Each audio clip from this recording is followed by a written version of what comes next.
Welcome to Fiction Audiobooks. If you enjoy the content, like and subscribing would be greatly appreciated. If you have any recommendations for novels, comment below.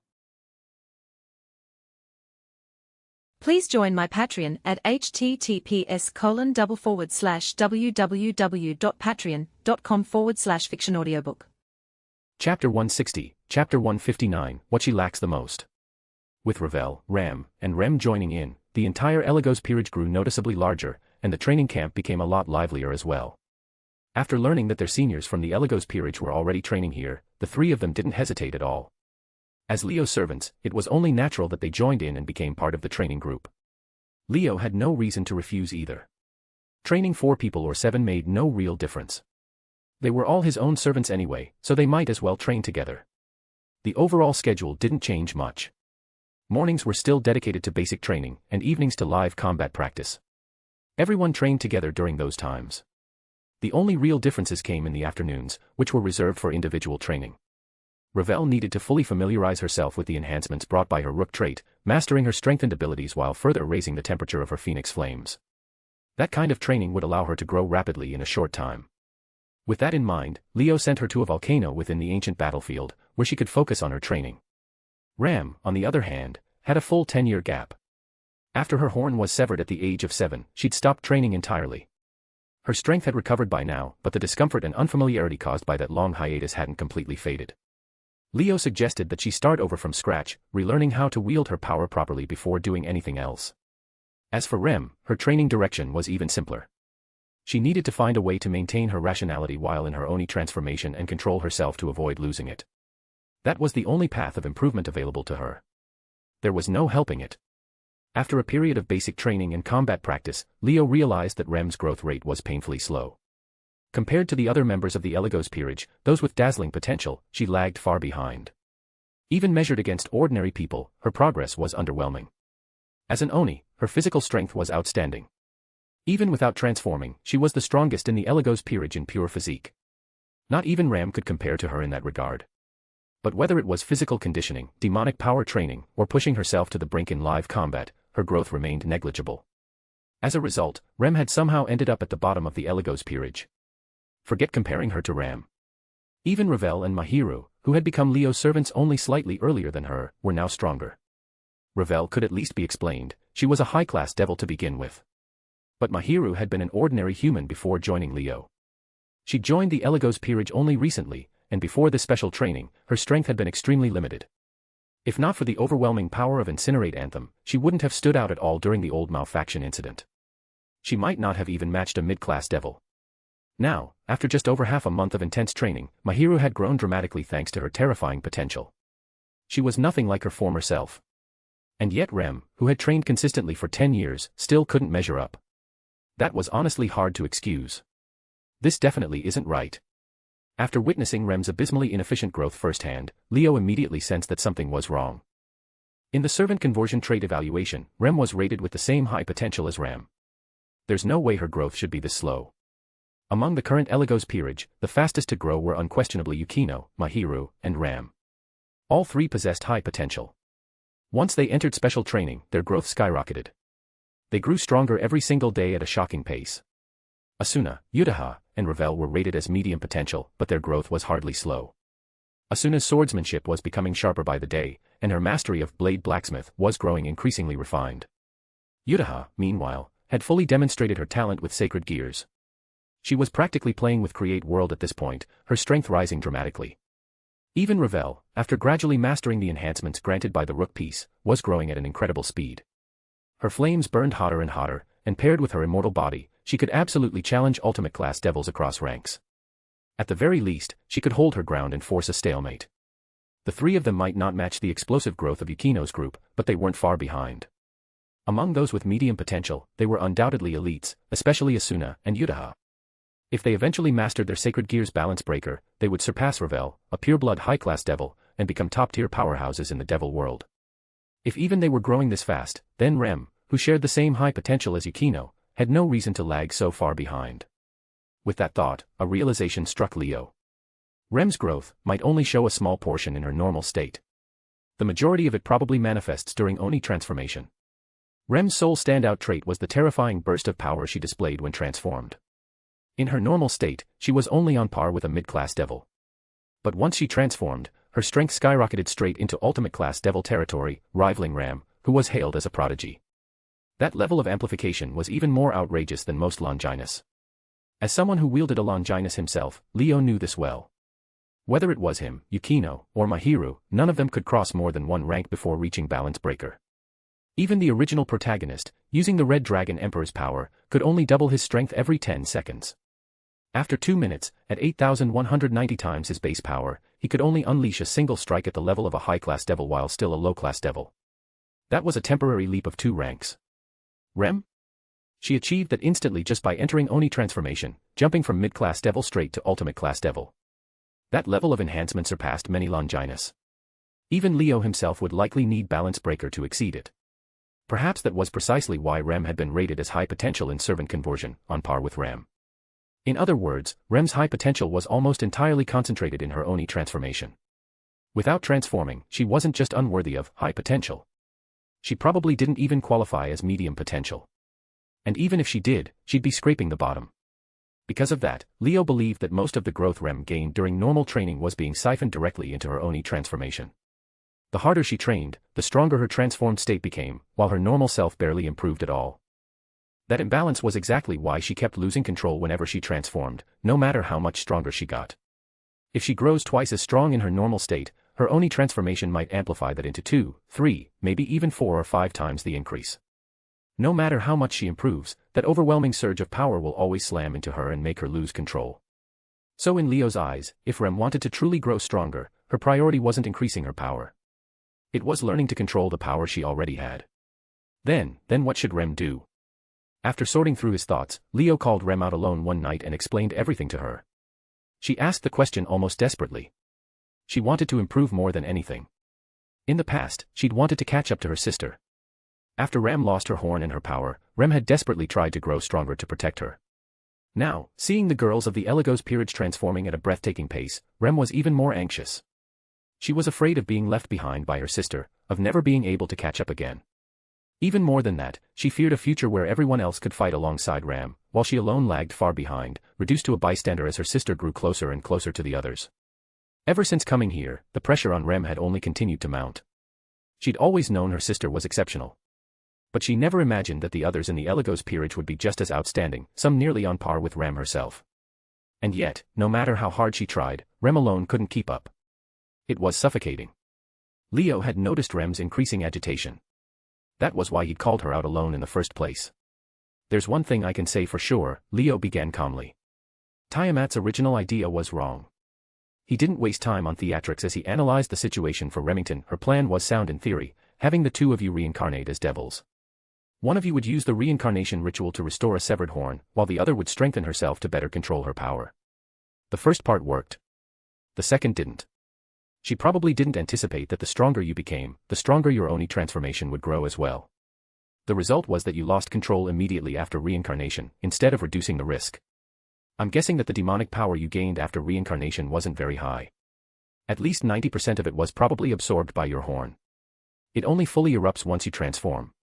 Leo's analysis was immediately confirmed by Remington. Rem really didn't gain much demonic power. Feeling the faint flow of energy within her body, Rem bit her lip. For comparison, Rem shattered Eligos peerage records after reincarnation. Her demonic power was now the strongest among them all. Both Yukino and Mahiru had gained demonic power that placed them among the best of the mid-class devils. Ram's demonic power, however, far surpassed theirs, even surpassing Ravel, a high-class devil. At this point, only Leo himself had more. With such overwhelming demonic power, Ram's wind magic had multiplied in strength. And if she used her pawn's promotion, whether to queen or bishop, her demonic power would surge even further. At that point, Ram would become the strongest among the Eligos peerage, surpassing even Yukino, who had long held that position. She might even begin touching a higher realm, the domain of 10-winged devils. That level would later be known as Special Class Devil, a realm above Ultimate Class Devil, second only to the Mao, capable of rivaling weaker dragon kings, fallen angel commanders, and the highest-ranking angels. At present, Leo was also at this level without using Zenith Tempest. Compared to that, the demonic power Rem gained after reincarnation was pitiful. While she wasn't as bad as the original protagonist, who couldn't even use magic circles to teleport, her demonic power would barely stand out even among low-class devils. Before this, the least demonic power gained after reincarnation had belonged to Asuna. As a knight, her strength lay in her sacred gear and swordsmanship. Even so, she'd gained demonic power close to that of a mid-class devil. Rem couldn't even compare to that. It was hard to justify her high-potential rating. Logically speaking, as an Oni, a race with naturally powerful bodies, Rem should have possessed decent talent in demonic power as well, especially since she could learn magic like Ram. Even if she couldn't match Ram, she shouldn't have been this weak. The only explanation was that this portion of demonic power was also being siphoned into her Oni transformation, only fully unleashed when her horn was activated. Right now, your top priority isn't getting stronger, Leo said after a moment of thought. It's learning to control your Oni transformation. You shouldn't be focusing on physical strength, demonic power, or even combat skills. What you need to strengthen is your mind, your heart, your will, and your sense of self. Leo looked straight at her, his tone deadly serious. That's what you lack the most. Rem found it impossible to refute Leo's words. She knew it herself. Her spirit and heart were fragile. She lacked confidence. She'd always lived in her sister's shadow, labeled useless by her clan. That sense of inferiority had never truly left her. In terms of physical strength, she was the strongest in the Eligos peerage. But when it came to mental strength, she was unquestionably the weakest. Even Mahiru, who had been ignored and hurt by her own family, had grown stronger after seeing her parents' true faces. After becoming Leo's servant, she seemed to have found meaning in her life and no longer felt lost. Rem, on the other hand, was still trapped by self-doubt, her heart filled with inferiority and fear. That's the hardest part, Leo sighed, rubbing his temple. If it were just a lack of strength, we could train it. But willpower, the heart, the mind, how do you even train those? There's only one way, Leo said, looking at Remington. Find a place with no one around. Transform again and again, and keep trying to control yourself. Equals dash equals dash equals dash equals dash equals dash equals dash equals dash equals dash equals dash equals. Chapter 161, Chapter 160, Carrying Two People's Expectations.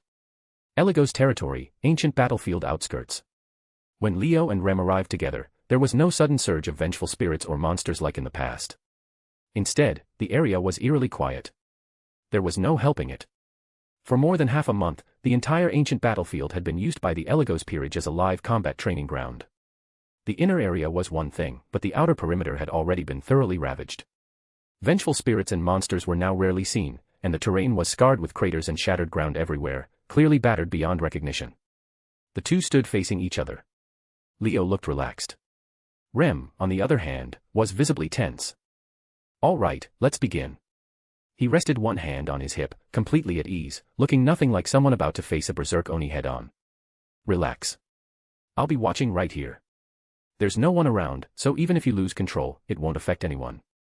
Don't hold back. He deliberately reassured her, and Rem did loosen up a little, though the unease in her eyes hadn't fully faded.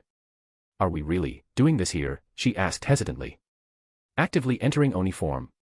She asked again and again, unable to make up her mind. For someone who frequently lost control and went berserk, the idea of choosing to enter Oni form was terrifying. Years of experience had left her deeply afraid of that state, bordering on trauma, and she'd never dared to deliberately awaken her horn. You're not worried about hurting me, are you? Leo said with a chuckle. There's no need. Even if it were just you, or even if Ram came to help, the two of you probably still couldn't do much to me. Whether you could even force me to go all out is questionable. In the past, Leo wouldn't have dared to say something like that. Before fully claiming Revel, he hadn't even completed the balance breaker state of Zenith Tempest. At full power, he'd only been on par with a 10-winged devil.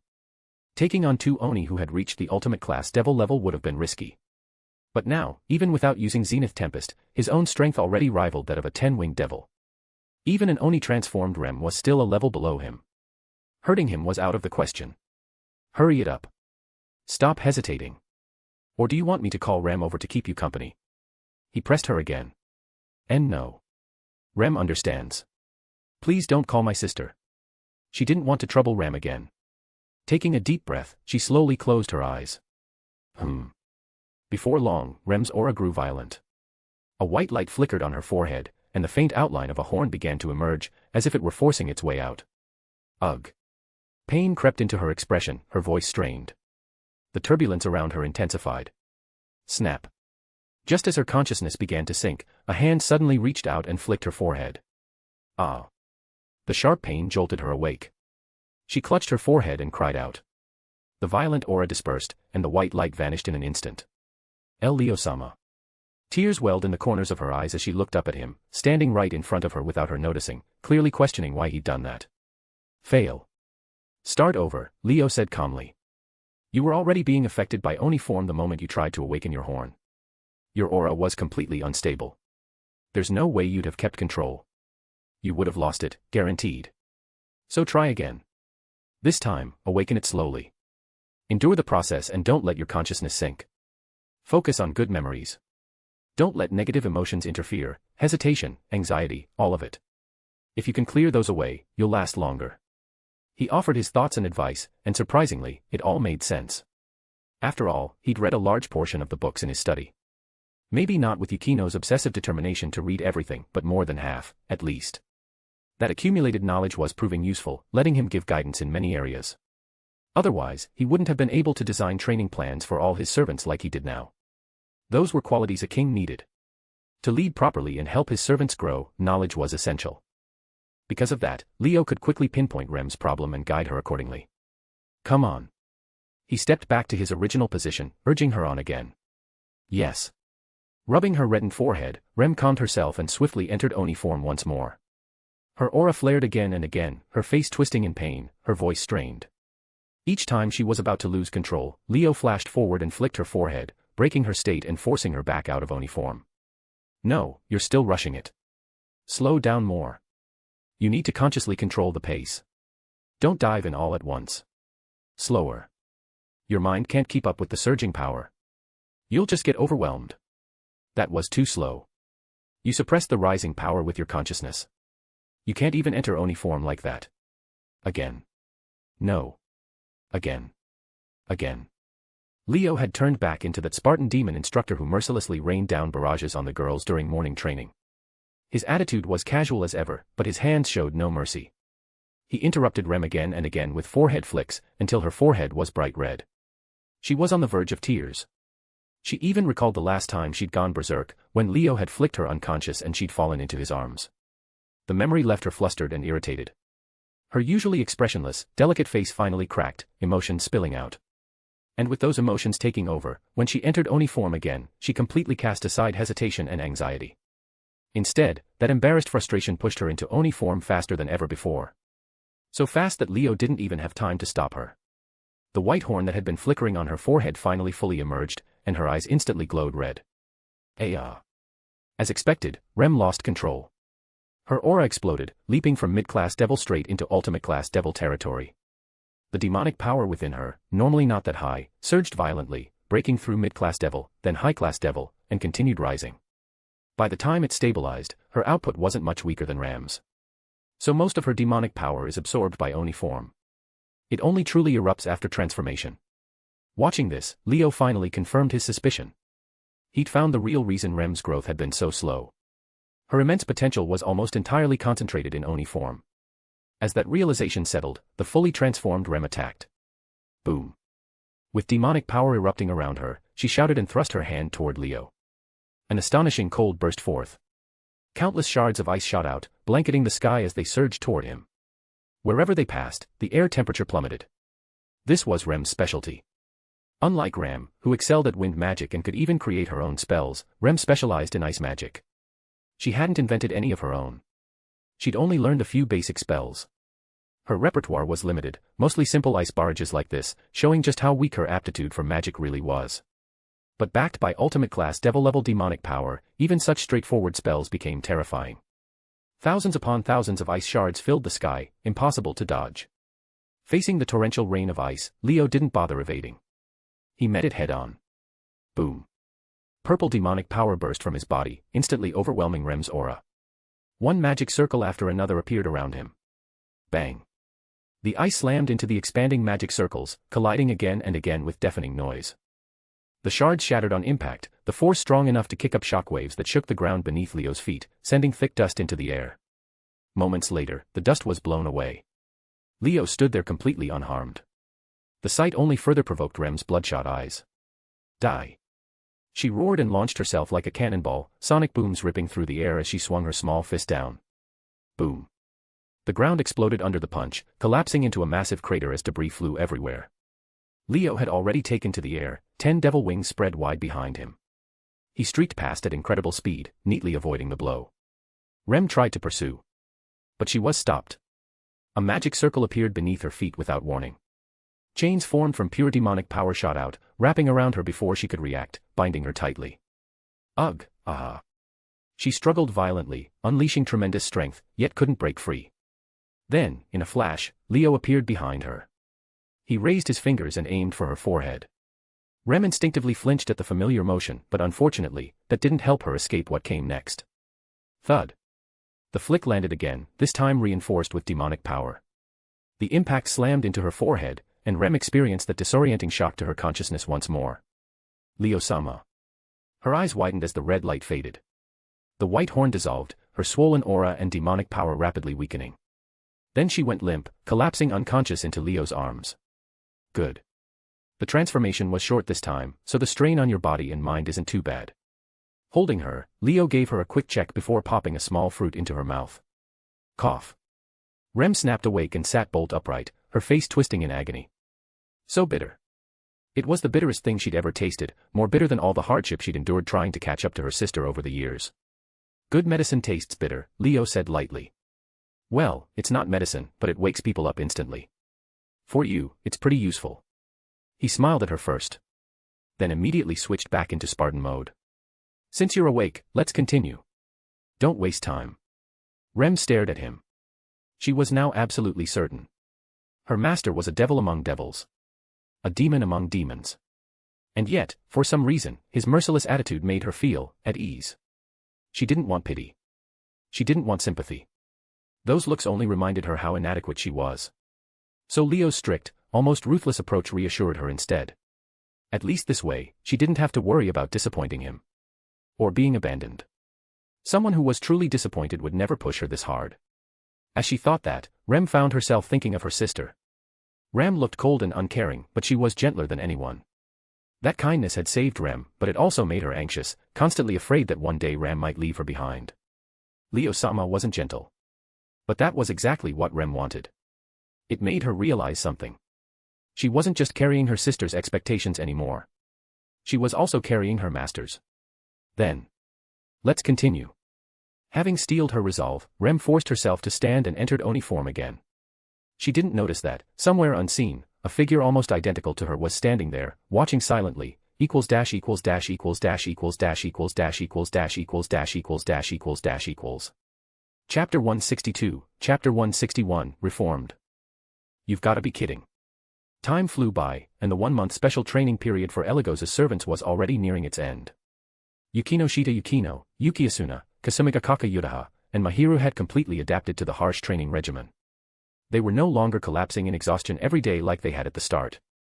In fact, after a full day of training, it was getting harder and harder for them to even hit their limits. They were beginning to handle it with ease.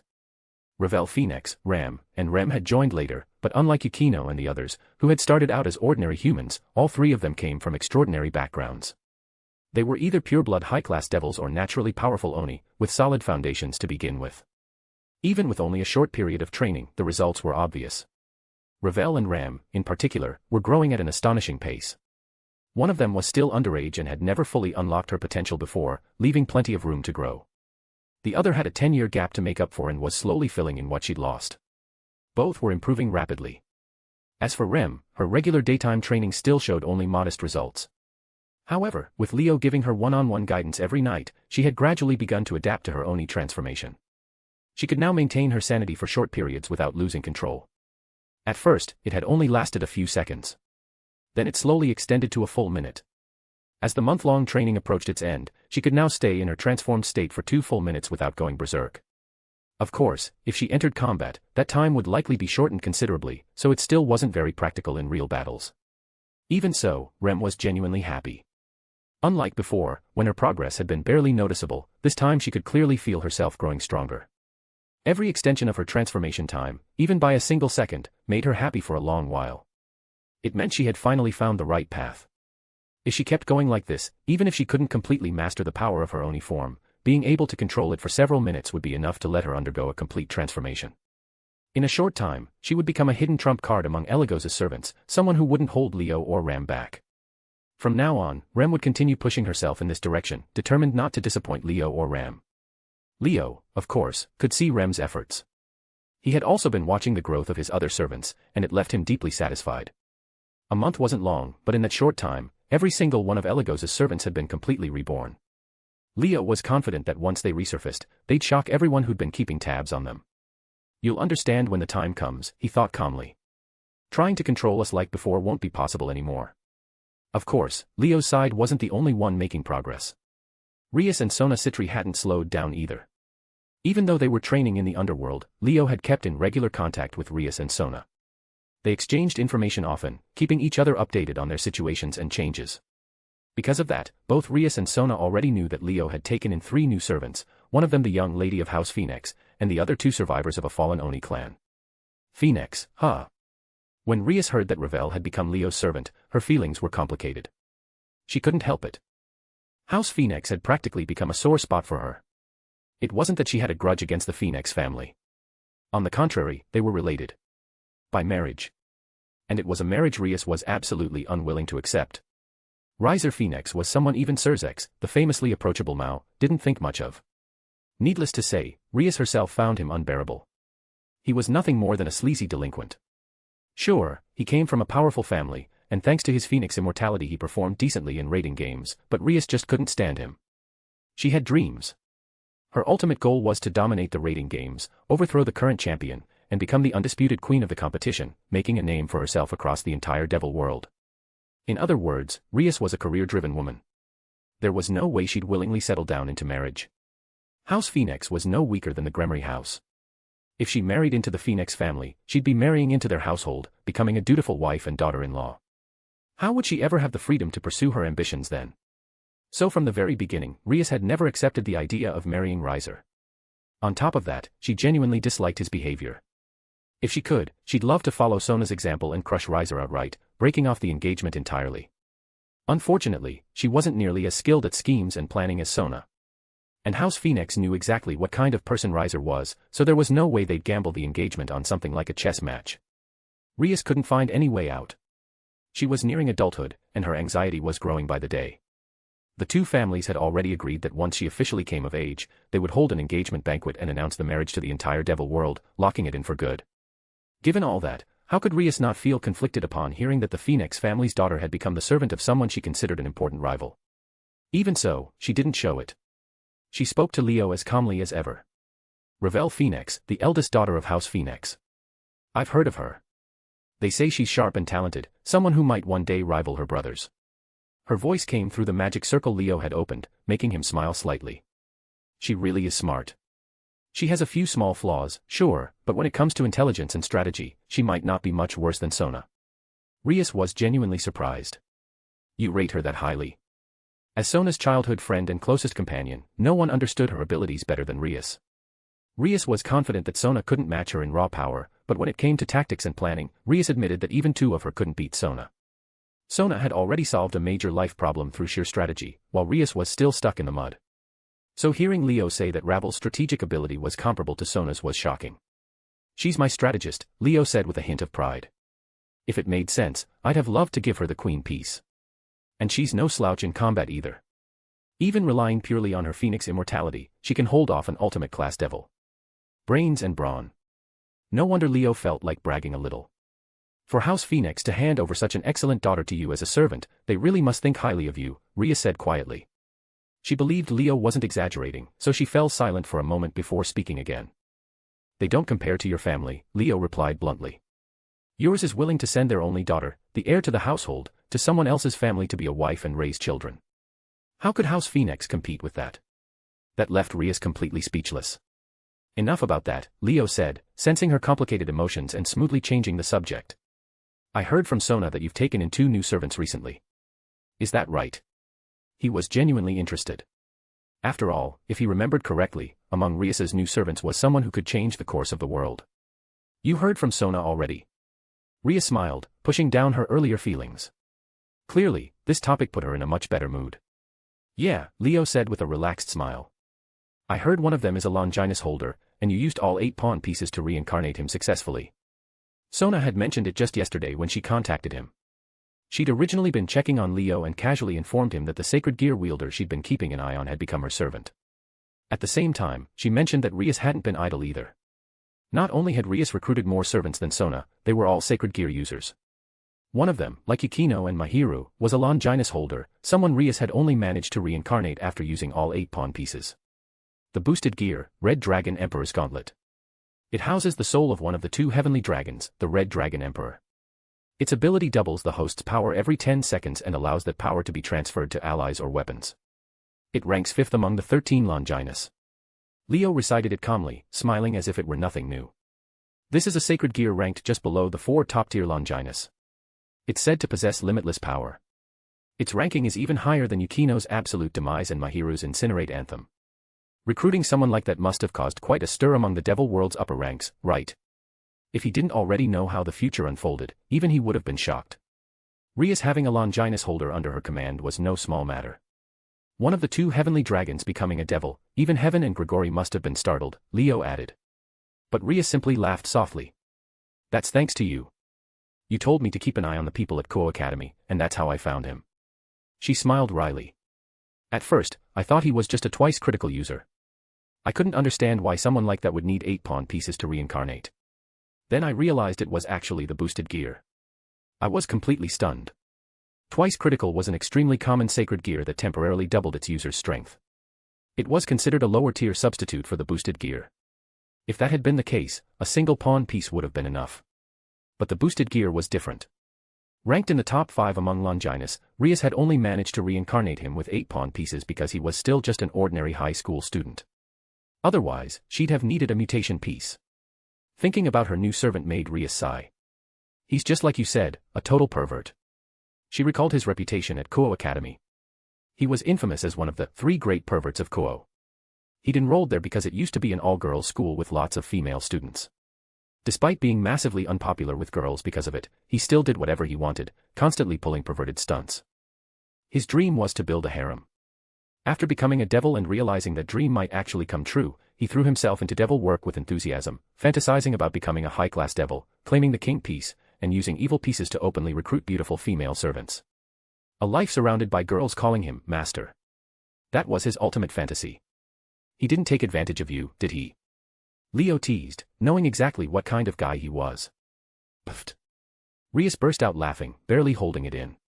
He wouldn't dare. Forget about us, he doesn't even dare try anything with the regular girls at school anymore. She explained why. After Leo's earlier warning, Sona had taken it seriously. Using her authority as student council president, she launched a full-scale crackdown on Ko Academy's discipline.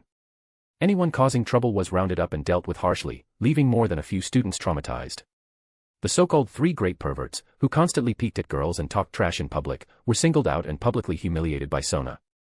The 3 of them were utterly crushed, unable to lift their heads at school ever again. Before Hayato Issei had even become Rias's servant, he'd already been thoroughly educated by Sona. Now, he was the person in the entire academy most terrified of her. So when he found out Rias and Sona were childhood friends, he nearly pissed himself. He wouldn't dare even think about stepping out of line. Leo was stunned. Wait. Issei, reformed. That had to be a joke, right? Equals dash equals dash equals dash equals dash equals dash equals dash equals dash equals dash equals dash equals. Chapter 163, Chapter 162, What's Wrong with That? Reality proved that sometimes things could turn out far more ridiculous than anyone expected. To Leo, the idea of the boosted gears host going straight-laced was already unbelievable enough. But what Rias said next made him realize that the truly absurd part was still to come. That kid's been undergoing daily after-school correction with the student council, Rias said with a helpless smile. At first, he still dared to look at Akino and me with those lecherous eyes. Now, he doesn't even dare let that kind of look slip anymore. Yuto actually gets along pretty well with him, she added. Even though he keeps saying he hates pretty boys and handsome guys, they still end up spending the night together sometimes. Oh, right. Before that, Kaneko punched him a total of 13 times. The kind where he gets sent flying and smashes straight through a wall every time. Just talking about it made Rias laugh. Unlike Rias and Akino, who both treated him like a foolish little brother, Kaneko Toju absolutely despised anything perverted. Leo's earlier warning hadn't just been taken to heart by Sona. Kaneko had heard it too, and after Issei Haida joined the Gremory house, she kept her guard up the entire time. The moment Issei showed even a hint of a lewd expression toward the two older girls, Kaniko's fist would fly, sending him crashing into a wall. Despite her small frame, Kaniko was a close combat rook piece and a true monster of strength. The kind who could casually lift a massive boulder taller than two people. Her punches were no joke. After taking 13 of them, Issei was genuinely terrified now. "Sounds like things have been pretty lively for you lately," Leo said at last, breaking into a wry smile after being left speechless for a while. It wasn't his intention, but he really hadn't expected that a single reminder from him would lead the original protagonist to such a miserable fate. Leo didn't actually harbor any ill will toward Issei. If anything, he admired him a little. Sure, the guy was a full-on pervert, but Whatman wasn't. Issei was constantly mocked as the embodiment of lust and looked down on by almost every girl. Yet from another angle, his unwavering honesty toward his own desires was oddly admirable. He was just an utterly ordinary high schooler. Even after obtaining the Longinus known as the boosted gear, people still looked down on him. His natural talent was abysmal. After reincarnating as a devil, he couldn't even perform basic magic circle jumps. His demonic power was pitifully low, to the point where he was labeled the weakest Red Dragon Emperor in history. And yet, despite all that, he stayed true to himself. Through sheer grit and relentless physical training, he kept surpassing his own limits again and again, eventually reaching heights no one could have imagined and earning the recognition of countless opponents along the way. That was no small feat, anyone would have to respect it. At first, Leo hadn't thought much of the pervert either.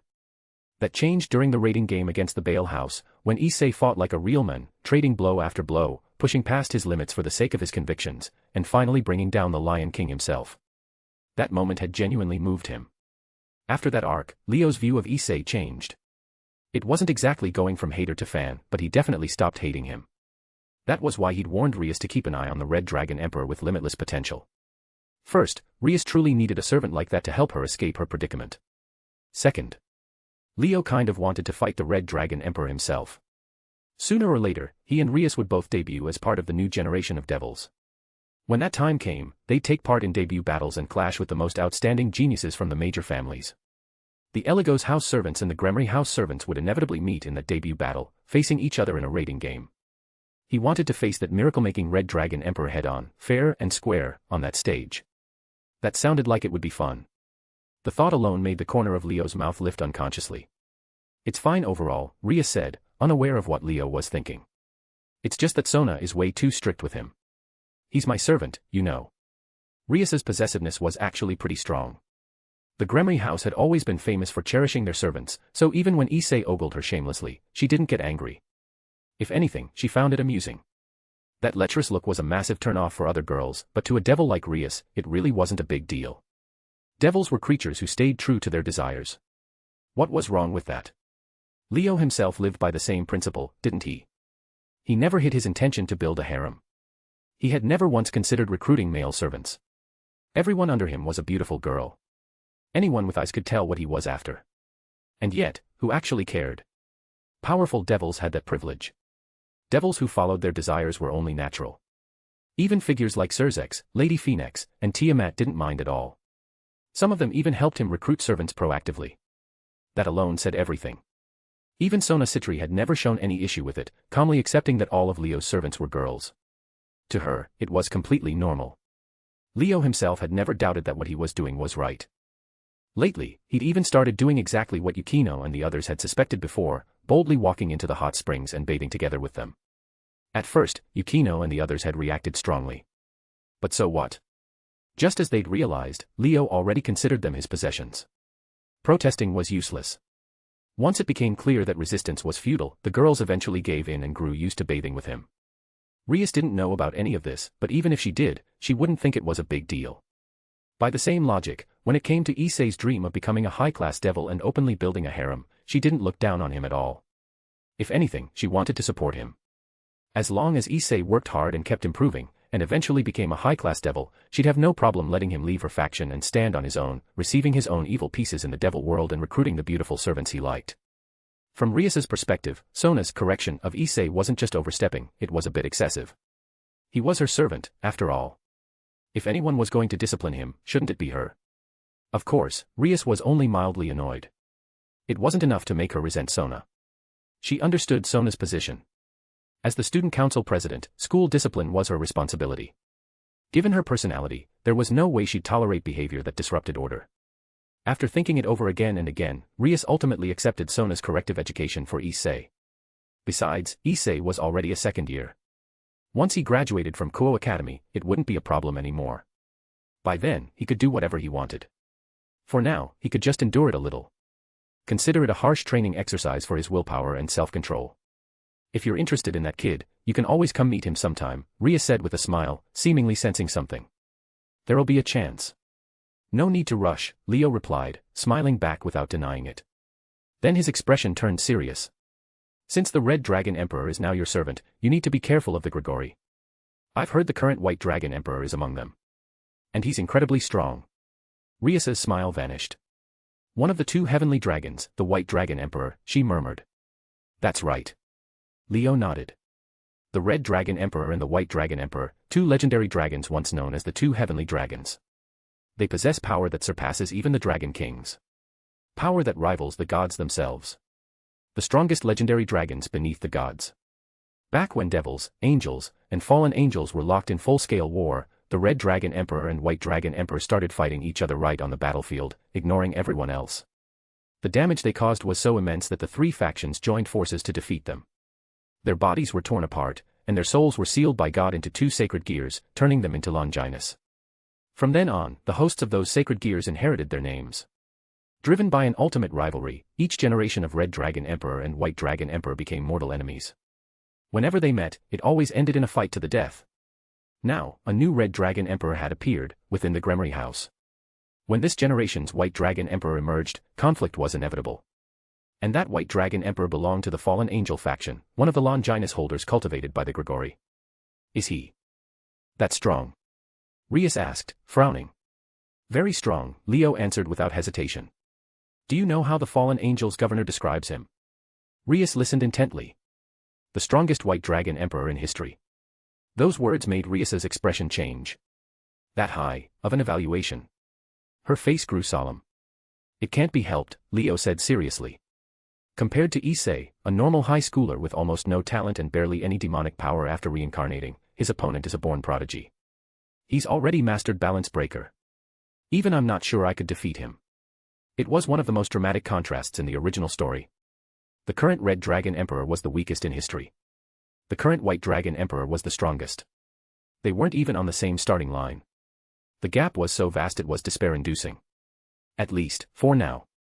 Once news of the current Red Dragon Emperor spreads and reaches him, there's no guarantee he won't come knocking himself, Leo warned. Even if he comes alone, the danger would exceed the last time Leifei Trix led the old Mao faction here. So you really need to be careful. With the Gremory House's current strength, even working together, they stood no chance against the current White Dragon Emperor. Unless Issei pulled off some miraculous power-up, a direct confrontation would be hopeless. Leo knew that better than anyone. That was why he had to warn Rias. I understand, Rias said after taking a deep breath, nodding. I'll be careful. What she didn't know was that before the White Dragon Emperor ever arrived, the Gremory House would face a catastrophic disaster of its own. Besides the White Dragon Emperor, another powerful enemy lurking in the shadows would soon reach Kuo Town and come after them. Unknowingly, a full month of special training in the underworld came to a quiet end. When the final night's combat training concluded, Leo and the others didn't drag their exhausted bodies back to their tents as usual. Instead, they gathered around a roaring bonfire. Leo stood with his back to the flames. Before him were the silent figures of the girls, all watching him. Their bodies were covered in dust and grime. Some even had mud smeared across their faces. Their clothes were torn, and there was nothing left of the beautiful girl image others might have had of them. And yet, every single one of them looked brimming with vitality. Compared to a month ago, the change was nothing short of a complete transformation. Especially when faint, oppressive auras occasionally rippled from their bodies, auras strong enough to disturb the surrounding air. They no longer felt like ordinary girls, but like fearsome valkyries. Today is the final day of special training, Leo announced. Just now, you completed your last session here. This marks the perfect end to this training. The girls showed no reaction at all. If it had been them at the beginning of the training, they probably would have breathed a huge sigh of relief. The reason was simple, the training had been brutal. Inhuman. Every day pushed them to the brink, beating them down until they nearly died, over and over again. Back then, they truly believed they might die during training and never make it back to the human world. But now, they had fully adapted to the intensity. Time and again, they'd surpassed their limits. What once seemed unbearable had become routine. Looking back, that earlier misery felt like a distant memory, something that would never happen again. "Clean yourselves up, girls," Leo said, flashing them a wide grin. "Then get ready. We're heading home. Equals dash equals dash equals dash equals dash equals dash equals dash equals dash equals dash equals dash equals." Note, 500p.s for an extra chapter. Chapter 164, Chapter 163, Thoughts about the Future. The next morning. By the time daylight arrived, the campfire had already gone out without a sound. All that remained was a patch of scorched earth, quietly proving that warmth and light had once existed there. A train rumbled in from the horizon and stopped at the border camp. The doors slid open, waiting for its passengers. Leo's group had finished packing. Under the conductor's guidance, they completed the necessary procedures one by one, boarded the train, and prepared to leave the underworld. "So we have to take a train on the way back too." Yuki Asuna sat down in her seat, sounding a little surprised. "Only this time," Leo said as he sat across from her, stowing his luggage. "There has to be a proper entry and exit on record. Once this trip is fully logged, it'll be much easier next time. You'll be able to apply to jump here directly using a magic circle." "That's good to hear." Mahiru sat beside Asuna and spoke softly. "If there's such a convenient way to travel, spending time on a train really does feel inefficient. I kind of like it this way." Kasumigakaka Yutaha folded her arms as she sat next to Leo. "Jumping straight here with a magic circle is convenient, sure, but it just feels like you've arrived somewhere unfamiliar. You don't really get the sense that you've crossed into another world. Being able to enter the underworld while still alive already feels unreal enough." Yukino Yukino said calmly from Leo's other side. "Either way, at least we're finally going back." "Yeah. Finally going back." Even though they had only been in the underworld for a month, Yukino Yukino, Kasumigakaka Yutaha, Yuki Asuna, and Mahiru all deeply missed life at the manor. They had already come to see it as home. During the month-long special training, they had stayed in the camp the whole time, hardly a comfortable experience. So it was no surprise that they couldn't wait to return.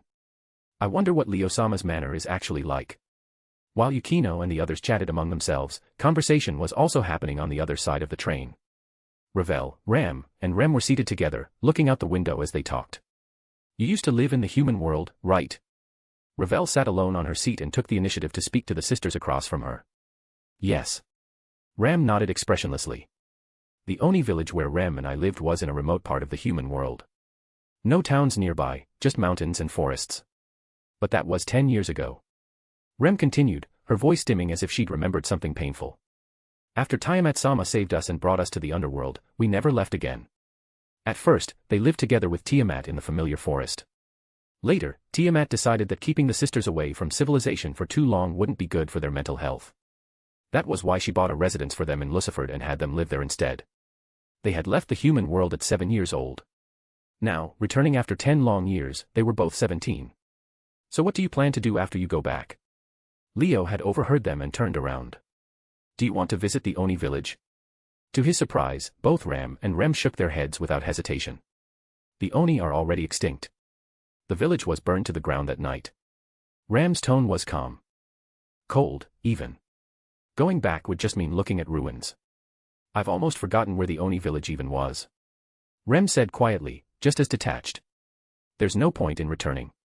Their status in the village had always been unusual, one a recognized prodigy, the other a recognized failure.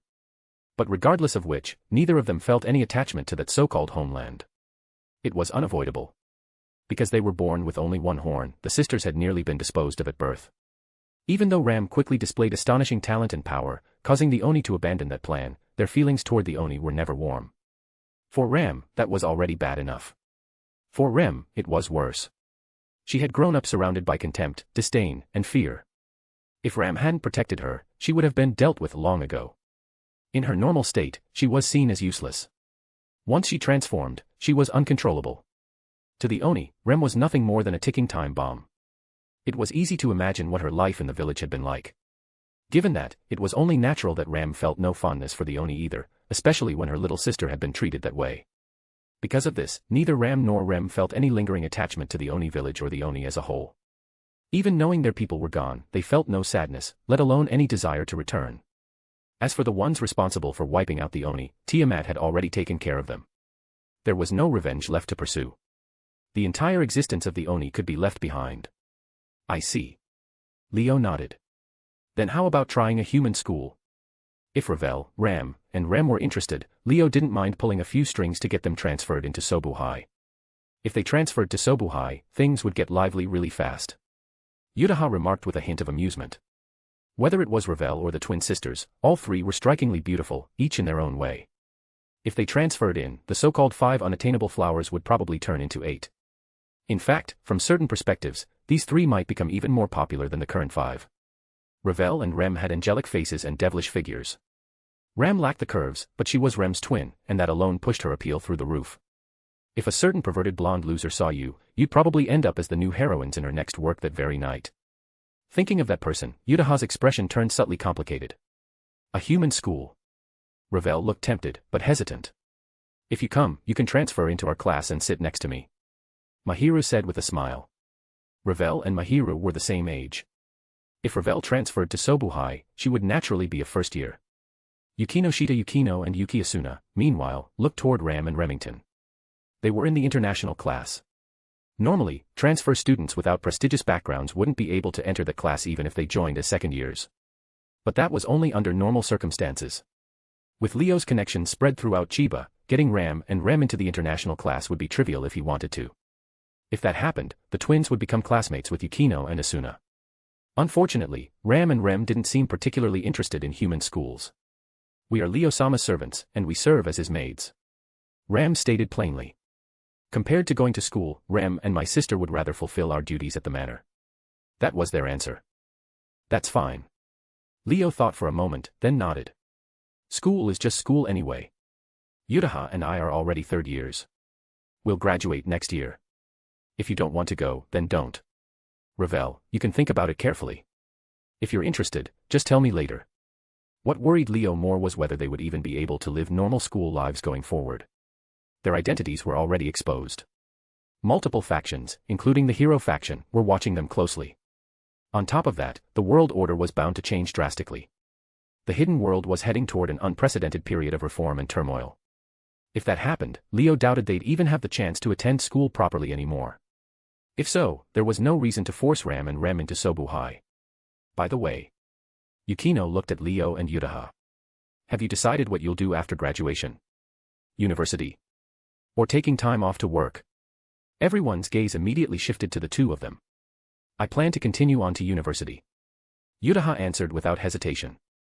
My life plan is to attend university while continuing to write. Even now, she had no intention of giving up writing. Love Metronome might be headed for cancellation, but her passion hadn't faded.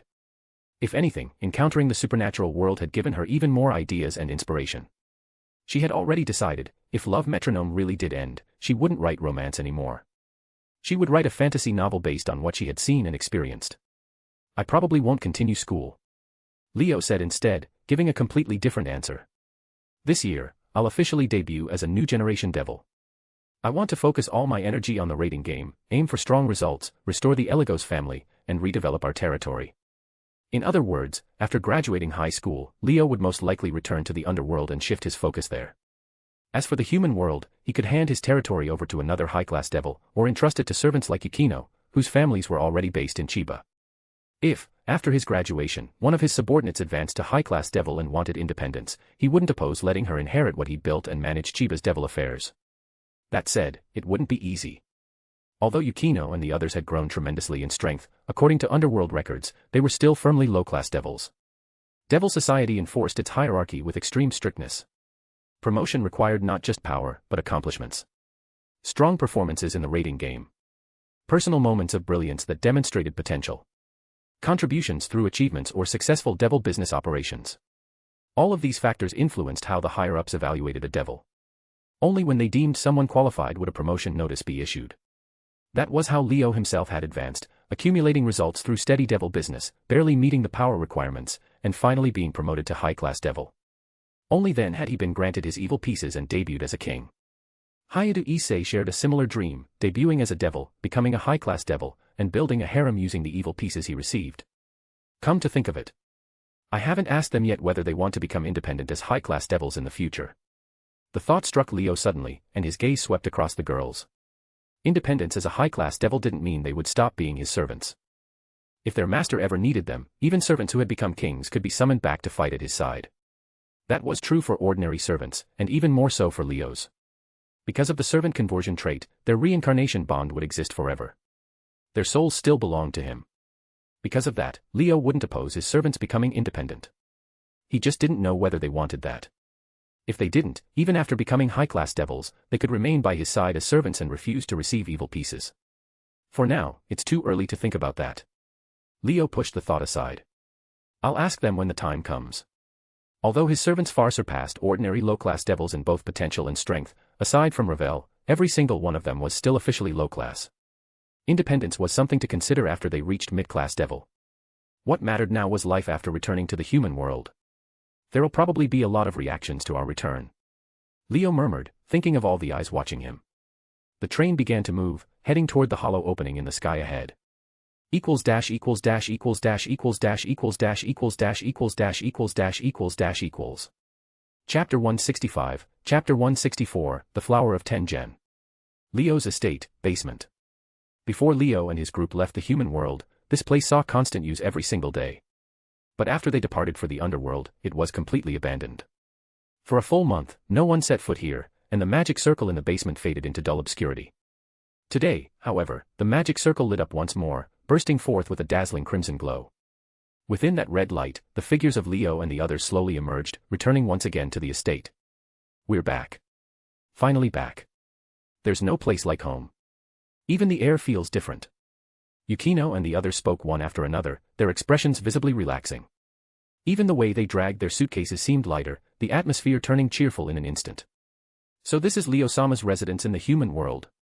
Ravel glanced around out of habit, surveying her surroundings. It's pretty big. And it looks like there are familiars too. That should take some pressure off Rem and sister.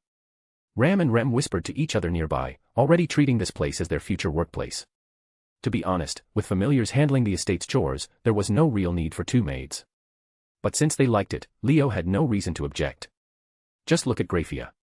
She was one of the strongest female devils in the underworld, on the same level as Seraphal, the current Mao Leviathan. And yet, she was still the Gremory house's maid.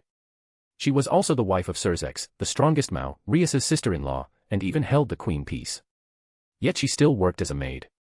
Of course, in name only.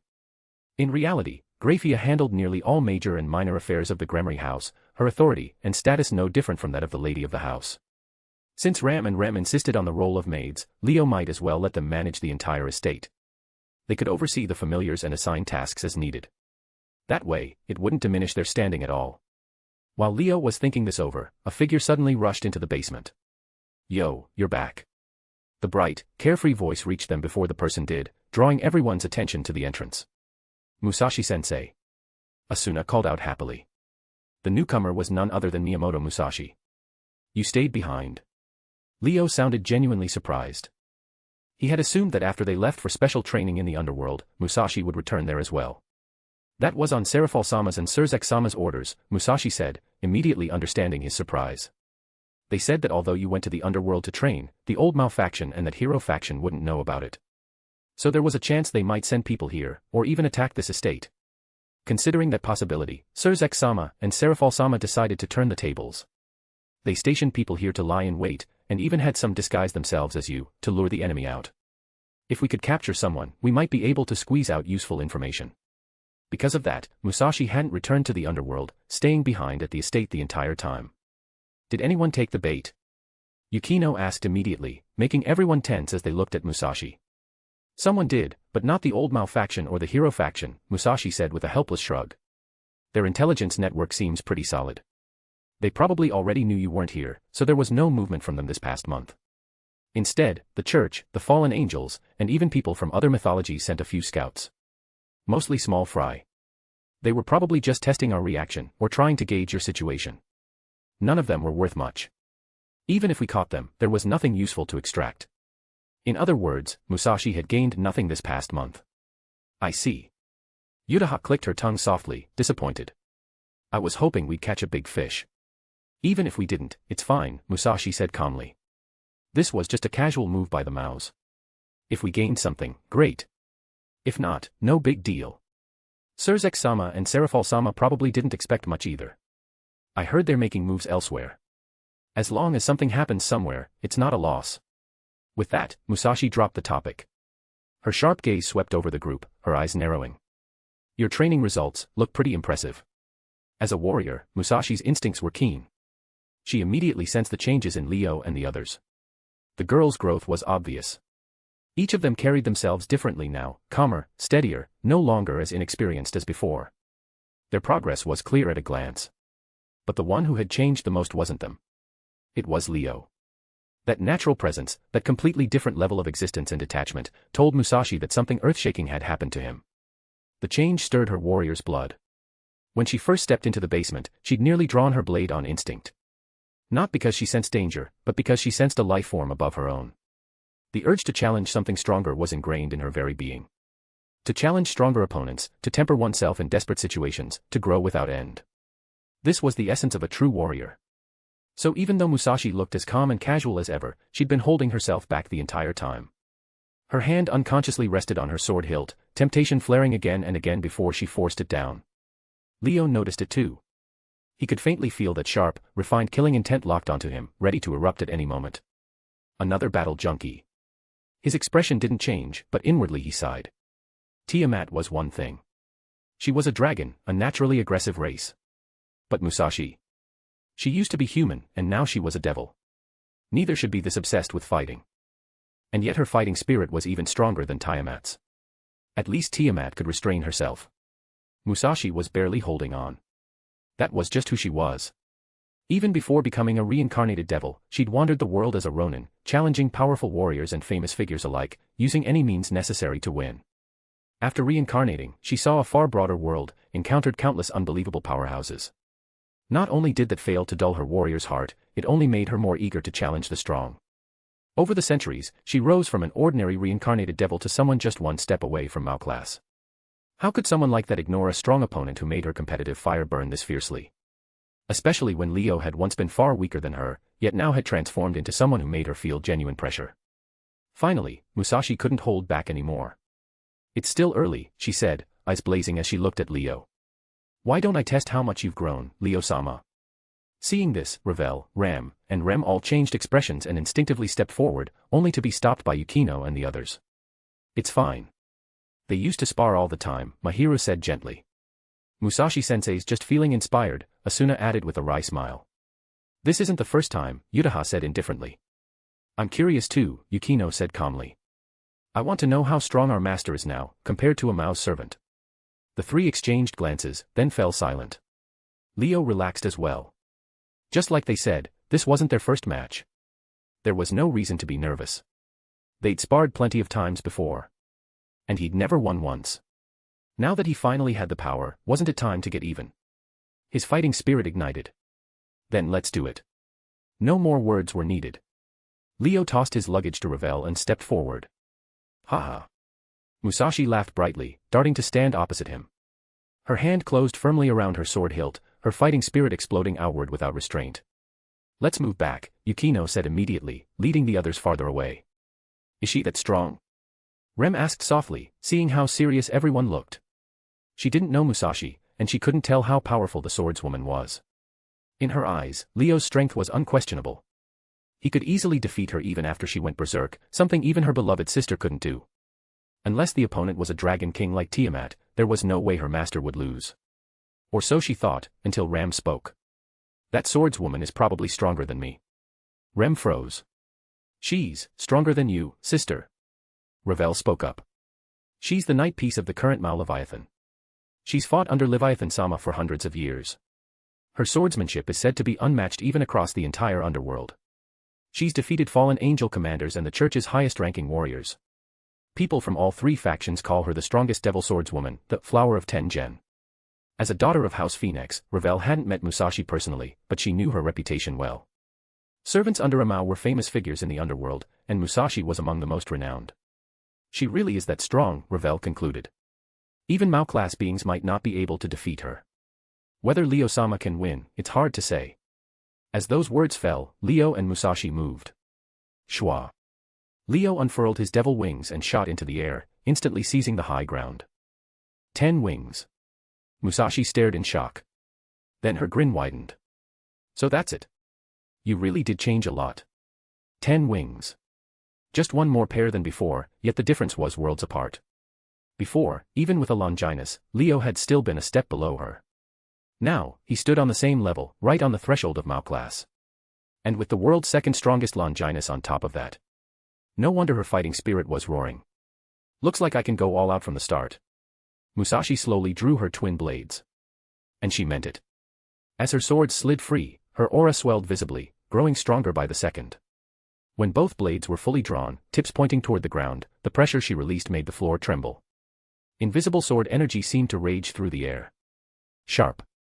Keen. Unstoppable. Leo's response was just as simple. Rumble. Thunder rumbled overhead as dark clouds suddenly swallowed the basement ceiling. Lightning flashed and thunder rolled, the air becoming unbearably heavy. At that moment, the power radiating from Leo matched Musashi at full strength. If anything, it surpassed her.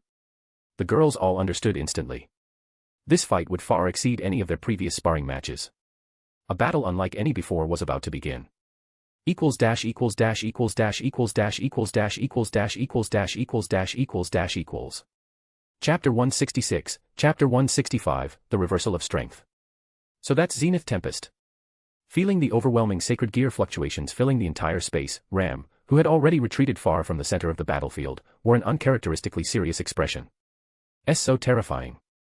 Rem couldn't help taking a few steps back, a bead of sweat sliding down her cheek. The sisters had never seen Leo use Zenith Tempest before. Even Ravel had only witnessed it once, back when she became his servant. And even then, he had merely demonstrated the power of his balance breaker without actually fighting. In that sense, this was Ravel's first time truly seeing Leo unleash Zenith Tempest in combat as well, and the shock it dealt the three of them was anything but small. After all, even without using Zenith Tempest, Leo was already a genuine 10-winged devil. Against Oni transformed Rem, he wouldn't need a sacred gear at all. One finger would be more than enough to put her down. That alone was already terrifying. And now, facing Miyamoto Musashi, the strongest devil swordswoman, Leo had unleashed Zenith Tempest without the slightest hesitation. Seeing him finally reveal his full power left Ravel and the others deeply shaken. Only Yukino and the rest immediately noticed something different. Is it just me? Yutaha said hesitantly. Doesn't his Zenith Tempest feel completely different from before? Yukino, Asuna, and Mahiru exchanged glances. It wasn't her imagination. They had sensed the change as well. One of Zenith Tempest's abilities was dominion over the weather. Every time Leo used it, the sky would react first, dark clouds gathering, thunder and lightning raging as the power of the sacred gear took hold. Using that altered weather, Leo's control over natural forces became far more potent. Whether pinpoint strikes or wide-area attacks, everything flowed with the climate itself, achieving an effect far greater than the sum of its parts. But before, Leo could only dominate the sky. He couldn't completely rewrite the weather. Now, Yukino and the others could clearly feel it. Not just the artificial sky above them, but the entire space itself had changed. The climate had become violent, heavy, and oppressive. This is. If they could sense it, there was no way Musashi couldn't. Her expression shifted. The air currents had become erratic, the temperature dropping without warning. Heat drained rapidly from her body. Her breath turned white, and her breathing grew labored. Something's wrong. The moment she realized it, her heart jolted. She raised her blade, ready to strike. Don't even think about it. Leo had been watching her the entire time. The instant she noticed, he stopped holding back and triggered a power he'd been suppressing all along. Crack, crack, crack. The sound made teeth ache. Musashi stared in disbelief as frost rapidly spread across her body. Ice formed visibly over her limbs, thick layers freezing her in place. Seeing this, how could she not understand? The climate of the entire space had already been completely seized by Leo. He had quietly lowered the atmospheric temperature, steadily draining her stamina while laying a trap, freezing her body without her even realizing it, nearly costing her everything in a single careless moment. Boom. Without hesitation, Musashi unleashed her sword pressure. Behind her, a massive Neo-manifestation rose and stood firm. Evil, be cut. With a sharp cry, the Neo swung its blade, a single strike blasting away the frost and ice binding her. Brat. You almost got me. Rolling her shoulders, Musashi charged forward, the Neo looming behind her, rushing straight at Leo as he hovered in the air. Didn't you teach me that? Leo shot back. All's fair in war. As he spoke, he thrust both hands forward, releasing two bolts of lightning that tore through the air toward her. Musashi raised her blade to cut them down as usual, intending to shatter the attack head-on. But Leo had learned his lesson. He wasn't about to let her have her way again. Under his control, the lightning suddenly curved at the instant her blade came down. Like twin lightning serpents, they slipped past the edge of her strike and slammed directly into her stunned body. Boom. The bolts hit squarely, sending her flying. Before she could recover, Leo extended his hands again, this time releasing not lightning, but fire. The flames twisted and coiled together midair, rapidly expanding into a sea of fire that surged toward her. Ugh. Electric arcs still crawled across Musashi's body, every movement agonizing. But her sheer will carried her through. Ignoring the pain, she raised her blade and slashed downward. Boom. A strike capable of subduing time and space itself cleaved through the incoming firestorm, splitting it cleanly apart in a spectacular display. But instead of dispersing, the divided flames warped, rapidly compressing, then exploded right in front of her. Boom. A catastrophic blast erupted like a solar flare, engulfing the entire underground chamber. Ah! The girls who had retreated far away screamed as the shockwave and heat blasted toward them, sending them stumbling. This is way too dangerous. Yutaha shouted, instantly deploying barrier after barrier around them, layering multiple defenses to protect everyone. Outside the barrier, the situation was far worse. The temperature spiked violently, the air itself warping and distorting. The floor smoked under the heat, and the barrier enclosing the chamber was forced into visibility, straining to block the raging flames. Amid the inferno, only Leo remained untouched, floating high above, flames parting around him as he hovered like a god looking down from the heavens. Cough. Cough. Musashi knelt on one knee beneath the Neo's protection, sword pressure roaring like a storm as she forced back the flames, yet blood spilled from her lips. Her clothes were torn, her skin scorched black in places. It was obvious she hadn't fully endured that attack. Even so, it was still shocking. She survived that. A Mao's servant is ridiculous.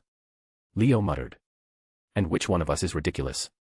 Musashi said with a wry smile as she struggled to stand, pain racking her body. It's only been a month, and you've grown this strong. That is what's absurd. Just 1 month ago, no matter how hard Leo fought, he had always lost to her.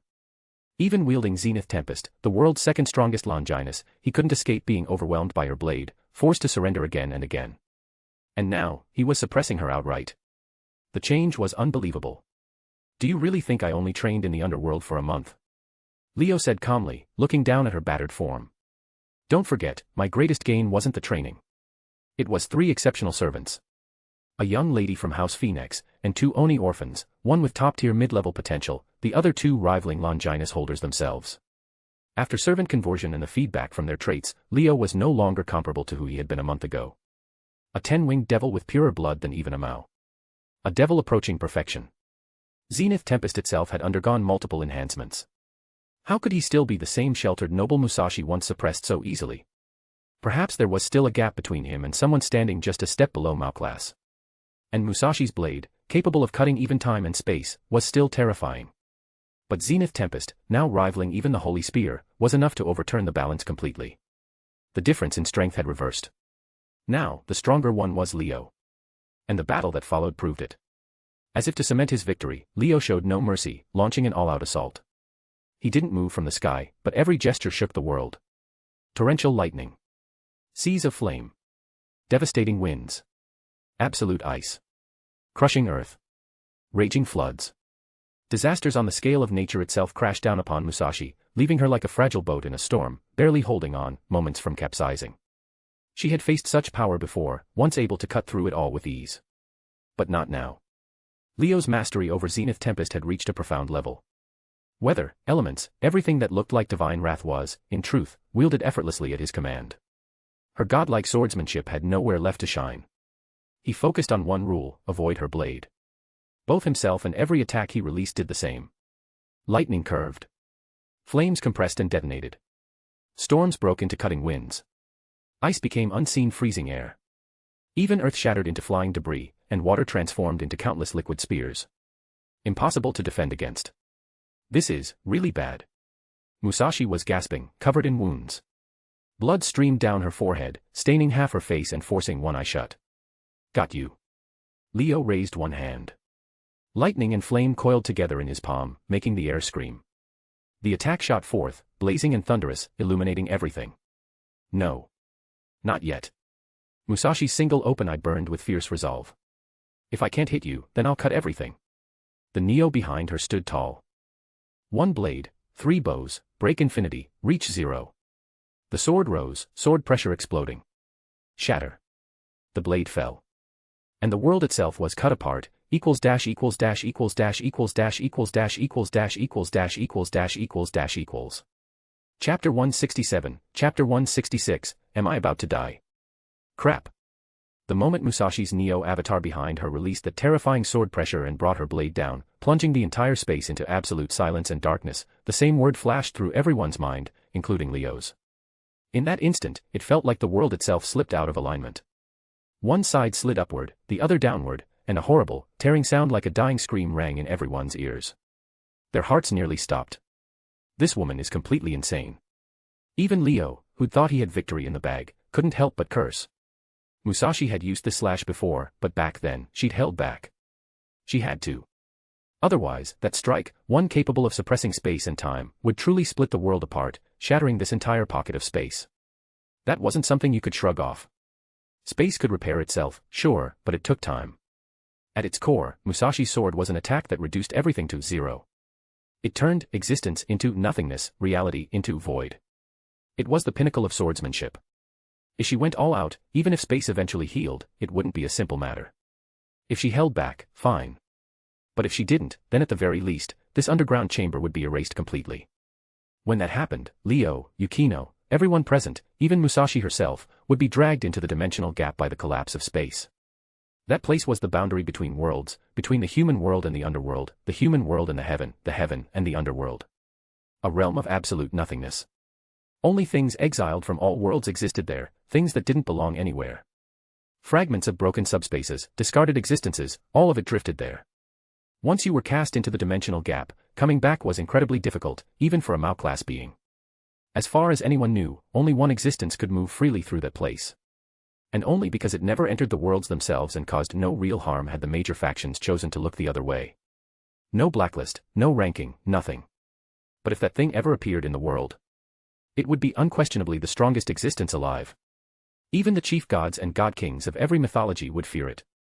Getting tossed into a dimensional gap where that existed. Yeah. No thanks. Leo absolutely did not want that. Unfortunately, Musashi was already seeing red. To win, the swordswoman clearly wasn't thinking about consequences anymore. Calling it unscrupulous didn't even begin to cover it. I should never have accepted this fight. Leo sighed inwardly. Strangely enough, he didn't feel much regret. He'd taken this battle because he wanted to beat her at least once. If that was the case, then whatever consequences followed were his responsibility. Right now, there was only one thing he could do. Stop her. Boom.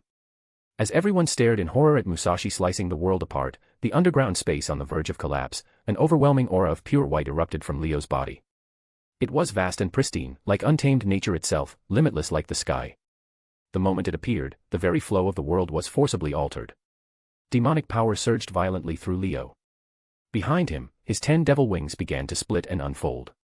10 became 12. Zenith Tempest, Balance Breaker. In that instant, Leo's foundation leapt across an entire tier. From a future, special-class devil with 10 wings, he became a true 12-winged existence on par with the Mao class. He spread his arms. A massive bubble formed out of thin air, instantly expanding outward and enveloping the entire underground space. Get back, inside. Leo unleashed terrifying power, compressing the space within the bubble. The bubble began to shrink. The shattered, collapsing space was forcibly contained, squeezed inward bit by bit, no longer able to affect the outside world. It was as if that absolute, silent darkness, once expanding outward, had been wrapped up and crushed back in by the enormous bubble. Not only could it no longer spread, it actually began to shrink along with the bubble itself. Naturally, the misaligned world was completely sealed off inside. The distortion was trapped, unable to reach the outside reality. Leo slowly brought his hands together, guiding the shrinking bubble toward the center, toward Musashi. What? Musashi's expression changed. She tried to move. Too late. Rumble. Inside the bubble, wind howled. Rain poured down. Lightning and thunder erupted. Raging gales. Roaring flames. Violent lightning. Extreme frost. Flying sand and stone.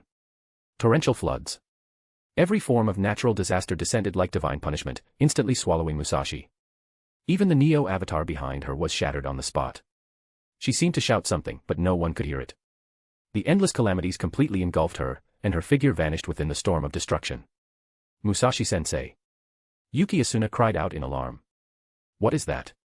Ram and Rem, who had never seen Leo use balance breaker before, stood frozen, staring at the 12-winged Leo and the bubble unleashing ceaseless divine punishment. So strong. The distortion stopped. Thank goodness. Ravel, Yukino, Mahiru, and the others all looked shaken yet relieved, like survivors of a disaster. He separated space, no, the world itself, with that bubble. That's just. Yutaha stared at Leo's control with shining eyes, like she'd just been struck by inspiration.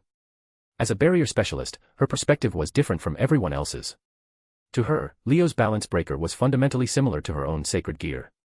Bind the enemy first, then attack within the confined space. The essence was the same. Aside from differences in form and raw power, her barriers and Leo's bubble worked on identical principles. Which meant anything Leo could do with that bubble, she could theoretically do with her barriers. The realization hit her hard, flooding her with new insights. Leo, however, had no idea. Nor did he have the mental bandwidth to care. He focused solely on compressing the space within the bubble, controlling the distortion and preventing it from spreading. As for Musashi, he couldn't worry about her anymore. She'd caused this mess herself. Dealing with the consequences was on her. Thankfully, Musashi's strength had its limits. Her swordsmanship was terrifying, but her overall power still hadn't reached the Mao class. Meanwhile, after activating Balance Breaker, Leo's demonic power had fully reached Mao class levels. A genuine 12-winged devil, supported by Zenith Tempest's Balance Breaker at full output. At any cost, he managed to stabilize the situation. Gradually, the darkness trapped inside the bubble dissipated. The split world slid back into alignment. The space stopped breaking apart.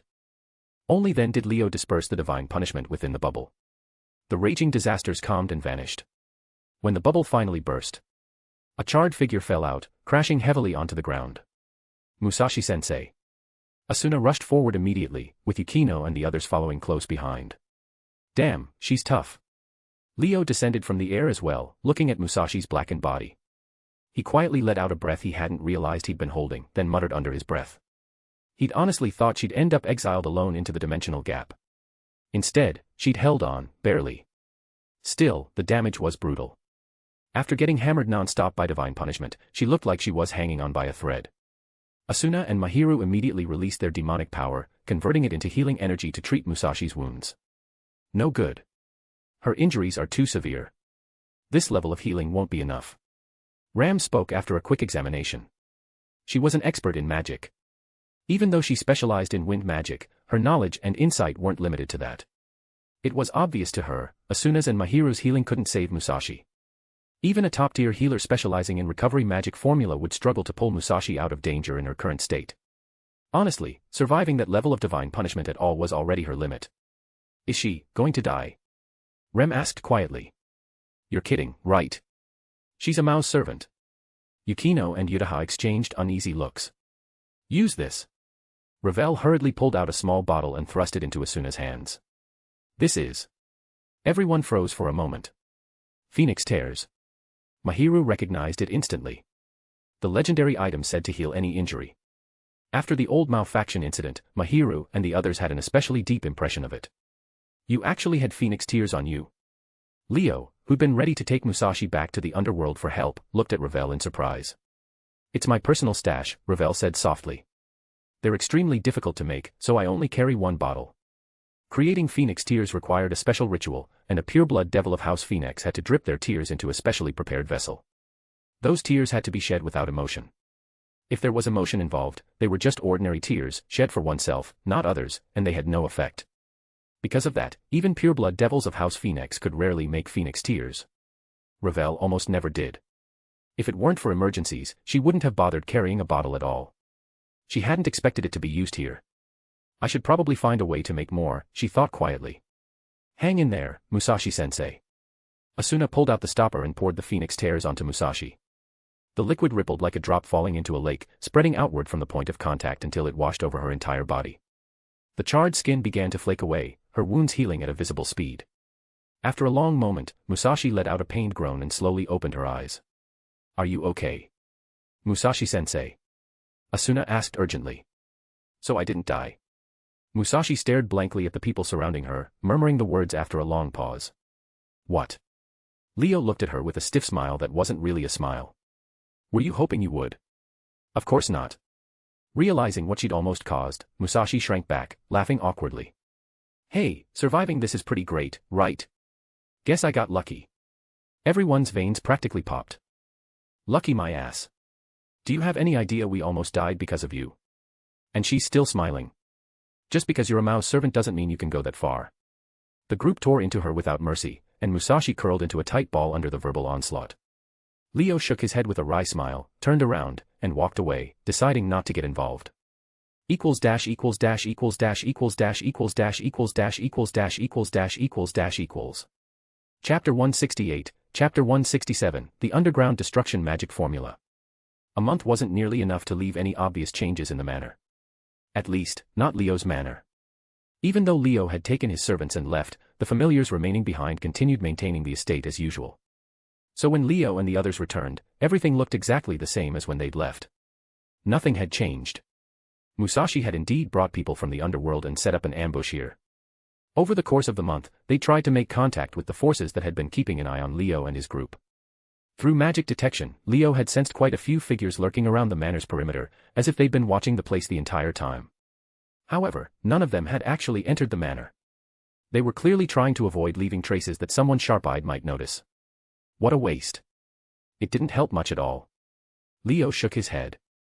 If he could sense their presence, then others likely could too. There was no helping it. The underworld couldn't afford to station too many powerful figures here. Forget Mao-level beings, even ultimate-class devils held extremely high status in the underworld. Unless there was a special reason, having them guard a group of rookie devils who hadn't even fully stepped onto the stage yet would be nothing but a waste of resources and manpower. Those assigned to guard this place were mostly servant devils. Even Musashi fell into that category. High-ranking devils wouldn't sit around waiting for prey like this. Their time simply wasn't that cheap. At best, the group stationed here would be made up of high-class devils. The only one who might reach ultimate-class devil-level strength was Musashi herself. A group like that naturally couldn't escape Leo's magic detection, and avoiding scrutiny from truly powerful, malicious observers would be even harder. In the end, we still have to rely on ourselves. The sense of urgency weighing on Leo had already eased quite a bit. This trip to the underworld had been incredibly fruitful, both for him and for all of his servants. Now, they finally had the basic ability to deal with various dangers.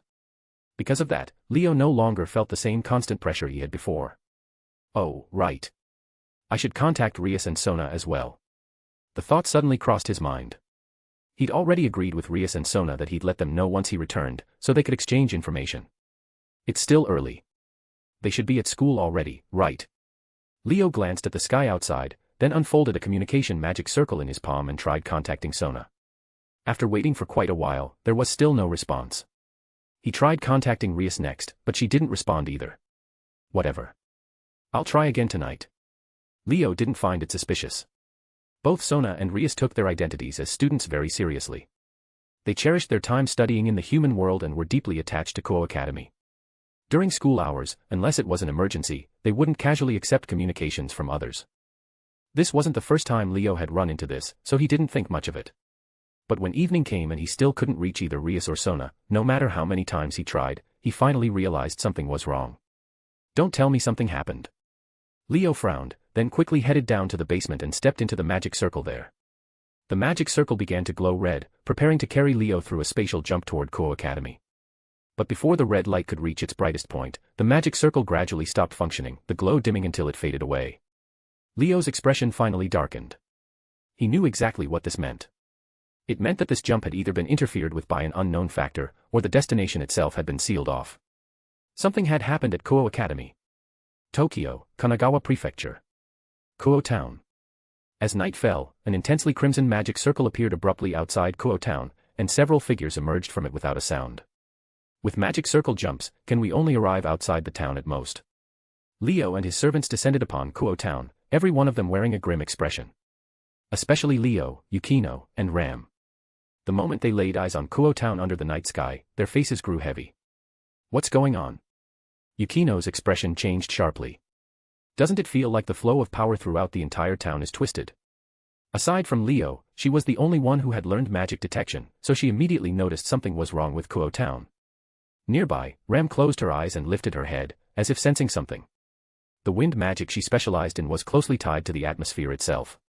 On top of that, she possessed a secret technique known as clairvoyance, which allowed her to share wavelengths and vision with other beings, letting her see things thousands of miles away. Even without formally learning magic detection, her investigative abilities were anything but weak. If anything, they surpassed Yukino's. More importantly, unlike Yukino, Ram was a magic user. And so, she quickly discovered the reason for Kuo Town's abnormal state. A ridiculously powerful destruction magic formula has been carved beneath this town. Once it's activated, the entire place will be wiped out in an instant. Her words made everyone's expressions change. Because of that magic formula, the flow of power throughout the town has become twisted and chaotic. That's why magic circle jumps targeting areas inside the town are being interfered with and can't proceed smoothly. Even though it wasn't a man-made seal, the existence of such a destructive magic formula was practically a public announcement that someone was stirring up trouble in Kuo Town. So our communications with Rias and Sona failed because of this too. Leo thought, frowning, before looking toward Ravel. How is it? Have you contacted the underworld? Yes, I've already made contact. A small magic circle was already open in Ravel's hand, prepared in advance. They've started taking action. But considering that even we, who are already in the human world, can only teleport to the outskirts of the town, it'll probably take quite some time for the underworld's people to get here. Then what do we do? Yutaha couldn't help asking. Do we wait here for reinforcements before moving? No. Asuna spoke anxiously. If we do that, it'll definitely be too late. And she wasn't wrong. If the destruction magic formula beneath Kuo Town activated before help from the underworld arrived, everything would be over. At that point, the Gremory servants and Citri servants inside Kuo Town would likely be wiped out as well. Who would do something like this? Mahiru asked softly. Is it the old Mao faction again? Not necessarily, Rem said quietly. If there really are two people in this town who are closely related to the Mao, then a lot of factions would have their eyes on this place. Since Rem had never met Rias or Sona, it was only natural for her to think this way. When you thought about it, it made sense. Two Mao sisters living in a place like this. Forget the old Mao faction, any group hostile toward devils would want to do something about that. As targets, those two were simply too obvious, and the power around them was limited. Attacking them offered an extremely high payoff. Nothing like this had happened before because the fact that Rias and Sona, Mao's sisters, were living in Kuo Town hadn't spread widely. On top of that, the three major factions had been recuperating, with no intention of reigniting large-scale conflict, so things had remained peaceful. But once the situation changed, that peace was bound to shatter. A destruction magic formula targeting the town. Leo narrowed his eyes, staring at Kuo Town in the distance. He already had a rough idea of what was going on. This was something that had happened in the original story. It had left a strong impression on him, so he still remembered it. Still, the timing feels off. If he remembered correctly, this should have happened after Razor came to Kuo Town to force his engagement with Rias, only to be brutally beaten by Haidu Issei, breaking off the engagement and leaving Razor with lasting psychological trauma. And Razor's visit should have happened not long after Issei became Rias's servant. By that logic, this was around the time Razor was supposed to come forcing the engagement, while the incident involving Kuo Town's destruction should have come later. So why was it happening now? Leo couldn't make sense of it. What he didn't know was that after his previous encounter with Razor, the latter no longer dared to underestimate him. Razor might be an arrogant playboy, but he wasn't stupid. After witnessing how unusual Leo was, he immediately went back and gathered all available intelligence on him, learning many details. That included Leo's close relationship with Rias. Even though they hadn't known each other long, they had already formed a friendly, cooperative bond. Coupled with Surzex's subtle guidance and discussions between him and the head of House Phoenix, the Phoenix family was no longer as eager to enforce the engagement as they had been in the original story. Out of fear that Leo might intervene, Razor hesitated again and again, leaving the matter shelved. As for Kuo Town's impending destruction being pushed forward, that was also influenced by the previous incident involving Lafei Trix and the old Mao faction's attack. Because of that event, both Kuo Town and the existence of Rias and Sona entered the sightlines of various factions much earlier than in the original story. It wasn't just Leo being watched, Rias and Sona had been targeted as well, causing this incident to occur ahead of schedule. Unaware of all this, Leo didn't dwell on it. This world had already diverged from the original story in countless ways. His servants weren't even natives of this world, yet they'd appeared one by one. Some people had sacred gears that originally belonged to others, and even he himself had become the host of Zenith Tempest. At that point, more changes were hardly incomprehensible. Right now, the most urgent matter wasn't nitpicking the timeline. It was the safety of Rias and Sona. Let's go. With just those two words, Leo made his stance clear. 5 pairs of bat-like devil wings unfurled from his back as he flew toward Kuo Town. Whoosh! Whoosh! Whoosh! Whoosh! Whoosh! Yukino and the others immediately spread their own wings and followed without hesitation, streaking through the night toward Kuo town. They were incredibly fast, like black arrows tearing through the sky, cutting through fierce winds as they rushed toward Kuo Academy's direction. Suddenly, Greawa! A vicious roar rang out. Watch out! Yukino and Ram shouted their warnings at the same time, prompting everyone to react instantly. Almost simultaneously, several massive fireballs shot up from below the night sky, lighting up the darkness as waves of heat crashed toward Leo's group. Boom! The fireballs exploded into raging flames, forcing the tightly grouped team to scatter and dodge in different directions. Over there. Yukino's sharp eyes caught sight of the attacker. On the ground stood a massive figure. It was at least 10 meters tall, jet black all over, its form somewhere between a dog and a wolf. White vapor poured from its nostrils, its eyes glowing blood red with savage light in the darkness. But that wasn't its most striking feature. The most obvious trait was its 3 ferocious heads. A 3-headed dog. Asuna exclaimed. Cerberus! Ravel cried out. What's a Cerberus? Yutaha asked quickly. It's the hellhound that guards the gates of hell. A devil beast that originally dwelled around the underworld's gates to hell, Rem explained.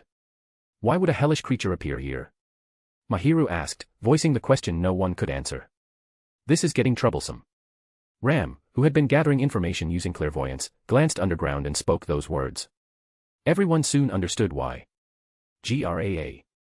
Greo. Around the black 3-headed hound, more Cerberus began to appear. And most notably, at the very front stood an 8-headed beast. Though its body was only a few times larger than the others, it radiated a terrifying aura that made even Yukino and the rest tense up. The Cerberus King. Asuna stared at the massive 8-headed hound and urgently spoke that name. Equals dash equals dash equals dash equals dash equals dash equals dash equals dash equals dash equals dash equals. Chapter 169, Chapter 168, King of the Hellhound. The Cerberus King. As the name implied, it was the ruler of the Cerberus clan, the King of the Hellhound. Legend said it dwelled deep within the lowest depths of hell, and unless the gate to the underworld was destroyed, it would never appear lightly.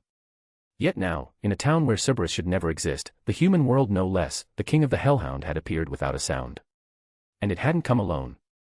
Growling. A distant, ancient roar echoed as if rising from beneath the earth itself, sending ripples through the air. Gra.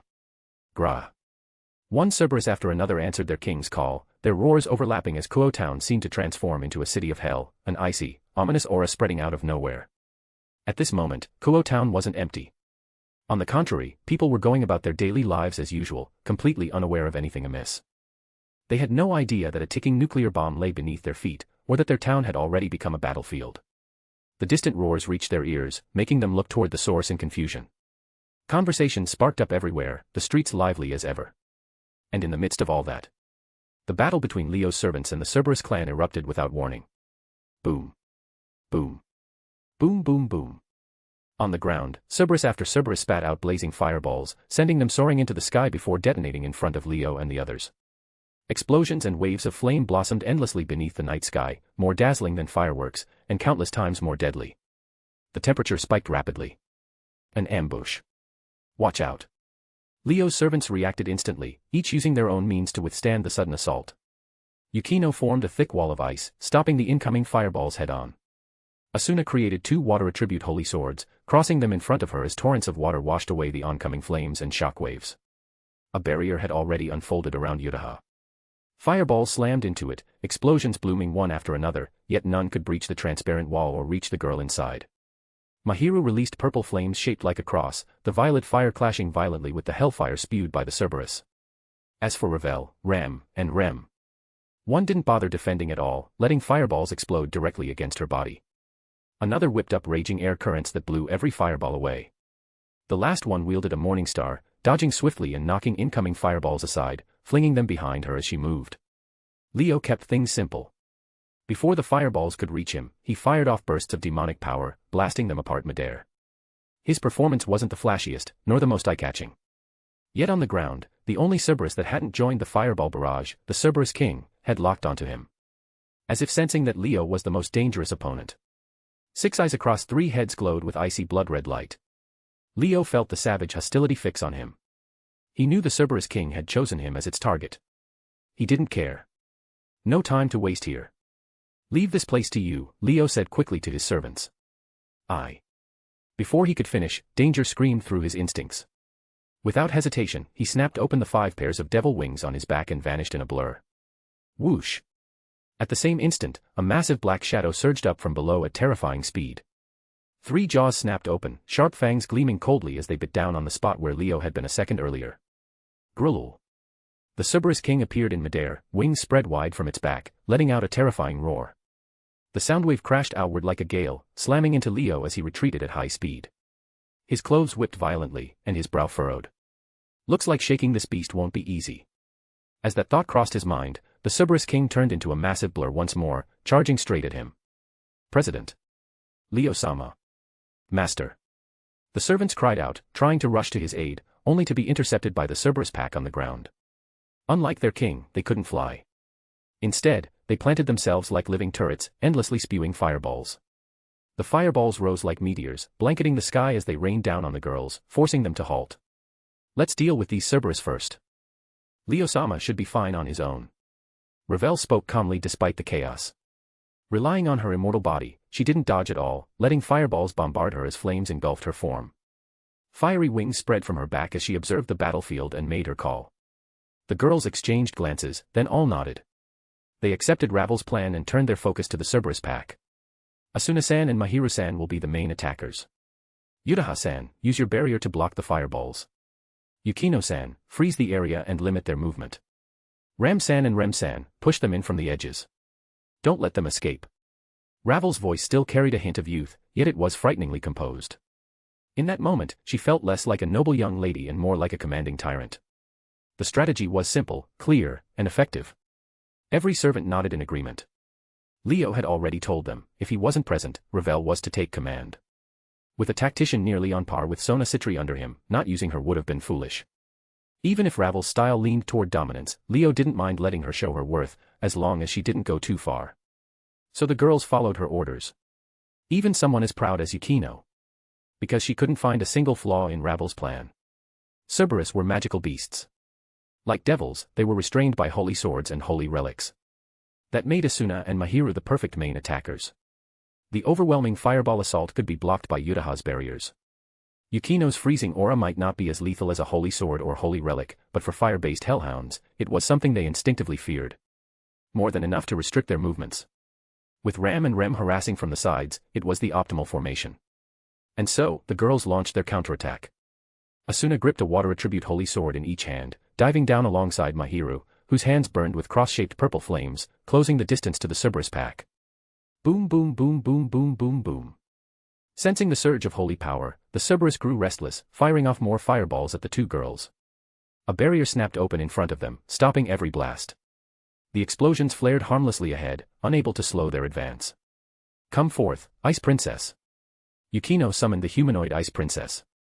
Together, they unleashed freezing winds strong enough to form an ice storm, frost spreading rapidly across the ground.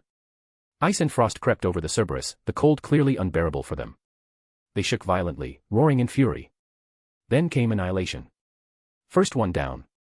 Asuna activated the trait of the Night Piece, bursting forward at godlike speed. She flashed in front of a Cerberus, her holy sword cutting down like a ripple of water. Slash. The sound was clean and final. The Cerberus's thick fur offered no resistance at all.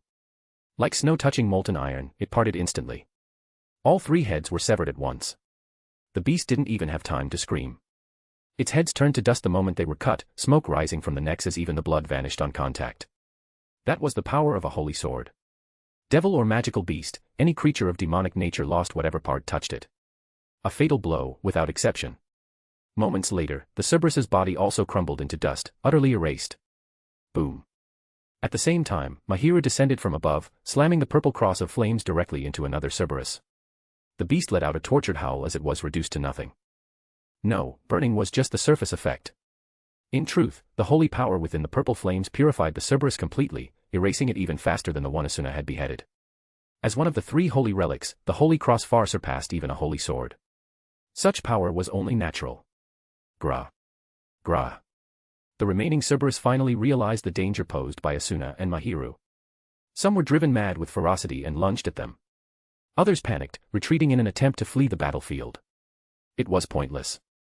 Those that charged were slowed by Yukino's freezing aura, struck down mid-attack, cleaved apart by holy swords or consumed by purple flames. Any that reached the girls were stopped cold by Yutaha's barriers, unable to land so much as a scratch. Those that tried to escape were smashed back by Ram and Remington. Some blown away by raging storms, others forced back by showers of ice spikes. Any stragglers were blasted away by Ravel's phoenix flames, hurled straight back into the fray. No one could create distance from Asuna and Mahiru. Piece by piece, the Cerberus pack was driven into retreat, their numbers steadily dwindling. Anyone witnessing this would have been shocked. Cerberus weren't ordinary magical beasts. As guardians of the underworld's gate, any Cerberus beyond its juvenile stage possessed power rivaling a high-class devil, sometimes even more. By raw strength alone, only Yukino and Ram truly surpassed a single Cerberus. The others weren't much stronger individually, especially Rem, who couldn't match even one Cerberus without entering her berserk state. Yet under precise tactics, the girls forced back a numerically superior Cerberus pack. If word of this reached the underworld, their evaluation among the devil elite would rise significantly. Looks like I don't need to worry over there. Leo spared a glance at his servant's battle and relaxed. Growl. The massive form of the Cerberus king closed in again, violent winds reaching Leo first and whipping his hair into chaos. Slash. Slash.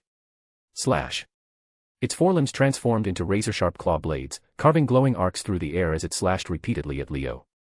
Leo moved like the wind. Using magic detection, he read every motion, dodging each claw strike and pulling away to widen the gap. Grr. Frustrated, the Cerberus king opened all three mouths at once. The center head spat out a fireball far larger than any before, large enough to engulf an entire hill. The left head unleashed toxic gas, the air hissing and corroding wherever it passed. The right head roared, releasing a violent storm that swallowed both fire and poison, merging them into a colossal flaming, poisonous tornado. The inferno twisted toward Leo like a world-ending cyclone, pain prickling across his skin before it even touched him. Just looking at it told him how deadly it was. Demonic flames burned in Leo's eyes. I can't fall behind either. Purple demonic energy surged into his body, awakening the sacred gear slumbering within. White pulses of power rippled outward, making the sky thunder. Come on. White flames engulfed Leo as he charged straight into the flaming poison tornado. Boom. Moments later, a deafening explosion shook Kuo town. Its echo lingered, refusing to fade. Equals dash equals dash equals dash equals dash equals dash equals dash equals dash equals dash equals dash equals. Chapter 170, Chapter 169, everything just clicked. Impressive. There was no denying it. As the king of the Hellhound Cerberus clan, the Cerberus king's strength was the real deal. Even ordinary Cerberus already possessed at least high-class devil-level power. As their king, he naturally stood far above that. After the earlier exchange, Leo had already gotten a solid red on his opponent. Ultimate class devil level. And not just barely. 10 wings worth. Calling him an ultimate class devil almost felt inaccurate. He was closer to a special grade monster. That was why, without using his sacred gear, even Leo could only fight him to a standstill. But once the sacred gear came into play, that was a completely different story. Boom. With an earth-shaking roar, the flaming poisonous tornado was blown apart by a terrifying thunderstorm. Immediately after, a figure wreathed in blazing white aura slammed straight into the Cerberus king behind it. It was like a meteor striking the planet. The resulting shockwave exploded outward. Ruhar. The once dominant Cerberus king was sent flying as if he'd been hit by a falling star, his massive body smashing into a mountain and making the entire peak quake violently. Boulders and rubble collapsed downward, completely burying his enormous form. Bang. Eyes blazing with furious savagery, the Cerberus king tried to launch himself toward Leo's position. But before he could move, Leo had already closed the distance. Bang. Bang. Bang. Bang. Bang. Bolts of lightning fired from Leo's body like laser cannons, slamming into the Cerberus king one after another. Blood sprayed everywhere as the beast howled in pain and rolled away. Before he could even stand up, the blood-soaked Cerberus king lifted his three heads and unleashed fireballs, a storm, and poisonous gas once more. This time, however, the attacks didn't merge into a flaming poison tornado. They came separately, one after another, roaring toward Leo with overwhelming force. Leo raised a hand in response, releasing fire, wind, and freezing air to meet them head-on. Fireballs collided and detonated, sending towering flames and heat waves skyward, igniting the entire mountain. Storms crashed into each other, giving rise to hurricane-force winds that tore trees from the ground and hurled rocks through the air. As for the poisonous gas, it was silently frozen solid by the cold, sealed into an icy mass and rendered completely useless. Then Leo lifted his other hand. A flood and a massive lightning strike followed in quick succession. Just as the Cerberus king tried to struggle to his feet, he was swallowed by rushing water and washed straight down the mountain, trapped in a violent whirlpool below. The lightning struck next, spreading through the water and turning the vortex into a sea of electricity. The Cerberus king's agonized howls echoed non-stop, the pain in his voice impossible to hide. Leo hovered high above, 5 pairs of devil wings spread wide, mercilessly crushing the Cerberus king below. Roar. Covered in wounds, the Cerberus king finally snapped. With a furious roar, he forced his way out of the lightning pool and sprinted toward a pitch-black door that suddenly opened in the sky. That is, the underworld gate. Leo raised an eyebrow. The Cerberus king could open a gate to the underworld from the human world. Was that the reason he'd appeared here in the first place? Had someone lured him over? Or brought him out of the underworld directly? Either way, it was obvious now. He'd been beaten badly enough to lose his nerve and was trying to run. But since you're already here, don't think about leaving. Leo activated the power of Zenith Tempest, channeling the sacred gear's energy into the earth. Rumble. The ground came alive, heaving violently. Sand, soil, and stone tore free, forming one earthen dragon after another. Roaring as they went, they kicked up clouds of debris and charged toward the Cerberus king. Just as he was about to dive into the underworld gate, the earth dragons caught him from all sides, coiling around his body like massive constrictors. Roar. Panicked and enraged, the Cerberus king thrashed wildly. His 3 heads spewed fire, wind, and poison, blasting the earth dragons apart into sand and rubble. But under Leo's control, the debris immediately reformed into new dragons. Along with those rushing in from behind, they swarmed over his body, wrapping tighter and tighter. No matter how he struggled, he couldn't break free and escape through the gate. Whoosh! Leo left behind a trail of afterimages as he instantly appeared in front of the underworld gate, blocking the Cerberus king's final escape route. Still trying to run. Seeing the beast open its 3 massive jaws, fire, wind, and poison gathering within, Leo's gaze turned icy. Without hesitation, he unleashed freezing air, forming massive, razor-sharp ice blades that slashed forward. Slash. Slash. Slash. Slash. Slash. Each enormous ice blade carved into the Cerberus king's body, ripping through fur and flesh alike. Blood sprayed into the sky, soaking the ground below in crimson. Roar. The Cerberus king's howl was filled with pain far worse than before. Even his struggles and counterattacks weakened visibly. Being cut again and again by those ice blades felt like execution by 1,000 cuts. If not for the terrifying vitality of the Hellhound King, this barrage alone would have left him barely clinging to life. Boom. Leo showed no mercy. Seeing the resistance falter, he rushed in and drove a fist into the Cerberus king's back.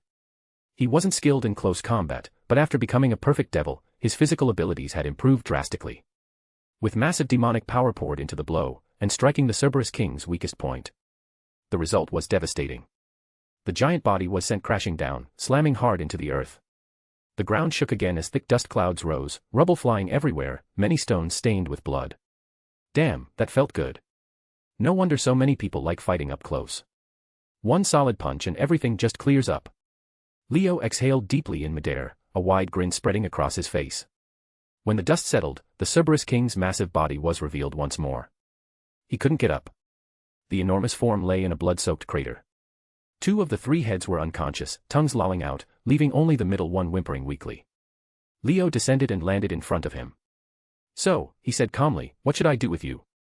Standing before the 3-headed beast, each eye nearly as large as his entire body, Leo folded away his 5 pairs of wings. One hand remained raised, crackling with violent lightning, ready to strike his head down at any moment. Rrrr, whine. The remaining head let out a pitiful sound. There was no trace of savagery or rage left in it. Not even anger. Only a weak desire to live. Leo understood immediately. Begging. Well, look at that, he said lightly. The mighty Cerberus king, scared of dying. He didn't find it strange at all. After all, the moment things went south, the Cerberus king had tried to escape through the underworld gate. It was obvious he didn't want to die. Then submit, Leo said after a moment's thought. Become my familiar and serve me. That's how you live. Yes, Leo had decided to take him. A monster strong enough to rival a special-grade devil was too valuable to waste, especially when it was already begging for mercy. If not for his appearance being completely off his tastes, Leo might have even granted him a pawn piece and made him a servant. Unfortunately, a 3-headed hellhound wasn't exactly his type. He only liked beautiful girls. So this one would have to settle for being a familiar. Rrrr. The Cerberus king hesitated, until Leo raised his lightning-wreathed hand a little higher. Immediately, the beast let out a hurried whine and lowered his head. Good. Leo nodded in satisfaction. Now wasn't the time to form a contract, though. He was still worried about Rias and Sona's situation, so that would have to wait until everything was over. Stay put, he warned, or else. I'll blast you. The lightning faded from his hand, replaced by a steady flow of demonic power pressed against the Cerberus king's body. A demonic mark formed. With it, Leo could track the Cerberus king's location at any time, and even jump directly to him using a magic circle. Removing the mark would require demonic power stronger than Leo's, which was clearly impossible for the Cerberus king. Unless someone helped him, there was no chance of escape. Satisfied, Leo turned to find his servants. Just as figures flew in from the horizon. President. Leo-sama. Master. Yukino, Asuna, Utaha, Mahiru, Ravel, Ram, and Remington. All 7 servants arrived together, completely uninjured, flying straight toward him. You're all okay? Leo asked first, relieved. We're fine, Ravel said with a shake of her head. It's all taken care of. The others nodded in agreement. Under Ravel's planning, they'd cut through the Cerberus pack as if there were no enemies at all. With holy swords and holy relics in hand, and against demonic creatures, the advantage was overwhelming. Combined with their strength and teamwork, victory had been effortless. I'm done here too, Leo said, patting the Cerberus king's bloodied head as he lay in the crater. You're not finishing it off? Yukino asked, glancing at the beast still clinging to life. No need. He'll make a decent guard dog, Leo replied casually, quickly changing the subject. Since these mystery roadblocks are dealt with, let's move. Rias and Sona are probably dealing with something serious. The girls nodded grimly. Even without knowing the details, hellhounds appearing in the human world in organized groups was already enough to signal something major.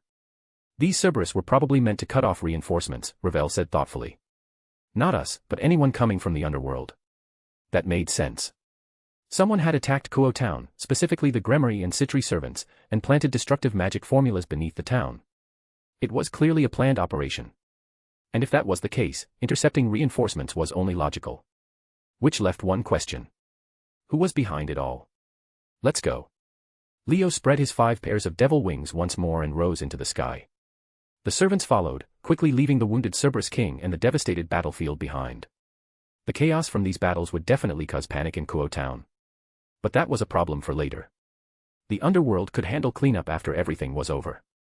They accelerated, turning into streaks of shadow as they headed toward Kuo Academy. We're here. Asuna spoke up suddenly, snapping everyone to attention as they looked ahead. Moments later, the destination came into view. Kuo Academy.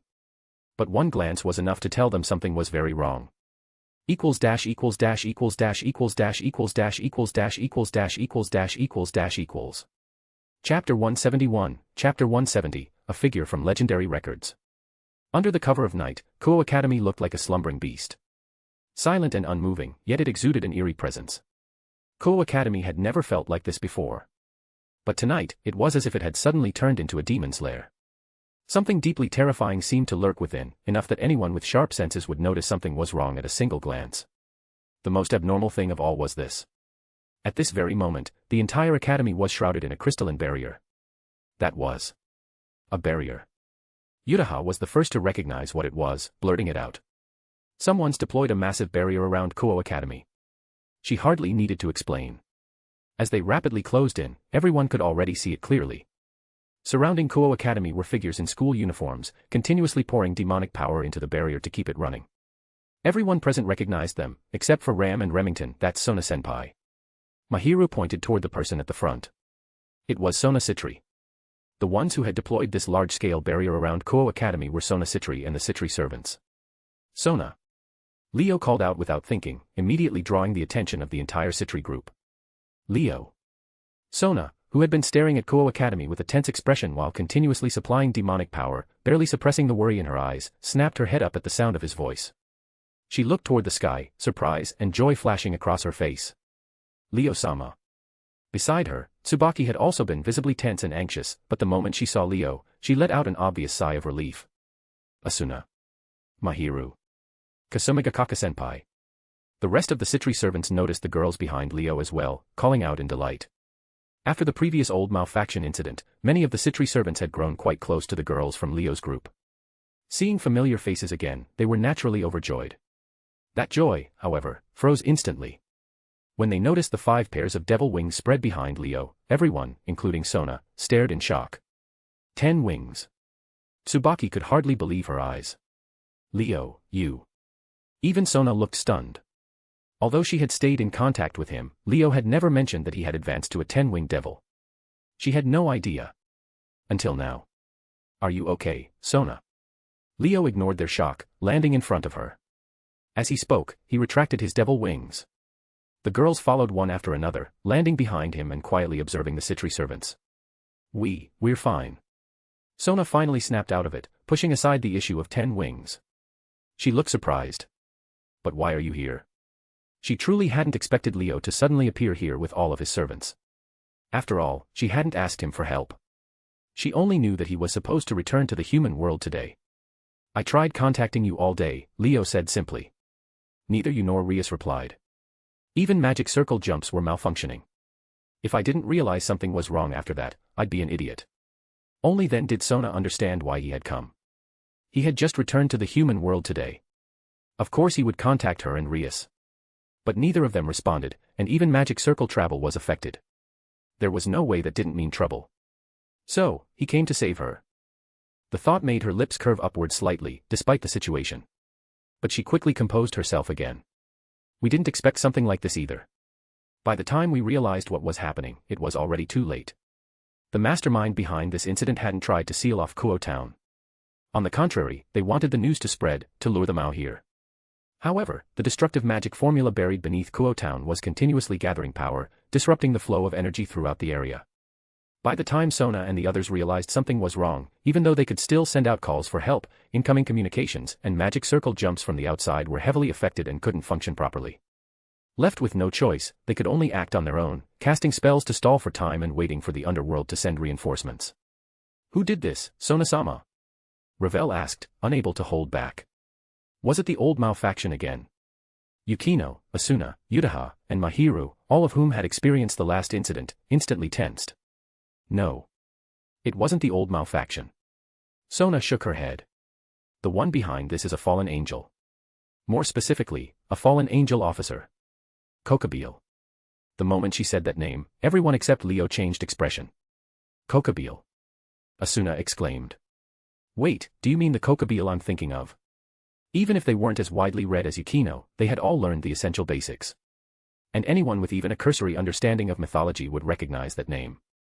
Kokabeel was a fallen angel recorded in biblical texts. One of the earliest fallen angels. One of the 6 great officers of the fallen angels. A being who had survived since ancient times, participated in the mythological war between the 3 factions, and even fought Mao and Seraphim head-on. He was currently a member of Grigori. According to legend, Kokabeel fell because he secretly passed on sacred heavenly knowledge to others. During the war between the 3 factions, he had always fought on the front lines. To the new generation of devils, he was unquestionably a figure that existed only in legend. Compared to him, everyone in the old Mao faction were mere juniors, even the descendants of the original Mao, and Leifei Trix, who had only appeared after the Devil Civil War. Aside from the Governor Azazel and Vice-Governor Shemhazai, Kokabeel and the other 5 officers stood at the very top of Grigori and the Fallen Angel faction. In both status and strength. Someone of that level, so famous that even reincarnated devils newly exposed to the supernatural world recognized his name. Even Hayato Issei, whose head was usually full of nothing but girls, had read about him.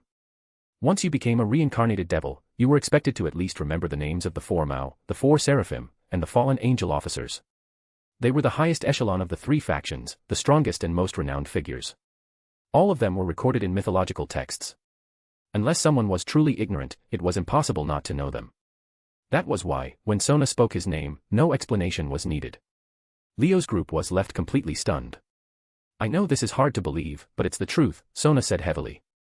Kokabeel, one of the fallen angels' officers, attacked Kuo Town and planted a destructive magic formula beneath it. His targets are me and Rias. As for his goal. Her expression shifted, but she didn't explain it clearly. There wasn't time. He's inside Kuo Academy right now. He's declared that he'll cause havoc here, and that if the Mao don't come, he'll destroy us along with the entire town. That's why he went to the trouble of setting up the destructive magic formula. He wanted to give us time to inform the underworld and draw the Mao here. If he didn't need that, with his power, he wouldn't need such a thing at all. Even high-class devils could destroy a mountain in a single strike. Someone like Kokobeel didn't need elaborate preparations to destroy Kuo Town. A Mao-class being could erase a small country if they went all out. Wiping out a local city was trivial. As one of the 6 great fallen angel officers, a 10-winged fallen angel who had clashed with Mao directly, Kokobeel certainly didn't need a destructive magic formula to annihilate Kuo Town. If he acted personally, it wouldn't even take half an hour. The fact that he deliberately set up such a spell made his true intention obvious. He wasn't trying to destroy Kuo Town. He was threatening Rias and Sona, forcing the Mao behind them to intervene. To stop him from running wild in Kuo Town, I had my servants deploy a large-scale barrier around Kuo Academy, Sona continued. We're doing everything we can to contain the damage within the academy. Rias took her servants and went to confront Kokobeel. I don't know how things are going now. The worry in her voice was impossible to hide. Everyone felt a chill run through them. That was one of the 6 great fallen angel officers, a legendary figure who had survived since ancient times and faced Mao directly. Against someone like that, even prominent figures from the devil world might not be confident of victory. Rias was indeed the pride of the Gremory house, born with the power of destruction trait just like her brother, but she was still only a high-class devil. The gap between her and Kokobeel was like the difference between heaven and earth. Even with servants supporting her, she might manage against an ordinary ultimate-class devil at best. Facing someone who dared confront Mao directly was nothing short of suicidal. Okay, Leo said decisively. He shifted his gaze from Sona to Kuo Academy, enclosed by the barrier. Asuna, Utaha, Ram, Remington. You 4 stay here. Help the Citri servants stabilize the barrier. Don't let anything inside leak out. Then he turned. Yukino, Mahiru, Ravel. You 3 are coming with me. Before anyone else could speak, Sona stepped forward. Can you really do this? She looked at him, worry etched across her face. Relax, Leo said with a faint smile. Leave it to me. As he spoke, his devil wings spread once more. 5 pairs of jet-black wings unfurled, radiating an overwhelming presence that stirred everyone's hearts. At the same time, inside Kuo Academy. Unlike the eerie silence outside, the interior was a scene of utter devastation. Boom. A massive spear of light, like a pillar from the heavens, crashed down onto the ground. The impact was like a missile strike, unleashing a terrifying shockwave that blasted a crater at least 10 meters wide into the earth. Ayaha. A group of students in Kuo Academy uniforms who had been nearby were hurled away by the shockwave. Screaming, they were flung like rag dolls. Some slammed into building walls, cracking them, others smashed into the ground and rolled away in miserable states. President. Everyone. From a distance, a blonde girl who hadn't joined the battle saw the scene and burst into tears, her face pale with panic. Cough. Cough. Those who had been blown away struggled to get back up, either from the ground or against walls. Every one of them was battered and barely standing. President. Akino's shrine maiden outfit was torn and tattered, her fair skin smeared with dirt. Ugh. Kaneko held one arm limply at her side. A closer look showed it had already been badly twisted. He's this strong. Kiba gripped an unusual demonic sword, clearly different from anything he had created before, and glared up at the sky. Damn it. A blue-haired girl in a tight black combat suit clenched her teeth. She held a great sword radiating intense holy power, her body covered in wounds. At the very front stood the 2 who were struggling the most. This is hopeless. We can't win at all. A young man with one hand encased in a grotesque gauntlet shouted hoarsely, gasping harder than anyone else. I won't give up. Rias's eyes burned with crimson demonic power as she stared upward, her expression utterly resolute. Above them all, a figure hovered in the air. Now this is entertaining. A wild, disdainful voice echoed down from him, filled with unmistakable malice. Equals dash equals dash equals dash equals dash equals dash equals dash equals dash equals dash equals dash equals. Chapter 172, Chapter 171, Despair engulfs the battlefield. Against the backdrop of the moon and the darkness of night stood a male fallen angel. He wore an intricately decorated black robe. His rugged features carried a hint of wild handsomeness, but the unruly expression on his face and the arrogance blazing in his eyes were impossible to miss. From his back spread pitch-black wings, 5 full pairs, silently proclaiming his identity to the world. He was the 10-winged fallen angel, one of the 6 top leaders of the fallen angels, a legendary figure who had survived since the age of myth. Kokobeel. Hovering high in the air, his 5 pairs of wings spread wide, Kokobeel looked down with contempt at the battered members of the Gremory servants below. So this is Surzex's little sister and the current Red Dragon Emperor, he sneered. How disappointing. In his eyes, only Rias and Hayadu Issei even existed. Everyone else was completely ignored, even Kiba, who had reached a new realm, and the blue-haired girl holding a holy sword. I thought that since you're Surzex's sister and the current Red Dragon Emperor, you might at least be entertaining, Kokobeel continued lazily. But this? Boring. Just plain boring. The disdain in his voice wasn't hidden in the slightest. The disappointment sounded genuine. Playing around with kids who don't even understand what war is, it's just child's play. If I want to kill this boredom, I'll have to wait for Surzex or Serafal to show up. That tone, those words, were more than Rias could tolerate. Even Issei, who usually had no shame, snapped. What kind of crap are you spouting up there? Issei roared. If the Mao showed up, trash like you would have run for your life already. Shut up, Red Dragon Emperor. Kokobeel didn't even bother to argue, letting out a cold laugh. You're the one who's disappointed me the most. I never thought the Red Dragon Emperor could be this weak. The White Dragon Emperor is far stronger than you. A trace of resentment and seriousness flickered through his eyes. As a leader of the fallen angels, and a high-ranking member of Grigori, Kokobeel knew far more about sacred gear users than most. He had always despised those so-called sacred gears, and he was deeply dissatisfied with Azazel and Shemhazai devoting themselves to researching them instead of expanding fallen angel power. Even so, he had to admit that among the sacred gear users Grigori cultivated, there were one or two he couldn't afford to underestimate. The current White Dragon Emperor was one of them. Even Kokobeel couldn't confidently say he could defeat that man.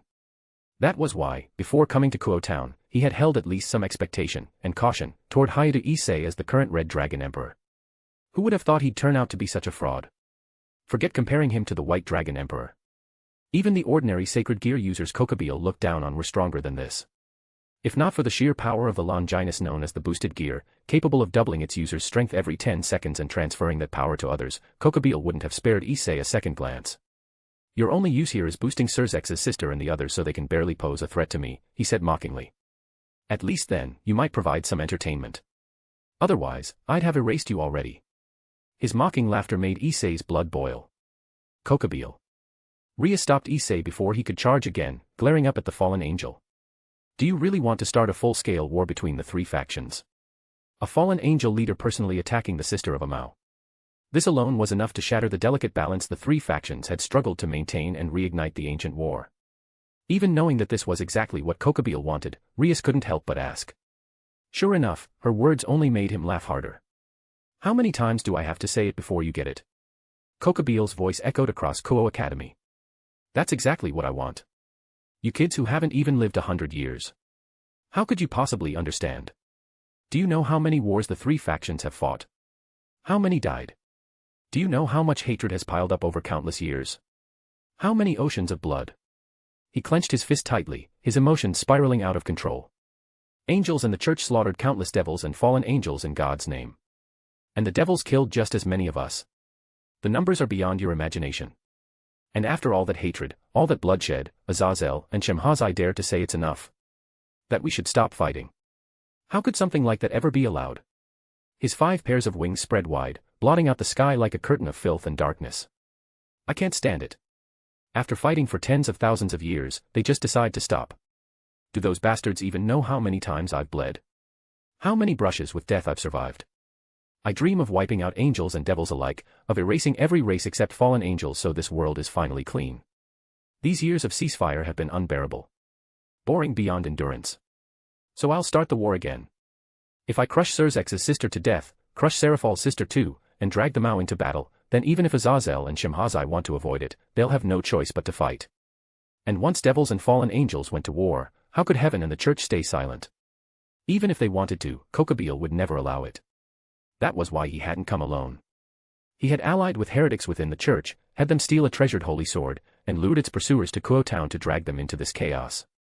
The blue-haired girl wielding the holy sword was the church's warrior sent to recover it. With that, all three factions stood on the same battlefield. No one could escape. God is dead. The Mao of old are dead. Compared to the age of myth, the three factions are weaker now, but even so, this war cannot stop. It must not stop. Until a victor is decided, I won't allow any of you to grow complacent again. Kokobeel's voice turned fanatical. Mad, damn war maniac. Issei muttered, clicking his tongue. Even Akino, Kiba, and Kaneko wore looks of disgust. God. The blue-haired girl closed her eyes, trying to pray, only to realize she no longer had anyone to pray to. Just as Kokobeel said, in the ancient war not only did the original 4 great Mao fall, even God himself had died.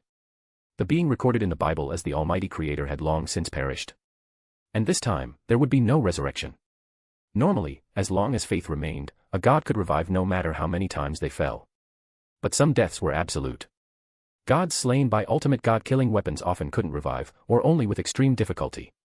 Those devoured or sealed by a far stronger deity could never return unless impossibly harsh conditions were met. The God of the Bible died after completely exhausting his power, weakened beyond recovery, losing even the ability to resurrect, falling into eternal slumber. The girl could no longer pray. Because of that, her fighting spirit had begun to crumble. For a moment, she had even thought it might be easier to die here. In contrast, another swordsman erupted with fierce resolve. We won't let you succeed, Kokabeel. Kiba stood his ground, gripping his sword with all his strength and pointing it straight at the fallen angel. The blade in his hand was nothing like before. It radiated both the curse and malice of a demon sword, and the holy aura of a holy sword. A weapon that fused two completely opposing forces. A holy demonic sword. Through clashes with fallen angels and the church's holy sword wielder, Kiba had finally overcome his pain and hatred, reaching that realm. The ultimate domain of a sacred gear, power capable of shattering the balance of the world. Balance breaker. Kiba had reached it ahead of all the other servants. With a sword that embodied both holy sword and demon sword, activating balance breaker allowed him to create it. Sword of betrayer. That was Kiba's balance breaker. Having completed it, his strength far surpassed what it had been when he fought Asuna, overtaking everyone else present. Until now, the strongest among the Gremory servants had been Rias and Aquino. But now, that title might belong to Kiba. Unfortunately. The holy demonic sword is impressive, Kokabeel said, looking at Kiba like an insect. Even an ultimate class devil would have to be wary. But do you really think it can threaten me? He casually raised a hand, forming a spear of light. A massive one, thick as a pillar, took shape and was hurled straight at Kiba. Watch out. Rias, Aquino, Kaneko, and the blue-haired girl all rushed forward, forming a defense around him. Boom. The explosion shook the battlefield. The spear blasted into the ground, tearing it apart and sending all of them flying.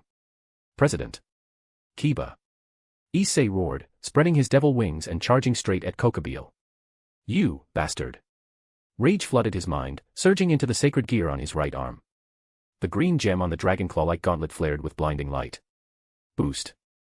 The cold mechanical voice echoed as his power doubled. Bang. Issei's fist slammed toward Kokabeel's face, only to be casually caught. It's useless, Red Dragon Emperor, Kokabeel sneered. No matter how much you boost, you'll never reach my level. Using a sacred gear drains stamina and demonic power. And even if that power is forced into your body, you can't handle it. Weak as you are, even at your limit, you'd barely reach high-class devil level. That's not even enough to scratch a hair on my head. He tightened his grip, yanking Issei close. Boom. Kokabeel's fist smashed into Issei's face, sending him flying like a cannonball into the ground, kicking up clouds of dust. Issei-kun. The blonde girl who hadn't joined the battle screamed, tears streaming down her face. It's over. Kokabeel passed judgment mercilessly. With a cruel smile, he raised his hand and formed another spear of light. Despair settled over everyone. Buzz. Suddenly, the barrier around Kuo Academy rippled. An opening appeared, and a figure shot through at incredible speed, appearing instantly behind Kokabeel. Kokabeel's smile vanished. He spun around, thrusting the spear behind him. Only for a hand to clamp down on his wrist, stopping the attack cold. Chapter 173, Chapter 172, a scene that shocked everyone. Boom. High above Kuo Academy, a violent impact finally erupted, sending a circular shockwave ripping outward.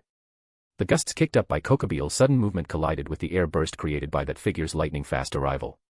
The two forces slammed together a beat too late, exploding into a roaring ring of pressure that swept across the area. Ooh. Kokabeel felt a powerful grip clamp around his wrist. The strength alone was bad enough, but the aura behind it was what truly set off his alarm bells. He barked out an angry shout. Then he heard a light chuckle. Relax. You're a big-name figure from the mythological era, someone bold enough to deliberately spark another war between the three factions. When something unexpected happens, shouldn't you show a little more composure? It'd suit that overblown reputation of yours a lot better, wouldn't it? As the voice spoke, the hand gripping Kokabeel's wrist slowly tightened. Bones creaked under the pressure. Bang. Kokabeel's expression changed again. He abruptly surged with power, tearing himself free with a muffled blast and riding the wind to put distance between them. Only then did he finally get a clear look at his opponent. The newcomer wore dark casual clothes and looked far younger than Kokabeel, 17 or 18 at most. Yet from his back spread 10 wings, the same number as Cocobeel's own. Unlike the crow-like wings of a fallen angel, however, these were sharp-edged, bat-like wings. It was a face Cocobeel was certain he'd never seen before. And that made no sense. A 10-winged devil, an existence on the same level as himself. Across the entire history of the underworld, there were only a handful. How could a fallen angel executive who'd survived since the mythological era not recognize him? Cocobeel felt shock, anger, and confusion all at once. The members of the Gremory servant group, however, felt none of that confusion. They knew exactly who it was. Leo. Lying on the ground, Rias cried out his name. Leo-sama. It's him. How is this possible? Akino, Kiba, and Kaneko were also sprawled across the ground, battered and wounded. Staring at the 10-winged devil who had appeared in the sky, every single one of them was frozen in disbelief. Who is that? Only the blue-haired girl and the blonde girl, having never met Leo before, were completely clueless. As for Issei, he was buried in a crater of shattered rubble, apparently unconscious. Whoosh! Whoosh! Whoosh! Suddenly, 3 more figures burst through a quietly opened barrier entrance, wings spread wide as they descended and landed beside the Gremory group. Are you okay, Rias-sama? Ravel landed next to Rias and hurriedly helped her up. Can you stand, Akino-san? Yukino moved to Akino's side and supported her. You're badly hurt, Tuja-san. Mahiru's face paled when she saw Kaneko covered in blood. She immediately released her demonic power, pressing a softly glowing green hand against Kaneko's body. I can help too. Seeing this, the blonde girl who hadn't joined the fight rushed over to Rias. She raised both hands, a brilliant green light flaring to life, far brighter than Mahiru's. Under Mahiru's startled gaze, she began healing Rias. What are you all doing here? Rias was still stunned, clearly never expecting Leo and the others to appear at a moment like this. Unfortunately, this wasn't the time for explanations. Seeing Ravel and the others tending to the injured, Leo finally let out a small breath of relief. Then he turned away and looked back at Cocobeel. Hello there, fallen angel executive. There was no fear or tension in Leo's voice, as if he were greeting an old friend instead of a legendary figure from the mythological era. Nice to meet you. I'm Leo Eligos. Please take care of me. Cocobeel, who had been twisting his wrist, froze. Leo. Eligos. His face darkened, cold light gathering in his eyes. I know you. The last descendant of the extinct Eligos family of the 72 Pillars. Because you carry half human blood, you qualified to become a sacred gear wielder, the current holder of Zenith Tempest. At last, Cocobeel understood why the face had been unfamiliar. This wasn't some ancient powerhouse he knew. This was a new generation devil. To have a fallen angel executive remember my name, and in such detail, should I feel honored? Leo smiled calmly, completely unfazed by the oppressive stare bearing down on him. That composure alone told Cocobeel everything he needed to know. Those 10 wings weren't for show. Even if he was a new generation devil, the boy standing before him was undeniably an existence on the same level. Don't get the wrong idea. I'm not particularly interested in you. If Azazel hadn't been going on about you lately, I wouldn't even know your name. Cocobeel curled his lips into a grin, one that looked downright vicious. Of course, that was only true until today. Things were different now. It seems my friends have received quite a bit of attention from you. Leo glanced at the Gremory group on the ground, his tone unhurried. And we've received plenty as well. I have to say, I'm impressed you managed to bring so many Cerberus out of the underworld. You even brought the Cerberus King. Oh. So you've already met my pets. Cocobeel raised an eyebrow and sneered. Looks like they've been dealt with. They were supposed to intercept some trash the underworld might send. To think they couldn't even stop a bunch of new generation devils. Useless. His target was a Mao, not insignificant nobodies. That was why he'd released the Cerberus pack in Kuo Town, to weed out fools who didn't know their place. Well, if even the Cerberus King couldn't stop you, then the world's second strongest Longinus really does live up to its reputation. Cocobeel spread his arms, smiling. If it's you, maybe you can help me kill some of this boredom. So you're bored, huh? Leo nodded in understanding, then smiled. In that case, you can relax. After today, you probably won't have another chance to feel bored again. Not won't be bored, but won't have the chance to feel boredom at all. There was no way Cocobeel missed the meaning behind those words. Just you. He burst out laughing, then abruptly stopped, growling, You've got a big mouth. What, do you think you're a Mao? As he roared, an immense light power exploded from his body. That dust-colored radiance instantly condensed under his control into an enormous spear of light. Cocobeel grabbed it and hurled it at Leo with all his might. That spear. Supporting Yukino's pupils shrank. The only fallen angel she'd ever seen before was Varden, the one who had killed her. He'd also formed a spear of light back then, but compared to Kokabiel's, Varden's looked like a toothpick. Which was only natural. Varden had been a mere 2-winged lower fallen angel. Compared to a 10-winged fallen angel executive like Kokabiel, the gap was absurd. With a difference of at least 4 ranks, comparing Kokabiel and Varden was an insult to Kokabiel. Calling it fireflies versus the moon would have been generous.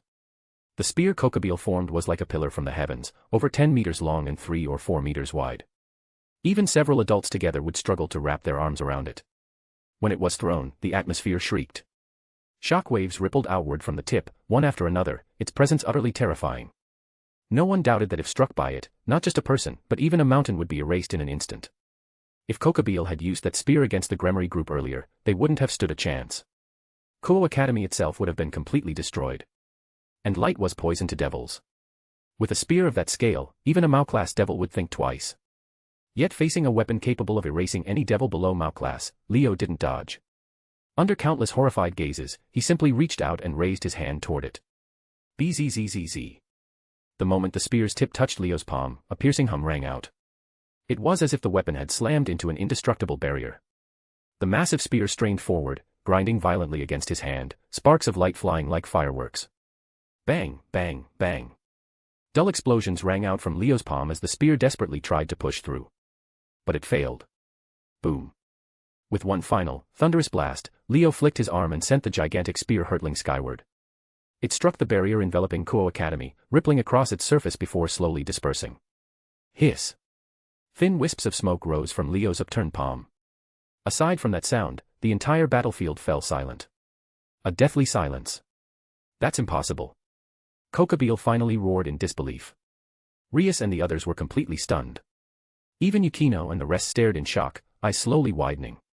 A light spear thrown with full force by a 10-winged fallen angel executive, caught and thrown away with one hand. That was a weapon capable of threatening even a Mao-class devil. That seriously hurt. Bathed in stunned gazes, Leo shook his smoking hand, baring his teeth in pain. As expected of a fallen angel executive. That spear nearly ruined my hand. If he hadn't already become a perfect devil, no longer restrained by light, then trying to catch Kokabiel's spear like that wouldn't have just cost him a hand. Half his body would have been vaporized. Now that light no longer countered him, with demonic power on the same level and a body far stronger than before, he could withstand Kokabiel's attacks. Even if it was dangerous. Impossible. How could something this ridiculous exist? Kokabiel couldn't accept what he was seeing. It felt absurd, utterly insane. Feel like you're dreaming. Leo didn't care how Kokabiel felt. He lowered his smoking hand and smiled again. This time, the smile was dangerous. Then let me wake you up. Just like Kokabiel earlier, Leo raised his hand high. Blinding lightning erupted from his body, arcs of electricity dancing wildly around him. One by one, they converged into his palm, forming a massive spear of lightning before everyone's eyes.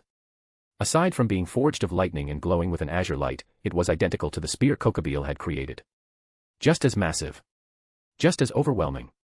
Under Kokabiel's sharply constricting pupils, Leo hurled it. The lightning spear screamed through the air, shock waves rippling outward from its tip just like before. Rhea. Kokabiel roared, gritting his teeth as he thrust out his hand, just like Leo had, and tried to catch it head-on. Unfortunately for Kokabiel, he wasn't him. Boom. The lightning spear slammed into Kokabiel and detonated, unleashing a world-shaking explosion. Countless bolts of lightning rampaged through the sky, branching wildly as they illuminated the night. On the ground, people cried out, their voices swallowed by the thunderous roar. Blinding light stole their vision, forcing them to raise their arms and shield their faces. Kuo Academy was bathed in searing brilliance, as if the night itself had turned into day. Equals dash equals dash equals dash equals dash equals dash equals dash equals dash equals dash equals dash equals. Chapter 174, Chapter 173, The Sealed Fallen Angel. BZZT. As endless arcs of lightning surged in and out of Kuo Academy, the barrier enveloping the campus shuddered as if it had taken a direct hit. The tremor traveled through every devil maintaining the barrier. The demonic power they were pouring into it rebounded violently, draining their color and nearly severing their connection altogether. What on earth is happening in there? Sona and the others could only grit their teeth and endure. Even Asuna, Yutaha, Ram, and Rem wore grim expressions, worry flickering in their eyes. They hadn't entered Kuo Academy, but the barrier's reaction alone told them how fierce the fighting inside must be. And it wasn't just this time. Not long ago, a massive spear of light had shot straight into the sky and slammed into the barrier above the school. The impact back then had nearly shattered it, leaving everyone present badly shaken. If Leo hadn't left Asuna and the other three here, especially Yutaha, who possessed the strongest barrier-type sacred gear, and Ram, whose strength rivaled an ultimate-class devil, working together with the Citri servants to maintain the barrier, it would have collapsed the moment that spear of light rose into the sky. It certainly wouldn't have held until now. Because of that, everyone could already imagine just how brutal the battle inside the barrier was. All they could do was pray silently, hoping Leo would save Rias and help her survive this ordeal. What they didn't know was that while the battle inside truly was intense, it wasn't nearly as evenly matched as they imagined. In fact, it was the complete opposite. Facing Kokabeel, a fallen angel officer who had survived since the Age of Myth, Leo, a devil of the new generation, displayed overwhelming dominance. In just a single exchange, he shocked Kokabeel and everyone present. Ha, ha. As the blinding lightning faded, Kokabeel came into view, panting heavily. The exquisite black robe he wore was now in tatters. His entire body looked scorched, smoke rising as massive burns covered him. Blood streamed from multiple wounds, staining his skin, twisting his face into a grim mask.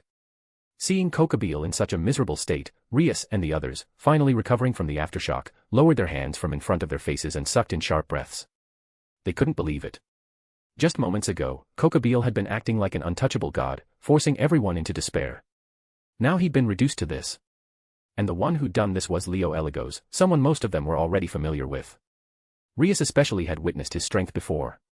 More than a month ago, Leo had revealed his power in front of her and Sona Citri, crushing Leafii tricks after he consumed Ouroboros. From that moment on, they knew Leo stood far above them.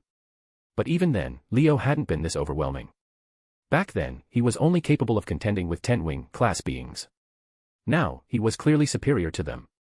And Kokabeel wasn't just any 10-wing class fallen angel. He was an ancient powerhouse who had dared challenge a Mao and even fought one before. He's gotten stronger. Rias had no choice but to acknowledge it. And not by a small margin. The most obvious proof lay in the wings behind him, no longer 8, but 10, identical to Kokabeel's.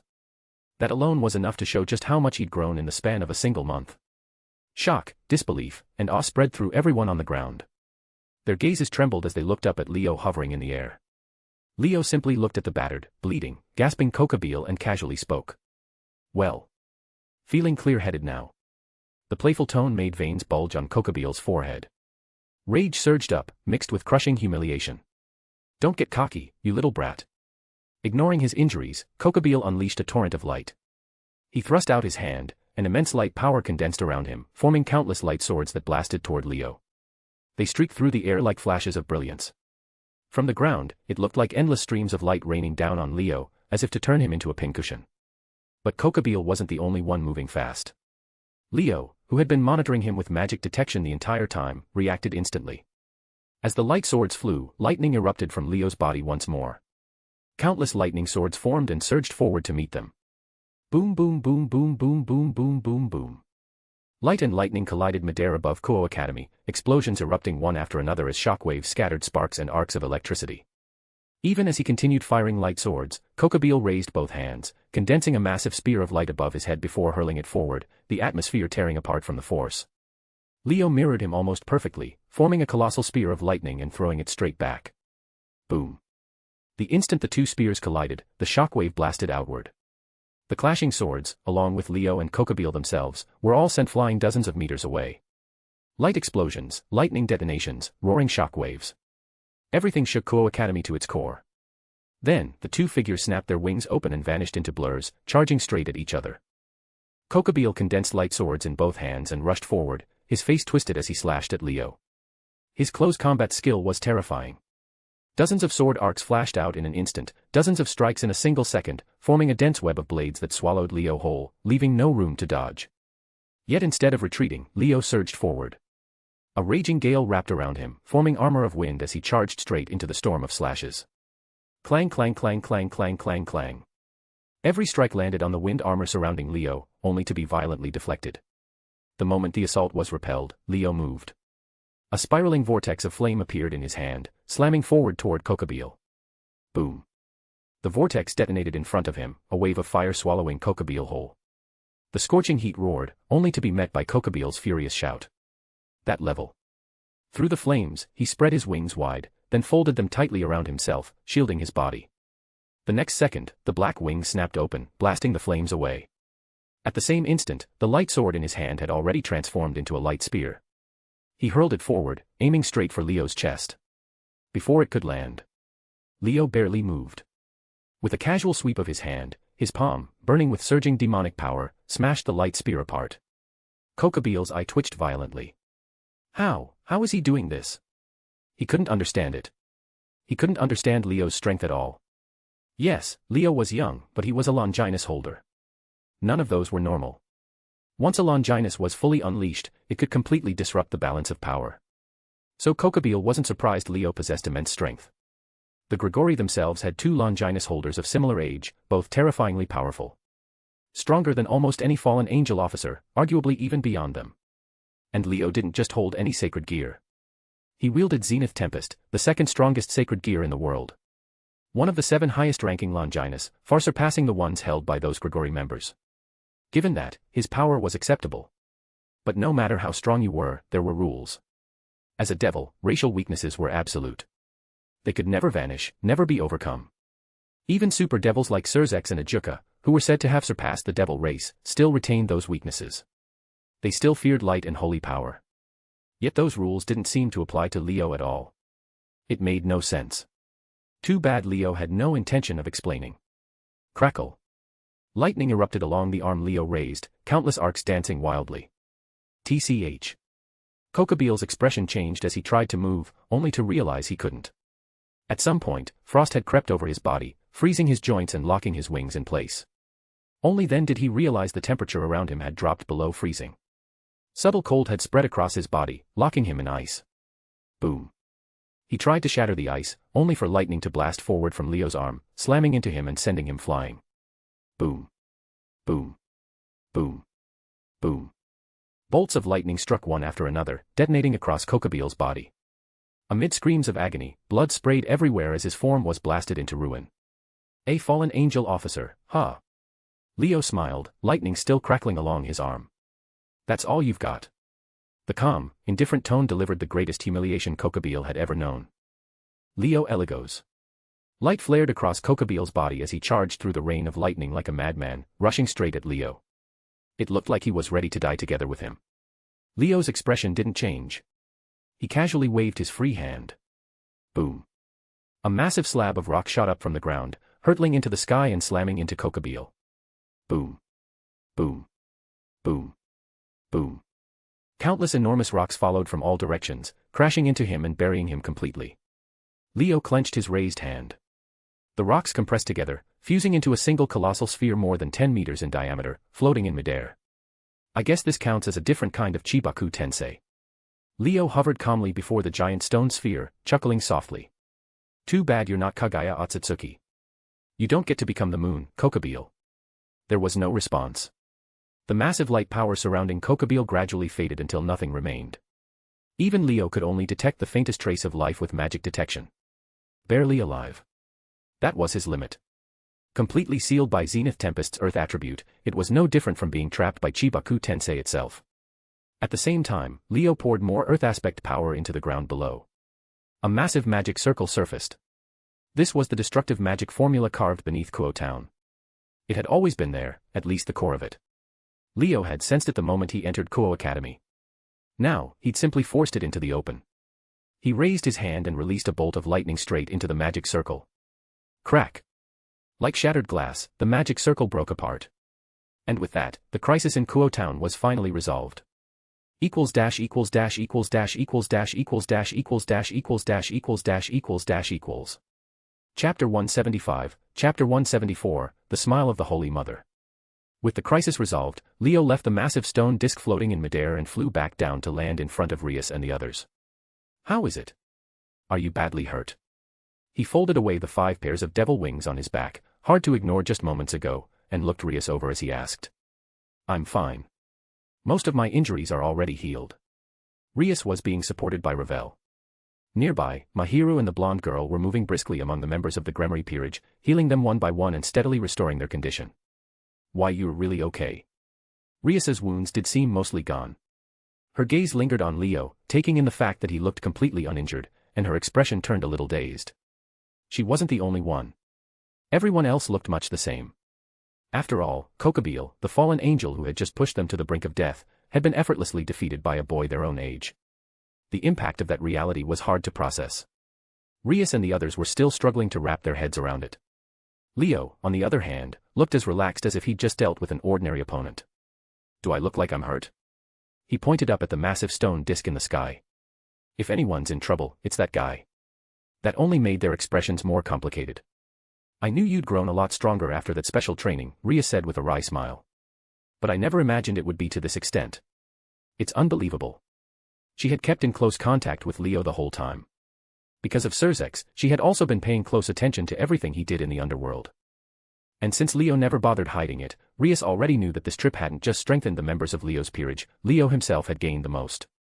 Ravel, Ram, and Rem were the new servants he had taken in. One was a pure-blooded high-class devil from House Phoenix, and the other two were Oni orphans, naturally powerful from birth. Bringing 3 such exceptional people into his peerage was an enormous gain for someone with the servant conversion trait. Because of that, Rias had been mentally prepared for Leo to come back stronger than before. Even so, she hadn't expected this much of a jump. A 10-winged devil who could casually defeat Kokobeel, a fallen angel commander who had survived since the age of myth, that was more than stronger. It was absurd. Honestly, it stung. Leo, however, didn't think much of it. It wasn't that hard. He might have been a fallen angel commander, but dealing with him was pretty easy. He meant it.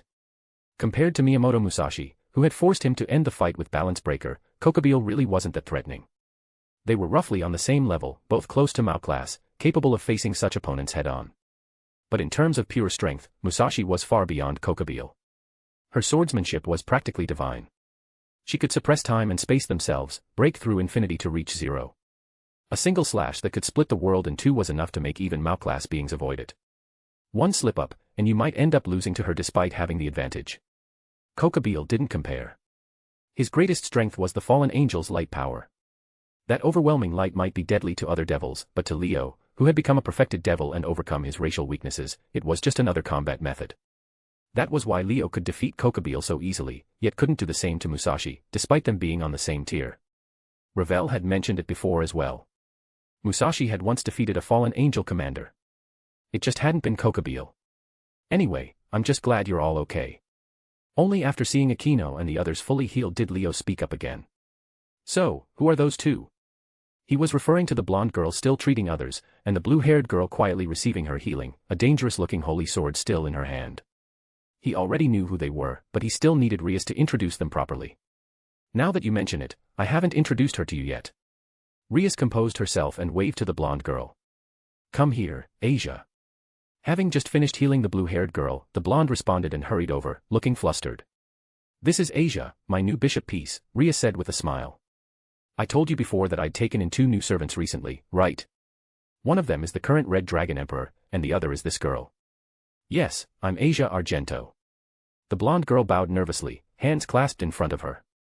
Please take care of me. Leo naturally knew who she was. She was one of the original heroines, a former saint of the church, born with the power to heal others. She had once been praised by everyone around her, but after healing a severely injured devil, she was branded a heretic and cast out by the church, left with nowhere to go. Her healing ability came from a sacred gear called the Smile of the Holy Mother, Twilight Healing. It was an ultra-rare sacred gear, with only a handful confirmed worldwide. Not only could it heal humans and angels, it could also heal devils and fallen angels.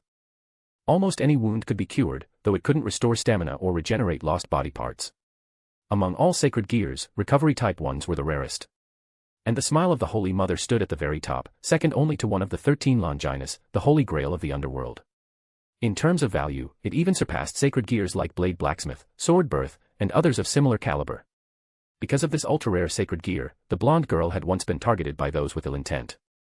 After a series of ordeals, she eventually joined the Gremry peerage alongside Issei and became Rias's bishop. But now, with Issei having been noticed early by Rias and Sona Citri thanks to Leo's warning, and taken in before those events ever happened, Asia no longer seemed to have joined because of him. Rias didn't explain the details, and Leo didn't ask. He wasn't particularly concerned with how it happened. As long as the saint joined the Gremry peerage like in the original story, that was enough. As for the blue-haired girl, I'm Zenobia, a holy sword wielder of the church. She introduced herself before Rias could speak. A holy sword wielder. Yukino had been eyeing the sword in Zenovia's hand for a while now. Her gaze settled on it. So that really is a genuine holy sword? It wasn't a strange reaction. She had seen holy swords many times through Asuna, but those were created through a sacred gear's ability. To put it bluntly, they were replicas. True holy swords were divine weapons created through magic or alchemy by craftsmen who had reached the realm of the gods. Usually, only one suitable wielder would appear every few decades. They were the trump cards of the church in heaven, and every holy sword wielder was an invaluable asset. And now, one of them was standing right here. This is Durandal. Aware of how conspicuous she and her sword were to devils, Zenovia openly displayed it. It was an oversized greatsword, entirely blue, with an exaggerated design, yet she held it effortlessly. Durandal, also known as Dyrnwyn. A legendary holy sword on par with the Sword of Kings. It's said to be the sharpest among holy swords, capable of shattering anything it touches. A blade that can cut through anything, even the Baal House's power of destruction. Yukino calmly revealed the sword's true nature, then glanced at Rias. She was simply reciting what she'd read in books, without adding any personal opinion. Rias didn't deny it, which confirmed the accuracy.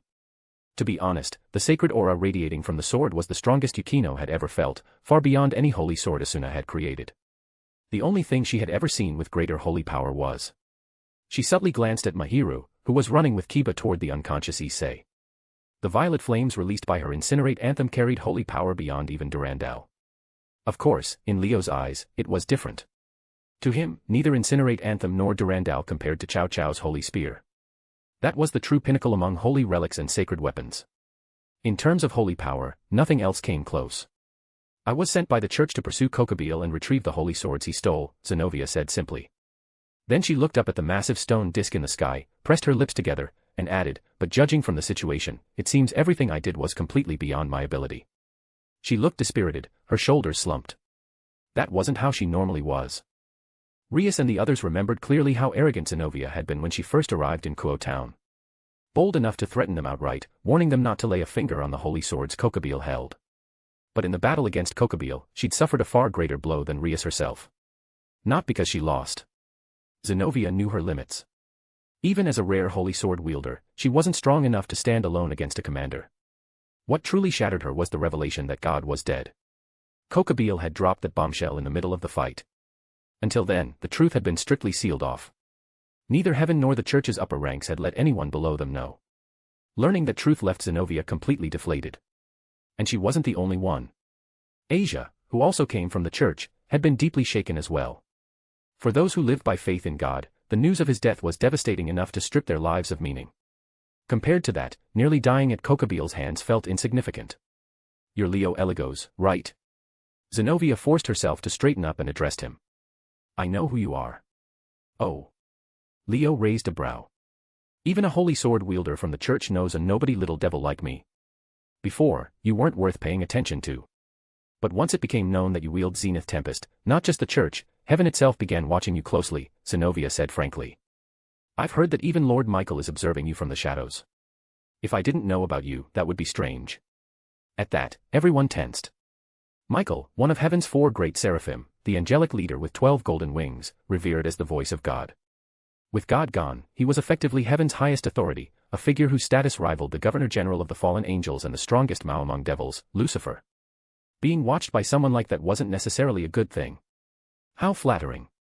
Leo didn't seem bothered in the slightest. Plenty of people were watching him already.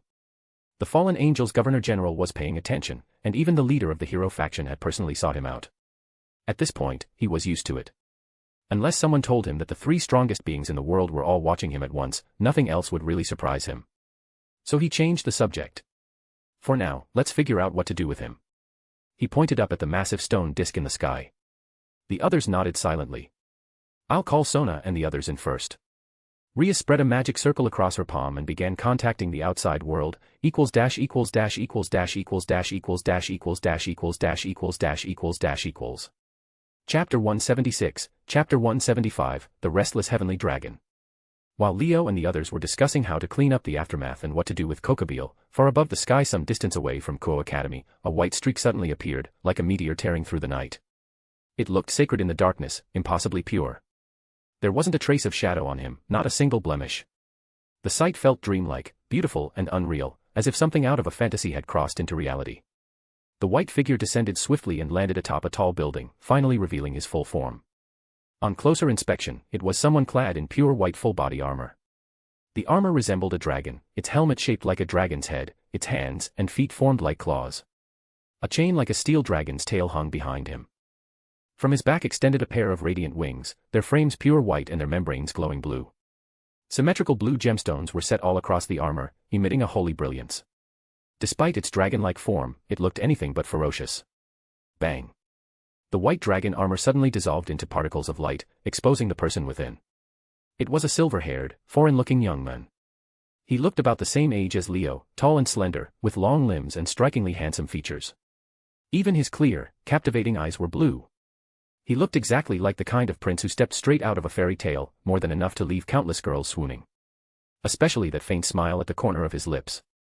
It was subtle, but impossible to ignore, drawing the eye and leaving people dazed. The young man stood at the edge of the rooftop, night wind brushing past him as he gazed in the direction of Ko Academy. One hand rested in his pocket. With the other, he raised his arm and unfolded a small magic circle. A figure was projected within it. "Yo, Valley. Everything going smoothly?" The next instant, a flippant voice came from the projection. It sounded casual, almost carefree. But anyone who truly knew its owner would instantly feel an overwhelming pressure. Because the one speaking held a status and authority beyond imagination. "Are you busy, Azazel?" Valley asked calmly, speaking the name that made countless people blanch.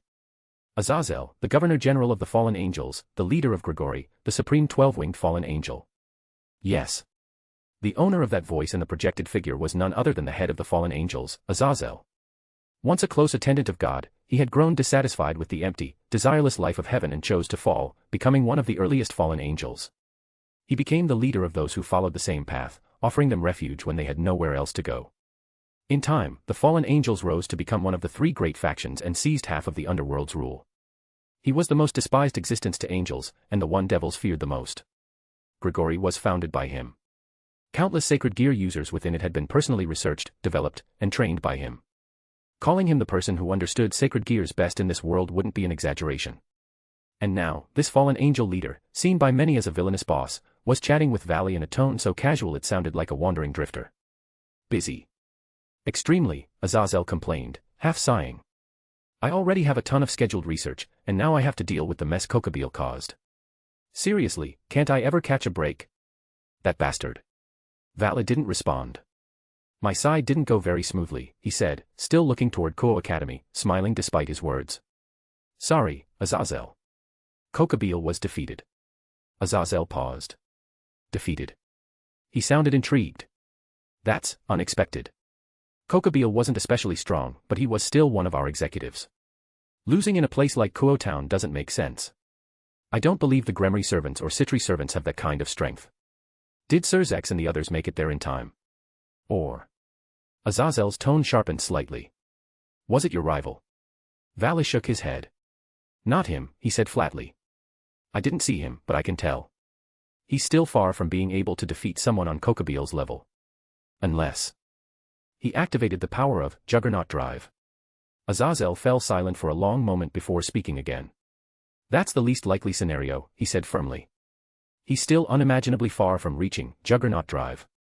Even entering it through loss of control would require a special trigger. If his opponent were you, that might be possible. After all, the bond between the two heavenly dragons is enough to push him into that cursed power when he's driven into a corner." As the person who understood sacred gears best, Azazel was certain of this. Which was why he rejected the idea and pressed further. "Then who defeated Kokabeel?"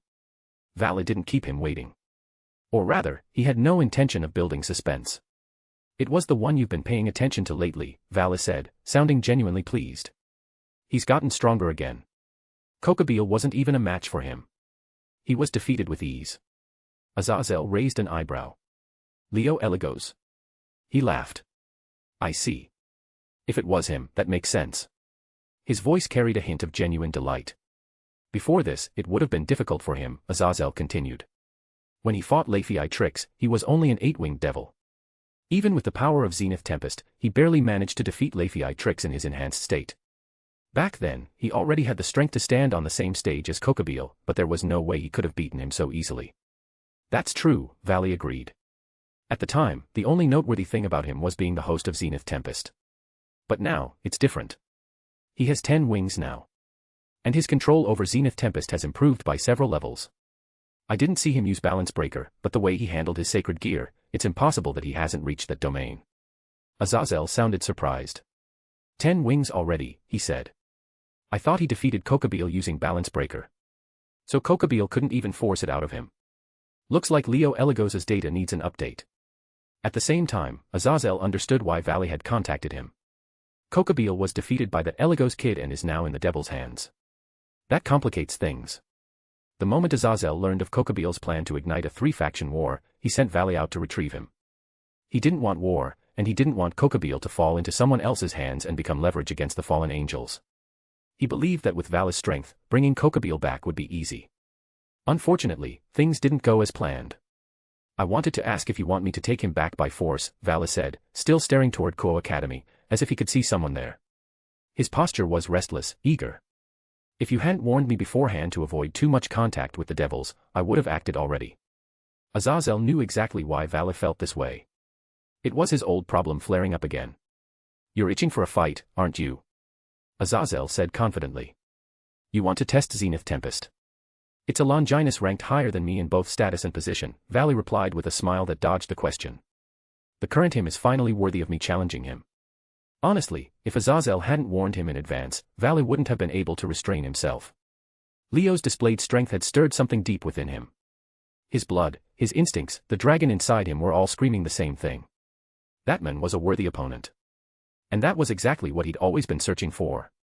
Azazel understood this better than anyone. No one in the world knew what kind of existence Valley was better than he did.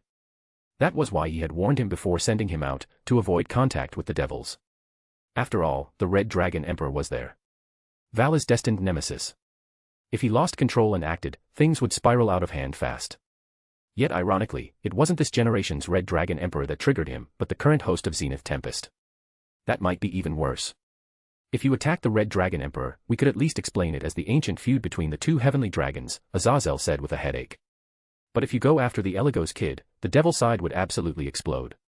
So please, Valley, reel in that battle lust for now. I really don't want to clean up another mess. The smile faded from Valley's face, replaced by disappointment he couldn't quite hide. So it's still not allowed, he murmured. I finally find an enemy that interests me, and I have to give it up because of balance between factions and avoiding future wars. The emotion in his voice made even Azazel fall silent for a long while. Then, as if changing the subject, he spoke of what came next. Since Coquebille is already in the devil's hands, we'll abandon retrieving him, Azazel said helplessly. Worst case, we negotiate. It might even be a good chance to bring up that matter I've been considering and finally put it into motion. Valley didn't respond immediately. So it's decided, he asked quietly. There really won't be any more wars in the future. That's what I hope, Azazel said meaningfully. And Sirzex and Michael probably feel the same. For you, that must be disappointing, right?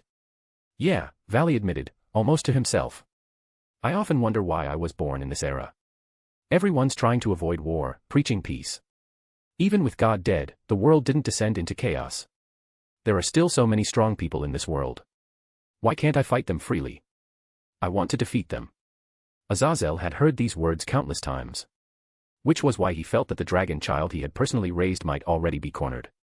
Valley was reaching his limit. Still, he spoke. Those who pursue battle alone usually don't live very long. Azazel said it slowly. Doesn't matter, Valley replied without hesitation. I've never cared about longevity. Just like you, Azazel said wryly. But even if you defeat every strong opponent, what then? There'll be no one left worth fighting.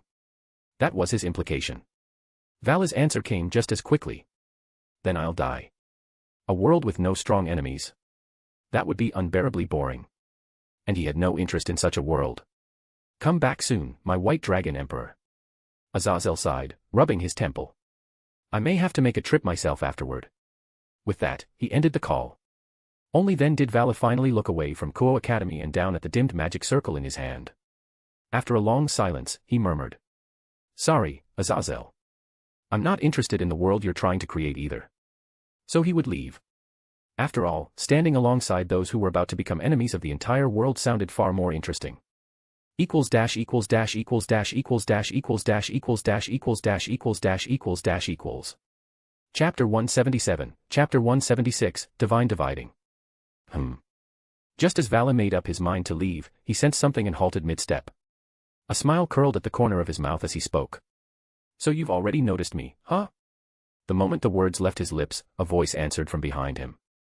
Well, magic detection is one of the things my Eligos family excels at. When someone as bright as a star suddenly shows up above Kuo Academy, it'd be pretty hard not to notice. At the rooftop entrance behind Valley, a boy about his age leaned casually against the door, arms crossed, smiling as he replied. If Valley was a beautiful man with the gentle glow of the moon, then this guy was like the sun. Bright, open, and full of energy. It was Leo. I thought you'd just barge in and snatch Kokobile away. Leo watched Valley's back as he spoke. He'd been on guard the whole time. In the original story, Kokobile had been taken away by Valley after a sudden intrusion. If Valley hadn't appeared out of nowhere and defeated Kokobile back then, relying on the Gremory servants and Zenobia alone would have made it nearly impossible to bring him down and resolve the crisis.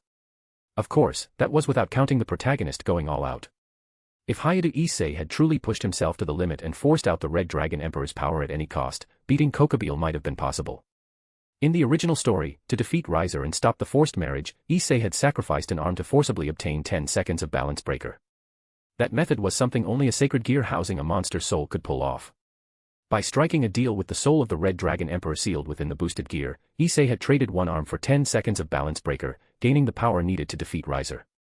So if Issei had really been driven into a corner and decided to take Kokobile down no matter the cost, sacrificing most of his body could probably have bought him enough power to do it. And if things got even worse, if he completely lost control, he might have tapped into even deeper layers of the boosted gear, unleashing terrifying strength. But if it came to that, it wouldn't just be Kokobile. Even Rias and the others would have been killed by an out-of-control Issei. Which was why, in the original timeline, Vala's intervention truly saved the entire Gremory peerage. This time, since Leo himself had stepped into the incident Kokobile caused, there was no way he could ignore the possibility of Vala showing up. Throughout the fight with Kokobile, Leo had kept magic detection running at full output, and in the end, he'd successfully sensed Vala's arrival. Back then, he'd even braced himself for Vala to crash in at any moment. Who would have thought that after seeing Kokobile taken down, Vala would just turn around and leave? Leo couldn't relax over that. So after giving a few instructions and leaving Kokobile in Rias's care, he'd followed alone. He'd also overheard parts of the conversation between Vala and Azazel just now. Looks like it's not that you didn't want to barge in, Leo said with a shrug. You were warned in advance, so you couldn't go too far. That fallen angel governor is pretty cautious, huh? Hard to believe the laid-back guy from earlier was him. You seem to know us quite well. Vala turned around, hands in his pockets, smiling at Leo. Whether it's Azazel or me, you talk like we're old acquaintances. And only you get to watch me from the shadows and gather intel. Leo met his gaze, smiling back. My Mao have warned me more than once to be careful of that governor and the Gregory. They're convinced you'd be very interested in me. We are interested in you, Vala said bluntly, his eyes burning as he looked at Leo. You're the holder of Zenith Tempest. How strong the world's second strongest Longinus really is. Azazel's curious, and so am I. At that point, Vala was basically laying his cards on the table. Since the opportunity's here, and we're both sacred gear users, how about a match? He no longer bothered hiding his fighting spirit. He thought today would be boring. Instead, the opponent he was interested in had come knocking himself. It was perfect timing. This wasn't him recklessly attacking a devil prodigy. The other side had approached him. He was just defending himself. Leo could clearly see the desire to fight in Vala's eyes. That pure battle hunger, that raw fighting spirit. It was the same thing he'd seen in Tiamat and Miyamoto Musashi. The mark of someone who lived for combat. But is it really just because we're both sacred gear users? Leo said meaningfully. There's more to it than that, right? Besides that, we're both human, devil hybrids. Isn't that true? The wind blew in from afar, tugging at their coats and making the fabric snap loudly. The two stared at each other in silence, the atmosphere subtly shifting after those words. Ha! Vala suddenly laughed, eyes closing. When he opened them again, 4 pairs of bat-like black wings silently spread behind him. My name is Vala Lucifer. His tone changed. Deeper, colder. No one was ignorant of what the name Lucifer represented. Surzex bore that surname now, but only because he'd taken the position of Mao and inherited the old Mao Lucifer's title. Among devils today, Lucifer was a role, the strongest Mao. Vala's Lucifer wasn't a title. It was blood. As you said, I'm a hybrid of human and devil. A descendant of the former Mao Lucifer. The son of the old Mao Lucifer, recorded in the Bible under the name Lilin, a super devil like Serzex and Ajuka, was Vali's grandfather. Because of his human blood, Vali had suffered sustained, systematic abuse in childhood at his grandfather's hands. It was that which led to Azazel's intervention, his rescue, and his eventual joining of the Grigori as a sacred gear user. The 4 pairs of devil wings behind him perfectly showcased what true bloodline advantage meant. While pureblood devils of the same generation, like Rias and Sona Citri, were still high-class devils with only a single pair of wings, Vali already had 4. Even without being a sacred gear user, he would have stood among the most exceptional of the new generation. Leo unconsciously spread his own 5 pairs of devil wings, rising into the sky alongside Vali. Even though we're both hybrids, you seem even more ridiculous than me in your base state, Vali said, staring at Leo's wings without the slightest frustration, only admiration. By all logic, a Mao bloodline should be superior to the Eligos families. And yet, I'm the one falling behind. Is it because your potential surpasses bloodline advantage? Or because you're hiding some secret we don't know about? How intriguing. As he spoke, another pair of wings burst open behind Vali. Wings of light. A pure white frame, blue membranes of light, inlaid with sapphire-like gems. Divine dividing, Leo murmured. Divine dividing, the Longinus that sealed the soul of one of the 2 heavenly dragons, the White Dragon Emperor. Ranked 6th among the 13 Longinus, it was a sacred gear on par with the boosted gear. Though ranked 1 place lower, these 2 rival sacred gears were equal in power and standing. Swapping their ranks wouldn't have been unreasonable. Like the boosted gear, Divine Dividing stood just shy of a top-tier Longinus. With those wings deployed, Vali now had 5 pairs of wings as well, just like Leo. But as a devil, your raw ability and standing are higher, Vali acknowledged. And as a human hybrid wielding a sacred gear, your ability and standing are still higher. No matter which side you looked at, Vali held no advantage. And somehow, that only made him happier. Good. That's even better, Vali said, grinning. I have no interest in defeating the weak. If I'm going to fight, it has to be someone stronger than me. That's what makes it fun. At that moment, Leo moved.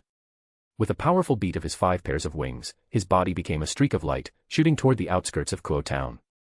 Boom. A sonic boom echoed as Vali immediately flared both his light wings and devil wings, kicking up a violent gale as he gave chase.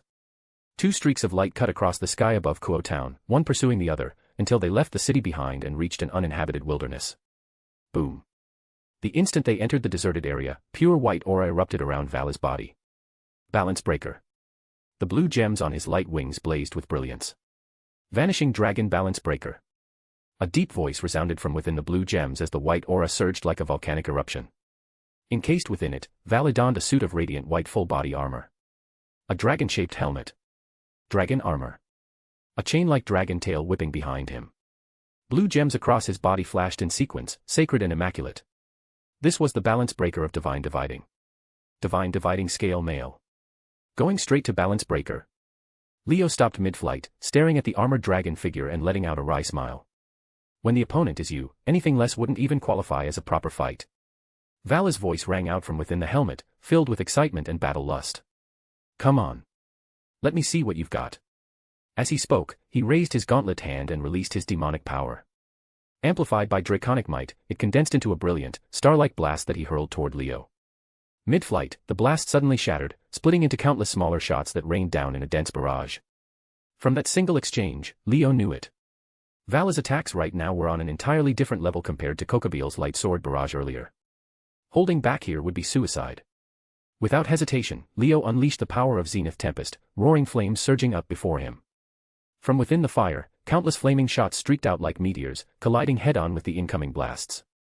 Bang bang bang bang bang bang bang bang bang. Explosions erupted one after another. Fireballs and demonic blasts collided endlessly in midair, detonating and blossoming into flashes of light that illuminated the dark wilderness. As if competing, both of them continued firing without pause, the projectiles colliding non-stop and triggering an unbroken chain of violent explosions. Their output kept climbing, demonic power pouring out as if it were limitless. The fireballs and blasts grew larger and larger. At first, each was only palm-sized. But over time, they swelled, eventually becoming massive, meter-tall spheres. Each collision produced increasingly terrifying explosions. The resulting shockwaves surged like a Category 5 storm, sweeping across the wilderness and tearing trees and rocks from nearby mountains. Good. Now this is fun. Vali was completely exhilarated.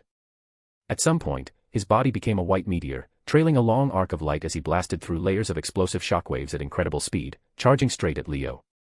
Whoosh! Leo didn't hesitate either. His wings flared, and he shot backward. Divine Dividing's ability was the exact opposite of the boosted gear. The boosted gear doubled its wielder's power every 10 seconds and could transfer that power to others.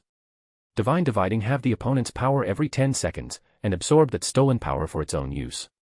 And in Balance Breaker, that ability could be used without the 10-second cooldown. So Leo had to keep his distance from Valley. Equals dash equals dash equals dash equals dash equals dash equals dash equals dash equals dash equals dash equals. Chapter 178, Chapter 177, Watch Your Back. Boom. Boom. Boom. Boom. Boom. Boom. Boom. Boom. Boom. Boom. Out in the empty countryside, beneath the night sky, explosions continued to erupt as fireballs and demonic power blasts collided again and again. As Leo and Vala chased each other across the sky, the detonation spread outward, the flashes of fire linking together into a blazing line that cut straight across the darkness. Leo retreated at full speed, firing fireballs non-stop. They crashed head-on into the demonic power shots Valley unleashed while closing in, creating a scene on a truly massive scale. Valley was fast. So fast he was practically a streak of light tearing toward Leo. In a single second, he covered several hundred meters, long past the speed of sound. Sonic booms rippled violently through the air in his wake. Compared to that, Leo wasn't slow either. He didn't quite turn into a dazzling beam of light like Valley, but every beat of the 5 pairs of devil wings on his back sent him hurtling hundreds of meters backward. His figure dragged after images through the sky, keeping Valley from ever quite catching him. Are you planning to just keep running? Valley taunted. He punched apart a fireball that came blasting through the barrage of demonic power shots, his body punching straight through the scattering sparks as he continued the pursuit. You seriously think I'm going to stand there and trade punches with you? Leo replied calmly. Don't be stupid. I'm just an ordinary devil, not some muscle-brained dragon who fights up close. As he spoke, Leo suddenly stopped firing fireballs. Instead, he raised a hand and pointed toward the sky. A low rumble rolled overhead. Vala jerked his head up, and only then realized that thick thunderclouds had silently spread across the sky. Thunder echoed within them, faint lightning flickering through the clouds. Boom. A massive bolt of lightning slammed down from the clouds, striking the hand Valley hastily raised. Divide. From the back of Vala's hand, a blue jewel emitted a low, mechanical voice. The instant it sounded, the lightning bolt weakened, shrinking visibly. Its power had been halved. But that was only the beginning. Divide. Divide. Divide. Divide. With each voice command, the lightning's power was cut in half again and again, until all that remained was a tiny electric arc. Valley crushed it between his fingers. Normally, the halving ability of Divine Dividing could only be used once every 10 seconds. But in Balance Breaker, Valley could activate it at will, each use consuming a portion of his stamina or demonic power. More than that, entering Balance Breaker caused Divine Dividing to release its power explosively, sending Vala's own strength skyrocketing as the armor equipped itself onto his body. Valley had originally been just an 8-winged devil, but with Balance Breaker activated and Divine Dividing scale mail equipped, his power had already surpassed the level of an ultimate class devil and fully stepped into the Mao class. That was the terrifying nature of a Longinus Balance Breaker. It shattered the balance of power and raised Valley by 2 entire tiers. It couldn't be helped. Dragons were incarnations of power itself. The Red Dragon Emperor and the White Dragon Emperor, in particular, were heavenly dragons who could stand on equal footing with gods. Even reduced to mere souls, once their power was released through a sacred gear, even a fragment was enough to send the wielder's strength soaring far beyond what ordinary sacred gears could achieve. Facing a Valley like this, even Leo couldn't help but frown. If that's how it is. He stopped calling down lightning and pointed his other hand toward the ground. A deep rumble answered. In an instant, the earth swelled and buckled. Countless chunks of rock and soil blasted upward like mortar shells, screaming toward Valley in midair. Energy attacks get halved, but what about physical ones? Leo stared straight at Valley, who was now locked in by the barrage. Valley didn't disappoint him. Half dimension. Valley spread the light wings on his back wide. Dragon-like waves rippled outward from them, spreading through the air like expanding rings. Where those ripples passed, the flying rocks and soil seemed to be crushed by an invisible force. Space itself compressed along with them. Their volume was halved. Then halved again. And again. What had once been massive boulders were reduced to grains of sand. A gust of wind scattered them before they could even touch Valley. This was an alternate application of Divine Dividing, having not power, but volume. Within a certain range, it could reduce the size of anything, trees, rocks, even buildings. Valley raised his hand toward Leo, and the dragon wave surged forward. Leo's eyes sharpened. He instantly flashed out of the affected area. The moment he did, a small mountain behind where he'd been was engulfed by the waves, visibly shrinking again and again until only pebble-sized rubble remained. It was enough to make one's skin crawl. That ability is seriously unfair, Leo muttered. And yet, even that power still doesn't match your Zenith Tempest, does it? Valley said, lowering his hand. His voice echoed distortedly from within the helmet. So? Leo shrugged. What are you trying to say? I'm saying it's about time you stopped holding back, Valley replied slowly. You still haven't used Balance Breaker. At a glance, the situation seemed favorable to Valley. Leo had been on the defensive the whole time. But in truth, Valley hadn't relaxed for a second. He was already fighting at full power in Balance Breaker, yet Leo was matching him without even using his own Balance Breaker. That was nothing to celebrate. Leo glanced at him without answering. Then, all at once, he shot upward, plunging straight into the thunderclouds. You want to see my Balance Breaker? His voice boomed from within the clouds, loud as thunder itself. Then survive this first. Blinding lightning erupted inside the clouds. Leo's figure, 5 pairs of devil wings spread wide, was bathed in blue-white light, like a thunder god descending. Countless bolts raced through the clouds, gathering around him at terrifying speed. Damn it. Valley sensed the danger and spread his wings again. Halfway through, his expression froze. He couldn't move. Crack. Crack. Crack. With an ice-chilling sound, frost began creeping out from the joints of his armor. His entire body started to freeze. His light wings were the worst hit. The movable sections were almost completely covered in ice, locking them in place. The temperature around him had dropped sharply at some point, and Valley instantly understood. Leo had laid a trap during the fight. After all, he'd seen with his own eyes how Kokabeel had been taken down. Divide. Divide. Divide. Divide. Without hesitation, Valley activated the halving ability again. The blue jewels across his body spoke in unison as dragon waves spread outward. The freezing stopped spreading. Under the halving effect, the ice was rapidly reduced and stripped away, the frost vanishing in moments. But by the time he finished, Leo's attack was ready. Fall. Like a divine judgment, the word echoed from the clouds. Lightning exploded outward from Leo, transforming into a catastrophic rain of thunder that crashed down upon the land. It was a scene straight out of the apocalypse. The storm covered several kilometers, turning the entire area into a sea of lightning. Wherever the eye could see, bolts poured down from the pitch-black clouds, wild and merciless. Boom. Boom. Boom. Boom. Boom. Thunder struck the earth, forests, mountains.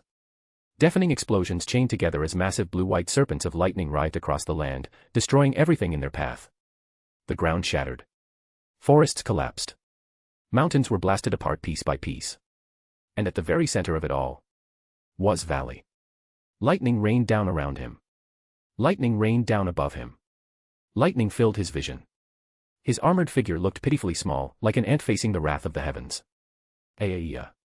With no other choice, Valley raised both arms and roared, taking the lightning head-on while desperately activating his ability again and again. Divide. Divide. Divide. Divide. Divide. The blue jewels across his body ran at full overload, their voices ringing non-stop. A halving barrier formed before him, weakening each bolt that struck, but the lightning never stopped. Again and again, he was forced to activate Divide. Under such strain, his demonic power poured out like a dam bursting. Whether it was Sacred Gear abilities or Balance Breaker itself, everything consumed energy. Maintaining Balance Breaker alone was an enormous drain, so much so that most Sacred Gear users wouldn't dare activate it lightly even if they reached that level. Valley could afford to. He was a descendant of the former Mao Lucifer, bearing half of a Mao's bloodline. From birth, he possessed staggering demonic power. Far more than Leo had in the beginning. When Leo had first started, his demonic power was only at the level of a mid-class devil. Valley, on the other hand, was born with high-class devil tier power and quickly surpassed even that. With Mao blood flowing through his veins, his talent was obvious. Even the outrageous consumption of a Longinus posed no issue. His innate reserves could handle it. After reaching Balance Breaker, he could maintain it for an entire month without using any abilities. A month. So lavish was his demonic power that he even used the armored Balance Breaker form for long-distance travel. By comparison, Hayato Issei in the original story could only maintain Balance Breaker for half an hour when he first reached it. Half an hour versus a month. The difference was obvious at a glance. Of course, that was without using abilities. The more he used them, the faster the time shrank. And right now, with Vala pushing his sacred gear to the limit, even his vast demonic power wouldn't last forever. Sooner or later, he would collapse, maybe even fail to maintain balance breaker at all. Bang. Right then, Vala's helmet shattered. A bolt of lightning slipped through the halving barrier and struck his head directly. Bang. Bang. Bang. Bang. More and more lightning pierced through, slamming into his body and tearing apart his armor. Each bolt had been halved multiple times. Otherwise, it wouldn't have just damaged his armor. Guh. Vala clenched his teeth, about to act. Too late. Tap. A soft sound came from behind him. Vala froze. A figure with 5 pairs of devil wings appeared silently at his back. A hand pressed firmly between his shoulder blades. In a fight, Leo said with a narrowed smile, "You really should watch your back, kid." Flames ignited in the palm pressed against Vala's back. Boom. A deafening explosion erupted at the heart of the lightning storm. Fire burst outward without warning, intertwining with the thunder in a surreal dance of flame and lightning. Leo was blasted backward, shooting up into the sky. Vala's body, smoking, fell from the air, plummeting straight toward the ground below. Equals dash equals dash equals dash equals dash equals dash equals dash equals dash equals dash equals dash equals. Chapter 179, Chapter 178, Juggernaut Drive. Boom. The ground, already torn to shreds, shuddered as Vala crashed into it. A dull impact echoed out, and a pillar of dust surged skyward. Only then did the constant thunder rolling through the skies finally fade. The explosions hanging in midair died down as well, and the world slowly returned to silence. Leo descended from the sky at an unhurried pace. Just before touching down, he pulled in the 5 pairs of devil wings on his back and landed steadily on the ground. Cough. From within the dust cloud came the sound of coughing. A mouthful of blood spilled out with it, splattering across the earth. "Damn, you're incredible." Vala's laughter followed. He staggered to his feet inside the crater as the dust thinned. Smoke still rose from his body. The once pristine white, dragon-shaped armor was reduced to scattered fragments embedded across him, and even the light wings behind his back had dimmed. "You actually shattered my balance breaker head-on. So this is the power of the world's second strongest sacred gear, huh?" Vala wiped the blood from the corner of his mouth. There was no anger in his eyes as he looked at Leo. Only delight. Leo's display of strength had clearly satisfied the battle junkie. "Are you satisfied, White Dragon Emperor?" Leo asked calmly, as if the fierce battle just now had never happened. A faint smile tugged at his lips. "If not, I could go grab the Red Dragon Emperor and have him play with you too." "That guy." Vala snorted, recalling what he had seen upon arriving at Koa Academy. "I'm not interested in him right now." By the time Vala arrived, Hayadu Issei had already been knocked unconscious by Kokobile. So even though he knew Issei was his destined rival, Vala couldn't help but feel disappointed. Not a shred of fighting spirit rose within him. In his eyes, someone who couldn't even defeat a fallen angel like Kokobile wasn't qualified to be called his rival. Right now, he had zero interest in Hayadu Issei. Leo, on the other hand, was becoming more fascinating by the second.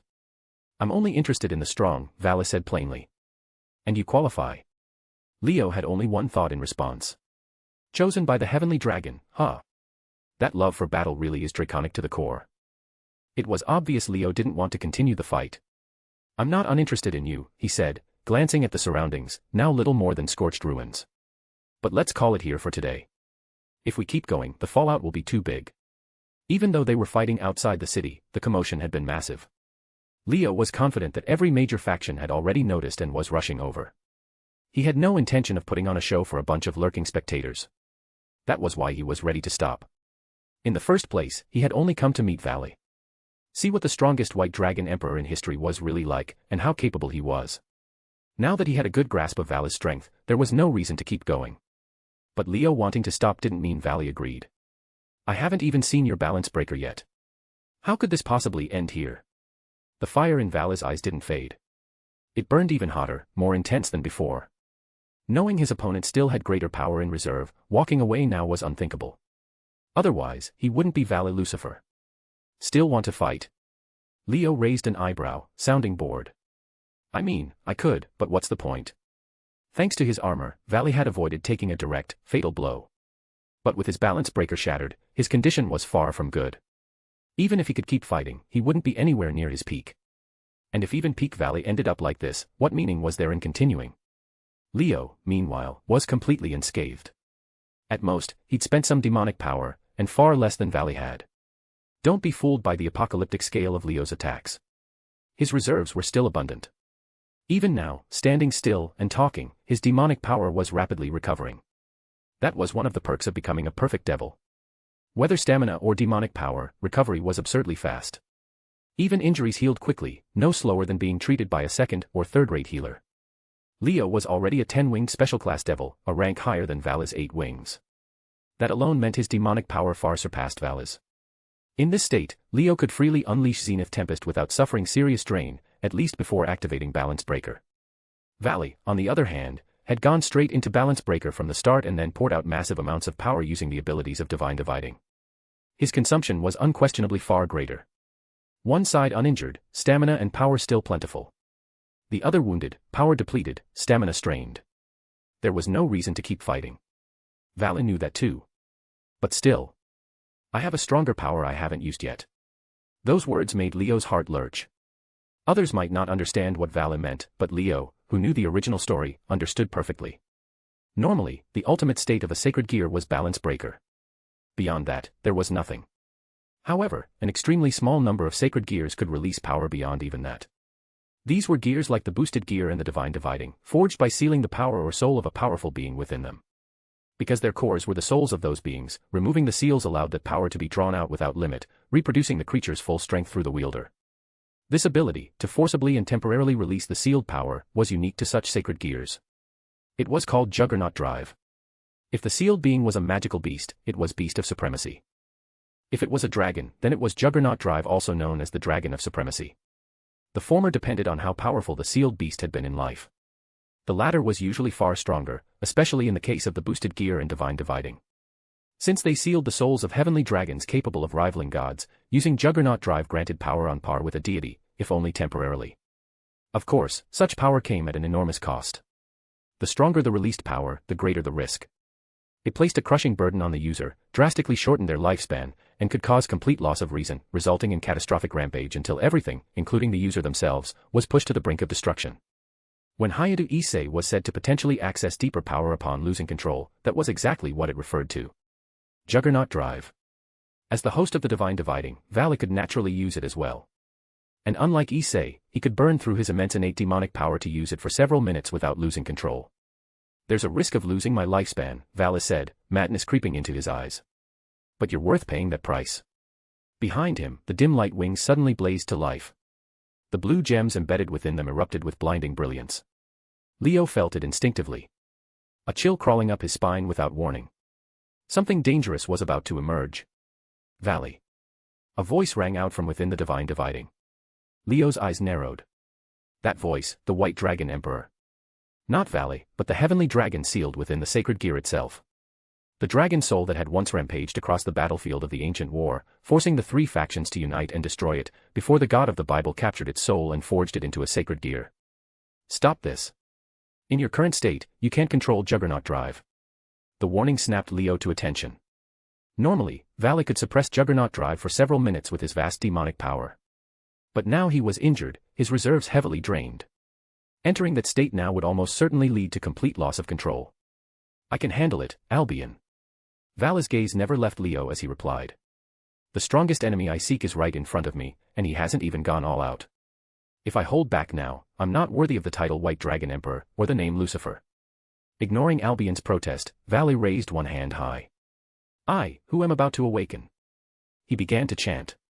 An ominous incantation. A curse meant to break the seal. Burn to nothing. Burn to nothing. It was as if something filled with hatred was answering the chant, its resentful whispers flooding the air. The dread in Leo's chest grew heavier by the second. So you're serious? Leo clicked his tongue, his expression turning grave. Even he couldn't stay calm now. Once Valley unleashed Juggernaut Drive, he would temporarily gain power rivaling a god. That was a certainty. Power on the level of a god.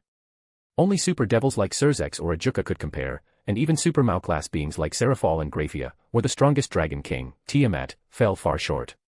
Even if temporary. Even if unstable. Even if cursed. It was power Leo absolutely could not face head-on in his current state. If he didn't take this seriously, the outcome would be disastrous. No choice.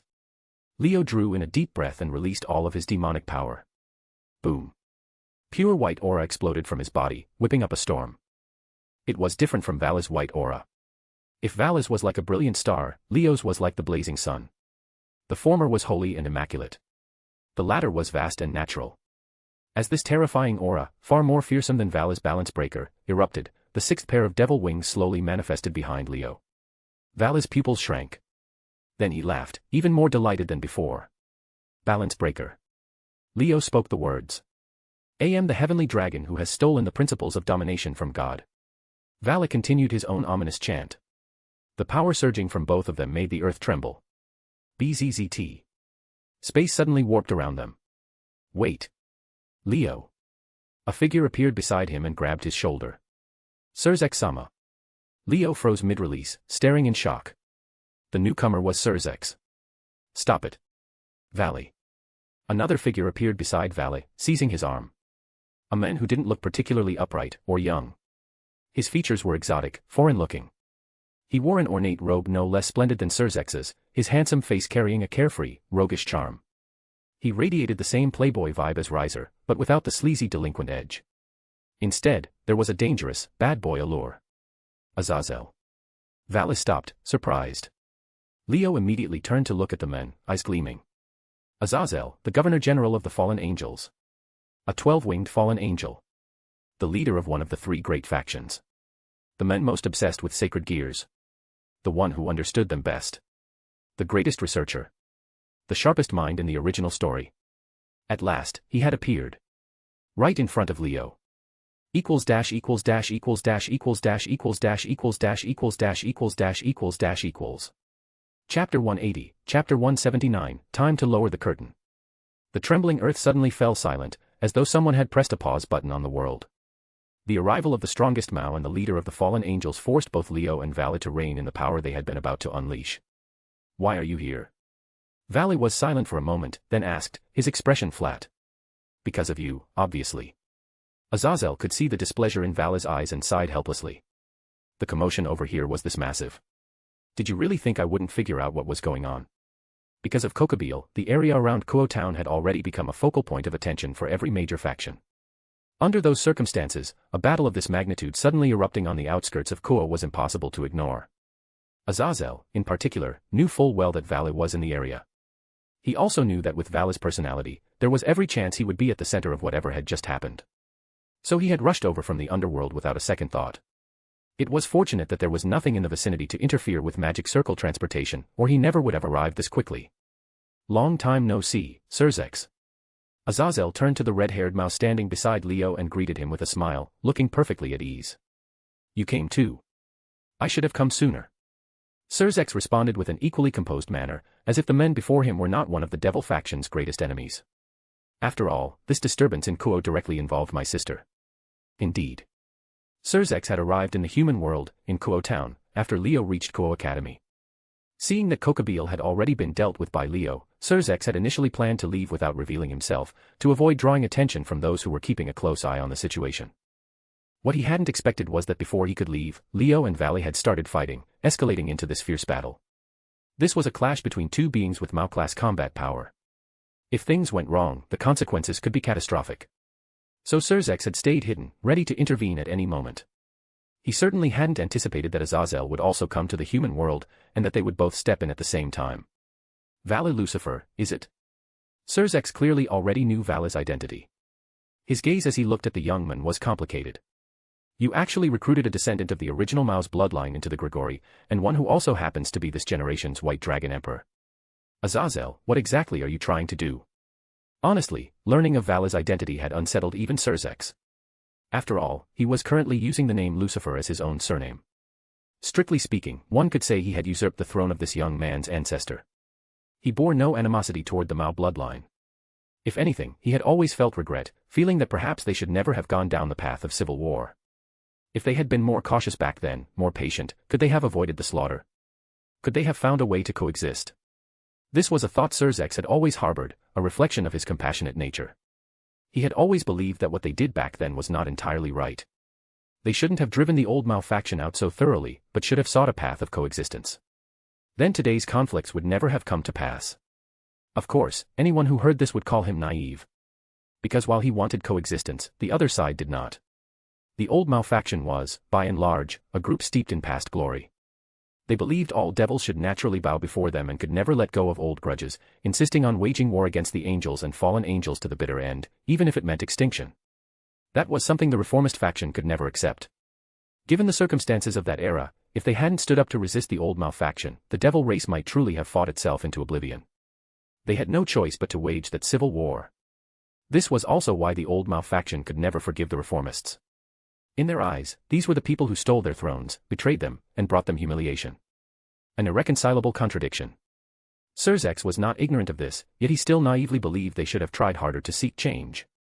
But none of that was relevant to the situation at hand.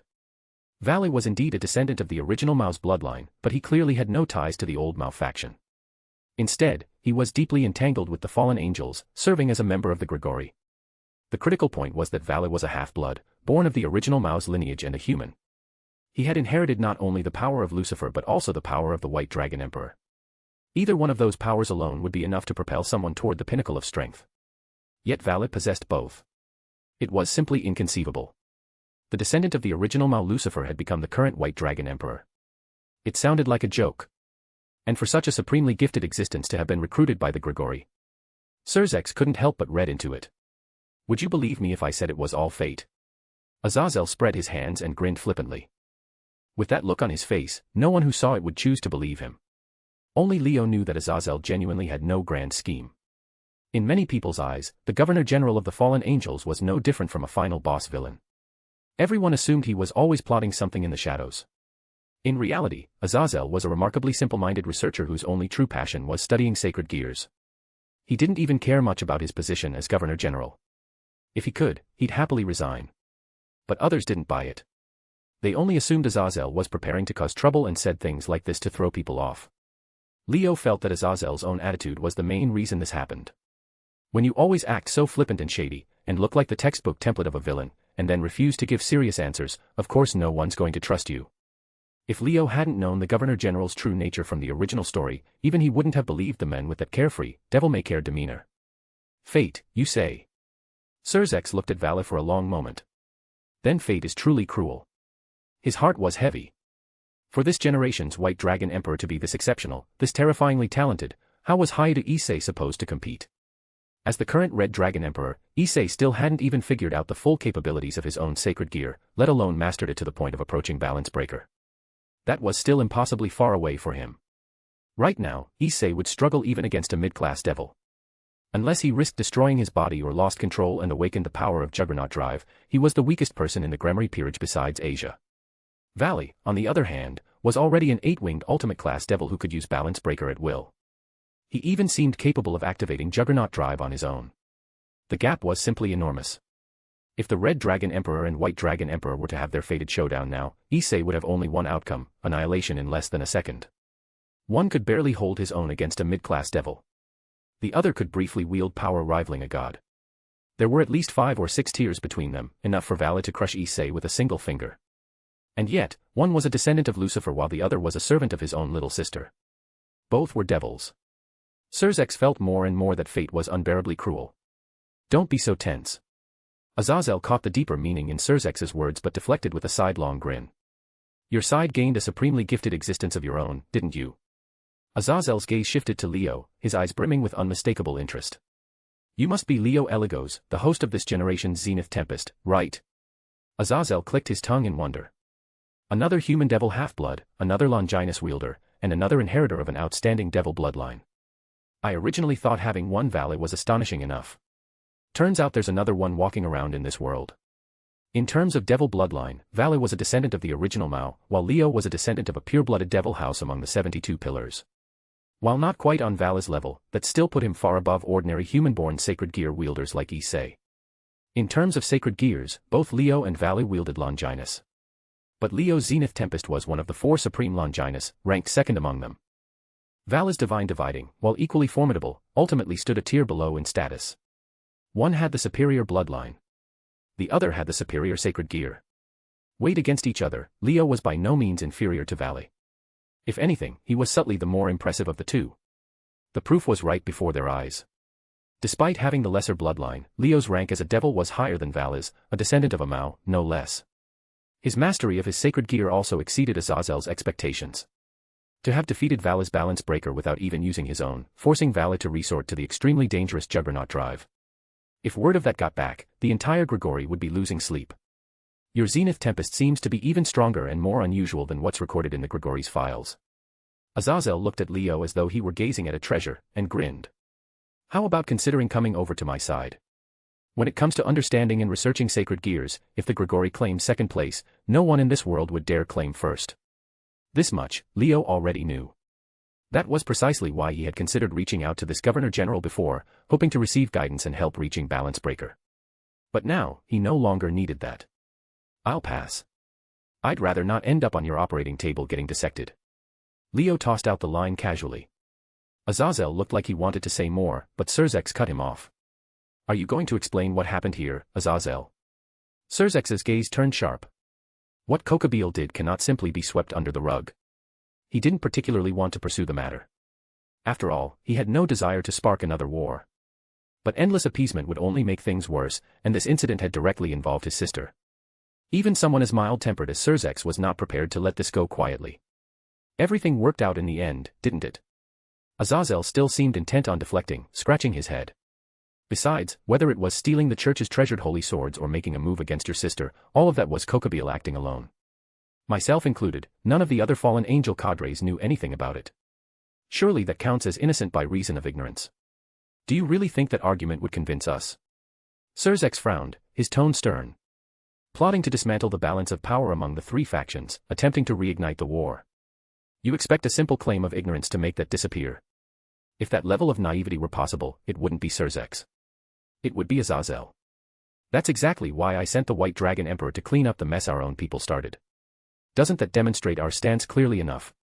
Azazel said, sounding a bit annoyed by the hassle. What's more, Coquebel is already in your hands. However you want to deal with him is entirely up to you. You're willing to let us handle Coquebel's punishment? Surzex was genuinely surprised. Is that just your personal position, or does it represent all the fallen angel leadership, including the other cadres? Coquebel was, at the end of the day, a fallen angel cadre, a colleague and even a friend of Azazel and the others. Even if he had committed a crime, handing his punishment over to a rival faction would only make the rank and file feel humiliated and disillusioned with their leaders. Surzex had expected Azazel to push for Coquebel's extradition. He hadn't expected him to simply give up the right to handle the matter. Relax, I'll convince the others. Azazel knew what Surzex was thinking and smiled, unconcerned. If a dispute, or worse, a conflict, breaks out over something like custody rights, then Coquebel's scheme might actually succeed. To prevent that outcome, Azazel would do his best to bring the others around. If you still don't trust me, why not invite Michael as well and hold a three-way summit? Azazel shrugged. A representative of the angels, a representative of the devils, and us fallen angels. It's about time the three of us sat down and had a proper talk. At those words, Surzex fell silent. Leo, too, murmured quietly in his heart. A three-way summit, so it's finally happening. This meeting, the one that would reshape the world's future balance and direction, had arrived on schedule after all. In the end, Surzex nodded. Very well. Let's sit down and have a proper discussion. Chapter 181, Chapter 180, Post-Battle Strength Analysis. Surzex and Azazel confirmed the time and place of the talks on the spot, then parted ways. One was a Mao, the other the Governor-General of the Fallen Angels. They were representatives of the Devil faction and the Fallen Angel faction respectively. Once the two of them had agreed, all that remained was to notify the others. As for the Angels, Azazel would handle contacting them. He was confident they would agree to attend. For one thing, Coquebel had dragged the church into this mess from the start, so Azazel owed both the church and the heavenly side an explanation. For another, now that the devils and fallen angels were already preparing to sit down and talk, there was no way the angels would stay put once they learned of it. So the angels were guaranteed to be present at this meeting. While Surzex and Azazel discussed the talks, Leo and Valley remained silent the entire time. They simply looked at each other, eyes flickering, neither saying a word. It was impossible to tell what they were thinking. The two who should have been the center of attention had completely become side characters. But neither of them brought it up again. Even the fighting spirit that had burned in Vala's eyes gradually faded. They both knew that with Surzex and Azazel present, this fight was never going to continue. Since that was the case, whatever was between the two of them no longer mattered. There was no need to say anything more. Just like that, with both Leo and Vala choosing silence, they parted without a word. Vala followed behind Azazel quietly, still saying nothing, which left Azazel feeling a little helpless. "Are you dissatisfied with me, Vala?" Azazel spoke bluntly, voicing what was on Vala's mind. He had always treated Vala this way. Vala had joined Grigory when he was young. In many ways, Azazel had personally raised and trained him. When his grandfather did nothing but abuse him and his father was utterly useless, it was Azazel who rescued Vala and brought him into Grigory, nurturing him step by step to where he was now. In a sense, Azazel was more of a father to him than anyone else. Because of that, Azazel understood this son-like existence better than anyone. "You think I shouldn't have stopped you? That I should have let you keep fighting?" Azazel said it without even turning his head, causing Vala to fall silent for a long while. After a moment, Vala spoke calmly. "I know what you're thinking. You think that in my current condition, activating Juggernaut Drive would be nothing but suicide, so you rushed out to stop me without hesitation." Right. Just as Azazel understood Vala, Vala understood Azazel. But clearly, not well enough. "I know you rarely find an opponent strong enough to interest you, and that you'd stake everything to decide a winner. But in your current state, do you really think activating Juggernaut Drive would let you defeat Leo Eligos?" Azazel's voice was quiet. "At your peak, you could only rely on sheer demonic power to maintain Juggernaut Drive for a few minutes.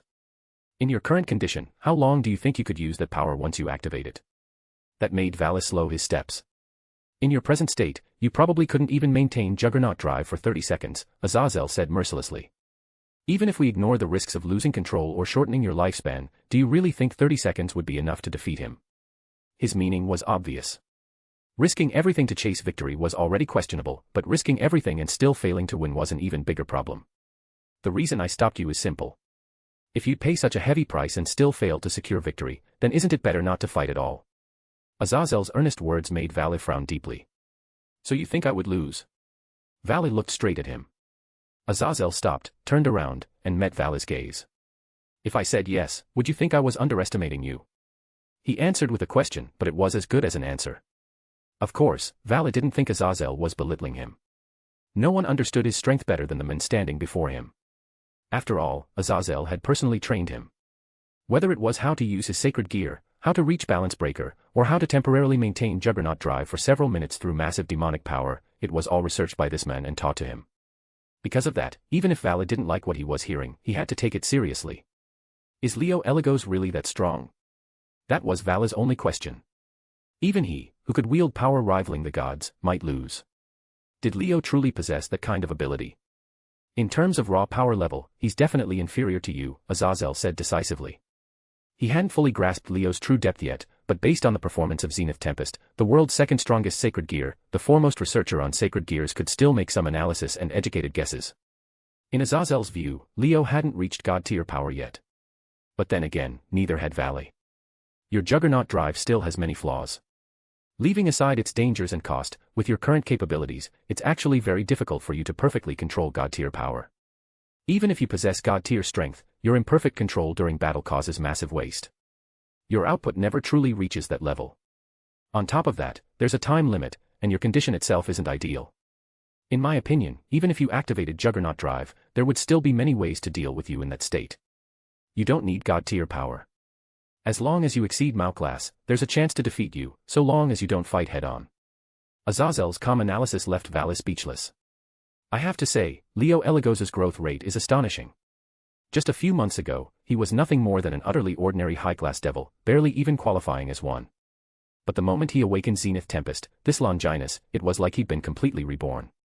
Azazel stroked his chin, clearly intrigued. According to intelligence reports, there's a reason his growth is so fast. It involves some kind of secret. Unfortunately, the upper echelons of the devil world have jointly sealed that information, making it much harder to investigate, and progress has been slow. That alone would be one thing, but what's truly fascinating is his eye for talent and his sheer luck. He's only been a king for a short time, yet he's already gathered so many outstanding servants under him, every single one brimming with potential. Incinerate Anthem, Absolute Demise, Blade Blacksmith, Create World, either Longinus or ultra-rare sacred gears just shy of Longinus. Damn it, how did he manage to find all of that in just a few months?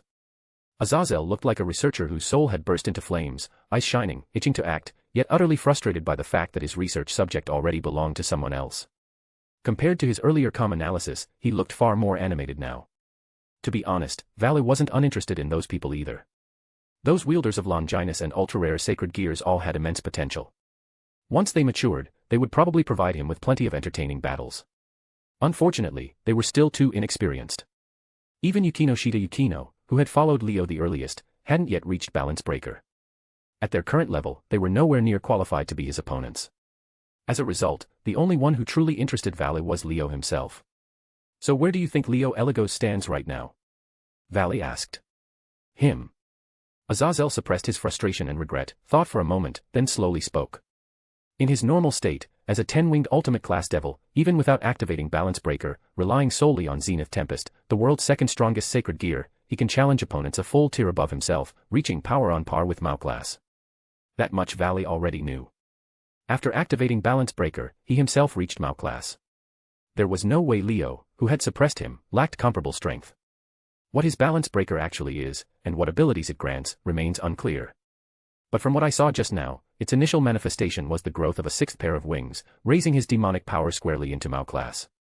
Recalling the scene, Azazel continued. Based on that, I'm fairly certain his Balance Breaker is similar to yours. Both explosively release power upon activation, causing a dramatic surge in strength. Val's Balance Breaker allowed him to unleash Mao class power. Leo's did the same, possibly even elevating his devil rank itself to a 12-winged equivalent of Mao class, the highest tier of devil. And that was only in terms of raw power. Leo had once referenced Azazel's research theories, stating that Balance Breaker manifestations generally fell into three categories: the Crest side, which enhances and evolves existing sacred gear abilities, the Abyss side, which pushes the user's bond with their sacred gear to madness, fusing the two into one, and the X side, which defies classification. In simple terms, once a sacred gear reaches Balance Breaker, it either strengthens its original abilities, evolves new abilities from them, or undergoes some unknown change altogether. When Valley activated Balance Breaker, he exhibited two changes. One was the explosive release of his sacred gear's power, massively boosting his strength. The other was the ability to ignore the original 10-second interval restriction and activate his sacred gear freely. In Azazel's view, Leo's Balance Breaker was similar, first drastically enhancing his power and status, then altering the sacred gear's abilities themselves. And no matter what the change is, whether it strengthens his original abilities or evolves new ones, it's certain to be stronger than what he can do in his normal state. Azazel's eyes gleamed as he smiled. Putting it all together, I'm fairly confident that even if he hasn't surpassed Mao class yet, he already possesses power capable of crushing Mao class opponents. Power beyond Mao class. That was Super Mao class. Azazel didn't know if Leo had reached that realm yet. But even if he hadn't, he was certain Leo was extremely close. After all, someone who already possessed strength rivaling Mao class, once activating Balance Breaker, if you said he didn't have the ability to leap another tier and challenge stronger foes, Azazel would never believe it. All things considered. Compared to veteran Mao like Serafal, he might still be a bit lacking. But if you say he possesses power beyond Mao class, I absolutely believe it. That was Azazel's conclusion. And it was precisely the level of strength he believed could defeat Valley in his Juggernaut drive state, so long as it wasn't a direct clash. That level of power was something Leo already possessed. Given that, how could Valley, in his current poor condition, possibly win? Valley fell completely silent. Don't worry. You still have a future, Azazel said, patting his shoulder. As long as you keep growing, I believe you won't lose to him. But for now, if you fought at full power, the one with worse odds would ultimately be you. So for the time being, it's better not to fight him. With that, Azazel turned around and unfolded a teleportation magic circle beneath both of them. Bathed in the light of the magic circle, Val's eyes gradually hardened with resolve. You won't know unless you try. Sorry, Azazel. Next time, you won't be able to stop me. Vala didn't know that while they were discussing Leo, Leo was also talking about him. What do you think of the White Dragon Emperor? On the road back to Kuo Town, Surzex chose not to teleport right away, instead asking Leo this question as they walked. You already have your own answer, don't you, Surzex-sama? Leo shook his head. Without a doubt, Vala Lucifer is an extraordinarily gifted individual. He's strong. At the very least, at this stage, aside from the 4 Mao, there's probably no one in the devil world who can be his match. That was Leo's evaluation of Valley. Equals dash equals dash equals dash equals dash equals dash equals dash equals dash equals dash equals dash equals. Chapter 182, Chapter 181, Someone to Watch Out For. To be fair, Valley really was incredibly strong. His natural conditions were simply absurd. As a human-devil hybrid, his human bloodline granted him a Longinus, making him the current White Dragon Emperor. That alone was already an outrageous advantage. And yet, his devil bloodline was just as extraordinary, directly inherited from a former Mao. When the two were combined, the benefits were obvious to anyone with eyes. Longinus weapons were powerful, sure, but for ordinary people, actually wielding them properly was extremely difficult. Take Yukino, for example. At her peak, she had once temporarily suppressed Sharon Holy Grail, displaying strength on the level of a high-class devil. And how long had it been since she reincarnated as a devil back then? At most, just over a month. In a little more than a month, Yukino went from an ordinary human to someone capable of unleashing high-class devil-level power. That wasn't just because of her outstanding talent, or because her demonic power after reincarnation rivaled that of a pureblood devil, it was also because of the Longinus absolute demise. Longinus weapons existed to shatter the balance of power. They were artifacts that could allow ordinary humans to grow strong enough to rival gods and Mao. That was why Yukino could unleash such overwhelming strength. And yet, what was the result? She still nearly lost to Sharon. At the time, she was simply too inexperienced. Her demonic power was only at a mid-class devil level, and her physical stamina was even worse. She couldn't sustain the massive consumption demanded by a Longinus, ran out of steam midway through the fight, and was nearly caught in a trap Sharon had laid, almost getting purified on the spot. This problem wasn't unique to Yukino. Every Longinus wielder faced the same issue. Shina Mahiru, during the old Mao faction's invasion, had relied on the power of Incinerate Anthem to fight her way through countless obstacles. In the end, didn't she collapse in one of the later rooms due to exhaustion, failing to reach the master's chamber? Even Hayadu Issei, after reincarnating, he was considered weak even among low-class devils. So despite possessing the Longinus-boosted gear, which could theoretically increase power infinitely, once he pushed himself to the point of unleashing an attack comparable to a high-class devil, he hit a hard limit. After that single blow, he was completely drained and unable to continue fighting. That alone said everything. In short, Longinus weapons were undeniably powerful, but using them came at an enormous cost. One had to train hard enough to withstand their consumption and activate their abilities freely before even having a chance to truly shine. But those rules simply didn't apply to Valley. Because he possessed half the bloodline of a Mao, his innate demonic power was overwhelming. Not only could he freely use the abilities of Divine Dividing, he could even maintain Balance Breaker for an entire month straight. As for something as unreasonable as the Juggernaut Drive, he could forcibly wield it for several minutes purely through sheer demonic power. That was beyond ridiculous. Throughout history, not a single Red Dragon Emperor or White Dragon Emperor had ever managed something like that.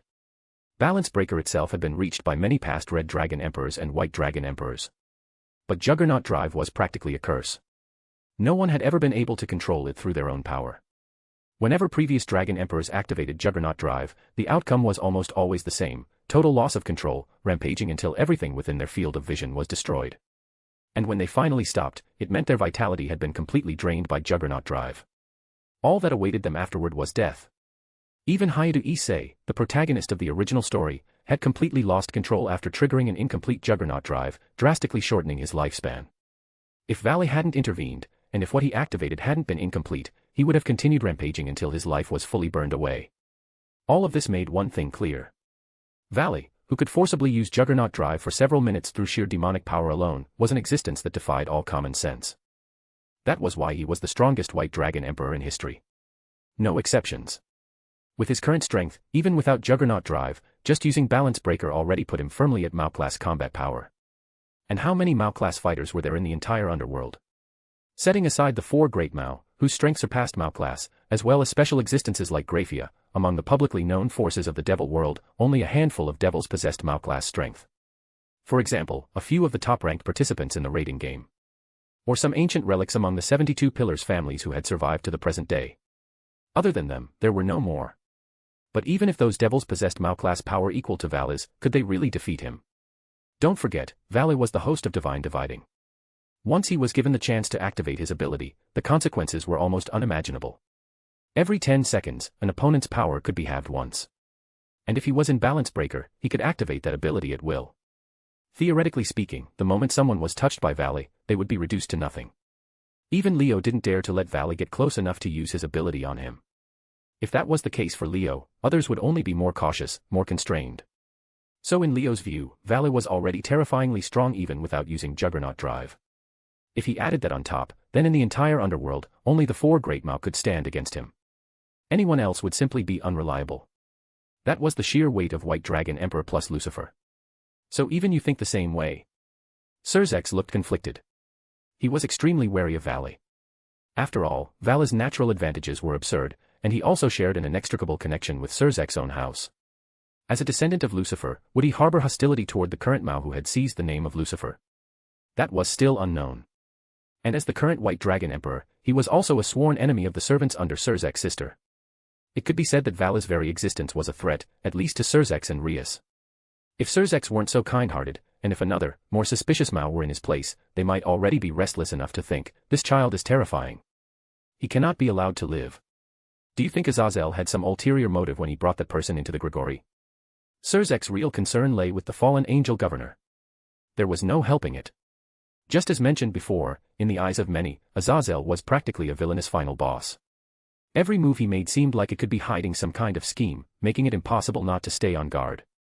Vala's identity was sensitive, his strength immense, his potential limitless. Such an existence falling into the hands of a villainous final boss naturally made people uneasy. I don't think he has any strange intentions, Leo said, seeing Surzek starting to overthink things. It was my first time meeting that fallen angel governor too, but the feeling he gave me, well, he does seem suspicious, very much like a schemer. Still, from what many people say, he's actually far more obsessed with researching sacred gears, and he sees himself more as a researcher. Besides, he was willing to sit down and talk with us. That alone suggests he doesn't want things to spiral out of control, right? Whether that's genuine or just an act, having an opportunity where the three factions can truly sit down and talk calmly is rare. If we really don't want another war, then we should seize it, make our stance clear and let others hear our voice. Surzek froze for a moment, then visibly relaxed. You're right. I was worrying too much, he said with a smile. Things may not be as bad as we imagined. Opportunities like this are rare. We shouldn't give them up just because we're overly suspicious. Thank you for reminding me, Leo. Faced with Surzek's gentle words, Leo simply shook his head. I just think that instead of worrying about that governor causing trouble, it'd be better to worry about other places, Leo said pointedly. After all, the three factions currently share a tacit understanding. No one wants another war, one that could threaten the survival of entire races. So unless another madman like Kokobel appears, the fallen angels are likely on the same page as us. On the other hand, there are some existences that have been lurking in the shadows all this time. They definitely won't just sit by and watch things develop this way. For example, the Old Mao faction. And the Hero faction. Surzek stopped in his tracks, his expression turning grave once more. He knew Leo wasn't speaking without reason. The Old Mao faction had always adhered to devil supremacy. Back then, it was precisely because they wanted to fight the angels and fallen angels to the bitter end that they drew the ire of the reformists, ultimately triggering the civil war. Now, the Old Mao faction harbored deep hatred toward the current devil society. There was no way they'd want to see the underworld sit down peacefully with its long-standing enemies to discuss peace. The Hero faction was the same. According to the intelligence Leo had provided, they viewed all non-human races as targets that must be defeated and exterminated, seeking to prove humanity's superiority. How could such a group tolerate peaceful talks between devils, angels, and fallen angels? In the eyes of these people with ulterior motives, the tripartite talks weren't something that should proceed smoothly. They were an opportunity. An opportunity to gather the key figures of all three factions in one place, wipe them out in one fell swoop, and plunge everything into chaos. Compared to the fallen angel governor, these were the ones who truly needed to be watched. It seems that before the talks begin, there's still a lot we need to prepare for. Surzek appeared to have formed some ideas of his own. As long as you're aware, Leo said, nodding in satisfaction after seeing that his words had sunk in. The two of them then unfolded a magic circle in front of themselves and teleported away. Their destination, the old school building of Kuo Academy, the occult research club. At that moment, the night was far from over, and darkness still blanketed all of Kuo town. Too many things had happened that night. Even ordinary residents had noticed strange disturbances, ranging from the clashes between Eligos servants and the Cerberus pack, to the massive upheavals caused elsewhere. Especially Leo's battle with the Cerberus king. A mountain had been set ablaze, and the area below reduced to ruins. Combined with the various anomalies appearing outside the town, Kuo town had been thrown into turmoil. To prevent the unrest from spreading, the underworld had already dispatched many people to handle the aftermath. Some were there to repair the damaged terrain. Others were tasked with erasing the residents' memories, ensuring that everything that happened that night would be completely concealed. A portion of them had also been sent to Kuo Academy itself to carry out repairs. After all, the battles that took place there had been fierce, and the damage severe. If it wasn't fixed in time, tomorrow's students would be in utter chaos. The outskirts of Kuo town also required attention.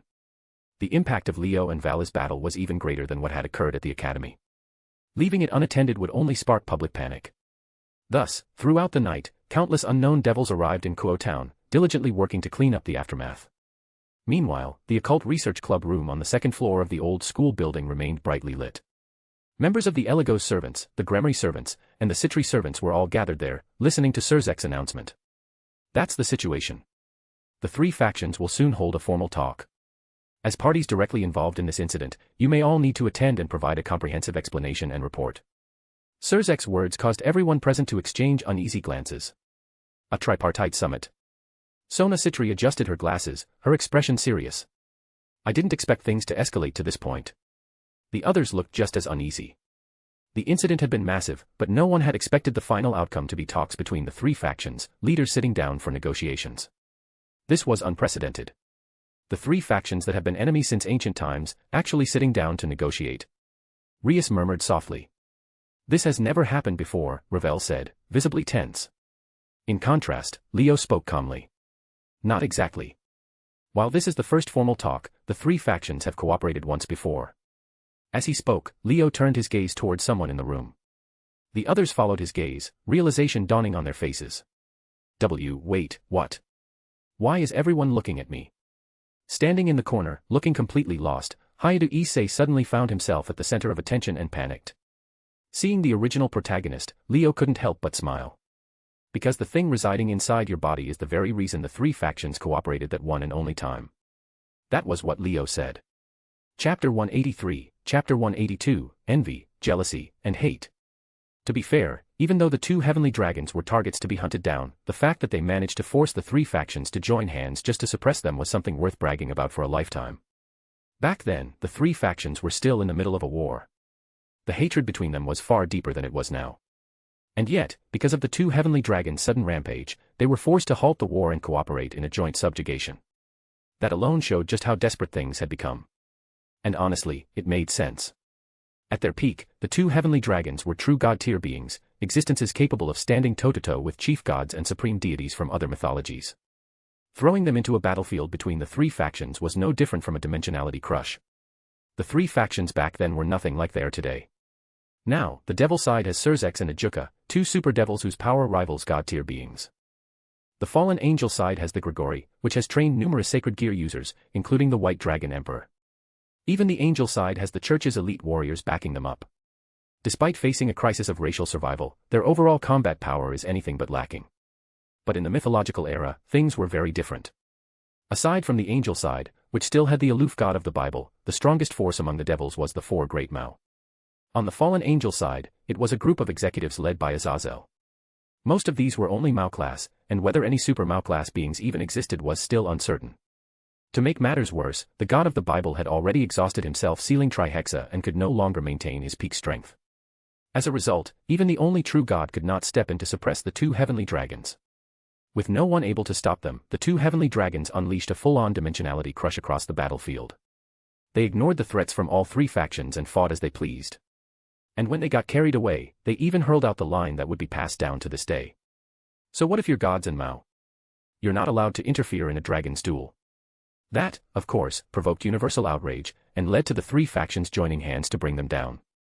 That was the one and only time, from ancient history to the present, that the three factions truly cooperated.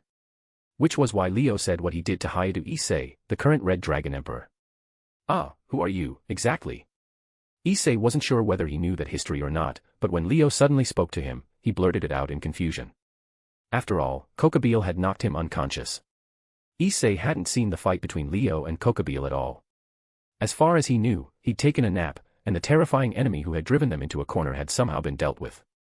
Now that this guy was talking to him, Issei only had one thought. This guy is the same type as Yudo Kiba, an annoying pretty boy. And then, why is he surrounded by girls I've never seen before? Those girls were way too pretty. Way too cute. They didn't lose to President Rias, Akino-senpai, or even Kaneko at all. Damn it.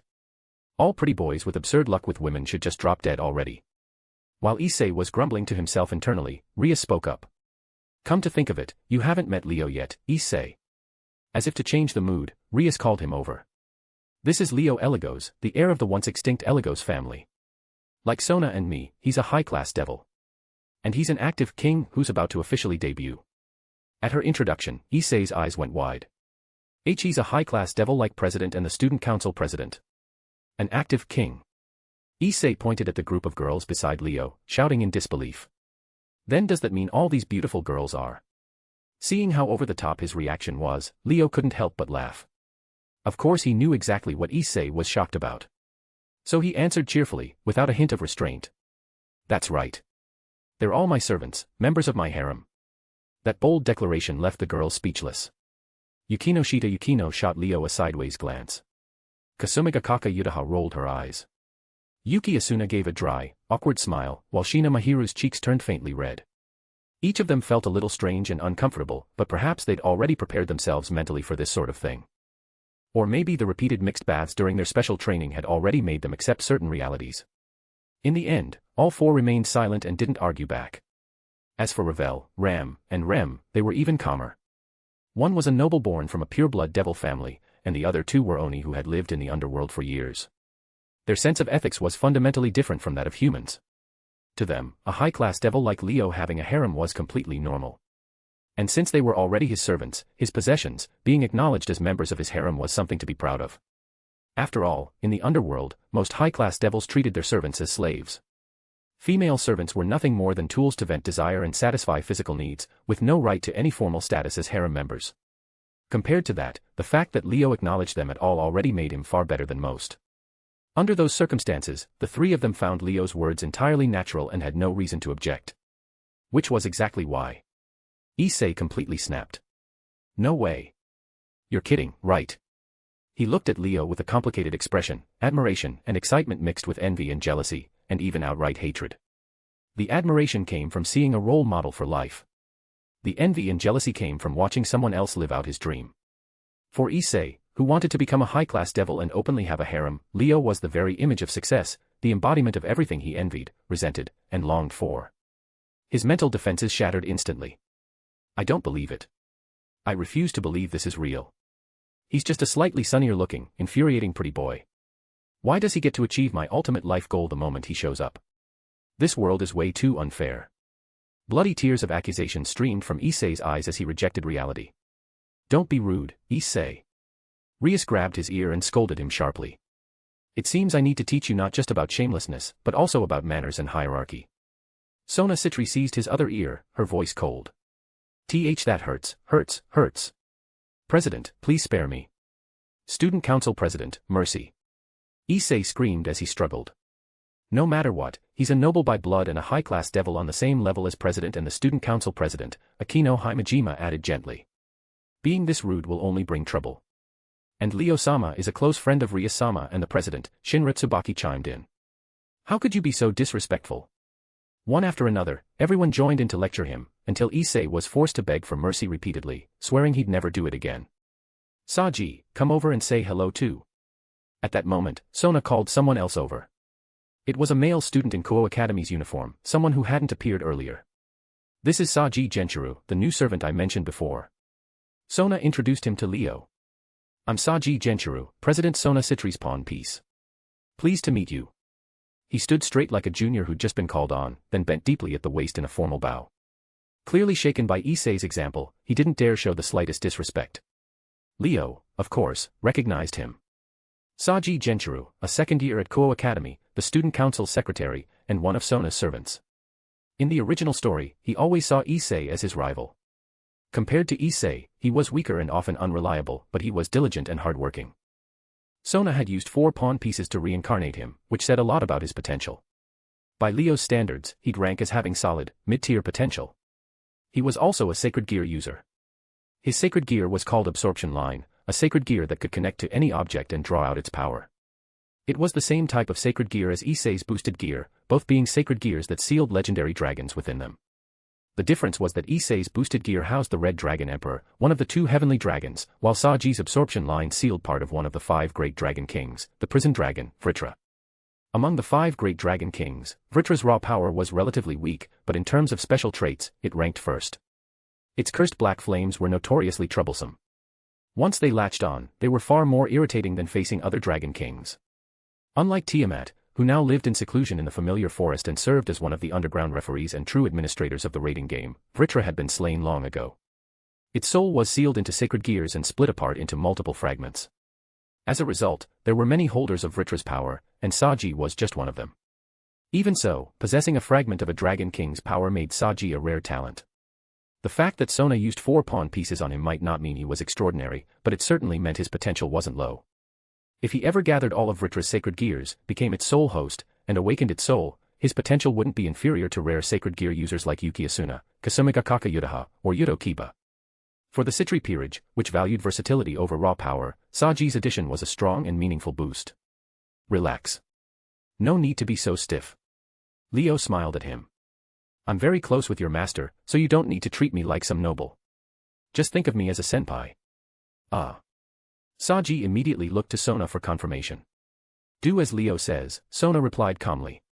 He's not an outsider. To a certain extent, there's no need to be overly formal.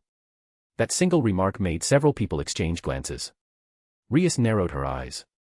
Meanwhile, Issei rubbed his reddened ears and sidled up to Yudo Kiba, whispering. That damn pretty boy. I mean, that senpai, his relationship with the president is really that close. Yudo nodded without hesitation. The president and Leo senpai are indeed very close. They've known each other for a long time. I've heard they often have tea together and chat privately, practically in daily contact. He lowered his voice further. President Rias once told us that the Citri family thinks very highly of Leo senpai and intends to arrange an engagement between them. If nothing unexpected happens, he'll likely become the president's fiancé and partner in the future. What?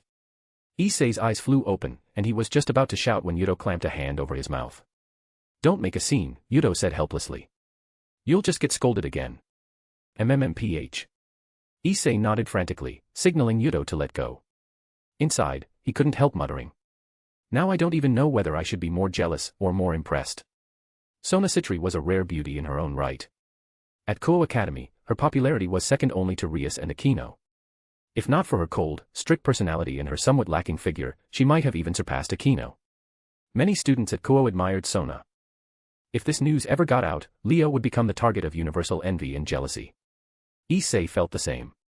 He was insanely jealous of someone who could openly and naturally have a harem, and even be engaged to an icy beauty like the student council president.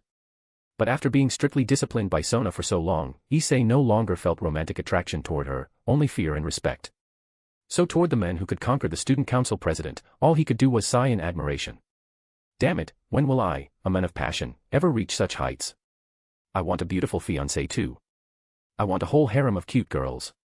If that ever happened, I wouldn't need to hold back anymore. I could do this, and then that. As he drifted deeper into fantasy, Issei's expression turned downright lewd. Then another thought struck him. Don't tell me he's already done this and that with those beautiful servants. Looking at the group of girls following quietly behind Leo, each one so beautiful it was unreal, Issei's envy, jealousy, and hatred spiked several levels higher. Damn you, blessed normie. Just explode already. Equals dash equals dash equals dash equals dash equals dash equals dash equals dash equals dash equals dash equals. Chapter 184, Chapter 183, Preparing for the Future. While everyone was getting noisy, the current Mao, Surzex, remained seated behind his desk, watching quietly. He didn't say a word. Not only did he show no intention of scolding them, he even wore a gentle smile. Youth really is nice. The murmur slipped out before he could stop himself, and that was what finally made everyone remember where they were, standing before the Mao's seat. Sorry, big brother. We got carried away. Rias was the first to apologize, taking responsibility for everyone. Don't say that. Compared to an atmosphere that's too stiff, I much prefer seeing you full of energy like this. Surzex had always been that tolerant. Forget blaming them, he genuinely enjoyed seeing the younger generation of devils getting along like this. It made him feel that the future of the devil world wasn't something that only people like him had to shoulder forever. Of course, the Mao didn't mind holding up the sky for the younger devils. But more than that, they wanted to see their successors gradually replace them and become the true pillars of the devil world. This wasn't just Surzek's personal belief. It was the shared outlook of all the current Mao. You could say that none of the 4 reigning Mao were hungry for power. Every one of them was more than willing to be replaced, and even happier to see the devil world grow stronger and better. That was something the old Mao faction could never achieve. All they ever cared about was their own status, glory, and power. Never anyone else.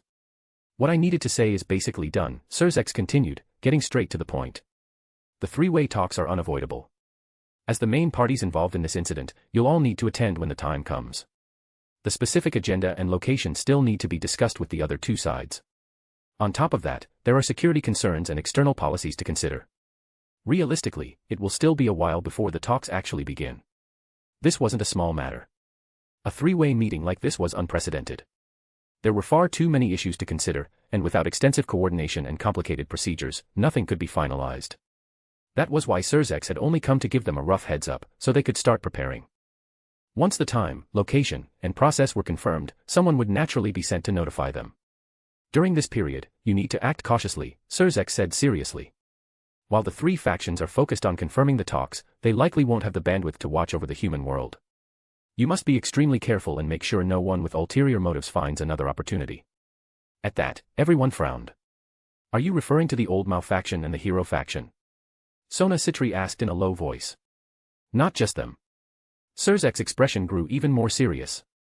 At this point, we can more or less confirm that the Old Mao faction and the so-called Hero faction actually belong to different branches of the same organization. In other words, whether it's the Old Mao faction or the Hero faction, they're both just parts of a powerful underground organization. As for what that organization truly is, or who founded it, we still don't know. His tone paused almost imperceptibly at the end. No one else noticed it. Except Leo. Because he knew Surzex was lying on that point. After all, he had already given Surzex a hint. The symbol of Ouroboros was far too obvious, too striking, too important. Leo had already spelled it out. If Surzex still hadn't realized who the leader of that underground organization was, then he would have been far too slow. Besides, who else in this world could make those arrogant Old Mao faction members and the ambitious figures of the Hero faction willingly bow their heads? Surzex and the other Mao had most likely already reached that conclusion. But without concrete evidence, and without seeing them in person, they weren't eager to announce it publicly. Still, Surzek's meaning was clear enough. He was warning them that, aside from angels and fallen angels, devils might have already encountered a new enemy. And a terrifying one at that. Other mythological factions may also notice the changes on our side and decide to take action, Surzex added. This world wasn't ruled solely by devils, angels, and fallen angels. Many other mythological systems were active in other countries. Greek mythology, Norse mythology, Indian mythology, Egyptian mythology, Celtic mythology, Mount Sumeru, all of them truly existed in this world. They simply didn't operate in this region. Devils, angels, and fallen angels all belonged to the biblical system. Strictly speaking, they were part of the same mythological framework, just divided into different factions.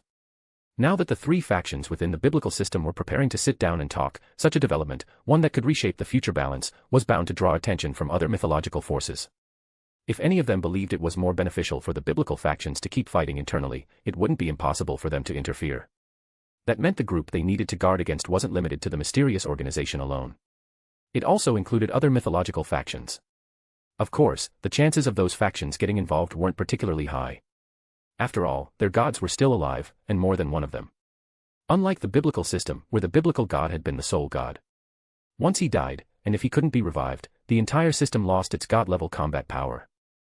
If not for the emergence of two super devil-level existences, and the fact that the biblical god had seemingly foreseen his own death and created the sacred gear system, leaving behind numerous Longinus and powerful sacred gears capable of rivaling gods and Mao, the entire system might have already been wiped out.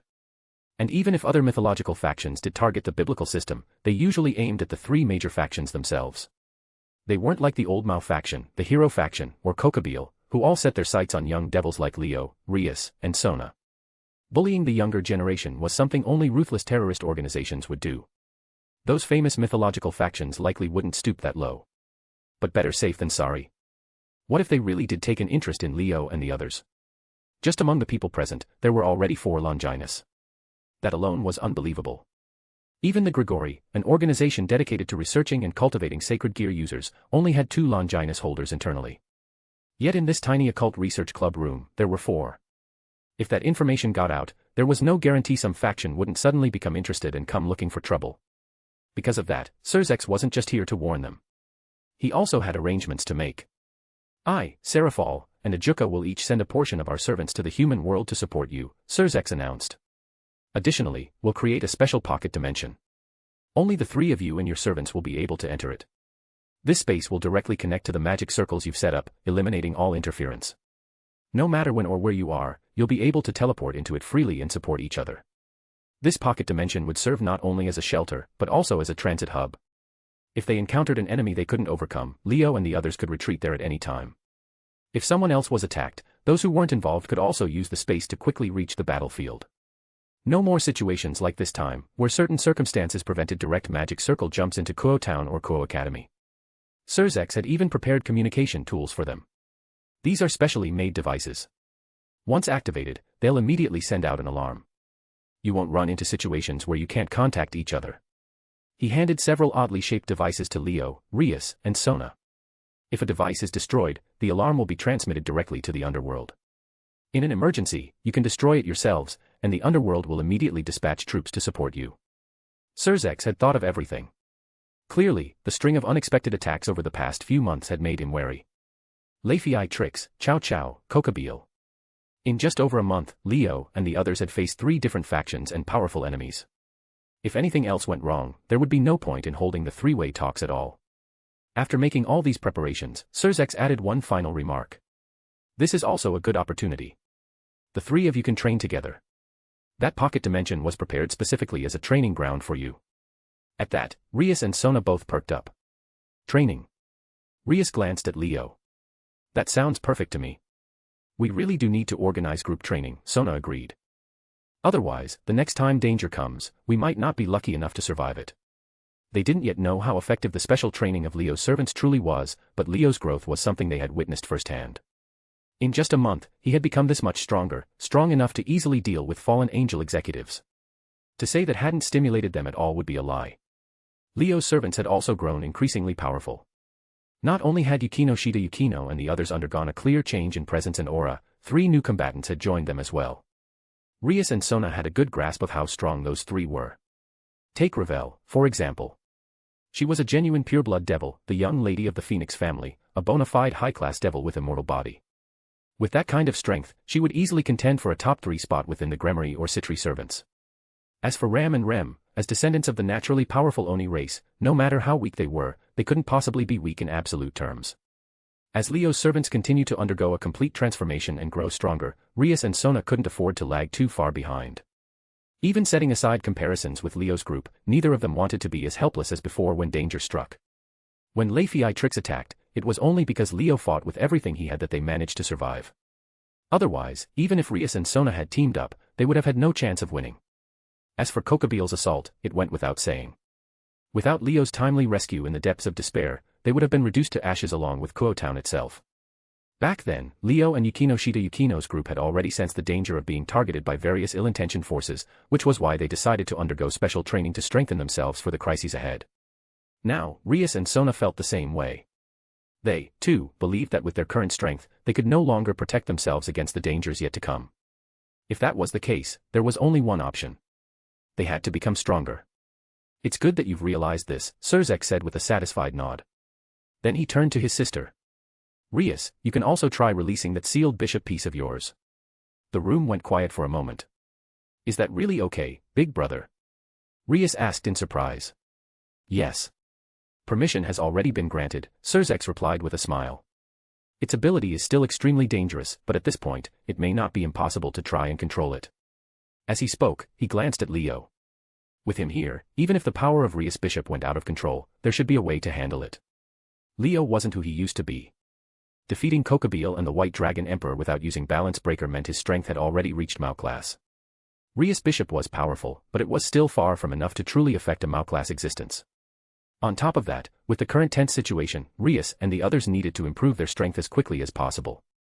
Continuing to keep such a powerful weapon sealed away would be a waste. It would be better to take this opportunity and let Rias fully master the potential of her bishop. With Leo around, nothing too serious should happen. It also aligned perfectly with Surzek's earlier plans, to let Leo and Rias spend more time together, deepen their interactions, and prepare for the future. After all, Surzek's desire for an outstanding brother-in-law had never truly faded. Chapter 185, Chapter 184, Within Reach. The turbulent night officially came to an end only after Surzek's return to the underworld with the devil forces sent from there. By the time daylight arrived, Kuo Town looked no different from usual. Even the residents couldn't remember the strange things that had happened the night before. It was as if it had all been a dream, fading away with the darkness. Kuo Academy was the same. There was no trace of the wreckage or chaos from last night. Students streamed onto campus as always, attended classes as usual, and not a single one of them knew that a battle deciding the life or death of all Kuo Town had taken place right here. Naturally, the members of the Gremory peerage and the Citri peerage also continued going to school as if nothing had happened. Even though they hadn't slept all night and had just been through an exhausting battle, none of them planned to take time off. As for Leo and the others, they had already returned to Chiba. Their vacation was over, and they had to go back to Sobu High to attend classes. Of course, their month-long absence, taking collective leave to go somewhere, had already become hot gossip throughout the school. Now that the vacation was over and they were back, it was only natural that they were stared at and bombarded with questions. In response, Leo and the others used club activities as their excuse, neatly shutting everyone up, much to the dissatisfaction of many. Using club activities as an excuse was fine, but couldn't they at least explain what kind of club activities those were? The most popular guy at Sobu High going out for a full month with 4 of the school's 5 campus idols, all in the name of club activities. How was anyone not supposed to let their imagination run wild? Many people even secretly fantasized that during that month, the 5 of them had done something inappropriate, and that their relationships had undergone dramatic changes. At the very least, Leo was subjected to plenty of that kind of interrogation. Come on, tell us. We swear we won't tell anyone. Yeah, just satisfy our curiosity. We'll keep it a secret. You're saying nothing happened with any of them? I don't buy it. At least tell us who you're into. One of them has to be your type, right? This was what the guys cared about most, dying to know which of those girls had already fallen to Leo. The girls were just as curious. Their gossip instincts had long since gone into overdrive, to the point where Yukino Shita Yukino, Yuki Asuna, Kasumiga Kaka Yutaha, and Shina Mahiru were surrounded all day by girls, some familiar, some not, poking around for information. They really wanted to say. We went to the underworld for special training. Would you believe that? Getting bombarded by demonic power blasts from a heartless master in the morning, then chased around by all kinds of monsters on the battlefield at night. Can you even imagine a club activity like that? Being so exhausted you can't even move a finger, running into life and death situations over and over again, how would there be time for relationship progress? Our strength did improve a lot, but if we told you that, would you even understand? The girls complained endlessly in their hearts. Over the past month, the only truly breakthrough development between them and Leo was that they could bathe together, soaking in hot springs and even bathing together. If that ever got out, the entire Sobu High would explode. None of the students there would ever imagine that while they were guessing which girl Leo had crossed the line with, the truth was that all 4 of them had already seen him completely bare more than once. If that came out, Leo himself would probably explode. Well, he'd be exploded by the jealous, resentful glares of the guys. That definitely wasn't something that could be said out loud, so all they could do was brush it off. In the entire school, only one person knew the truth behind the Department of Mystical Affairs club activities. That person was Eruri. Your lives are really getting more and more intense. After hearing the truth from Kasumiga Kaka Yutaha, Eruri couldn't help but mutter that. Training in the underworld was something that was supposed to exist only in hot-blooded battle manga. Why was it appearing so matter-of-factly in real life? If there had at least been some shoujo manga style developments, it wouldn't have felt Southwest wildly out of place with this school's vibe. What? You're saying mixed bathing is a shoujo manga trope? Give me a break. Japan has its own cultural context. Mixed bathing might make people's imaginations run wild, but it's not exactly unrealistic. For campus idols bathing together with one guy, though, that was a bit too much. Good thing I didn't become that guy's servant. Eruri felt relieved, and at the same time, couldn't help but drift into fantasy. 1 guy and 4 girls in a mixed bath. Just hearing it sounded inspiring. Looks like I've got new material ideas. This woman is beyond saving. One look at Eruri's lewd expression, and Kasumiga Kaka Yutaha knew exactly what she was thinking. You really don't plan on turning her into a servant? In the Department of Mystical Affairs clubroom, Kasumiga Kaka Yutaha asked Leo that question directly. If you've got any intention at all, hurry up and make a move. Put that woman in her place so she doesn't have time to keep fantasizing. Let it go. I've already passed the stage where I was desperate for talent. Leo shook his head as he sipped the black tea Shina Mahiru had prepared for him. He had never intended to force anything, and now he had even less reason to. Back when he was weak and constantly anxious about the future, he had gone all out with planning and recruiting new servants. But after Ravel, Ram, and Rem joined, he had gained a basic level of self-preservation. He no longer needed to live with that same sense of urgency. Now that the 3-faction summit was about to begin, the world's situation was going to accelerate like a runaway train onto tracks that could derail at any moment, triggering one major incident after another. Under those circumstances, recruiting ordinary people who would need to be trained from scratch would likely mean they'd be swallowed whole by the coming chaos before they could even grow, bones and all. Because of that, Leo no longer planned to recruit servants from ordinary backgrounds. From now on, his requirements for new servants wouldn't just be high potential, they'd need a certain level of strength as well. Considering the major events ahead, at the very least, they would need to be at the level of a high-class devil to qualify. Otherwise, they'd likely end up as cannon fodder. If they weren't at that level, then they'd need something extremely special, like Rem's unique aptitude. Otherwise, they really might end up as meaningless casualties, unable to even make a ripple before being crushed by the tide of history. Leo had already discussed these thoughts with Surzex and Ravel, and both had promised to keep a special eye out for suitable talent. The Mao, led by Surzex, were already extremely satisfied, and even pleasantly surprised, by Leo's growth. Because of that, they were more than willing to support his requests, hoping to cultivate another top-tier combat force for the devil race. Ravel, in particular, took this responsibility very seriously. The development of the Eligos peerage was now her own business. Naturally, she wanted Leo to become stronger, and she wanted her family's investment to pay off. She had already relayed Leo's requirements back to the House Phoenix and had her family handle it. Well then, it looks like that blonde loser really doesn't have the fortune to enter this world. Kasumigakaka Yutaha shrugged and muttered. She had seen it coming. That blonde loser wasn't uninterested in the supernatural world. She was just deeply conflicted about becoming someone else's servant. Or rather, she simply couldn't accept it. Watching her hesitation, Yutaha felt both contempt and a vague urge to help her out. Unfortunately, a loser was still a loser. Having missed the period when Leo was most desperate for talent, Erori had also missed her best chance. If she wanted to step into the supernatural world in the future, it wouldn't be nearly so easy. Why don't you recruit her as a servant someday? Leo suddenly said that to Kasumigakaka Yutaha. Me. Recruit her as a servant. Yutaha froze. Yukino Shita Yukino, Yuki Asuna, and Shina Mahiru were just as stunned. Ravel, Ram, and Rem weren't present. They weren't students at Sobu High. Ravel was still considering whether to attend school in the human world, while Ram and Rem had no interest at all and only wanted to manage the estate. All three were currently at the manor. Seeing the four girls standing there in a daze, Leo smiled. Hayadu Issei wants to become a high-class devil and openly build a harem. Don't you want something like that too? He wasn't suggesting the girls build harems. He meant becoming high-class devils, becoming kings. As long as you become high-class devils, you'll be qualified to receive evil pieces and become kings. If you're interested, you can try in the future. Now they understood. So you're saying that after I become a high-class devil, I can go recruit that blonde loser as my own servant? Kasumigakaka Yutaha was starting to get it. That's exactly it. Leo spread his hands. The premise is that you actually want to be independent. Not every high-class devil wanted to become a king. Take Ravel, for example. As a pure-blooded devil and the daughter of the House Phoenix, she already met the conditions to become a king. She just didn't have that intention yet. She felt she still needed to learn more and prepare further. Once she decided she wanted to become a king, she could apply to the underworld at any time, officially register as a king, and receive evil pieces. In other words, Ravel already had the qualifications to become independent from under Leo's command at any moment. That was also why the House Phoenix was willing to entrust their precious daughter to him as a servant. If things ever became unpleasant in the Eligos peerage, Ravel could always leave and stand on her own. Even if she had to return as a rook piece when Leo needed her, the restrictions wouldn't be much worse than those of an ordinary servant. That was under normal circumstances. Although Leo had revealed the existence of his servant conversion trait, he hadn't revealed everything. At the very least, the underworld had no idea that anyone reincarnated through Leo's servant conversion would have their soul branded with his mark, becoming his possession. Feeling dissatisfied in the Eligos peerage? That was impossible. With even their souls conquered, the servant girls would only grow more accepting of Leo, more attached to him. Once the House Phoenix sent their daughter over, she was truly his. They wouldn't be able to take her back even if they wanted to.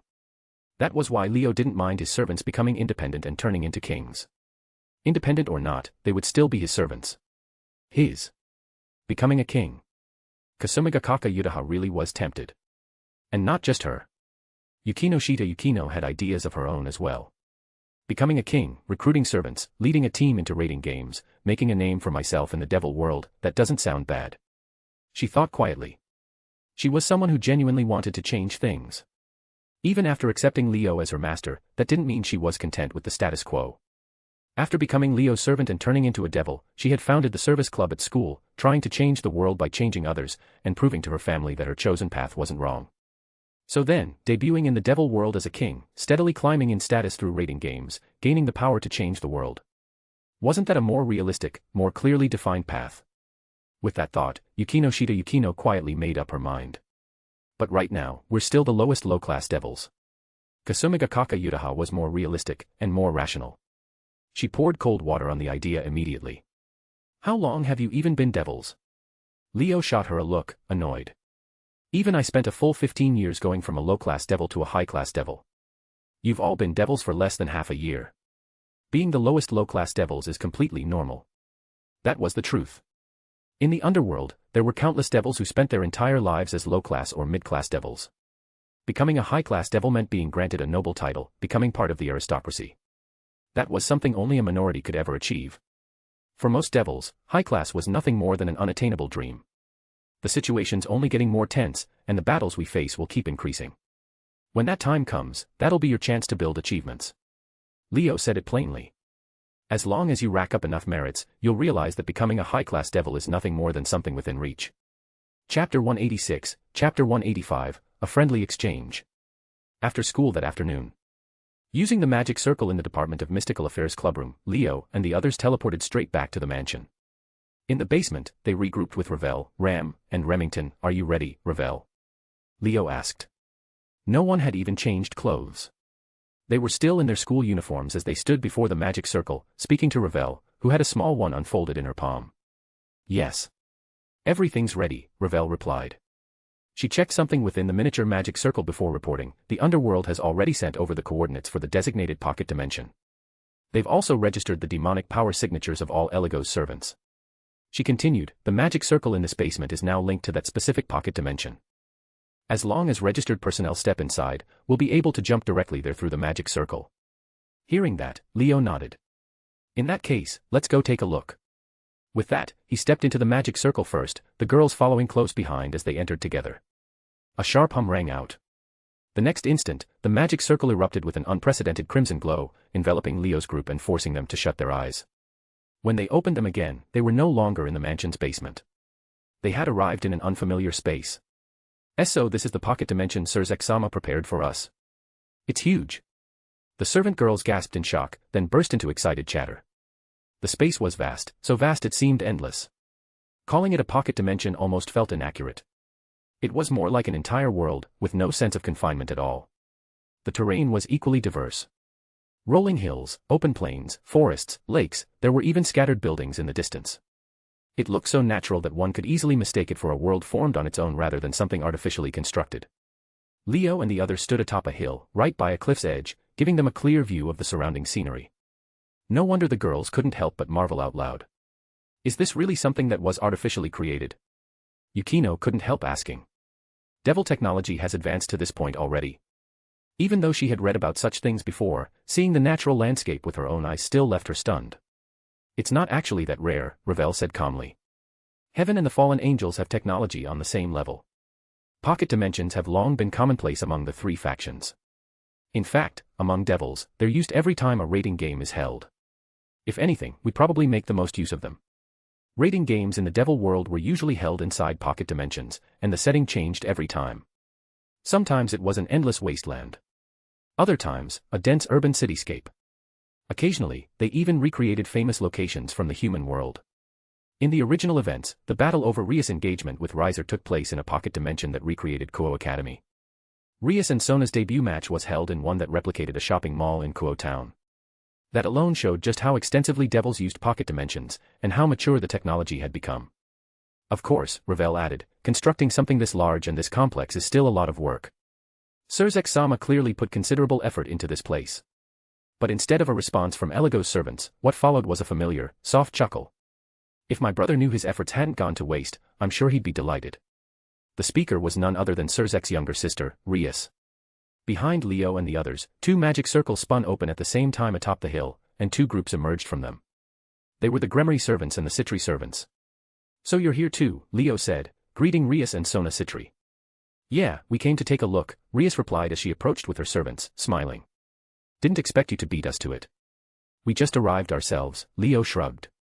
Then his brows rose as he noticed someone unexpected. Ah. You're here too. He wasn't the only one surprised. Yukino and the others were as well.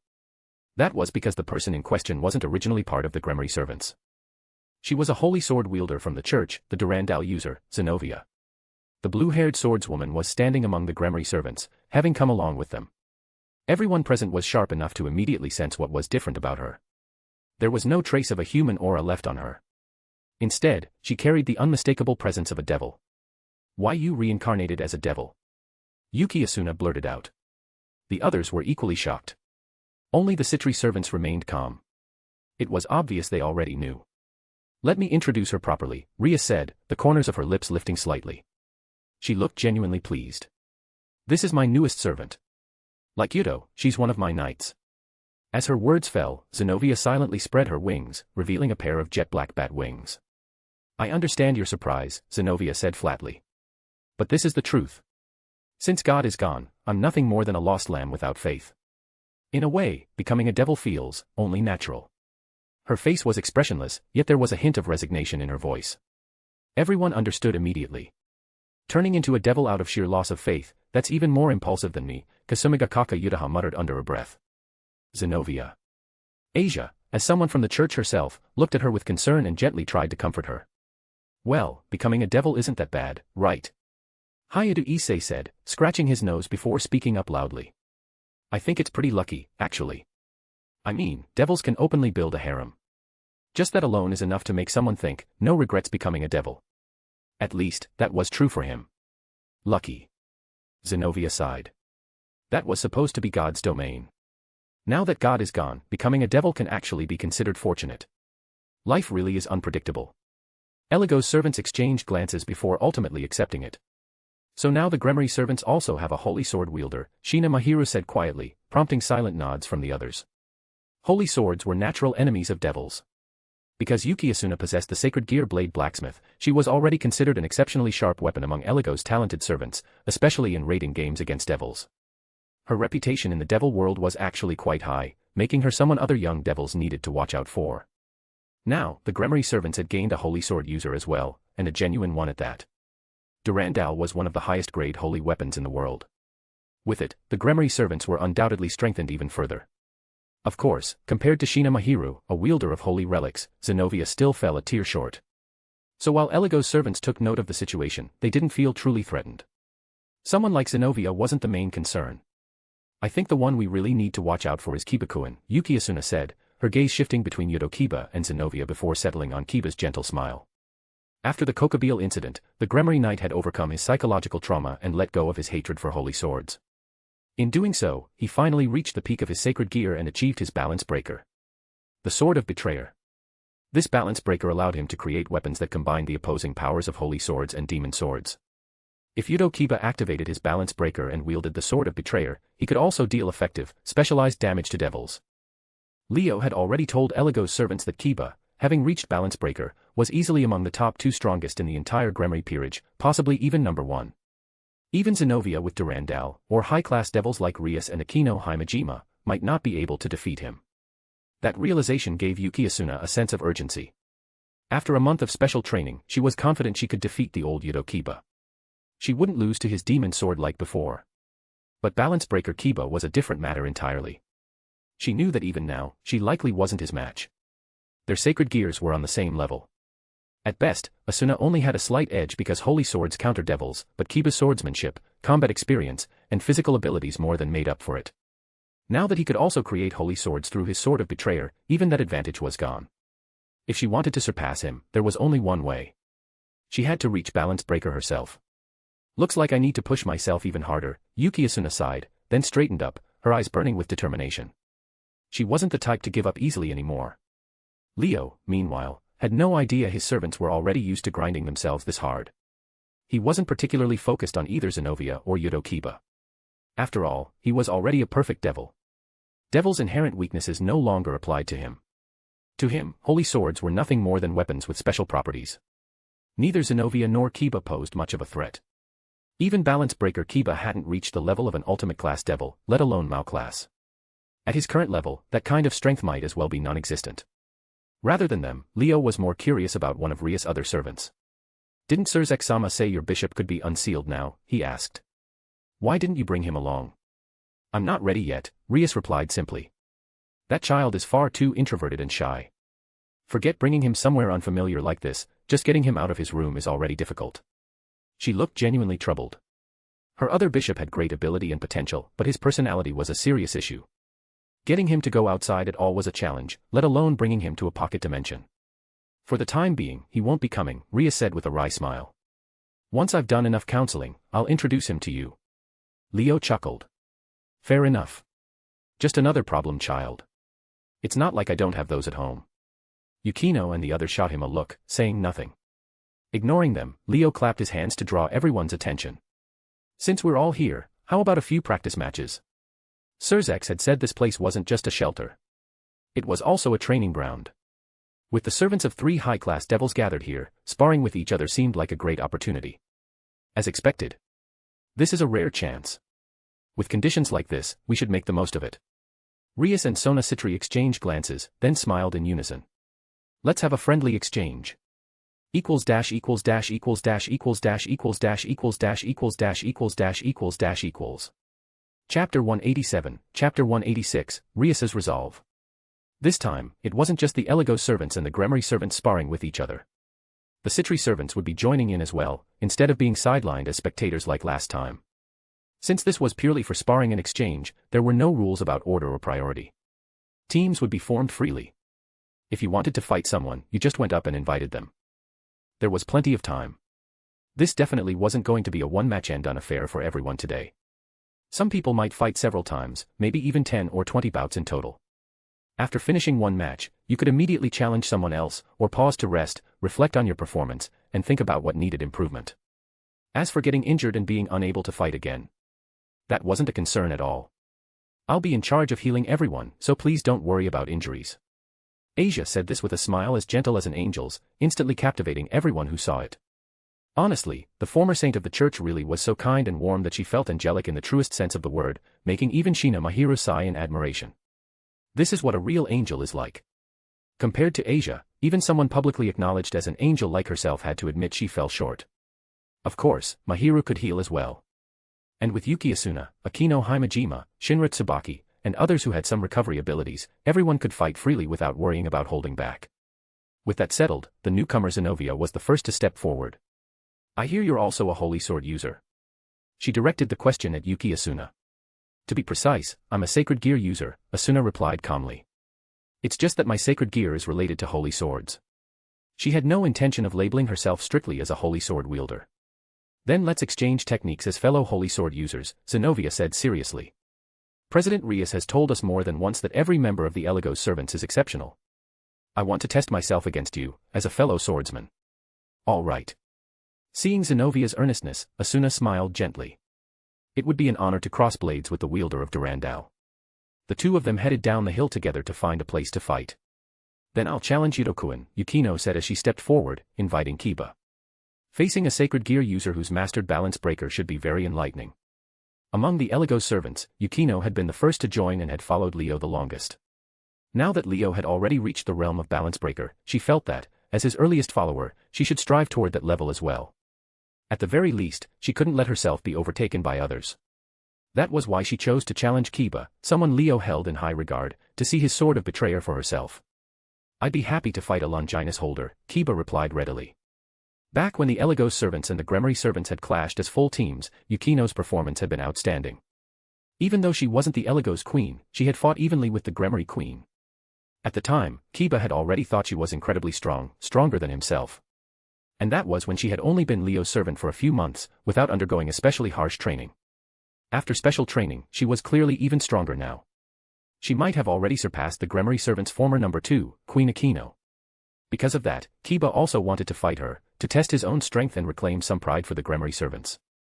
At the same time, Kaneko seemed eager to make up for her previous loss and actually challenged Kasumigakaka Yudaha. Is it a rook showdown again? Tsubasa Yura stepped up, full of energy. Then count me in too. The three of them had once fought side by side during the old Mao faction incident.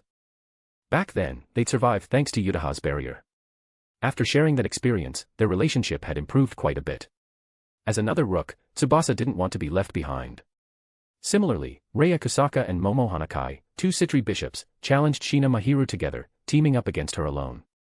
There was no helping it. Mahiru was a Longinus holder, the host of the Holy Cross, one of the 3 holy relics. A casual strike from her could deal fatal damage to a high-class devil. Even the highest-ranking devils wouldn't necessarily dare to take that violet-flamed cross head-on. If Rhea and Momo didn't team up, they had no confidence they could even last 3 exchanges against her.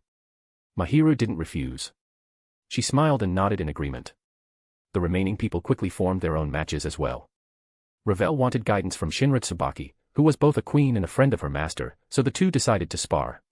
Rem was reminded by Leo not to use her Oni transformation in this setting, so she teamed up with Tomo Meguri and Ruruko Nimura, who were close to her in strength, rotating through matches. As for Ram, she had been standing there the whole time with no intention of fighting anyone, until Akino set her sights on her. "I've heard a bit about the divine child of the Oni clan," Akino said with a cheerful smile, her eyes unusually serious. "I'd like to see what you can do." It was clear she wanted to push her own limits. She'd chosen someone whose presence was understated, yet who was actually the strongest person there besides Leo.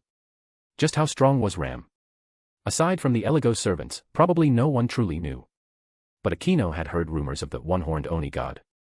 Given her own extraordinary background, and the fact that Ram had risen to prominence 10 years ago, during Akino's most turbulent period. That was why she'd taken interest. Sure. Ram had originally planned to throw out a few sharp remarks, but seeing the smile on Akino's face paired with such seriousness, she nodded instead. With that, only Hayato Issei and Saji Genchuru were left without partners. The two seemed to realize what was coming. They looked at each other, then immediately frowned. "Why do I have to fight you, Saji?" Issei practically cracked. He wanted to team up with a cute girl too. "That's my line, you idiot." Saji snapped, veins bulging on his forehead. He was the student council secretary, law-abiding and proper. And now he was being paired with one of Kuo Academy's infamous perverts. If anything, he should be the one protesting. Besides, he'd been unhappy with Issei for a long time.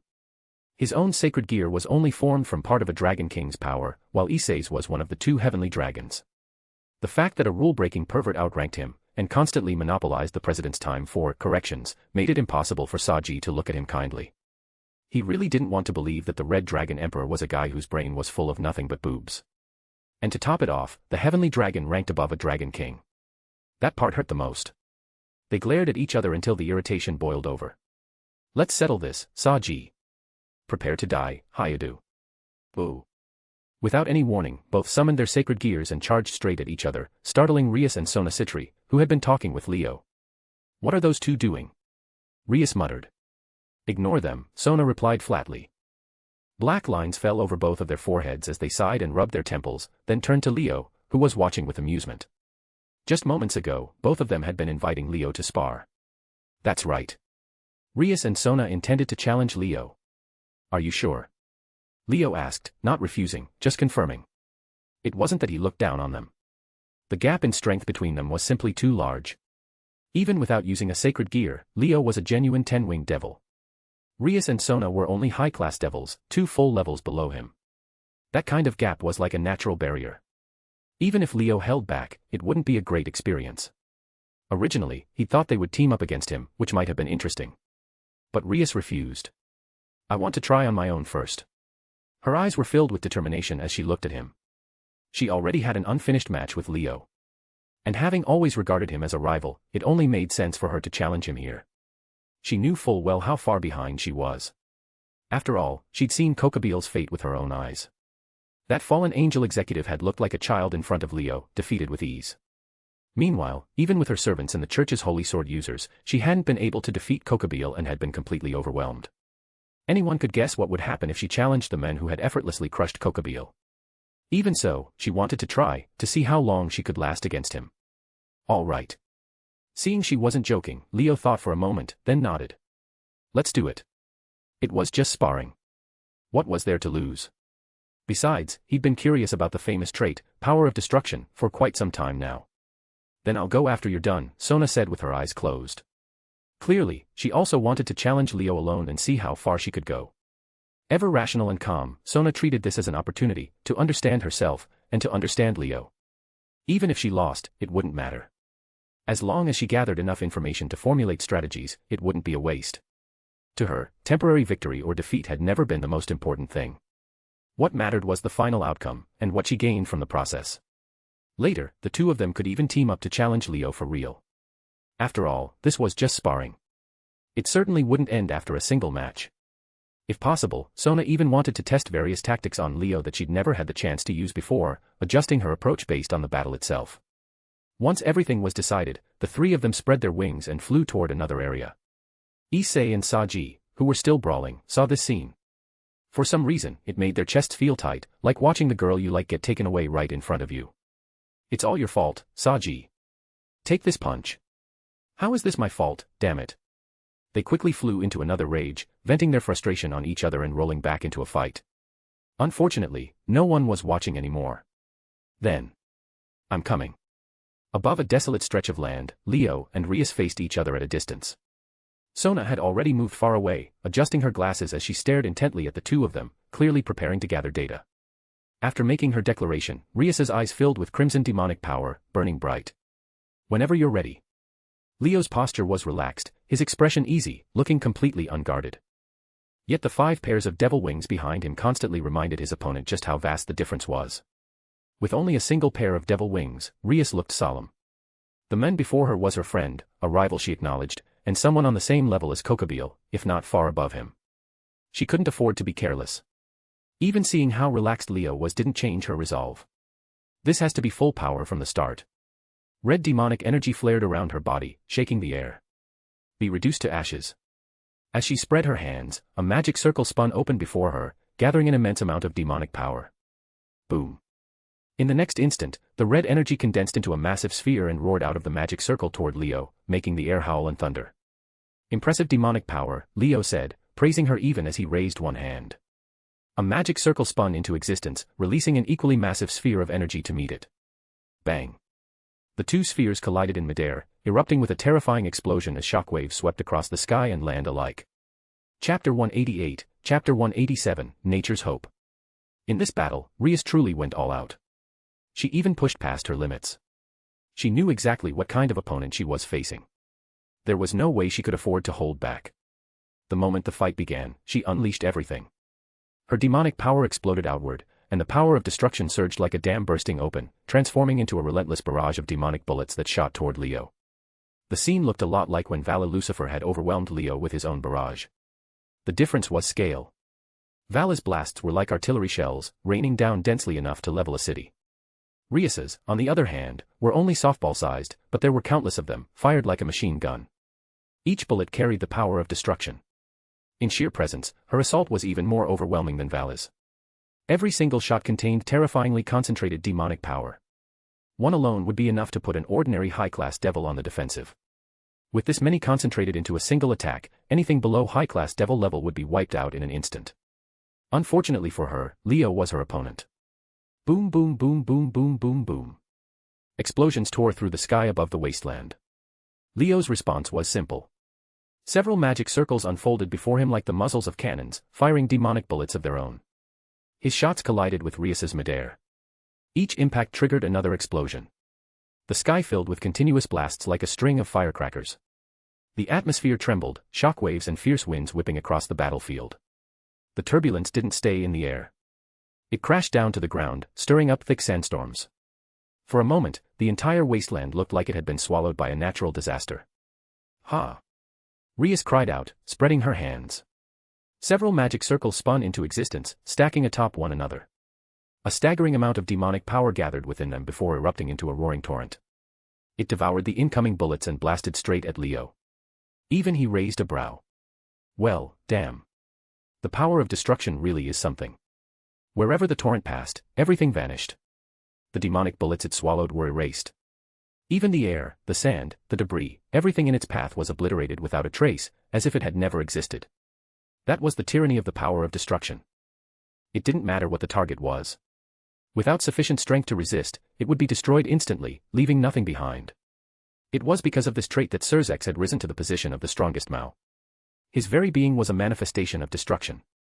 In his true, destruction form, the quality of his demonic power surpassed that of the former Mao Lucifer tenfold, enough to intimidate even chief gods. Rias wasn't at that level. But she had inherited the same trait. Even a tiny demonic bullet from her could completely annihilate a powerful opponent in an instant. Among high-class devils, she was almost unmatched. Sona Citri was no match for her. And before awakening Zenith Tempest, the second strongest Longinus in the world, Leo himself would have been crushed if he had faced her. In the original story, anyone on Rias's level could hardly defeat her in a one-on-one battle. Even Riser only survived by relying on his immortal body to ignore the effects of destruction. Without cheating abilities or a higher rank, no one stood a chance. Surzex had even said that purely in terms of destructive power, Rias might surpass him in the future. He was a technique-oriented devil. She was pure power. Her future ultimate technique, Extinguished Star, was something even Mao-class beings would avoid. If it weren't so difficult to control, she would have already risen beyond high-class devil. She hadn't reached that level yet, but Leo could already tell. If he didn't increase his output, didn't raise his demonic bullets to a level that threatened an ultimate class devil, he wouldn't be able to stop hers. That alone proved how overwhelming destruction was against opponents of the same tier. But if your level surpassed hers, blocking it became much easier. Take Kokobile, for example. He had blocked Rias's full-powered attack with one hand, even when she had been boosted by Issei's boosted gear. Leo's strength far exceeded Kokobile's. Even without using a sacred gear, he stood on the same level. Facing Rias without boosted gear enhancement, there was no way he would perform worse. So he simply raised a hand toward the incoming torrent. Boom. The massive stream of demonic power slammed into his palm, its force raging like it meant to burn him to ashes. The scarlet energy lashed wildly, like a ferocious beast trying to devour him whole. To withstand it, Leo's output rose fully to the level of an ultimate class devil. Then he clenched his fist. Bang. The enormous torrent shattered in his grasp, as if a dragon made of demonic power had been crushed effortlessly. What? Rias's expression shifted. Leo gave her no time to react. The magic circles before him rotated and overlapped just as hers had. A massive torrent of demonic power roared toward her. In that instant, the gap between them became painfully obvious. Watching from the sidelines, Sona immediately noticed the difference. Leo stacked multiple magic circles with casual ease. Rias had needed to shout and charge up. He did it like lifting something light. That made sense. Before awakening the trait of servant conversion, Leo had known his talent wasn't on the level of prodigies like Rias. He had only barely become a high-class devil at 18. So he had poured his efforts into refining his control. If Rias was power-oriented, Surzex technique-oriented, and Cao Cao ultra-technique-oriented. Then before awakening servant conversion, Leo had also been technique-focused. Now, he possessed both power and technique in equal measure. Especially after repeatedly receiving reinforcement and technique feedback from Zenith Tempest, his control over his own strength had reached a level of effortless mastery. This exchange wasn't just power domination. It was technical domination, too. Boom. The torrent smashed into the magic circles Rias hastily raised in defense. One layer after another shattered before the blast struck her directly. She was flung backward from the explosion, smoke rising from her body. Her skin was scorched gray-black, and she coughed up blood. Her clothes fared no better. Burned and torn apart in an instant, they left far more exposed than they should have. It's not over yet. Rias ignored her appearance entirely. Scarlet demonic power burned in her eyes as red aura erupted around her. With a sweeping motion, she hurled two massive demonic bullets, one after the other, twisting together as they spiraled toward Leo. He moved to catch them the same way. But just before reaching him, the two bullets collided midair and exploded right in front of his face. Trying that, huh? He spread one of his devil wings in front of himself, shielding against the blast and the chaotic shockwave of demonic power. Then he reached toward the heart of the explosion. Whoosh! A tiny demonic bullet shot out from within, aimed straight at his head, subtle and almost impossible to detect. If he hadn't activated magic detection beforehand, he might have missed it. But since he had noticed it, he caught it in one hand and crushed it without harm. Even that doesn't work. Rias bit her lip.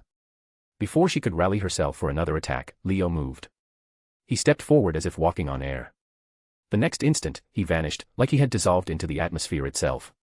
Rias's heart lurched. Before she could even react, he stepped out from the air behind her, as though emerging from nowhere. All right. Let's call it here for now. Leo patted her shoulder lightly, smiling. She went completely silent. Sona was just as stunned. What was that just now? As an observer, Sona could say with certainty. It wasn't speed. It wasn't teleportation through a magic circle. He had truly merged with the air. His demonic power blended into the atmosphere, as if his entire body had dispersed and fused with it, only to reform behind Rias. It wasn't a magic formula. It wasn't some unknown technique. And it definitely wasn't something Leo had possessed before. Even Sona, who knew quite a bit about him, was shaken. Rias fell silent for a moment, then gave a bitter smile. As I thought. Beating you right now is nothing but a pipe dream. You already knew that, didn't you? Leo replied bluntly. You were prepared for this. No need to sigh. That's true. She steadied herself and turned to face him.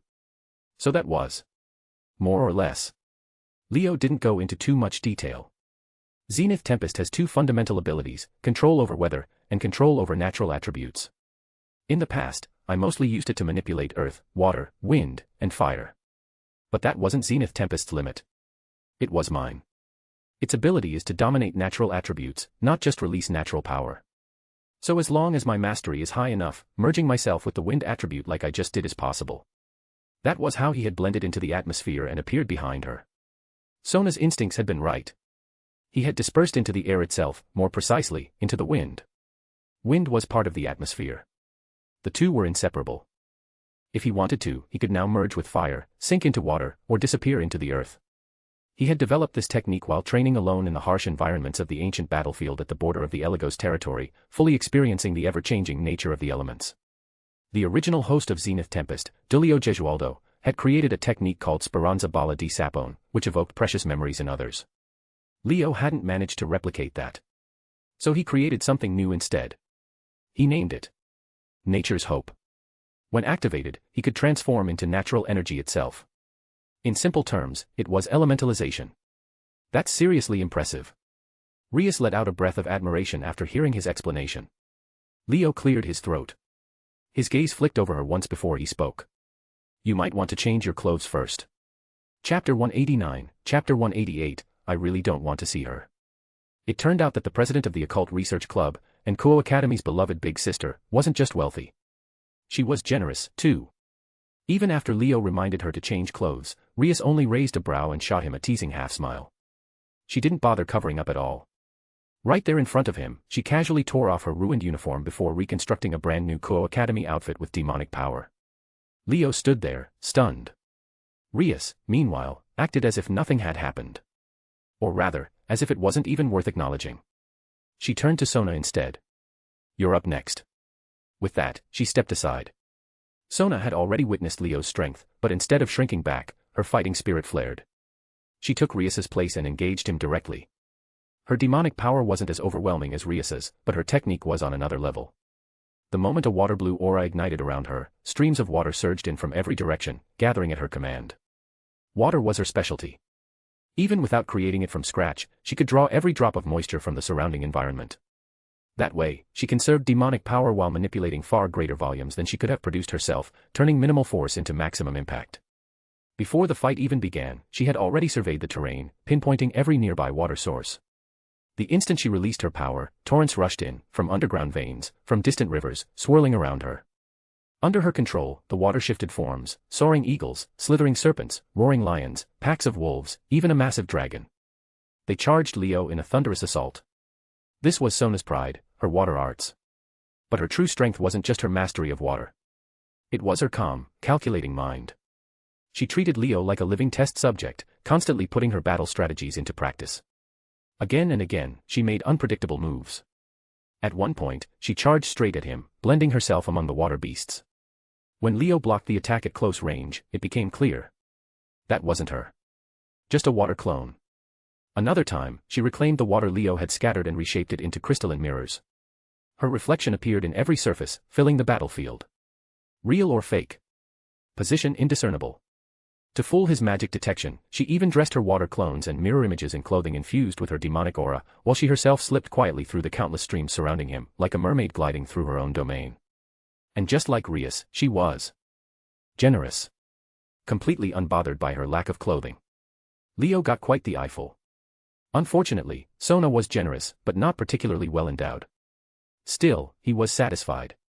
No matter how you looked at it, he definitely wasn't losing out here.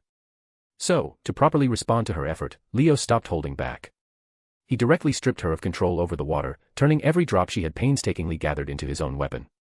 Don't forget, he said with a light chuckle as she stared at him in shock, among the natural elements governed by Zenith Tempest, water is included. Just like that, Sona fell. The two regrouped and attacked him together afterward, but even united, they couldn't defeat him. They couldn't even force him to use his sacred gear. As a 10-winged devil, Leo overwhelmed them purely with his demonic power and status alone, leaving the two prodigies gasping for breath. Fortunately, they had prepared themselves mentally. Even Rias, proud and competitive as she was, set aside her arrogance. Determined to grow stronger, she kept challenging him over and over despite being crushed each time.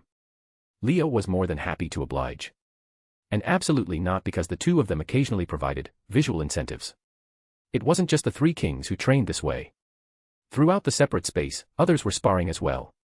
Some kept winning. Some kept losing. Some went back and forth. But victory and defeat had long since ceased to matter. They all remembered why they were here. Not to outdo one another, but to train.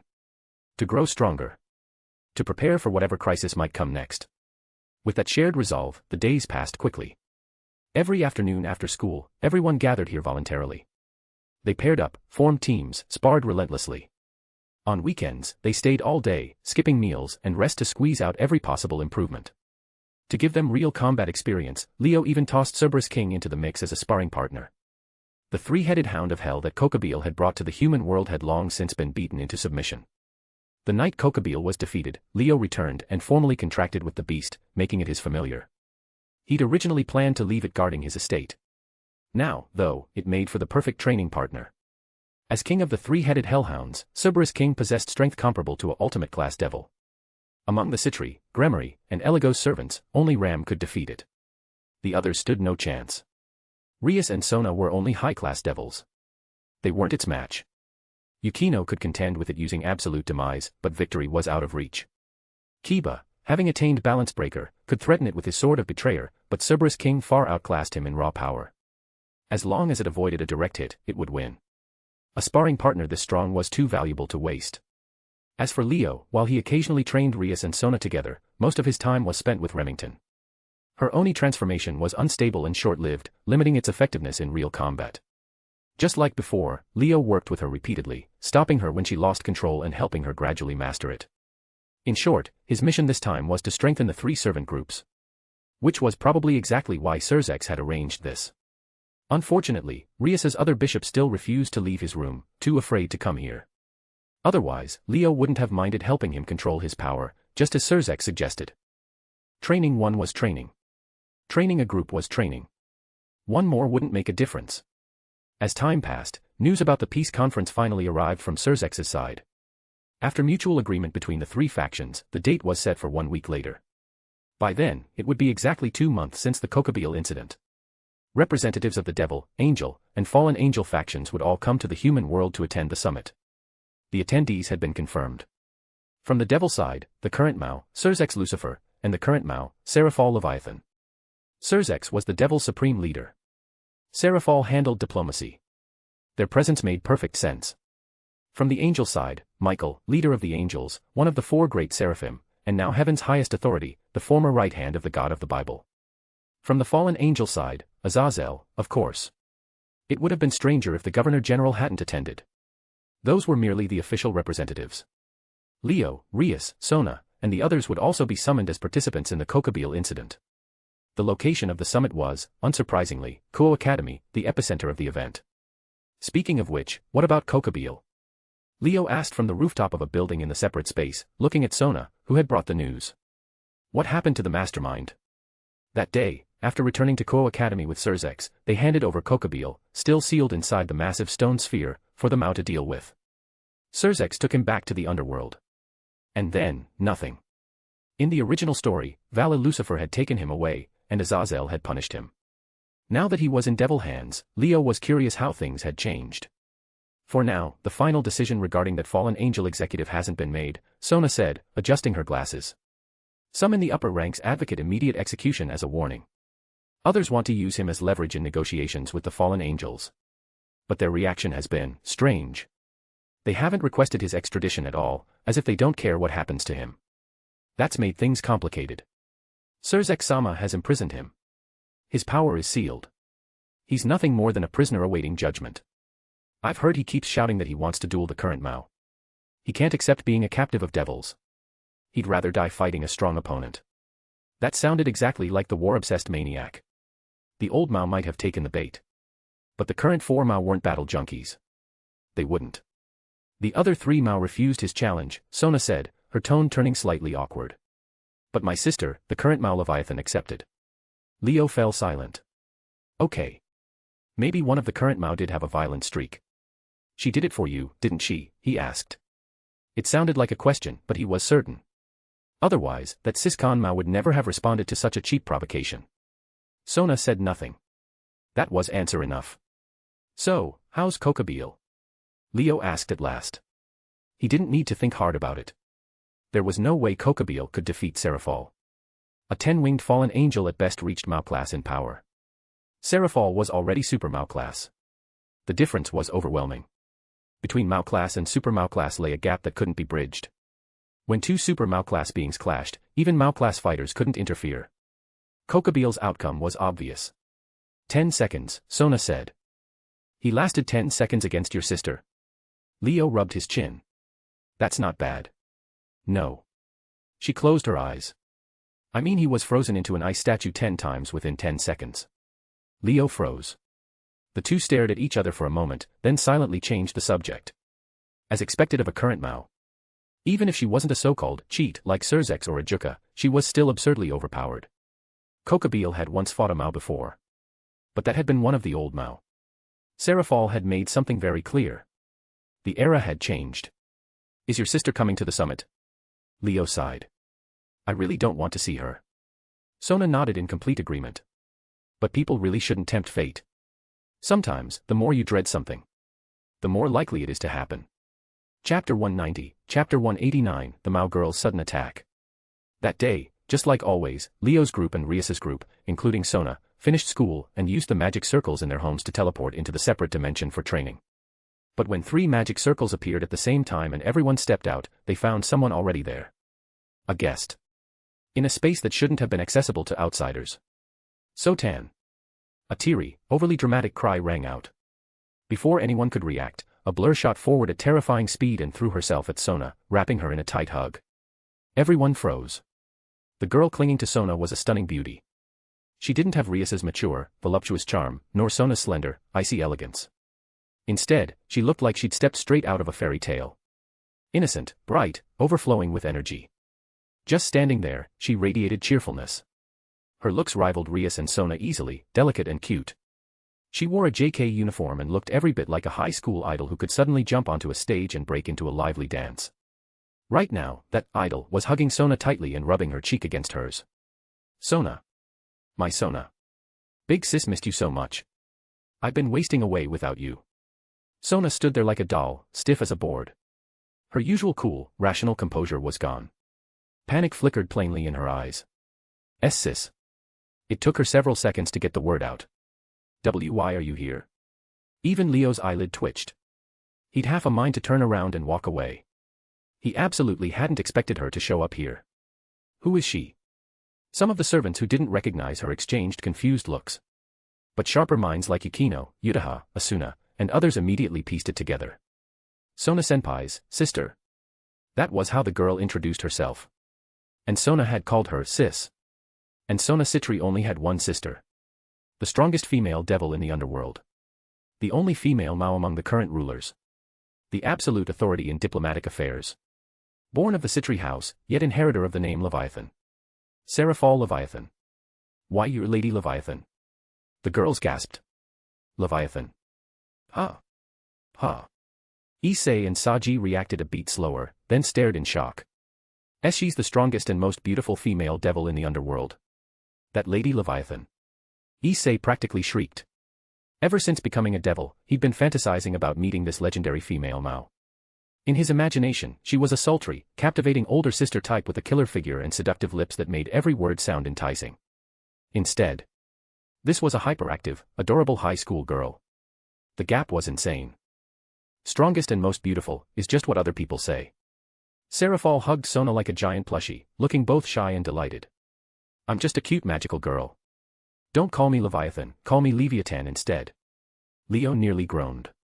Even knowing her personality, seeing it in person still made him want to complain. Magical girl. Yukino and the others looked completely lost. Ravel, as a pureblood devil from a noble family, seemed more familiar with Seraphol's reputation. That's just Lady Seraphol's personal hobby. She said awkwardly. Her Majesty really loves magical girls from the human world, so she identifies as one. Silence. A Mao. Calling herself a magical girl. Was that really good for the underworld's image? Everyone silently screamed inside. It's been a while, Seraphol-sama. Ria stepped forward and bowed politely. The others quickly followed suit. Long time no see, Rias. Serafal greeted her cheerfully, her voice sweet enough to rot teeth. There wasn't a trace of Mao authority about her. Sis. You still haven't explained why you're here. Sona finally managed to move and tried to pry herself free. I came to see my Sotan, of course. Serafal refused to let go, easily restraining a high-class devil with what looked like delicate arms. She puffed her cheeks in mock anger. You barely contact me. I had to take advantage of this chance to visit the human world. She hadn't been able to sit still lately. Twice now, her beloved little sister had nearly been killed. Once during the old Mao faction's attack, and again when Coquebille showed up. Both times, the targets had been the Mao's younger sisters, Rias and Sona. If not for her responsibilities, she would have rushed over immediately. Now, with the three-faction summit approaching and her attendance confirmed as the underworld's diplomatic representative, she finally had an excuse to come. As for entering this separate dimension, it had been created by the Mao, led by Surzex, for Leo's group. If others couldn't enter, surely the creators could. So she came. And waited. Unfortunately, Sona didn't look thrilled. I contacted you not long ago, Sona said stiffly, her dignity clearly crumbling in front of her servants. And how many times have I told you? I'm not a child. Stop calling me Sotan. It's my special nickname for you. Serafal huffed. It shows how close we are. Everyone will be jealous. Who's jealous? Stop making up weird storylines. Sona struggled again. And let go of me, sis. Nope. I'll never let go of Sotan. Not for the rest of my life. Let go. No. Don't leave big sis, Sotan. I said stop calling me that.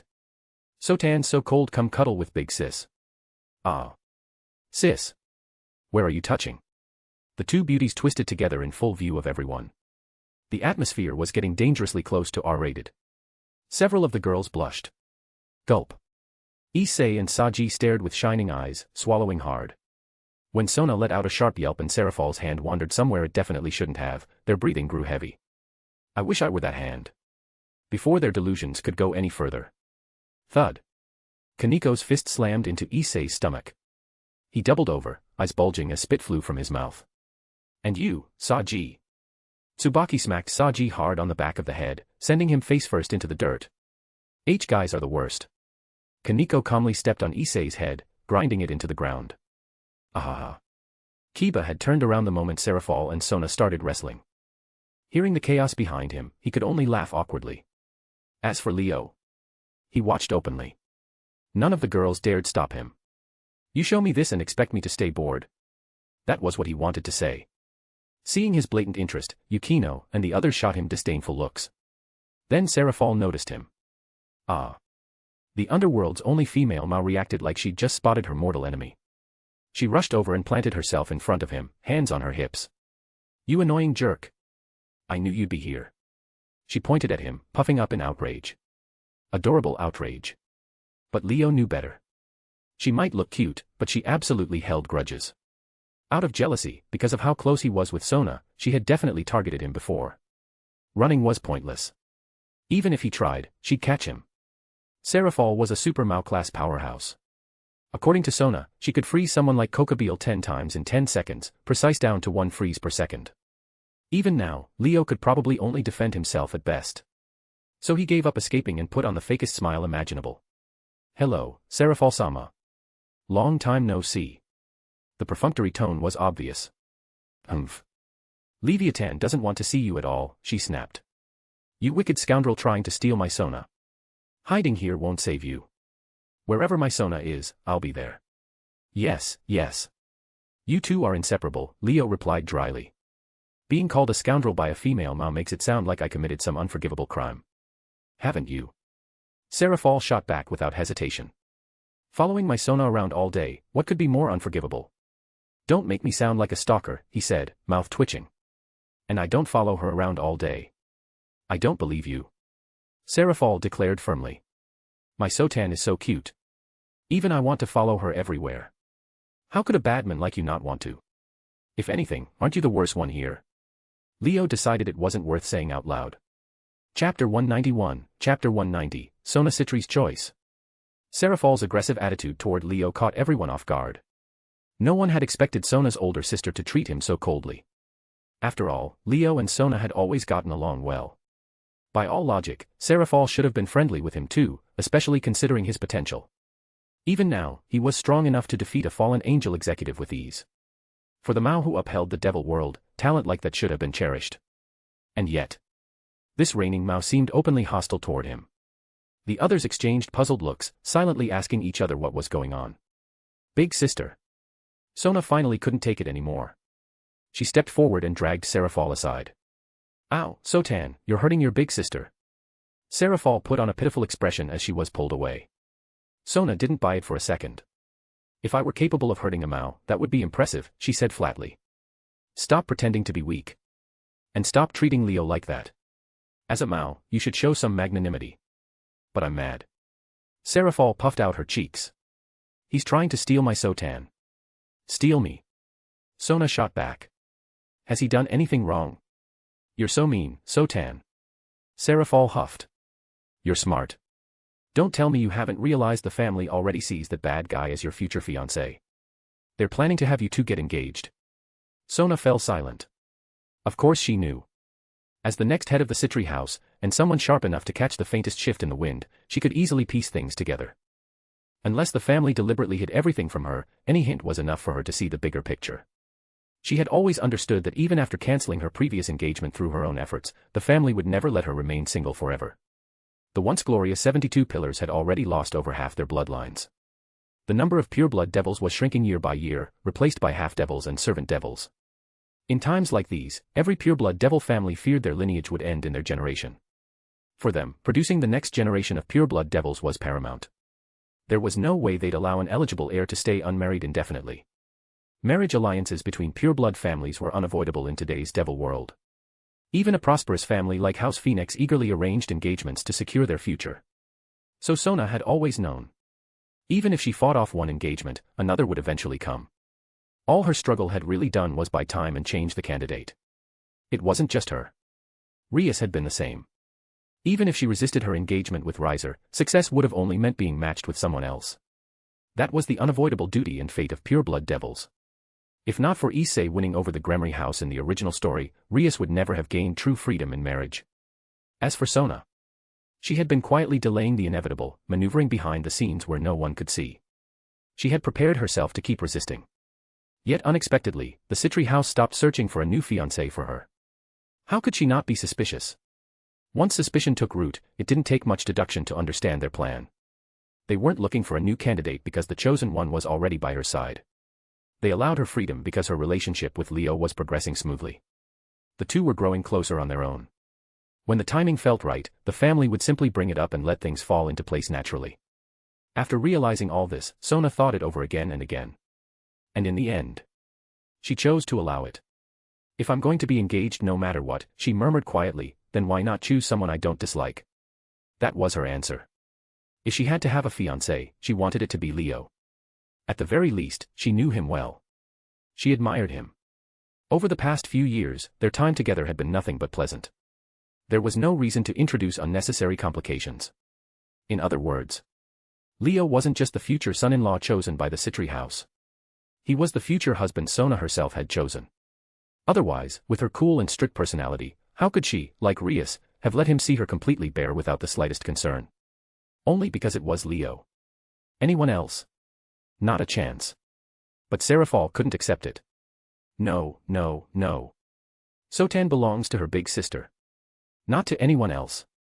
She clung to Sona dramatically, looking like her heart had been shattered. Sona pressed a hand to her forehead. Whether I belong to you or not aside, if you don't want me to marry, you should talk to father. This isn't something I can decide. Ugh. Serafal deflated instantly, sighing. You think I haven't tried? Father won't even listen to me. Because you're being unreasonable, Sona replied mercilessly. Ever since you became a Mao, I'm the only one left of our generation in the Citri house. You're not like Surzek-sama, who's already married and has a child. If I stayed single like you, who would carry on the Citri house? We can't exactly hand the lineage to a branch family. Father would kill both of us. Serafal was completely speechless. Surzek had taken the surname Lucifer and ascended as a Mao, but he had married Grafia and already had a son. That child was considered the safeguard of the Gremory house, the heir after Rias, even carrying the Gremory name. But Serafal. Her rival Grafia had long since married and had children. Meanwhile, she spent her days playing magical girl, smiling and having fun, not even bothering to find a partner. How could their father possibly approve? If she weren't already a Mao, she would have been forced into hundreds of matchmaking meetings by now. Their father might not be able to control Serafal, but he could certainly control Sona. He had already given up on one rebellious daughter. If that daughter tried to drag his only remaining one into staying single too, he might truly disown her. In short, the Citri house had made its decision. Even a Mao couldn't change it unless she was willing to sever ties with her family. And that was exactly why Serafal kept glaring at Leo. I just can't stand the thought of someone stealing my Sotan. She sniffed, on the verge of tears. No matter what, you're not allowed to cause trouble anymore, Sona said seriously. This is the best possible outcome right now. If your selfishness ruins it, I won't forgive you either. She hadn't taken any concrete steps with Leo yet, but she was satisfied with how things were progressing. She didn't want to rush into defining their relationship. She wanted to continue like this, steady and natural, until an engagement simply made sense. If Serafal's antics ruined it, she really might resent her. Because if this fell apart, she might truly end up marrying someone she disliked, or worse, someone she didn't even know. And that was something she absolutely refused to accept. Fine. Seeing the resolve in Sona's eyes, Serafal finally wilted. I won't oppose you being with that bad guy anymore, okay? Her heart felt like it was breaking as she said it. Her beloved little sister would still be married off one day. But if that outcome couldn't be changed, then at least Sona should marry someone she liked. Seeing her smile would be some comfort. Sotan, promise me something. Resigned, Serafal took another approach. Don't give yourself to him too soon, okay? Let big sister have you for a few more years. Don't rush into having kids, please. She clung to Sona and started crying again. Sona's face turned red, an extremely rare sight. What are you even saying, big sister, she snapped, flustered. There's no way I'm thinking about having children now. I haven't even graduated high school. She still planned to attend university in the human world. How could she possibly get married so soon? In her plan, she would confirm her relationship with Leo during college, marry after graduation, and only think about children afterward. That was at least 4 or 5 years away. Her sister was worrying about nothing. Really? Serafal narrowed her eyes suspiciously. Then swear you won't give yourself to that jerk before marriage. Not even holding hands. Sona took a deep breath, barely suppressing the urge to commit sororicide. Even someone as composed as she found that outrageous. What kind of person wasn't allowed to hold hands before marriage? If she told her that Leo had already seen her completely naked, wouldn't Serafal explode? I'm telling father, Sona said coolly, raising her hand. A small communication magic circle formed above her palm. Wait. Serafal panicked and grabbed her hand. No need for that, Sotan. I misspoke. Holding hands, gulp, holding hands is fine. She looked as if she'd made the ultimate sacrifice. Sona finally gave up. You should go back first, big sister. She was done. Truly done. Her sister had embarrassed her before, but this was unbearable. Why did I end up with a sister like this? At this rate, maybe she really should just give herself to Leo already. Then her sister would have no choice but to accept reality and stop being so annoying. With that thought, Sona's gaze drifted toward a certain someone. Achoo. Leo, who was chatting with Rias, suddenly sneezed. He rubbed his nose and muttered, who's thinking about me now? Chow chow. Or Vale Lucifer. Yeah, next time, I'm definitely beating them half to death. Chapter 192, Chapter 191, Will You Regret It? Not long after, the self-proclaimed magical girl finally left, reluctantly, of course. Serafal had come to the human world to prepare for the upcoming summit in a few days. She wasn't here on a whim. If it weren't for wanting to see her precious little sister, she wouldn't have made the trip at all. Now that she'd seen her sister, even though she hadn't managed to properly teach that scoundrel trying to steal her away a lesson, Serafal had no choice but to accept reality and leave in tears. Before going, however, she pulled Leo aside and gave him a stern warning. Listen carefully, you little brat. You're a grown man now. You should know exactly what you can and can't do. If I find out you laid a hand on my Sotan before marriage, I'll freeze everything below your waist. Got it. She clearly meant to look intimidating, but with her sweet, adorable face, it came off more like she was trying to act cute. Even so, Leo took her seriously. There was something deeply unsettling about a woman with a sugary voice, a doll-like face, and who called herself a magical girl casually threatening to freeze someone's lower half. Still, taking it seriously didn't mean he intended to back down. I'll be sure to pass your words along to Sona, he replied politely. The meaning behind those words made Serafal's expression change on the spot. You really are the worst. I hate you. Tears welled up at the corners of her eyes. She looked like she wanted to hit him, but she didn't dare do it in front of Sona.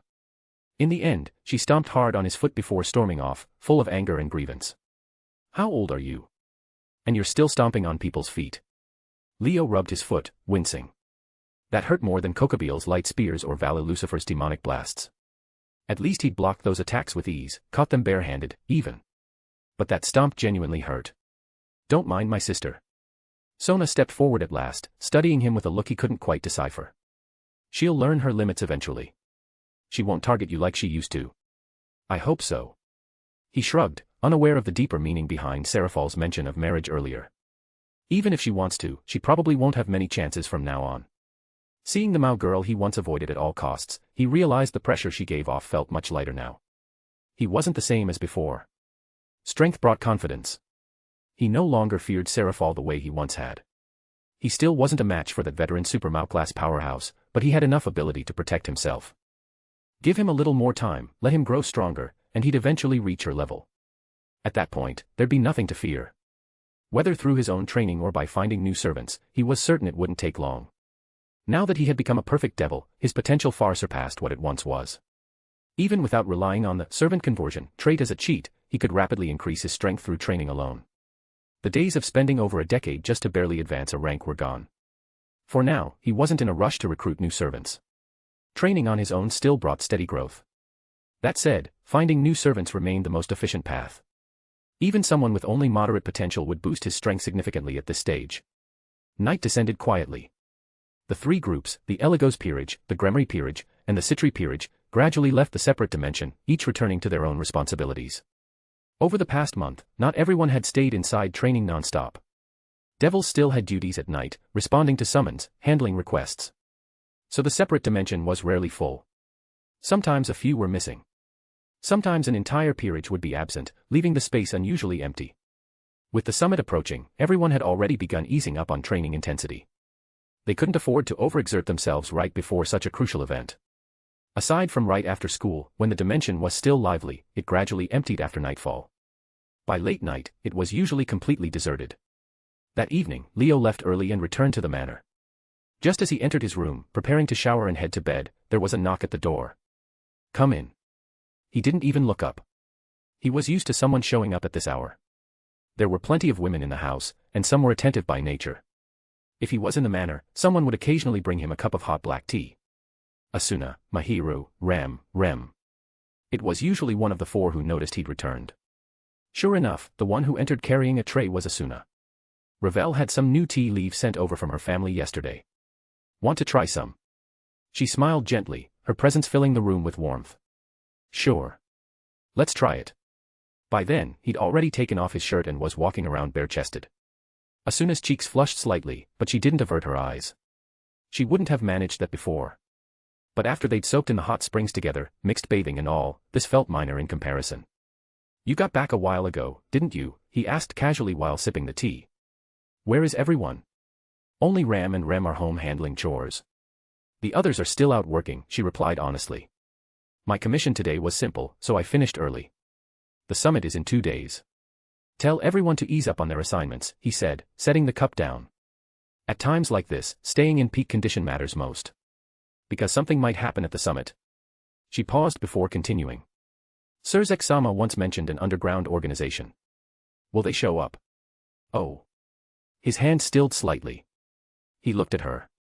You figured that out already. Yukino and Ravel have been discussing it lately, she said quietly. They think there's no way the talks between the three factions will go smoothly. That's right. He nodded. At the very least, the Old Mao faction won't sit back and watch the devils negotiate peacefully with their former enemies. And the hero faction, those people who see outsiders as challenges to conquer, might make a move as well. In the original story, only the Old Mao faction acted during the summit. But because of his existence, the hero faction had already made contact, and shown strong interest in them. Especially Cao Cao. He had personally come to gather intelligence. Leo didn't believe that effort would go unused. Information had an expiration date. And he was growing at a visible, rapid pace. If Cao Cao didn't act soon, the intelligence he'd painstakingly collected would become obsolete. Any strategies built on it would turn useless. By Leo's estimate, the summit was Cao Cao's last best opportunity. Of course, what Cao Cao didn't know was that his intelligence was already outdated. Compared to their last encounter, Leo was far stronger. Back then, he'd only been an ultimate-class devil at the 8-wing level.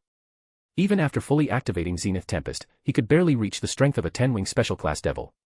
His sacred gear ranked just one place below Cao Cao's, his balance breaker was incomplete and unstable, and if not for the fact that his fighting style countered Cao Cao, and that Cao Cao's true objective had been gathering intelligence rather than winning, he would have lost. Now, he had reached 10-wing special-class devil level. Zenith Tempest had undergone multiple enhancements and no longer fell short of the strongest Longinus, the Holy Spear. His balance breaker was fully completed. He had evolved into a perfect devil. He was not the same man. If Cao Cao relied on old data this time, Leo wasn't worried in the slightest. Even if Cao Cao fought at full strength, he now had the confidence to face him. As for whether he could win, that remained to be seen. After all, when going all out, Cao Cao was capable of forcing Valley Lucifer to use Juggernaut Drive. Without a true, all-out battle, Leo couldn't claim certain victory. All he could do was prepare. There's no way to avoid fighting. Asuna still looked uneasy. Throughout history, every major turning point has been written in blood, he said with a faint smile.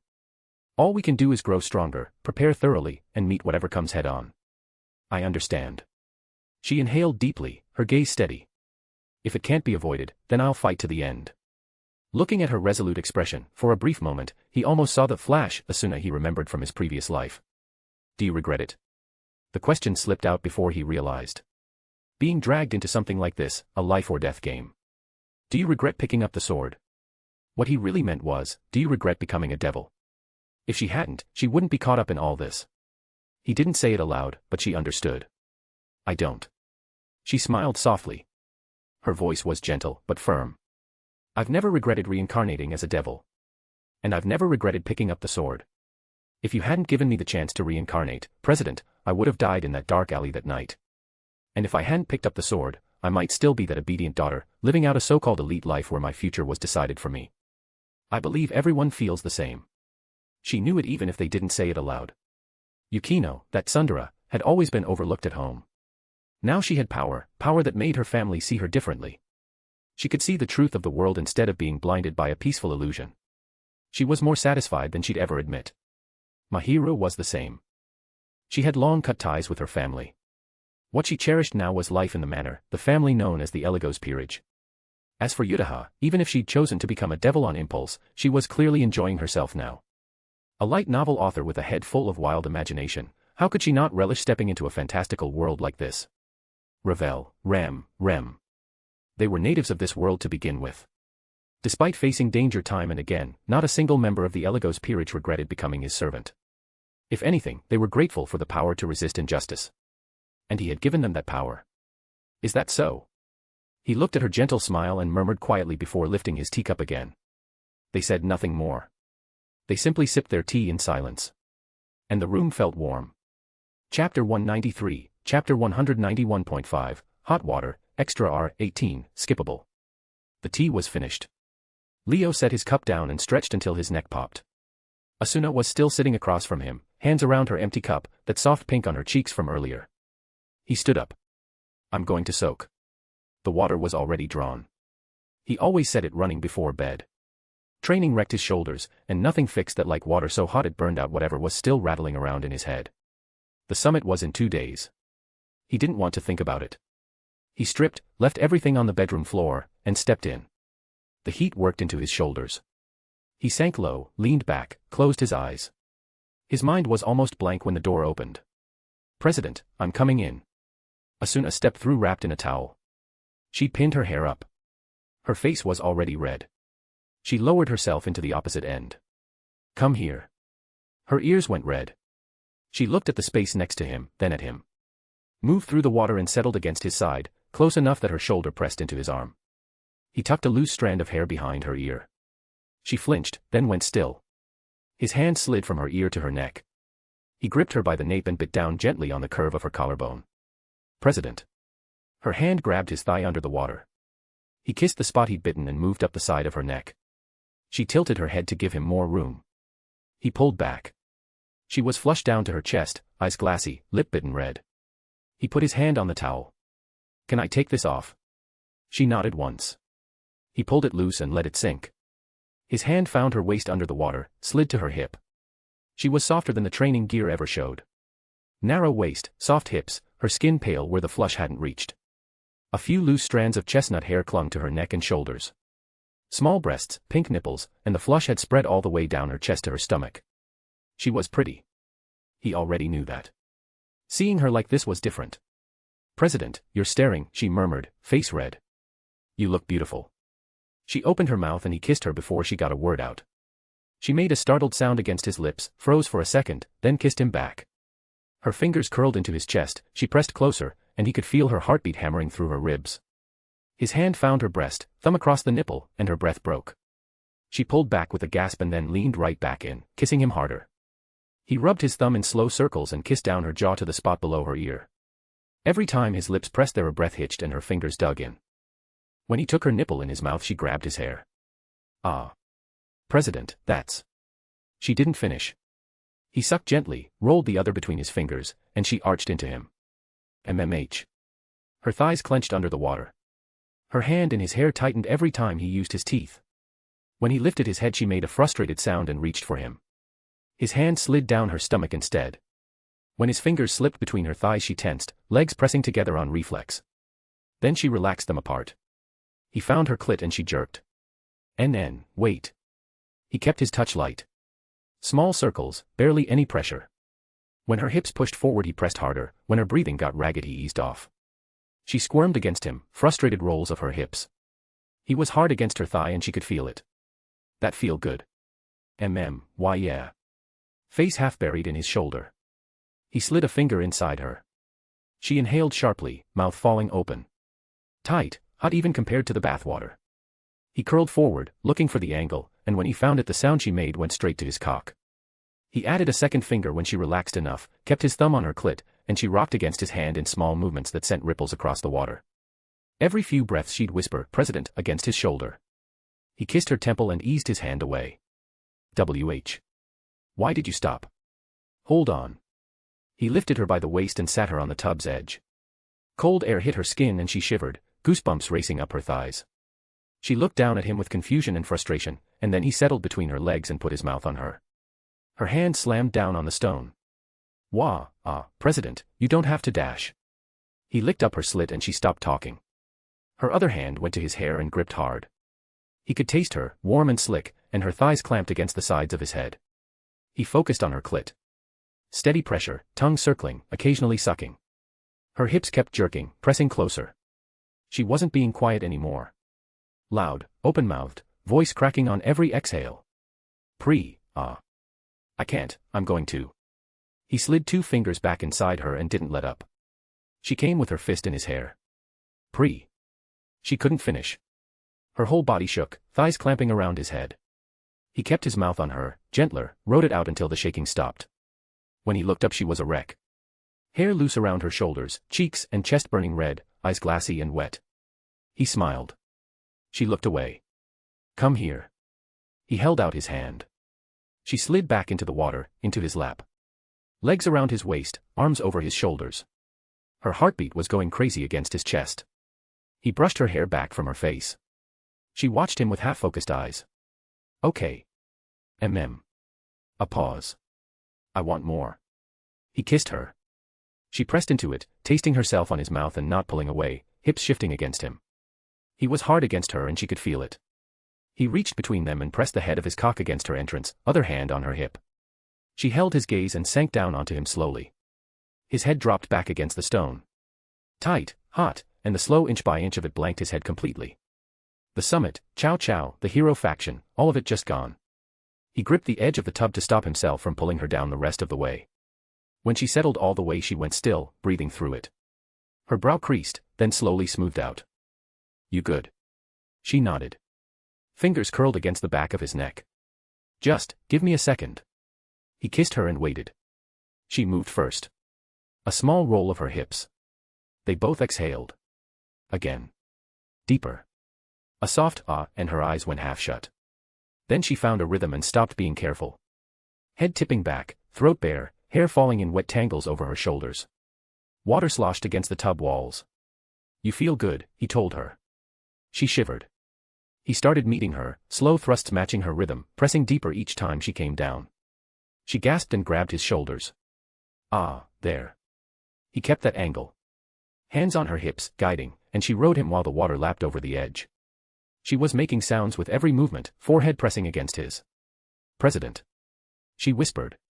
And then, softer, Leo Kuan. He pulled her closer. One arm around her waist, kissing her while he moved inside her. Her hips ground against his and he could feel her clenching around him. Let go, he said against her mouth. I've got you. She buried her face in his neck. Shuddered against him, squeezing tight, his name muffled against his shoulder.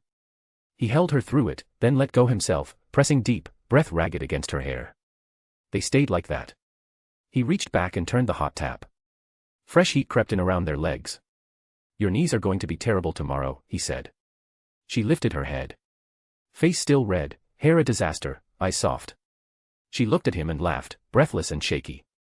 That's your first thought? Stone floors. Should have put a towel down. My towel is somewhere at the bottom of this tub because of you. She shifted in his lap and winced. And yes. My knees are going to be terrible. Blame the architecture. She pushed his chest. He caught her hand and held it.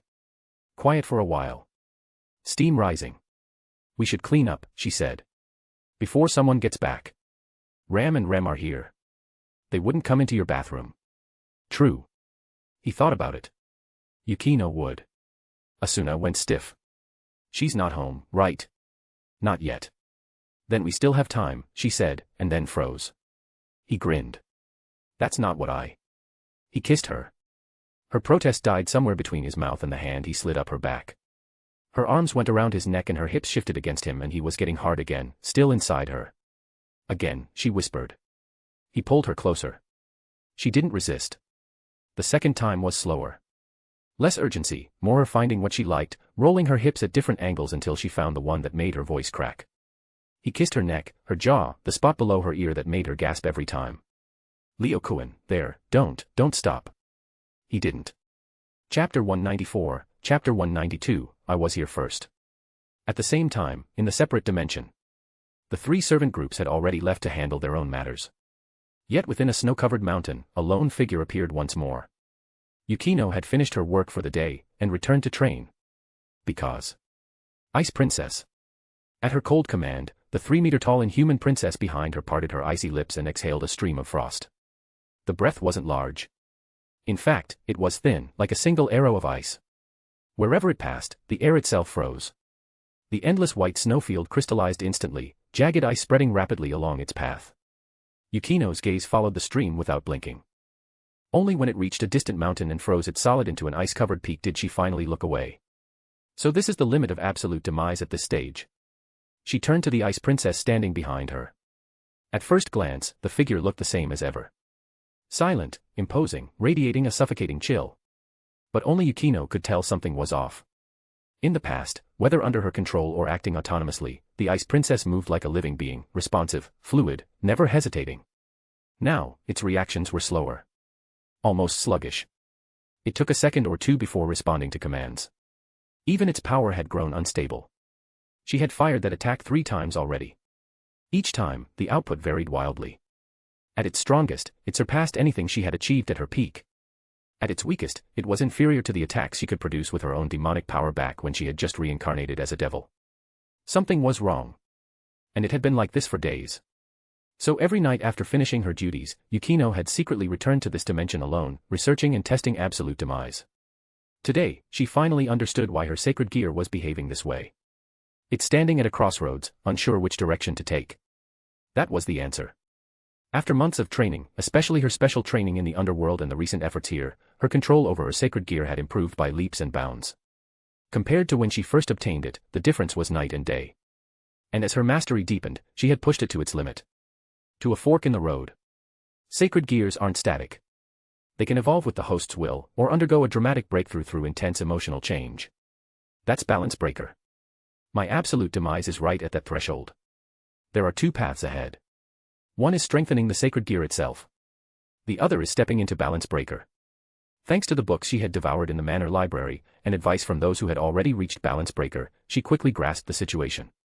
Her rapid growth had caused her sacred gear to encounter two possible evolutions at once. Unable to choose, it had stalled, becoming unstable and sluggish. The solution was simple. She, as the host, had to push it decisively toward one path. Then it would stabilize. And grow stronger. The only question was, simple enhancement. Or balance breaker. If it's just strengthening, that shouldn't be hard. A bit of stimulation would do. But to reach balance breaker, I'd need some kind of intense emotional upheaval. Her brows knit together. This kind of opportunity didn't come twice. If she stepped forward now, she could reach that ultimate realm. Her strength would skyrocket. Perhaps she could reclaim her position as the strongest in Leo's servant group. Ever since Ram, the divine child of the Oni, joined, Yukino had been pushed from her long-held top spot. Rem, after her Oni transformation, could surpass her as well. Even Ravel could wear her down with immortal body and elemental advantage. It stung. So she had worked harder than ever. And now, she finally stood at the edge of transformation again. If she reached balance breaker, defeating Rem wouldn't be impossible. But it had to be balance breaker. Not just enhancement. An intense emotional change. She exhaled softly. Missing this chance wasn't an option. But how was she supposed to provoke such a drastic shift? She was naturally composed. Her inner world wasn't shallow, if anything, it was rich, but her personality rarely allowed emotions to spiral out of control. She had seen too much too young. Detached herself from too many things. That kind of temperament didn't lend itself to emotional explosions. Maybe I should pick a fight with my sister. The thought surfaced. If there was one person who could reliably provoke her, it was Yukino Shida Haruno. Haruno always knew exactly where to poke. Infuriating. Teasing. Leaving her helpless and frustrated. If she argued with her, she was certain she'd reach balance breaker on the spot.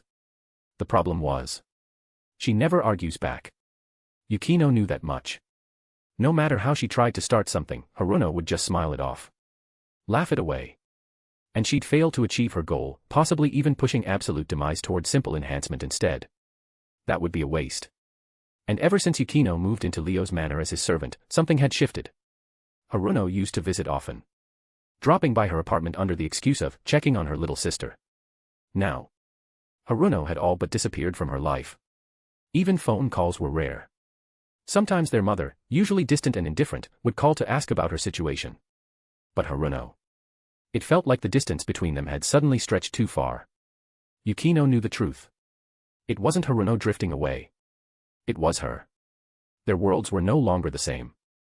Haruno would inherit the Yukino Shida family, become a social elite. Perhaps marry someone of equal standing and live out a human life. And Yukino. She would return to the underworld with Leo. Revive the Eligos household. Govern territory as his servant. Participate in raiding games. Grow strong enough to stand on her own as a high-class devil. As a king, she could one day gather her own servants. Carve out her place in the supernatural world. 100 years. She wouldn't even have used up 1% of her lifespan. When Haruno reached the end of hers, Yukino might still look like this. She wasn't sure what she felt. But suddenly, she wondered if her sister had felt it too. I'll visit her sometime. With a quiet sigh, she dismissed the ice princess and left the frozen wasteland. If she couldn't seek out the person most likely to stir her emotions, then she'd seek out the next best one. Chiba. Leo's manor. The moment Yukino stepped out of the basement, she headed straight for Leo's room. Soon, she stood before his door and knocked. Are you asleep? No response. Not here.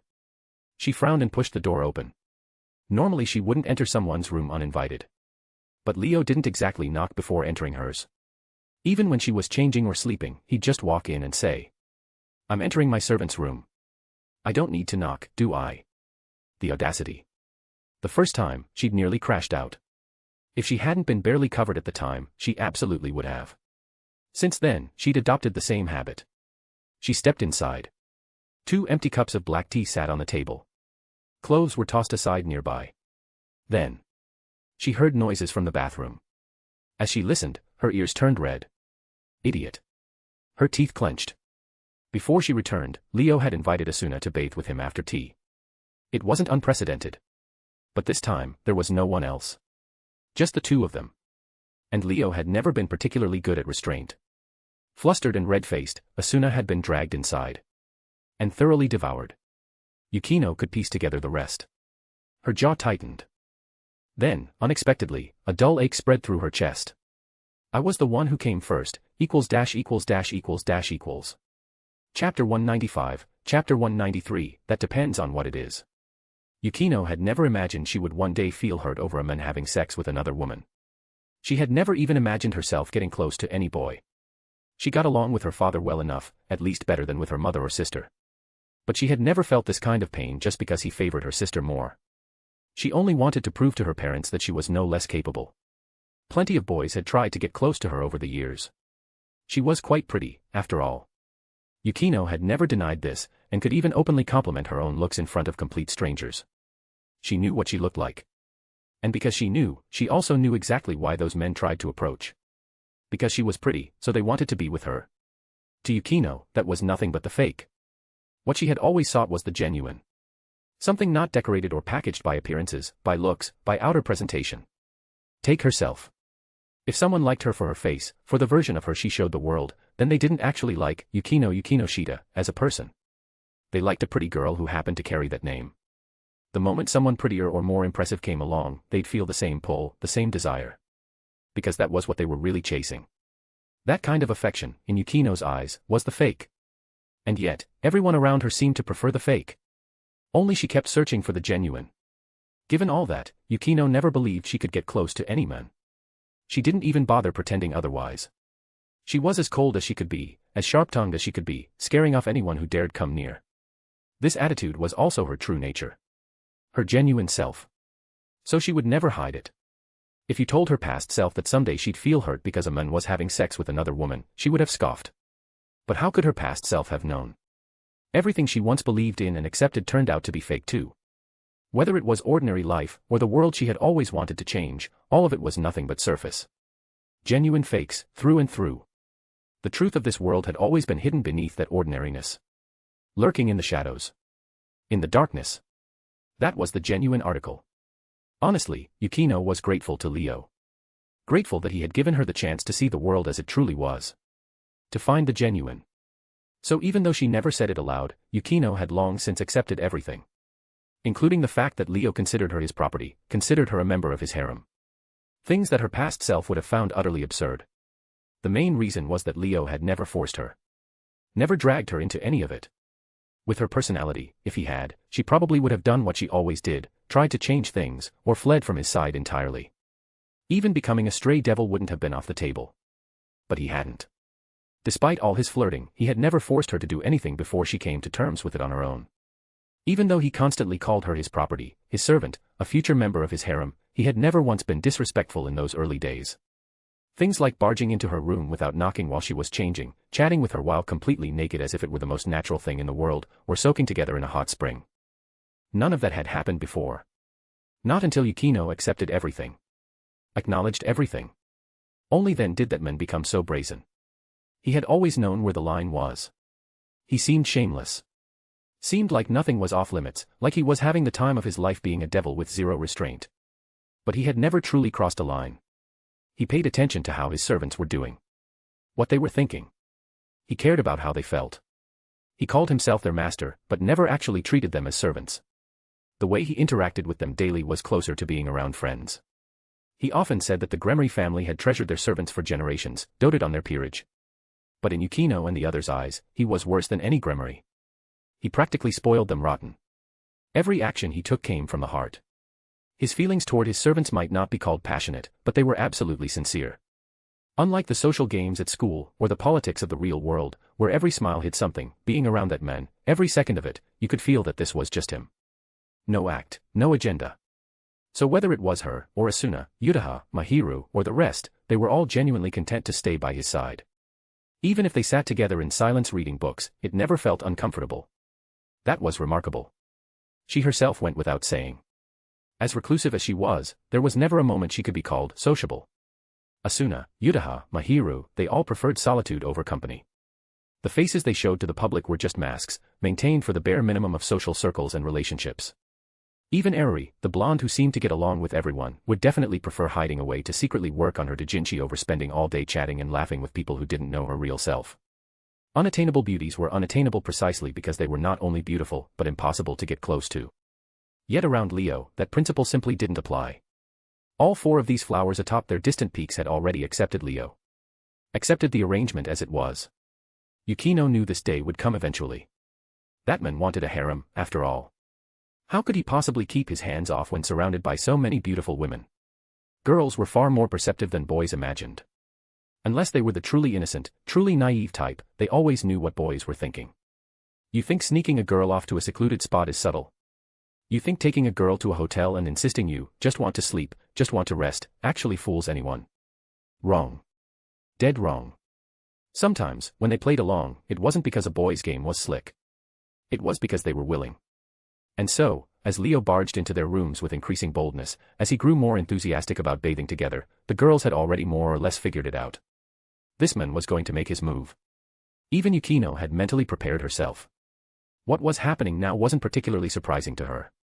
There was just one thing she couldn't quite accept. Even if he was going to make a move, shouldn't it have been me first? Who was she? She was the very first servant Leo had taken after becoming a high-class devil and debuting as a king. And Asuna. She was a latecomer. Why did she get to go first? Yukino strongly expressed her dissatisfaction. Click. An hour later, the bathroom door opened. Leo stepped out wrapped in nothing but a towel, riding the wave of steam that billowed from the bathroom. His face wore an expression of utter contentment, as if he'd just had the most relaxing massage of his life. Anyone who saw him could read only one word from his entire being: satisfied.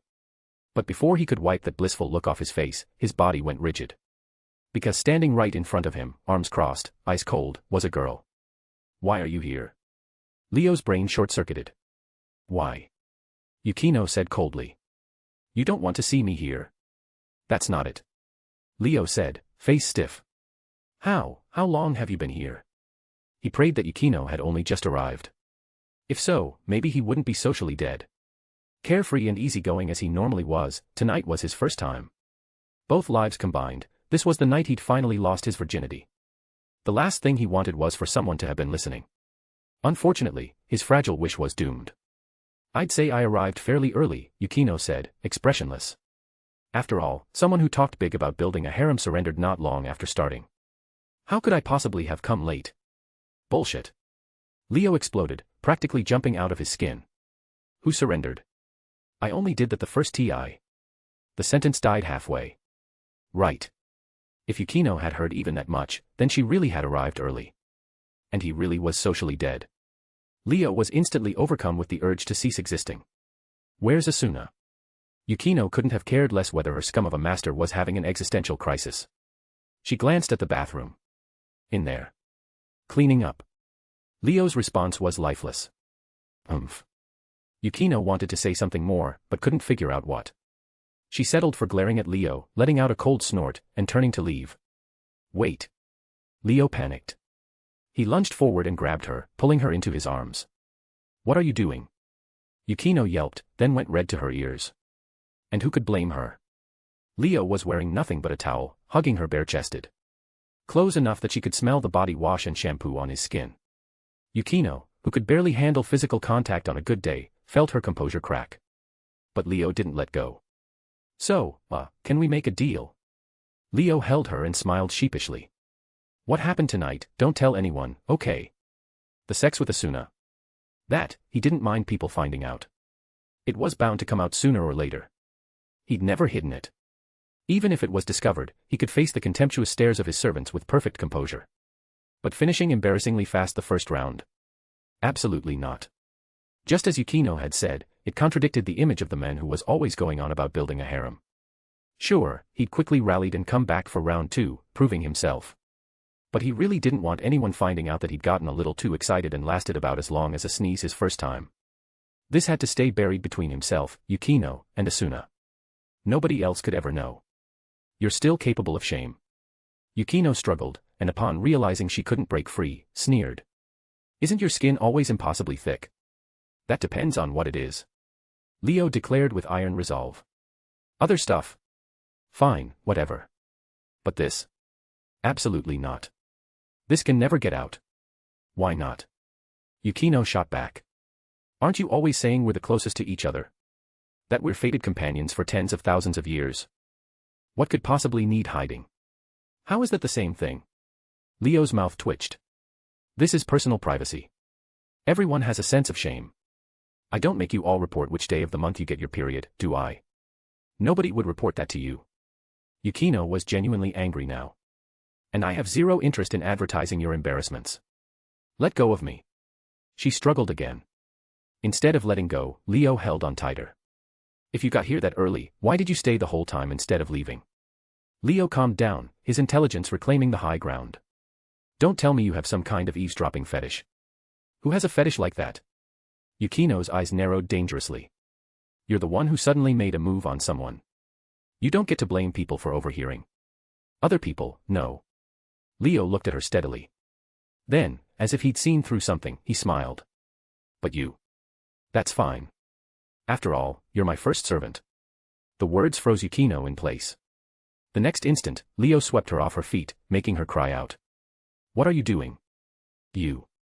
Chapter 196, Chapter 193.5, R18, skippable. He carried her across the bedroom with one arm under her knees and the other around her back. She didn't weigh much. Yukino kept her arms crossed and her mouth shut the entire way, staring at his face like she was waiting for him to explain himself. He laid her on the bed. Her hair spread across the pillow and she looked up at him, furious. Leo stood over her in his towel, still damp from the bath, water tracking down his stomach. The towel was doing nothing to hide that he was hard. She kept her eyes on his face. Deliberately. You have the self-control of an animal. He put one knee on the bed. You can leave if you want. She didn't move. He leaned over her, one hand beside her head, close enough that she could feel the heat still coming off his skin. You waited outside that door for over an hour, Yukino. Don't flatter yourself. He leaned in and kissed her neck. She went rigid, and his other hand came to rest on her chest where he could feel her heartbeat picking up under his palm. Get off me. He answered by sealing her lips with his, delivering a near-bruising kiss that made her grunt at the sharp bite to her lower lip. She groaned plaintively at the tug. It stopped as suddenly as it started, leaving her staring at him, flushed, and he kissed her again before she pulled away. This time she kissed him back without the bite, her hand coming up to grip his wrist where it braced against the mattress. His free hand went to the top button of her blouse. She stiffened. Relax. Don't tell me to relax. His touch was careful and practiced as he undid the first button, then the second. She watched his hand but didn't stop him. Third button, fourth, and the blouse fell open. White bra underneath, simple, functional. He pushed the fabric off her shoulders and she lifted just enough to let it slide free, then lay back down with her arms rigid at her sides, fists clenched in the sheets. He unhooked the bra. She closed her eyes. His towel had come loose somewhere between the kissing and the unbuttoning. Neither of them acknowledged it. He let out a long, slow breath. She was nothing like Asuna. Paler, slimmer, her skin cool to the touch even in the warm room. Smaller breasts, light pink nipples already tight. Her collarbone stood out sharp under her skin. He wasn't ever getting over how different the two of them were. He kissed her collarbone. Is this what you do with all your servants? Her voice was steady but her heartbeat wasn't, and he could still feel it hammering under his palm. Just the ones who eavesdrop. She let out a short humph. He kissed lower, across the swell of her breast, and took her nipple in his mouth. Her hand shot up and grabbed his hair. He sucked gently, ran his tongue across the tip, and her breathing went shallow. He moved to the other side and her fingers twisted in his hair.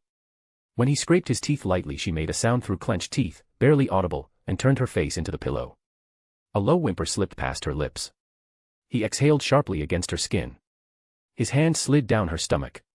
Her abs tensed under his fingers. He reached the waistband of her skirt and paused. Still want me to stop? I never said stop.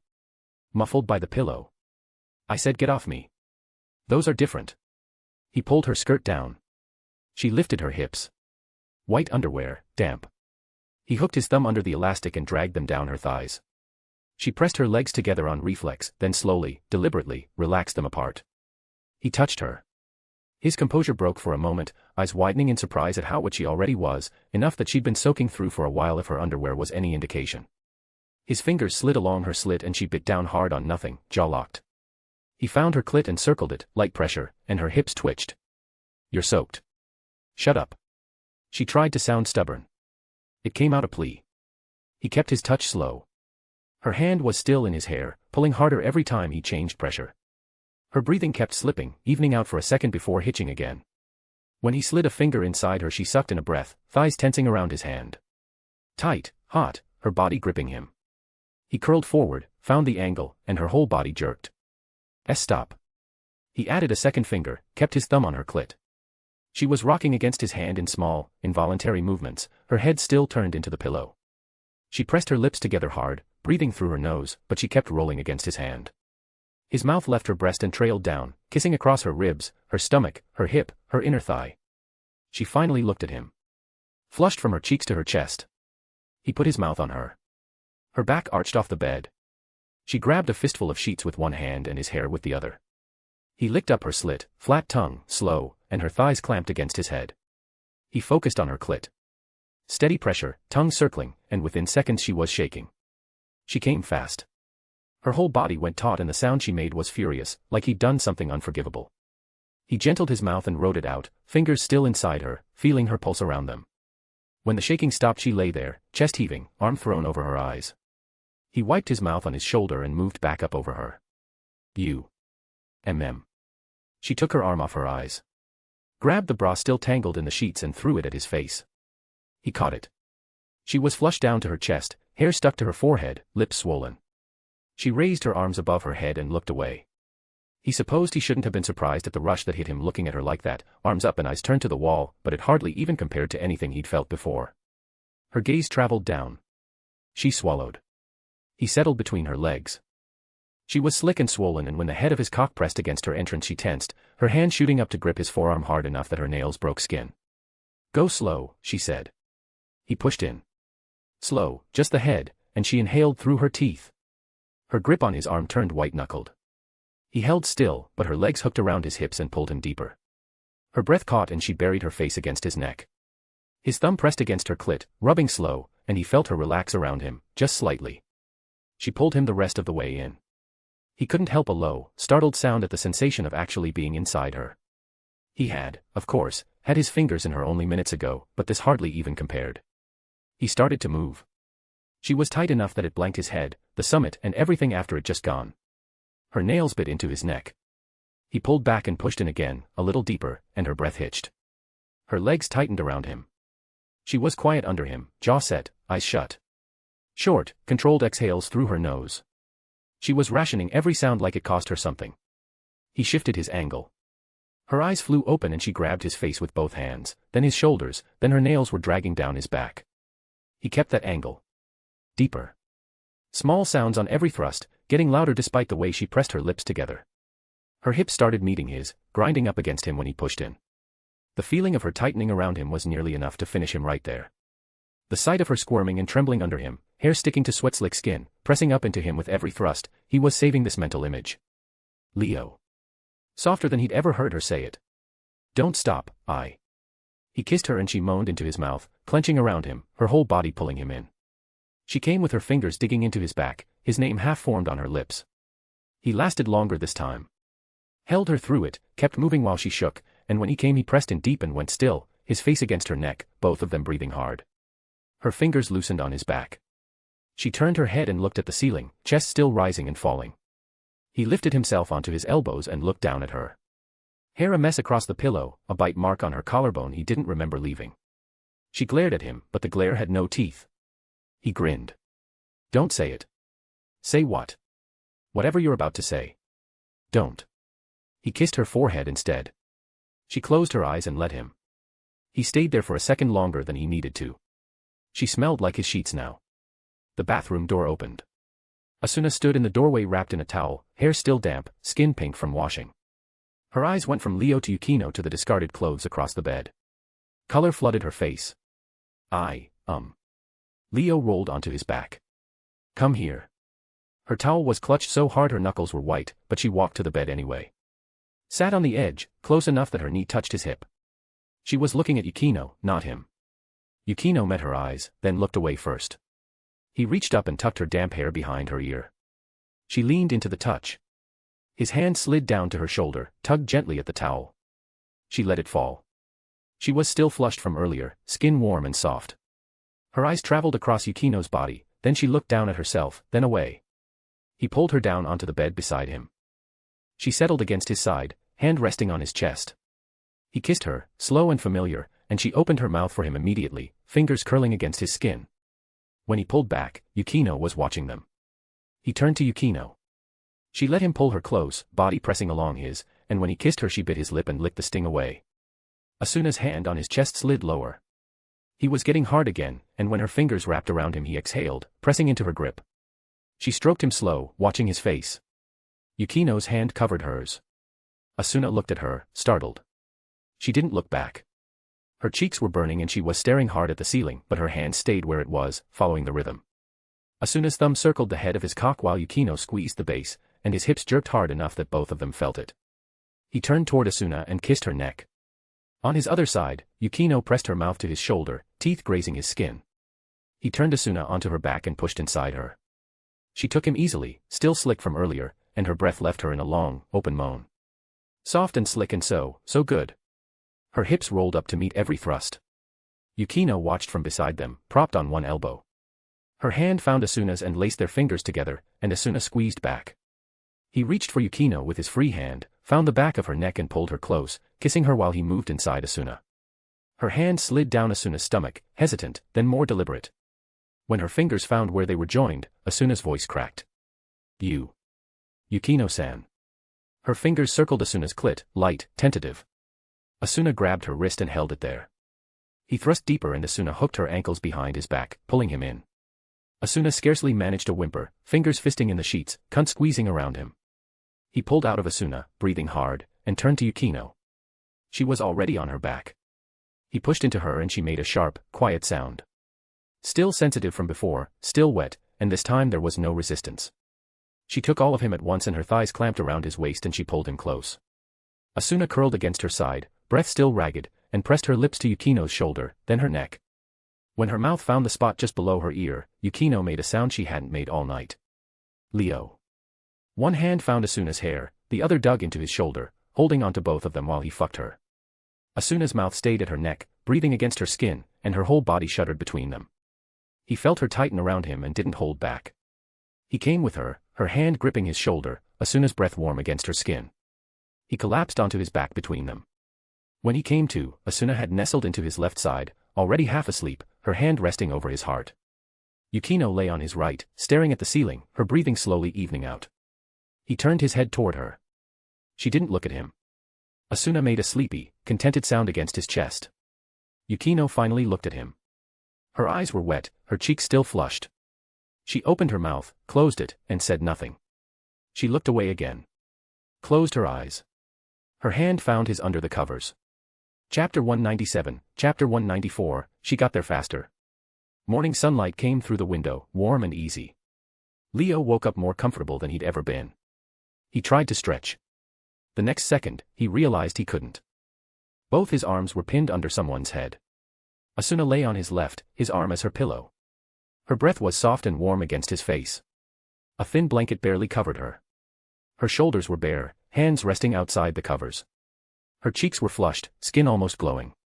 He watched her for a while before turning his head. Yukino lay on his right. Same blanket, same bare shoulders. You're feeling pretty pleased with yourself right now, aren't you?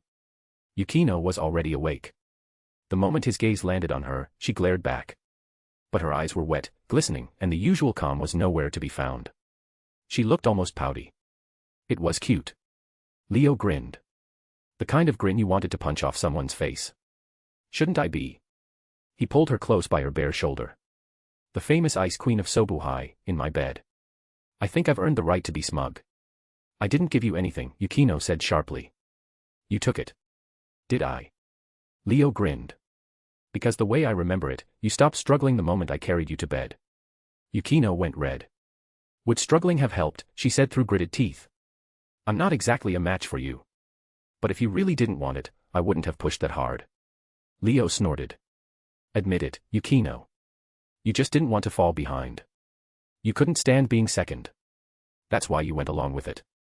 Yukino genuinely wanted to beat him up right now. She couldn't deny it. That was exactly what she'd been thinking. So when Leo carried her off, she'd barely struggled before going still and letting that animal have his way. But now, she regretted it. She felt she never should have let this scum of a master have it so easy. There should be some kind of forbidden ritual or powerful artifact in this world that can reverse time, right? She said it like she was making conversation. Maybe, but I've never seen one. Never even heard of one. Leo was having the time of his life. And if even I haven't heard of it, you definitely won't find it. So give it up, Yukino. You're mine now. Leo hummed a tune. Yukino snorted and dropped the subject. She tossed aside the arm she'd been using as a pillow and sat up. She held the blanket against her chest, but it only covered the front. Her back was bare, the line from waist to hip smooth and pale. He stared. Put away that disgusting stare. I don't need my entire body licked by your perverted eyes first thing in the morning. Leo didn't care. Looking at you is my God-given right. If I can't look at you, who else would I look at? He reached toward her pale back, but before he could touch her, Yukino slapped his hand away. Haven't you had enough? Yukino glared at him. Don't touch me. Go touch your Asuna. Seriously. You're still jealous. Leo blinked. It was only an hour head start. You're really going to hold that against me? I'm not holding anything against you. Yukino frowned. Forget it. I can't reason with a devil whose brain is nothing but lust. I have something to do right now, so don't touch me. Something to do? Leo was confused. What could you possibly have to do right now? Yukino didn't answer. Instead, she raised both hands and let the blanket she'd been holding against her chest fall away. Leo's eyes dropped. Yukino had already stopped paying him attention. She stared at her own hands for a moment. Then she spoke. Ice Princess. At her call, the 3-meter-tall inhuman princess materialized beside the bed. Her arrival was silent. No disturbance, no sound. Unlike before, she wasn't radiating her usual freezing aura. She simply stood there, as if she had been present all along. As I thought. The sacred gear's transformation is complete. Yukino looked at the crystalline ice princess and exhaled softly, as if confirming something she'd already suspected. Sacred gear transformation. Leo still looked lost. What do you mean? What happened to your sacred gear? Yukino glanced at him, then explained in a level tone. Not long ago, my sacred gear started acting up. She told him everything. How absolute demise had reached a fork in the road, caught between the path of simple enhancement and the path toward balance breaker. How, unable to choose, it had stalled. Its functions had become unstable. Leo's reaction caught her off guard. You too? Yukino froze. What do you mean? Someone else ran into this. The answer was yes. Setting aside others, in the original story, Hayato Issei had encountered this exact situation right before achieving balance breaker. He'd ultimately succeeded by subjecting himself to an intense enough stimulus to trigger the breakthrough, unlocking boosted gear scale male. That was the turning point when Issei stopped being dead weight and gained the strength to fight high-class and even ultimate-class devils. But that wasn't who Leo was referring to. He was talking about another one of his servants. Yutaha reached this stage a week ago. She touched the threshold of balance breaker. The blunt statement left Yukino stunned. Yutaha. She'd reached this stage too. And, she'd gotten there faster. It's not that strange, Leo said, seeing Yukino freeze up. Balance breaker is the ultimate domain of sacred gears. Normal wielders can't touch it at all. But with Yutaha's talent, reaching it this quickly makes perfect sense. Every member of the Eligos peerage was someone who played a pivotal role in their own story. Every one of them excelled in ways far beyond ordinary people. Yukino was extraordinarily talented in demonic power. Upon reincarnation, she'd already possessed magic on par with pureblood devils. Now her demonic power had fully reached high-class devil level, even surpassing Leo's own magic back when he'd first been promoted. Her growth showed no signs of slowing. Asuna's talent lay in the sword. Even Miyamoto Musashi, the so-called strongest swordsman, had praised her endlessly. She had essentially graduated from her training now, no longer the beginner she'd been. Even Yuto Kiba, who had sparred with her before, admitted with amazement that Asuna's swordsmanship was no longer inferior to his own. Mahiru, like Yukino, had triggered a violent reaction from the bishop piece upon reincarnation, and her talent in demonic power was nearly as high. But she'd focused more on sacred gear training, so her magic hadn't yet broken through to high-class level. Her mastery of her sacred gear, however, had improved by leaps and bounds. But among all of the Eligos peerage's sacred gear wielders, the most talented in that regard was still Yutaha. Even Leo hadn't expected it. Yutaha had been quietly unassuming about it, then 1 week ago, she suddenly told him she was about to reach the balance breaker threshold. Leo had almost thought she was joking. After verifying it, though, he was convinced. Yutaha had genuinely touched the edge of balance breaker. One intense emotional shock, and she'd step right in. Once the initial surprise wore off, Leo accepted it. Because even though Balance Breaker was the ultimate domain, and normal wielders could never come close, there were always geniuses in this world who reached it at speeds that defied imagination. The two heavenly dragons were the best example. Their hosts almost always achieved Balance Breaker in absurdly short time frames. Even Eligos, the so-called weakest red dragon emperor, the least talented host in the history of the two heavenly dragons, had managed it in just a few months in the original story. That was how broken the heavenly dragon wielders were. Granted, that was partly because the two heavenly dragons were eternal rivals. Their hosts were deeply influenced by the sacred gears themselves, drawn irresistibly toward power and practically cursed into awakening it. That was how they reached Balance Breaker so quickly, some even reaching Juggernaut Drive.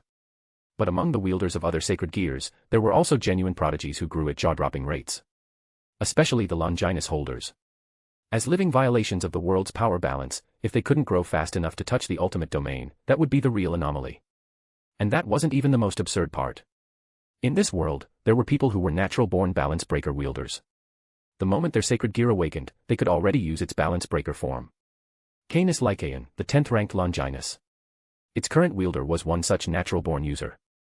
Incredibly powerful, the only human besides Chow Chow who had ever forced Valid to use Juggernaut Drive in the original story. One of the candidates for the title of strongest human. Compared to monsters like that, Yutaha's talent with sacred gears was practically ordinary. But as long as you didn't compare her to those outliers, Yutaha's sacred gear talent was world-class. Like the heavenly dragon hosts, she could reach Balance Breaker in an extremely short time. A month of grueling training in the underworld, followed by tireless effort in the pocket dimension, had allowed Yutaha's talent to bear fruit. She had officially touched the Balance Breaker threshold 1 week ago. Right now, she's also looking for a way to trigger a violent emotional shift and push herself over the final step, Leo told Yukino. Haven't you noticed she's barely been going to the pocket dimension lately? That's why. She's been busy with this. Has she succeeded? Yukino was quiet for a moment before asking. No. Leo shrugged. She's still a little short. Yutaha had actually found her method already. She'd gone back to reading the online reviews of her light novel, Love Metronome, which had nearly been axed. The reception was sharply divided. Most people acknowledged that Volume 1 was genuinely compelling. But those same people kept predicting Volume 2 would be cancelled. Yutaha had been bitter about this for a long time. After becoming Leo's servant, she'd gradually let it go. But now that she needed intense emotions to push through to Balance Breaker, she'd gone back to dredge up those old feelings. Apparently, she'd also written Volume 2 and brought it to her publisher to get her editor's opinion. All Leo could say to that was, "Good luck, soldier." He, for his part, had read Volume 2 and done what he always did. Ripped it to shreds. Yutaha's fists had stayed clenched the entire time. She'd barely held herself back from punching him in the face. Yutaha later claimed that she had genuinely been this close to reaching the Balance Breaker threshold at that moment. ====== Chapter 198, Chapter 195, in that much of a hurry. After hearing Leo's account, Yukino finally confirmed it. Someone had gotten ahead of her again. Bad enough that Asuna had beaten her to being favored by their scumbag master. Now even Yutaha had reached the domain of Balance Breaker before her. Yukino didn't know what to feel. Stop comparing yourself to others in areas that aren't your strength.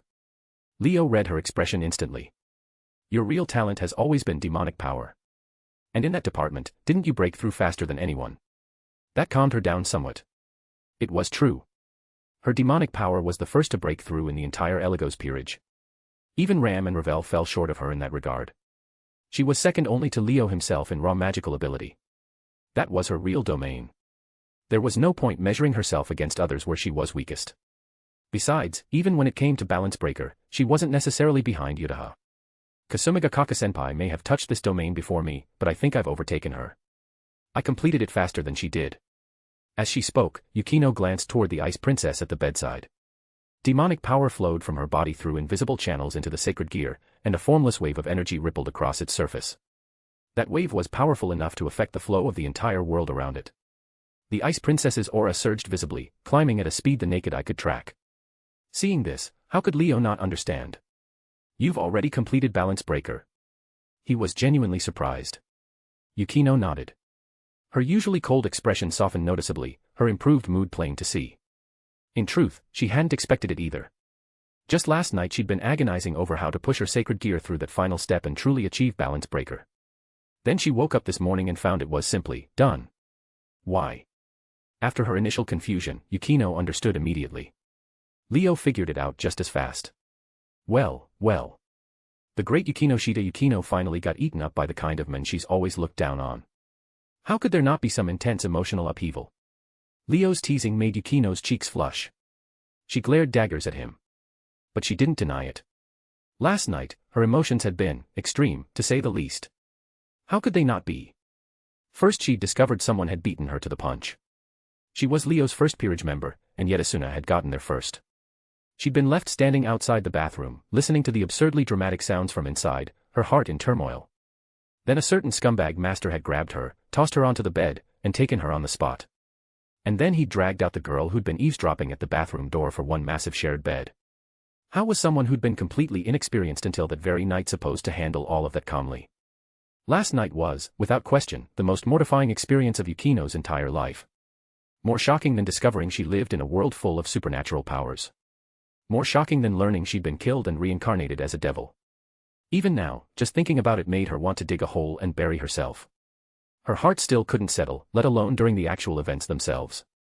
So Yukino was certain, somewhere amid last night's violent emotional storm, she'd unknowingly completed the final step of her Sacred Gear's balance breaker and crossed into that ultimate domain. Should I be congratulating you, then? Once Leo pieced together what had happened, he burst out laughing.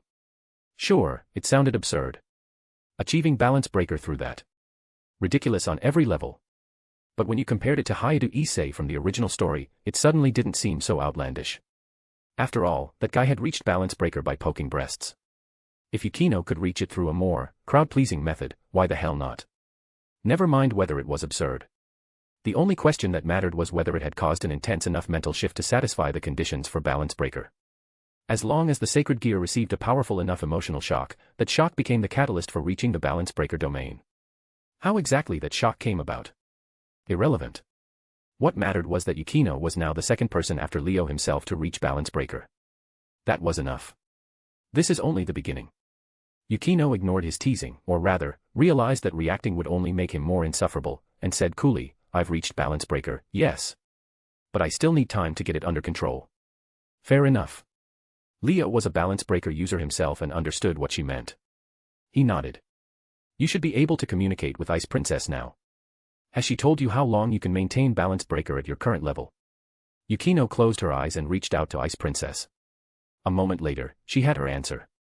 At my current levels of demonic power and stamina, I can maintain balance breaker in combat for roughly 3 hours. Yukino thought that was pretty respectable. She'd asked Yuto Kiba about this before. He told her that after activating his balance breaker, he could fight for about 1 hour. Compared to Kiba, 3 hours was solid. Leo, however, frowned. Not good enough. 3 hours is far too short. You need to maintain balance breaker for at least 3 days before I'd call it passable. Yukino blinked. Does it really need to be that long? She wasn't entirely convinced. 3 hours was enough to settle most fights. But Leo pressed the point. Think about it. What if something like the old Satan faction attack happens again? What if you get teleported into some labyrinth dimension where you have to fight through room after room before reaching the final boss? Would 3 hours actually be enough? That shut her up. If she were trapped in that kind of situation again, 3 hours would be nowhere near enough. Even if she could fight through the earlier stages and reach the final chamber, she'd have almost nothing left to defeat whoever was waiting there. And that was just maintaining balance breaker passively. If she used her Sacred Gear's abilities on top of that, the additional drain on her demonic power and stamina would cut her time down even further. 3 hours really wasn't going to cut it. In the original story, Issei could only maintain balance breaker for 30 minutes when he first achieved it. If he used boost, that dropped to about 15 minutes, forcing him to carefully ration his stamina in every early fight. Yukino wasn't quite as bad off as Issei, but she couldn't afford to be complacent either. For reference, the current White Dragon Emperor can maintain balance breaker for a full month. And even he nearly exhausted himself in our fight because he used his abilities too many times. That hit home hard. Leo had already briefed the peerage about the current White Dragon Emperor, so Yukino knew the details of that fierce battle outside Kuo Town. If even Valley, who could sustain balance breaker for an entire month, had nearly run himself dry from overusing his abilities, then it was obvious, when facing a powerful enemy, both demonic power and stamina would drain at a brutal rate. Nobody could afford to hold back. In a fight where you had to go all out, what mattered was how long you could last while burning through everything. Yukino did a rough calculation. If she went all out, balance breaker active and abilities firing freely, she probably couldn't even last 30 minutes. That was definitely a problem. What about you? She turned to Leo. How long can you maintain your balance breaker? Me. Leo raised an eyebrow.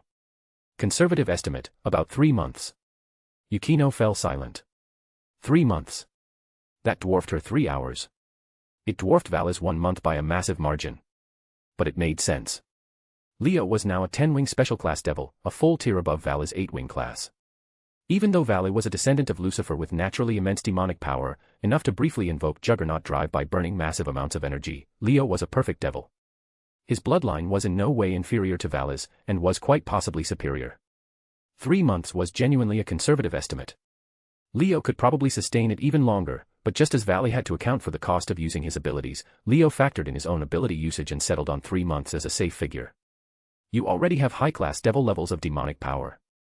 Most of the cost of maintaining balance breaker gets offset by magic. If you can improve your physical stamina on top of that, you should be able to hold it significantly longer. Issei was the opposite case, born with demonic power so weak it didn't even match a low-class devil's. His only option was physical training, using raw stamina as fuel for his sacred gear. Yukino's situation was the mirror image, she relied on demonic power as her fuel. If Issei's magic had been even slightly stronger, his balance breaker uptime would have improved dramatically.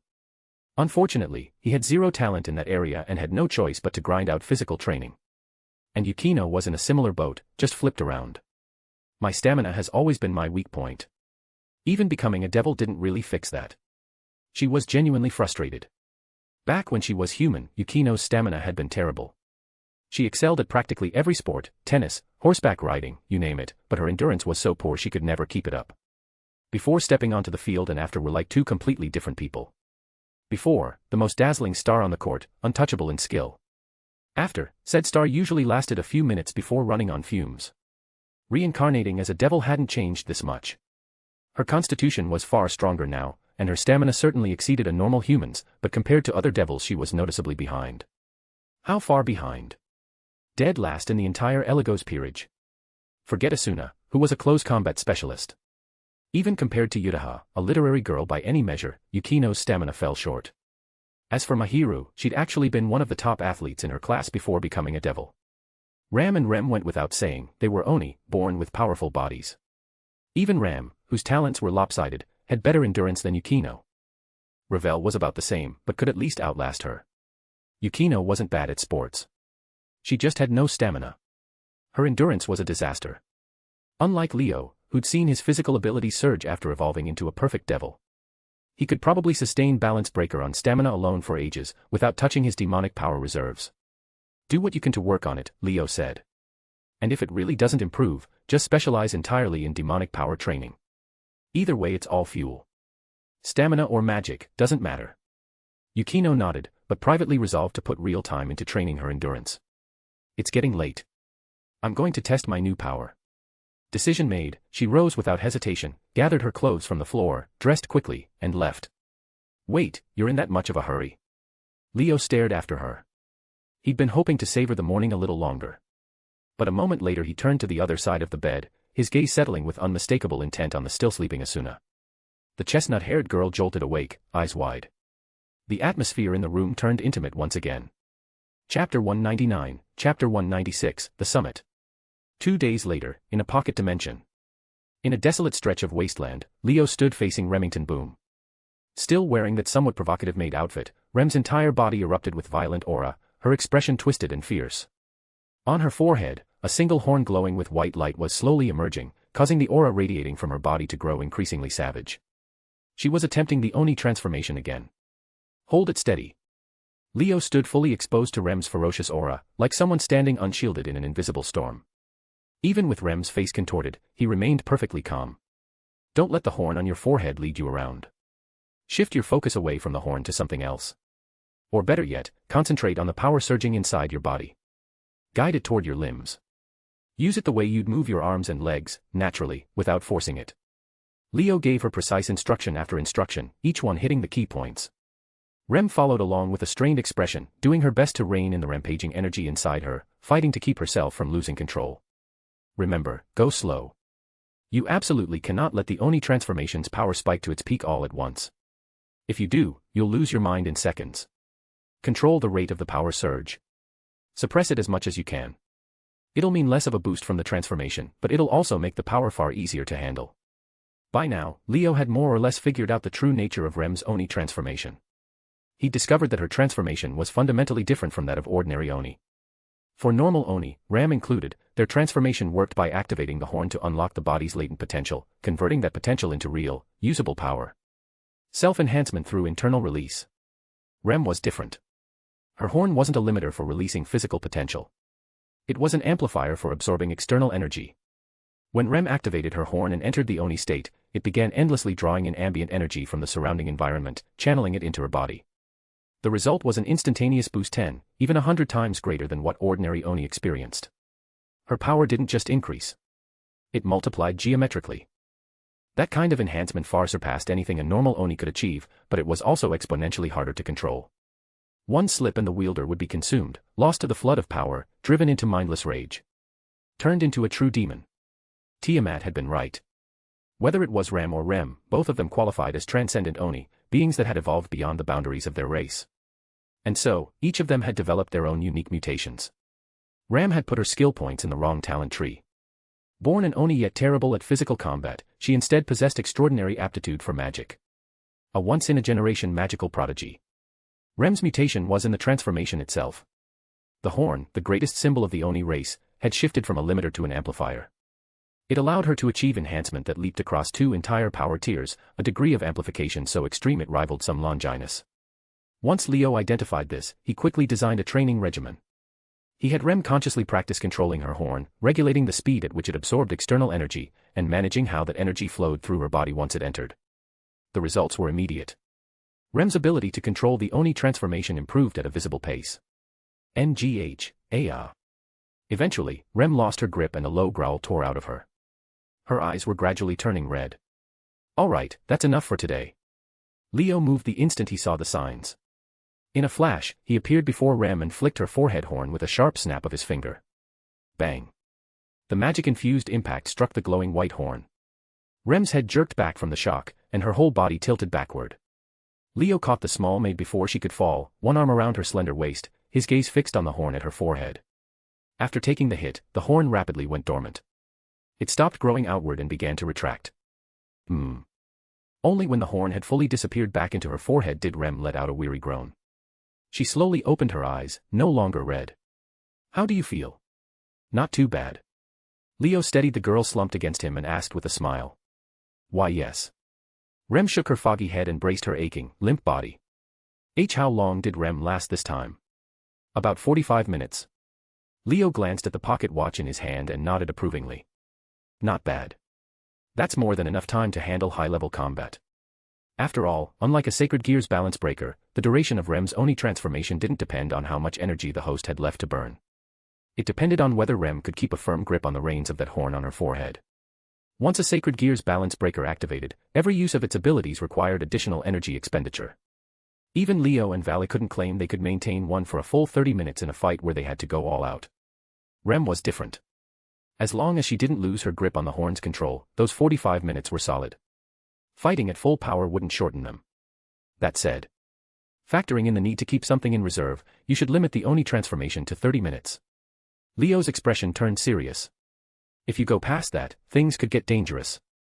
Once Rem's Oni transformation exceeded 30 minutes, the power inside her body would surge to a level that became extremely difficult to manage. Not only would the physical strain on her body skyrocket, but the mental impact would intensify rapidly as well.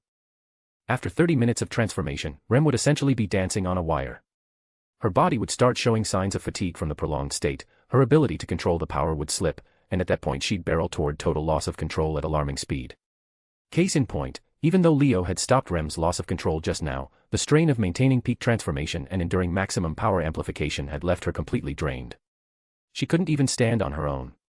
If she were on a battlefield in this condition, she'd have no way to handle the next wave of danger. Any enemy still standing could finish her off. That was why Leo gave her this advice. Always leave yourself a way out. If you limit the Oni transformation to 30 minutes, then even after you exit the state, you'll still have enough strength to keep fighting. At worst, you could at least manage to escape. Never push yourself to the point where you've got nothing left. The moment something unexpected happens, you could die. Leo patted Rem's shoulder. But within those 30 minutes, fight however you want. During that window, you're every bit your sister's equal. At those words, a look of relief finally crossed Rem's exhausted face. And then, a small smile. With this, Rem can finally stand beside her sister and fight alongside her. That was all the blue-haired girl seemed to care about. The purity of it made even Leo pause. No wonder all those perverts in my past life kept saying that if true love existed in this world, it had to be blue. They were right. If you're looking for a wife, it's gotta be Remington. His gaze on Rem grew noticeably warmer. Is something wrong, Leo-sama? Rem noticed his stare and tilted her head, puzzled. No, it's nothing.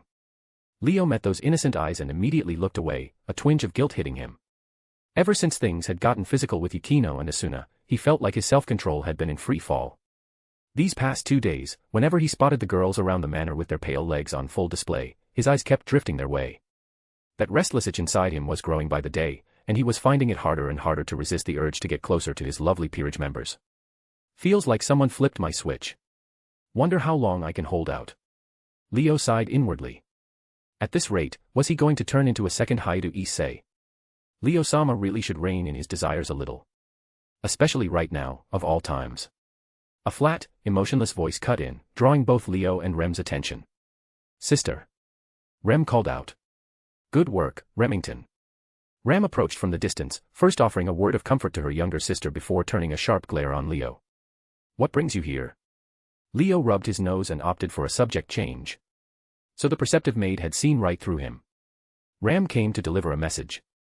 Rem kept glaring at Leo for a long moment before finally pulling her gaze away. It's time for the summit. Leo checked the sky and realized it had grown dark without him noticing. Already, he murmured, then asked, where are the others?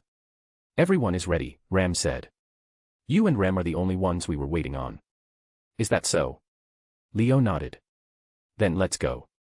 On this day, all domestic schools including Kuo Academy were on holiday. With no classes scheduled, the campus had been empty all day. Even so, the 3 factions had chosen to hold their summit deep into the night, plunging Kuo Academy into absolute silence. In a place invisible to ordinary eyes, a crystalline barrier was quietly unfurling, enveloping the entire school. This barrier was far more powerful and resilient than the one erected when Kokobeel had attacked. It had been jointly constructed by the security details of all 3 factions. Compared to the previous barrier set up by the Citri peerage alone, the difference in strength was enormous. Each faction's security forces had arrived well in advance, every camp deploying a contingent of elites. These powerhouses working together were leagues beyond what a fledgling group like the Citri peerage could manage on their own. They had turned all of Kuo Academy into an impregnable fortress. Even if Kokobeel came knocking again, he wouldn't be breaking through this barrier. The armies of devils, angels, and fallen angels had surrounded the entire campus. Representatives from each faction were already waiting in the new school building's reception room. No one else could enter the meeting site, and no one inside could leave until the talks concluded. The atmosphere was a powder keg.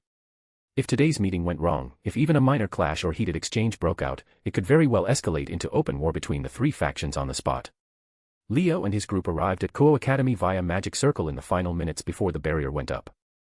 They passed through layer after layer of security checkpoints and surveillance, entered the new school building, and made their way toward the conference room. They didn't see a single person along the way, but Leo and every one of his peerage members could feel eyes on them. The girls all wore taut, rigid expressions.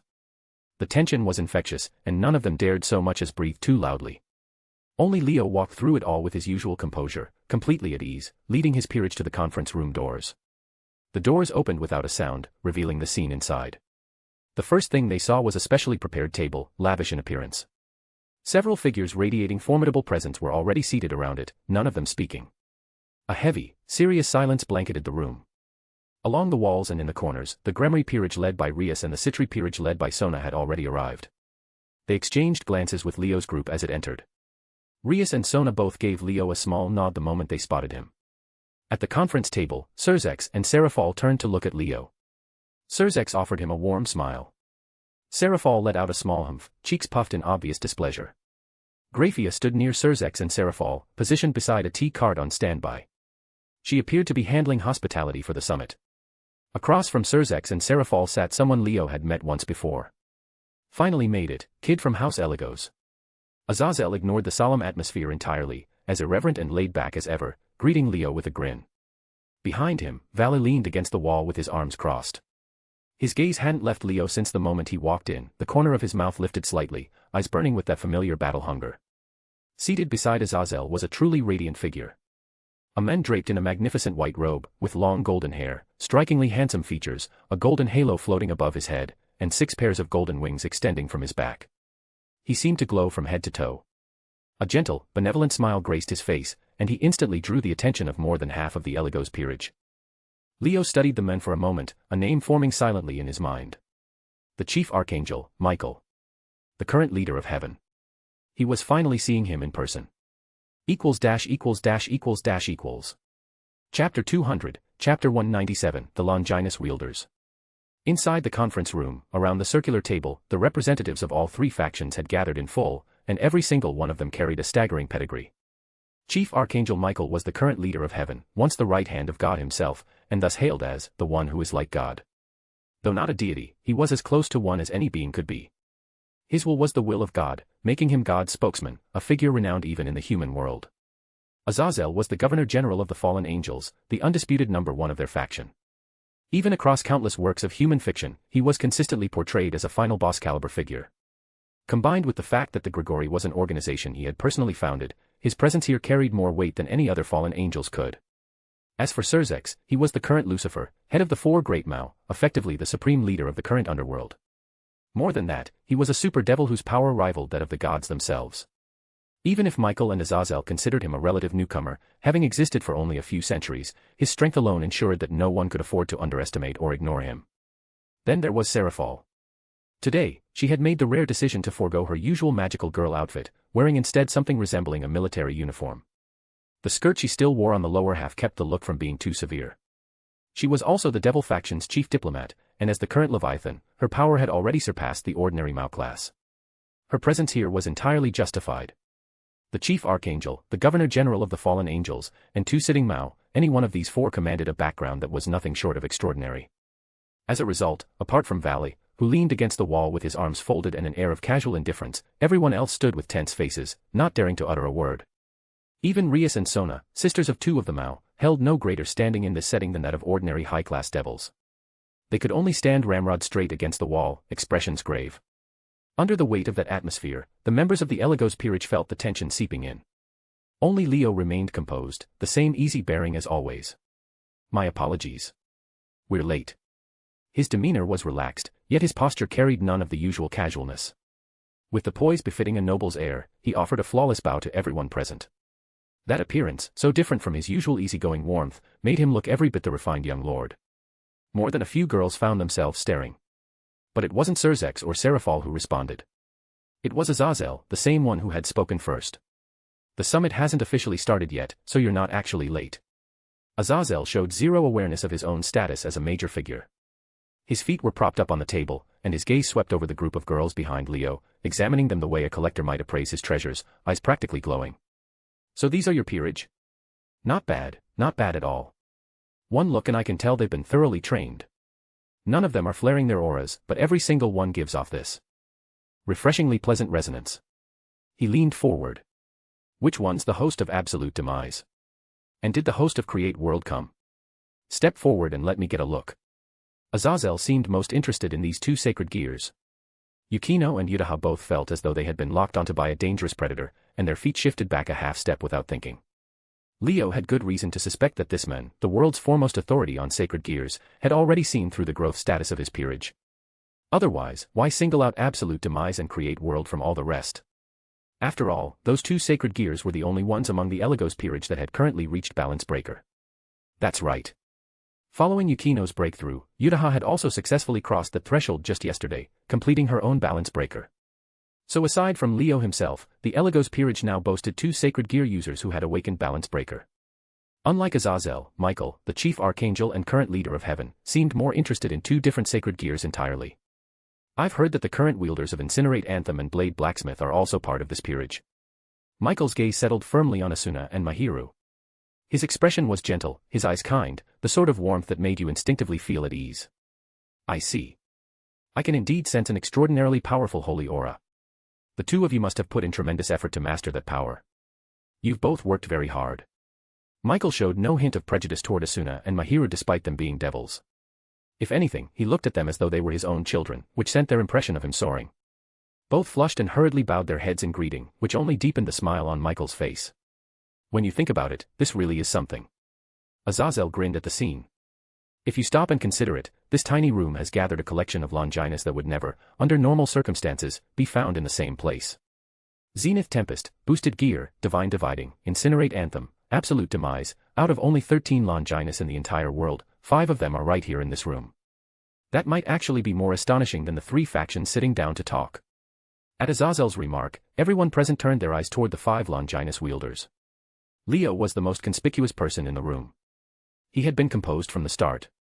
Valley, even leaning against the wall, naturally drew attention. Issei stood beside Rias looking visibly nervous, which frankly wasn't the most impressive showing. Meanwhile, Yukino and Mahiru managed to maintain their composure and avoided embarrassing themselves.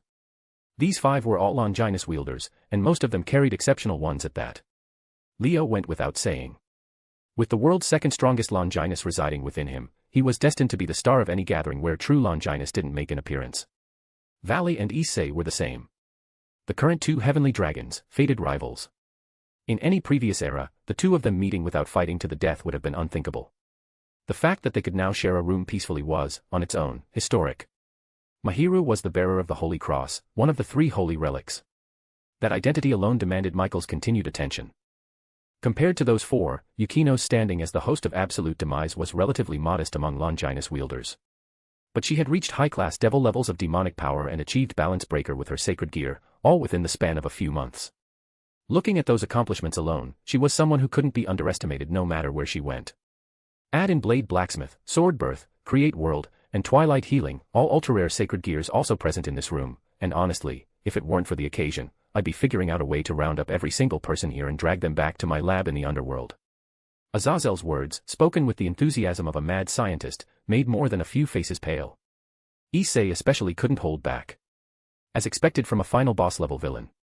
Who'd want to be dragged back by you? Compared to Issei's outburst, Saji's reaction was more along the lines of wounded pride. My sacred gear is part of a Dragon King's power, you know, how come I didn't make the list? Saji's aggrieved complaint drew another laugh from Azazel.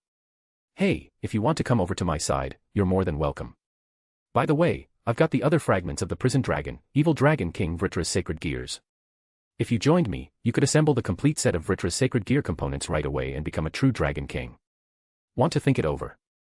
At those words, Saji's eyes went wide and he shook his head so fast it looked like a rattle drum. No way. I'm President's pawn. I'm not going anywhere with you. Saji hurried to declare his loyalty to Sona, but she met his fervor with silence. Now, don't go poaching my dear Sona's people, Governor. Otherwise I'll get upset, you know. Seraphol winked at Azazel, looking adorable, but her words made him raise both hands in surrender. Scary. I don't want to end up like Coquebille, frozen 10 times in 10 seconds. I'll pass. The moment those words left his mouth, the atmosphere in the room grew tense again. Seraphol and Michael alike let their smiles fade, and the looks they turned toward Azazel became guarded, uncertain. Surzex broke his silence as well. Come in and have a seat, Leo. Surzex offered Leo a smile and gestured him forward. Leo nodded, leading the girls of the Eligos peerage to the wall where the Gremory and Citri peerages stood. Has the summit really not started yet? Leo turned to Rias and Sona beside him. Both confirmed it. Before you arrived, hardly anyone said a word, Rias said quietly. The atmosphere has been tense the entire time. I doubt today's summit will go smoothly, Sona added in a low voice. I'm not so sure about that. Leo's gaze drifted to the one person in the room who still looked utterly relaxed, utterly unbothered. The corner of his mouth curved upward, and he murmured, almost to himself, sometimes the ones who look like enemies turn out to be friendlier than anyone. No one heard him say it. But with their arrival, the tripartite summit could finally begin in earnest. After Graphia served tea to each faction's representatives, it was Surzex who struck first. As everyone here is aware, this summit exists because the actions of the fallen angel faction's cadre, Coquebille, have severely compromised the positions and interests of the other 2 factions. For the devil side in particular, the threat and danger he posed were extreme. Surzex turned his gaze toward Leo, Rias, and Sona. The 3 of you and your respective peerages were the parties directly involved in this incident. Please provide a detailed report on what transpired. This had been arranged in advance. Leo, Rias, and Sona had all prepared for it.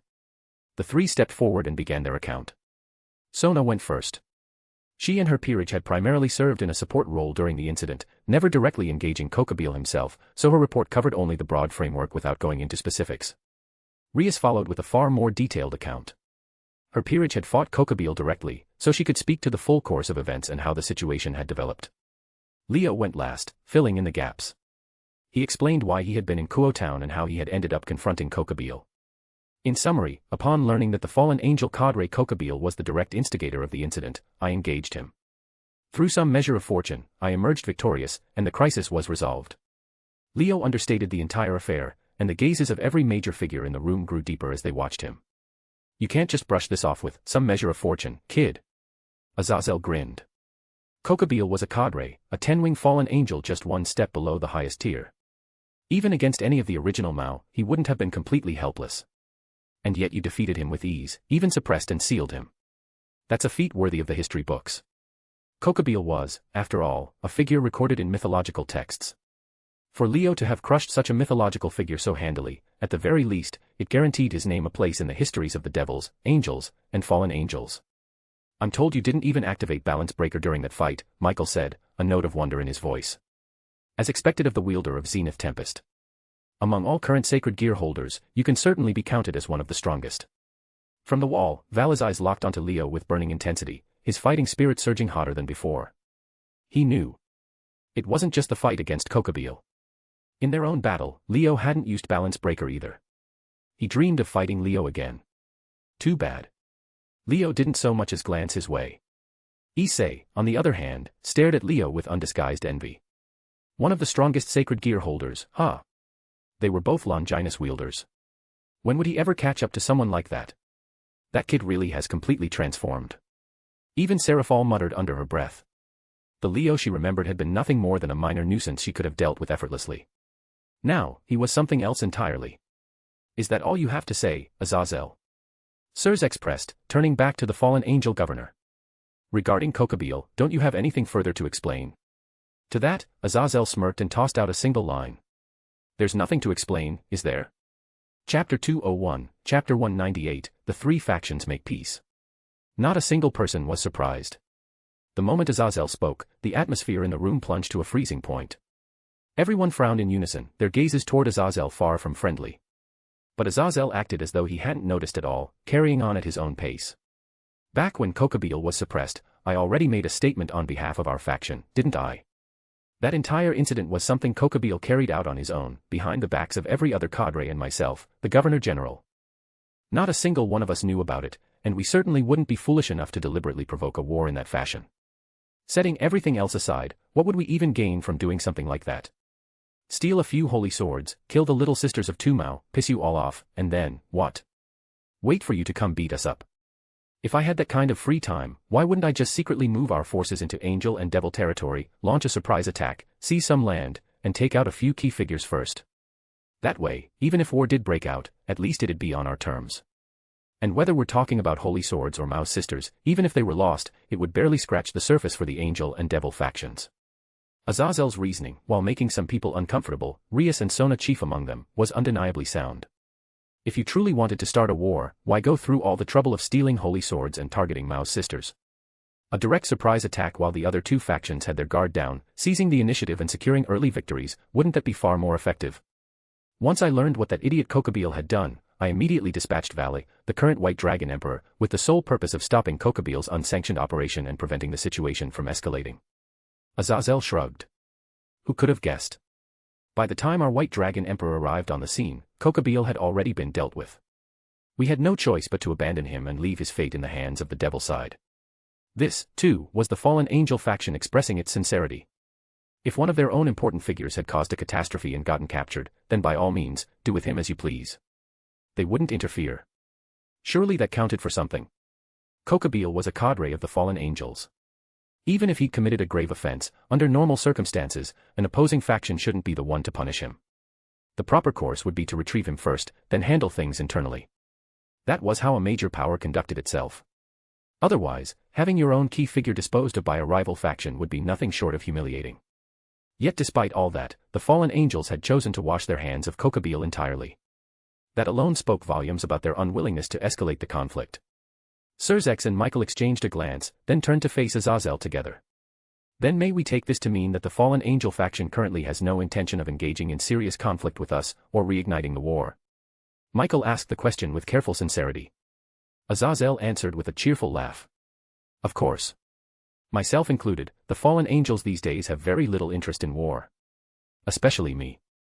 I have absolutely zero interest in it. Our side is really just a bunch of idiots, honestly. Compared to war and fighting, we're far more interested in sacred gears and women. Me in particular. After fighting for so many years in the past, I got sick of war a long time ago. I'm quite satisfied with the way things are now. As he spoke, Azazel's gaze swept across Serzex, Seraphol, and Michael, his voice carrying genuine sentiment. Back then, we couldn't avoid fighting even if we wanted to. God's expressed will was to purge all evil and sin from this world. And devils, fallen angels like us. In God's eyes, we were nothing more than plagues upon creation. The original Mao were all ambitious warmongers too. They refused to accept being confined to the underworld, refused to accept ruling only the world of night, and spent every waking moment plotting to overthrow God's supremacy, conquer heaven and the human world, and become the supreme rulers of everything. So the conflict was inevitable. The great war between the three factions was born from that, and it dragged on for thousands of years, bleeding all three sides so badly that none of us could survive without relying on humans. But now, God is gone. The original Mao are dead. Every source of the war has been eliminated. And the people leading heaven and the devil world happen to be gentle souls like you, people who have no appetite for war. I felt an enormous weight lift off my shoulders. I could finally focus on doing the research I actually enjoy. For once, Azazel didn't deliver those words with his usual flippant attitude. They were full of genuine feeling, full of heartfelt relief. Anyone listening could tell this was how he truly felt. Serzex, Seraphol, Michael, and the others fell silent. Rias, Sona, and the rest were equally caught off guard that Azazel would say something like this. Only Leo and Valley reacted differently. Leo had known what kind of person Azazel was for a long time, so nothing about this surprised him. Valley, on the other hand, watched Azazel with a shifting, unreadable gaze, his thoughts hidden. In short, I can tell you with full confidence that the fallen angels have absolutely no desire to start a war. Azazel's expression turned serious. We should all be perfectly aware of this. Given our current state, if war breaks out again, all three factions will destroy each other. Even if a victor somehow emerged, they'd be so devastated they could no longer sustain their race. It would be the end. Serzex and Michael both nodded. That's right. War can never be allowed to happen again. If war breaks out once more, this time we'll all be annihilated. Both Serzex and Michael wore grave expressions. Among those listening, some understood the current state of the three factions well, others only partially. But from the severity written on the faces of each faction's leaders, they grasped the weight of the situation. War, for all three factions, would be nothing less than mutual suicide. The moment it erupted, there would be no good outcome for anyone. This summit was convened precisely to confirm the future intentions of all three factions, to confirm that we all share the same understanding. Seraphol, the one responsible for diplomacy, could no longer hold herself back. She leaned forward. Since we all share this consensus, why not seize this opportunity to formalize a peace accord? The moment those words left her mouth, the leaders' reactions aside, the observers were stunned. A peace accord. A treaty. A formal agreement of non-aggression, even mutual cooperation and coexistence. All three factions have been reduced to a state where we simply cannot survive without humans. If we don't seek change now, then even if we avoid annihilation, we'll find it impossible to develop any further. Serzex had clearly discussed this with Seraphol beforehand. The moment she proposed the accord, he spoke up immediately. On the devil side, we believe that continuing down this path is simply not an option. And so, a peace accord was needed. Cooperation was needed. Only by setting aside old grudges and moving forward together could the three factions have a future. This was the position of the current underworld regime, led by Serzex. Ha ha ha. Azazel burst into laughter, clapping his hands and pointing at Serzex and Seraphol with barely contained amusement. Well, I never would have guessed. Devils, the very symbol of evil in human eyes, taking the initiative to propose a peace accord. Talk about shattering expectations. Devils praying for peace, for coexistence, it really did sound like a joke. As I thought, devils really have changed. Michael's tone carried a mix of complexity and relief. During the old wars, the original Mao were always the war hawks. Every time fighting broke out, the devils were consistently the most reckless, the most unhinged force on the battlefield. Even during the period when the two heavenly dragons threw the battlefield into chaos, the devils held out until the very end before reluctantly joining the other two sides to deal with them. The devils of today are something else entirely. Having people like you, people who genuinely desire peace, serving as Mao, it does make things considerably easier for us. Both Michael and Azazel had survived since an impossibly ancient era. Serzex and Seraphol, by contrast, were born only within the last few centuries. To Michael and Azazel, they were juniors among juniors. Children who had only just grown up. And so, when these young leaders came together to champion reform, to champion peace, both Michael and Azazel were deeply moved. They had witnessed devils at their most crazed and their most wicked. That was precisely why the image recorded in history was one of evil incarnate. Bloodshed, ruin, sin, madness, all synonymous with devils, an image that had persisted since ancient times. Yet now, thanks to the efforts of a group of young people, even the devils were beginning to change. For Azazel and Michael, who had seen the very worst of what devils could be, the emotion was hard to put into words. And yet, the war between the three factions has a long history, and the hatred that's accumulated runs higher than the sky and deeper than the earth. If you suddenly announce that it's time to let go of the past and join hands, there are going to be quite a few people who can't accept that, aren't there? When Azazel said this, it didn't sound like a concern or a warning. It sounded more like he was testing the resolve of Serzex and the others, his tone laced with provocation. Michael nodded as well, agreeing with the point. The enmity between heaven and the devil world was not something that could be brushed aside. The church had been training exorcists for ages specifically to combat devils. For members of the church, devils were threats that had to be eradicated. Asking them to abandon that worldview and cooperate with devils instead would deliver an unprecedented blow to their faith. In fact, as former church members, Asia and Zenobia looked utterly shocked at this very moment, shaken almost as badly as when they'd learned the truth about God's death. Everyone else was the same. Especially the pureblood devils who had been born and raised in the underworld, Rias, Sona, Ravel, and the rest. The parade of emotions crossing their faces was something to behold. After all, the underworld was dominated by devils and fallen angels, each occupying half the territory, and they had spent ages coveting each other's land, constantly finding ways to make trouble. Now, all of a sudden, they were being told to make peace. To cooperate.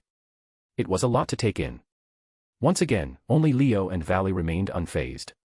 They had both known this development was coming. The difference was that one accepted it with a go-with-the-flow attitude, while the other watched from the sidelines with cold, detached eyes. Then, everyone heard the response from Serzex and Seraphol.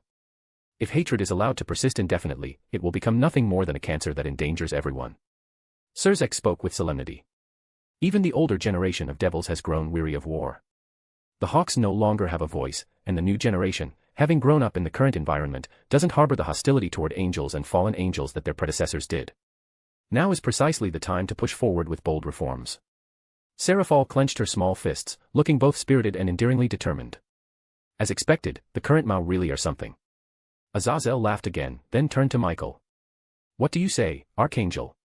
Our mission is to guide humanity, to watch over God's children and lead them toward a bright future. Michael smiled gently. After losing God, we've already experienced the confusion and panic of not knowing which way the road ahead leads. After all, there will never again be a God to guide us forward. We can only carve out the future ourselves, forge our own path toward it. Peace is exactly what we have been dreaming of. If there was one faction that could least afford the losses of another war, it was the angels. The devil side had essentially solved its population crisis once the evil pieces system was developed. Dwindling numbers were no longer a concern.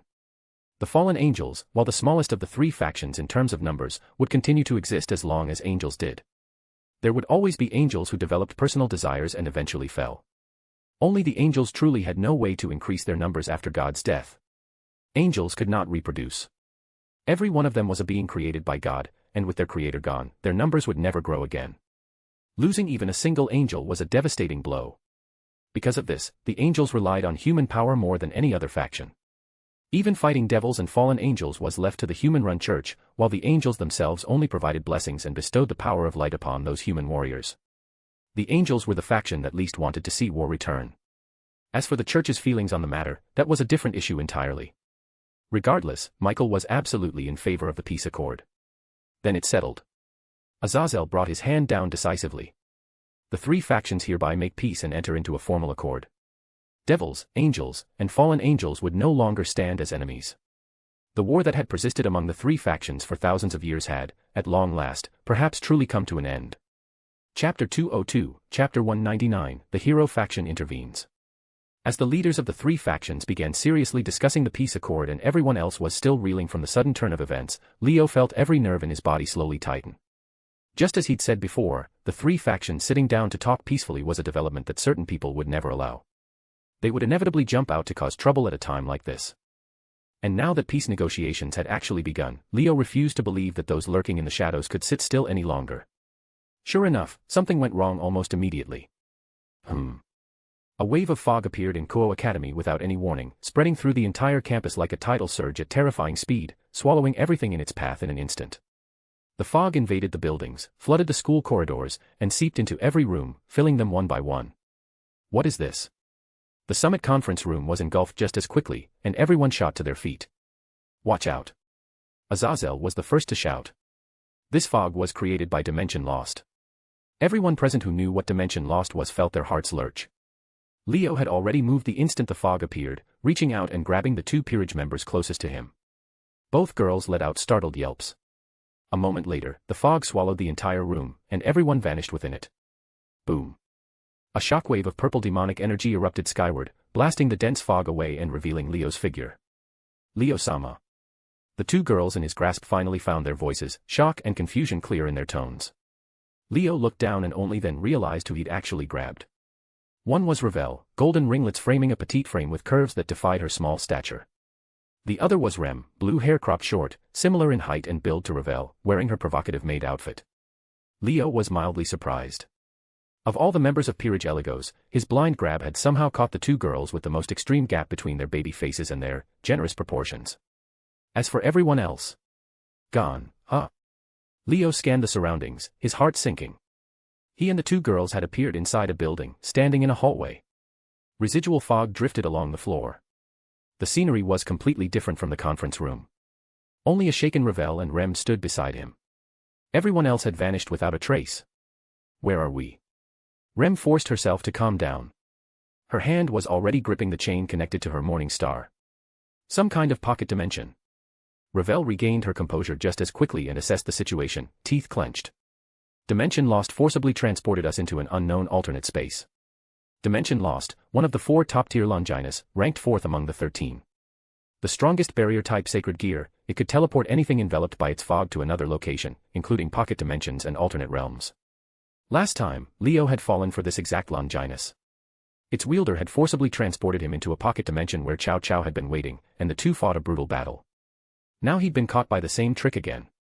He'd only managed to grab 2 of his peerage members before the fog took everyone else. The rest had been scattered to who knows where. And that meant. So the hero faction really did get involved after all. This hadn't happened in the original story. But Leo had considered the possibility. He'd figured that Cao Cao would make a move soon, if only to prevent Leo's intelligence from going stale. So. Just like last time with Leifei tricks. You claim you're not on the same side, yet here you are cooperating again. Leo's words, surprisingly calm, carried down the hallway ahead. Several figures were approaching from that direction, gradually entering their line of sight. But what surprised Leo was that the figures walking toward them weren't the hero faction members he'd expected. They were monsters. Bipedal creatures, pitch black from head to toe, stocky and muscular, with razor-sharp claws, feral eyes, and fangs bared in snarling grimaces. Scree. Gra. Roar. The monsters let out inhuman shrieks, making both Ravel and Rem shudder. What are those things? Magical beasts. Ravel cried out in alarm. They smell disgusting. Rem made no effort to hide her revulsion. Both girls could feel an intensely repulsive aura emanating from the creatures, like encountering a natural enemy that triggered instinctive, visceral rejection. The feeling was familiar. As soon as holy swords created through her sacred gear, My Hero's Incinerate Anthem, both produced the same instinctive revulsion in devils. These monsters weren't quite at the level of holy swords or sacred relics, but Ravel and Rem still felt like they were facing their natural predators. And their instincts were right. Clang. The black monsters roared and opened their maws, suddenly firing blinding beams of light at Leo and the two girls. Boom. The beam struck the hallway floor, blasting it apart and sending debris flying. Leo, Ravel, and Rem had already leapt clear before impact, dodging the searing light. That's the power of light. Ravel spread her flame wings and hovered midair, shouting. Those monsters can use the power of light. The power of light, something only angels and fallen angels could wield, was now coming from a pack of monsters. The revelation left Ravel and Rem stunned. Only Leo understood what was going on. I see. Annihilation Maker's creations. Annihilation Maker, one of the 4 top-tier Longinus, ranked 3rd among the 13, just behind Leo's Zenith Tempest. Its ability allowed its wielder to create all manner of magical beasts through imagination alone. The stronger the imagination, the more diverse the creatures. This Longinus had shown a glimpse of its power during the old Satan faction's attack. In that labyrinth dimension, after Surzex personally investigated, they confirmed that every monster inside had been artificially created by Annihilation Maker. Like Dimension Lost, Annihilation Maker was held by a member of the hero faction, further confirming their involvement. These black monsters. Leo vaguely recalled that they'd appeared in the original story too. Annihilation Maker's wielder had specifically designed them as anti-devil weapons. Every single one could use the power of light, a devil's greatest weakness. Boom. Blinding beams fired from the monsters' mouths again, blasting through the hallway walls and sending dust billowing from the breaches. The three of them burst out of the building and onto a deserted street, only to face an even fiercer assault. Scree. Gra. Roar. Black monsters crawled out from every corner and dark crevice of the surrounding buildings, emerging as if spawned from the shadows themselves, howling as they fired a barrage of light beams at Leo's group in the air. Whoosh. Leo had already unfurled all 10 of his devil wings, his form blurring like an afterimage as he weaved through the incoming beams. One hand still gripped Rem's shoulder, carrying her along as he dodged the dense barrage. As for Ravel, she didn't retreat at all. She charged straight into the storm of light. THWP THWP THWP THWP THWP. Beam after beam punched through Ravel's body, but none actually hurt her. Where the beams pierced, flames erupted instead of blood, and her entire form transformed into a blazing phoenix that hurtled toward the nearest cluster of monsters. Boom. The burning phoenix slammed into the monster's position, unleashing a violent firestorm that incinerated everything in its path. The temperature skyrocketed. The deserted street became a crimson inferno as flames spread outward, engulfing the black monsters one after another. They didn't even manage a death cry before being reduced to ash. Leo-sama. Throw Rem over there. Rem, still dangling from Leo's grip, called out the moment she saw Ravel's display. She wasn't about to let her fellow peerage member steal all the glory, and she refused to be dead weight that her master had to protect. Leo didn't waste words. He hurled Rem into the middle of a group of monsters. She crashed down like a cannonball, shattering the ground beneath her feet. Wham!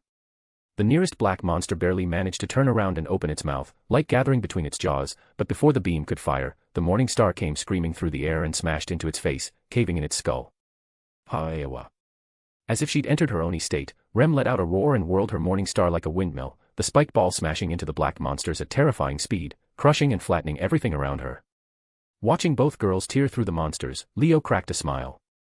He spread his 10 wings wide, wrapping them around himself. Bang bang bang bang bang. Beams of light pelted him from every direction, striking his wings and bursting into sparks, but none touched Leo himself. Any other devil's wings would have been shredded on contact. But as a perfect devil, Leo no longer had that weakness. Anti-devil monsters were useless against him. Leo casually deflected every beam and conjured magic circles around himself. The circles spun into existence like cannon muzzles, firing volleys of demonic energy blasts that tore through the black monsters one by one. The three of them cleared out the swarm with brutal efficiency, hardly looking like devils who were supposed to be weak to light. Ravel ignored the beams entirely, her flame-wreathed body incinerating monsters to ash.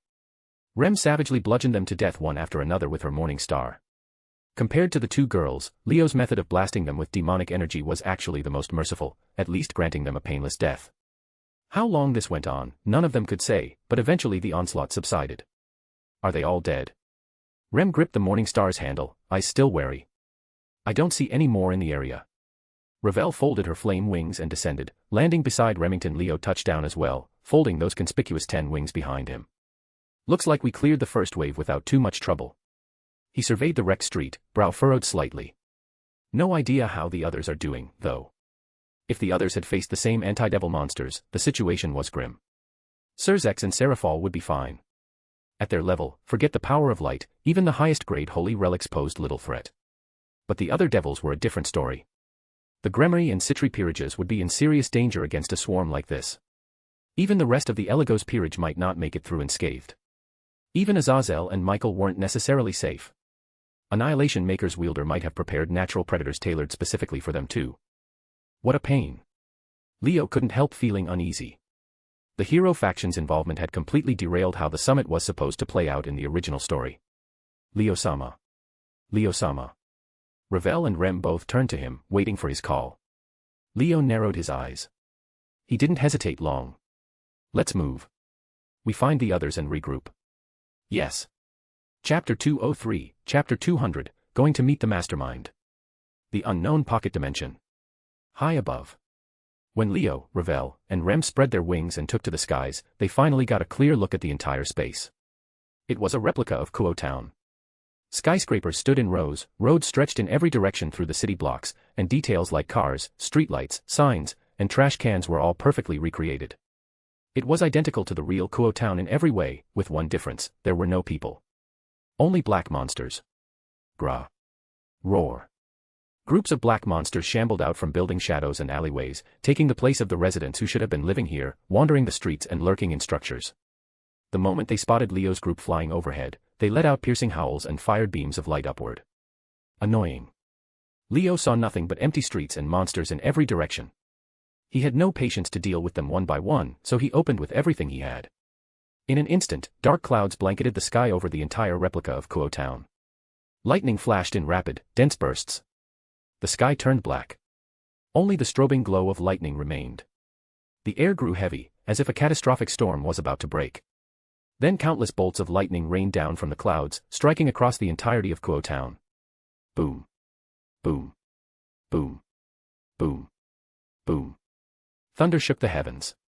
Bolt after bolt struck the monsters roaming the streets, charring them to cinders on impact.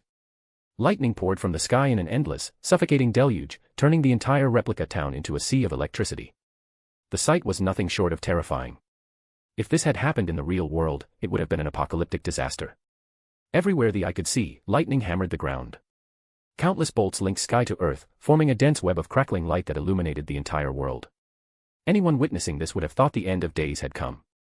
Leo had used Zenith Tempest's power to completely alter the weather across the entire pocket dimension, turning clear skies into a thunderstorm of biblical proportions and raining lightning down on all of Kuo Town. Under that relentless barrage, the black monsters didn't stand a chance. The town itself was caught in the devastation, ravaged by endless lightning. Streets were pockmarked with charred craters. Buildings were either scorched black or blasted apart. Arcs of electricity slithered through the wreckage, destroying everything they touched. Kuo Town crumbled by the second. Several skyscrapers toppled entirely, crashing to the ground with tremors that shook both earth and air. What incredible power. Ravel swallowed hard as she watched. Leo-sama's power, it's so much stronger than Sister's. Even Rem's cute face showed awe. They knew Leo was powerful, but this was the first time they'd witnessed destruction on this scale. It left them genuinely shaken. The top-tier Longinus earned that distinction because each possessed the power to influence nations, even the world itself. Dimension Lost could instantly generate fog covering an entire city and forcibly teleport everything within it. If used without restraint in the human world, the chaos and casualties would be unimaginable. Annihilation Maker could produce an endless army of monsters and deploy them anywhere, easily possessing the power to topple a country and reshape global affairs. And Zenith Tempest, ranked second among all Longinus, stood above both Annihilation Maker and Dimension Lost. Its potential impact on nations and the world was at least as great, if not greater.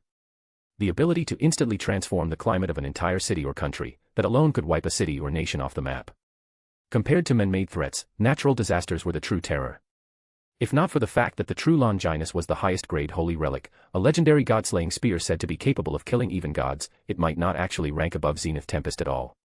In terms of raw power alone, Zenith Tempest, which could manufacture natural disasters at will, definitely surpassed the true Longinus. The true Longinus's real strength lay not in destructive force, but in its nature as a sacred, divine artifact. That special quality gave it limitless potential. For any being of demonic nature, that spear was the most terrifying thing in existence. Still, after several rounds of power-up feedback, Zenith Tempest had climbed several tiers in strength. Even the true Longinus, special as it was, could no longer claim absolute superiority. Leo was confident that the current Zenith Tempest was in no way inferior to the true Longinus. His victories proved it. He'd easily defeated Kokobeel, a 10-wing fallen angel cadre, without even activating Balance Breaker. And Valley, who'd achieved Mao-class power in Balance Breaker, had fallen to him as well. In the past, Leo had always held back, not daring to expand Zenith Tempest's attack range for fear of causing too much destruction in the real world. But in this pocket dimension, he had no such concerns. So he cut loose. He blanketed the entire town within Zenith Tempest's range, transformed the weather across the pocket dimension in an instant, and let the thunderstorm descend. Under that relentless bombardment, the black monsters howled and died. Many were vaporized entirely, not even leaving a corpse behind. Just as Leo was unleashing his full power, acting as the living embodiment of a natural disaster and ravaging the pocket dimension, the magic detection he'd kept active picked up a familiar energy signature. Boom. To the east of Kuo town, a terrifying wave of cold erupted, freezing everything within several kilometers solid. Buildings, streets, and black monsters alike were all encased in ice, creating an instant frozen wasteland. Crash. At the same time, from another direction, an equally terrifying gale appeared. It tore through the roads, ripped apart surrounding buildings, and hurled debris skyward, shredding countless black monsters in its wake. The violence was absolute. That's Yukino-senpai. Ravel immediately recognized who had created the frozen wasteland to the east. Sister. Rem's eyes lit up at the sight of the gale slaughtering monsters in the other direction. Leo's expression finally eased, and he cracked a small smile. The two strongest fighters in the Eligos peerage, huh? Looks like they found those monsters just as annoying. The words had barely left his mouth when two figures flew in from the directions of the ice field and the gale. I knew it. The weather turning into this had to be your doing. Yukino's first words upon arrival. The 3-meter-tall frost princess trailed behind her. Are you two all right? Ram's expression visibly softened when she spotted Rem, and only then did she speak. Just you two. Leo waited for them to regroup before asking. Where are the others? No idea. Yukino shook her head. When the fog sent me here, I was alone. No one else around. I got dropped straight into a swarm of those things. Ram said flatly. Didn't expect them to use the power of light. Almost got caught off guard. So everyone was separated. Ravel concluded immediately. If Leo-sama hadn't grabbed me and Rem right before the forced teleportation, we'd probably have been scattered too. The others should be okay, right? Rem moved to Ram's side, confirmed her sister was uninjured, then said with obvious worry. Those monsters can use the power of light. If you're caught off guard, you could get seriously hurt. That was everyone's concern. Yukino and Ram were powerful enough to handle it. Both were on par with ultimate-class devils, so they'd gotten through fine. But the others might not be so lucky. They should be fine. Leo stayed calm. Yutaha's barrier skills are sharp enough that she could throw up a shield even if caught off guard. Asuna and Mahiru are both sensitive to holy power. One's a holy sword wielder, the other holds the Incinerate Anthem. The power of light from angels and fallen angels probably can't touch them. That said, all three were still devils. Unlike Leo, they hadn't overcome their racial weakness. One slip and they really could be seriously injured. Let's find them and regroup as fast as we can. No one disagreed. Fortunately, Leo and Yukino both had excellent magic detection, and Ram possessed clairvoyance. By sharing wavelengths with her summoned familiars, she could see across vast distances. Finding their companions in a town populated by nothing but monsters wasn't too difficult. 3 minutes later, a pillar of purple flame shooting into the sky caught their attention. They found Mahiru in the middle of a scorched battlefield, surrounded by the charred remains of black monsters. Senpai. And everyone. Mahiru was controlling a cross-shaped mass of purple flame, blasting wave after wave of black monsters to pieces. Her face lit up when she saw the group flying toward her. She was completely unharmed. The black monsters near her were the ones screaming as the purple flames purified them. It was clearly a one-sided slaughter. This made sense. No matter how much light power they had, these creatures were still magical beasts created by Annihilation Maker. As magical beings, they were inherently weak to holy and purification power. This matchup was mutual weakness on both sides, but Mahiru's purification was overwhelmingly stronger. She dominated them from start to finish. Seeing this, Leo knew Asuna would be fine too. Sure enough, after linking up with Mahiru, they quickly found Asuna on a nearby street, cutting through black monsters like a knife through butter. Are you all okay? Asuna held a holy sword in each hand, and both blades were black. Dark attribute holy swords. The light beams the black monsters fired were swallowed the instant they touched those dark attribute blades, unable to reach Asuna at all. Meanwhile, every swing of Asuna's sword sent monsters up in smoke as purification ate through them on contact. The power gap was obvious. Asuna was not only unscathed, she'd been worried about Leo's group this whole time. Seeing everyone arrive in one piece, she finally let out a huge sigh of relief. The last to join wasn't found by them. Yutaha found them first. Finally. The literary beauty had zero intention of fighting the hideous monsters littering the streets. She'd simply wrapped herself in a barrier and drifted over from the horizon, ignoring every beam of light the monsters fired at her. They struck the barrier and bounced off harmlessly. Yutaha's strategy was straightforward: ignore the ugly creatures, find her allies first. With her barrier holding up perfectly, the monsters couldn't threaten her at all. She could afford to ignore them and search the town at her leisure. You had to hand it to a light novelist. Quick thinking, zero interest in fighting, and always looking for the shortcut. Completely different from the battle-hungry types who charged headfirst at every enemy they saw. With that approach, finding Leo's group was only a matter of time. Their trail of destruction was hard to miss. Everyone gathered together. After confirming no one was injured, they finally relaxed. Did any of you see anyone else? Leo asked Asuna and the others. The Eligos peerage was all accounted for, but there was still no sign of the Gremry peerage, the Citri peerage, or the faction leaders. Asuna and the others shook their heads. None of them had seen anyone else either. That confirmed what Leo suspected. This pocket dimension was made specifically for us. Ravel had reached the same conclusion. The others were probably sent to different pocket dimensions, or maybe they were left in the real world. Otherwise, we wouldn't have run into only our own people this entire time. Everyone exchanged glances, then all eyes turned to Leo. Let's go. Leo had a good idea of what was going on. He narrowed his eyes and spoke. Time to meet the one behind all this. Chapter 204, Chapter 201, last time wasn't enough, was it? So where exactly was the mastermind behind all this? The moment the question formed in Leo's mind, he already had his answer. He'd changed the weather across the entire pocket dimension and blanketed Kuo Town in a thunderstorm, yet even so, there was one place that seemed specially protected. While everywhere else was riddled with craters from lightning strikes, that one spot remained completely untouched. A vast open plaza in the center of Kuo Town. Supermarkets, hotels, restaurants, and cafes lined its perimeter. A perfect recreation of a commercial district. Whoosh.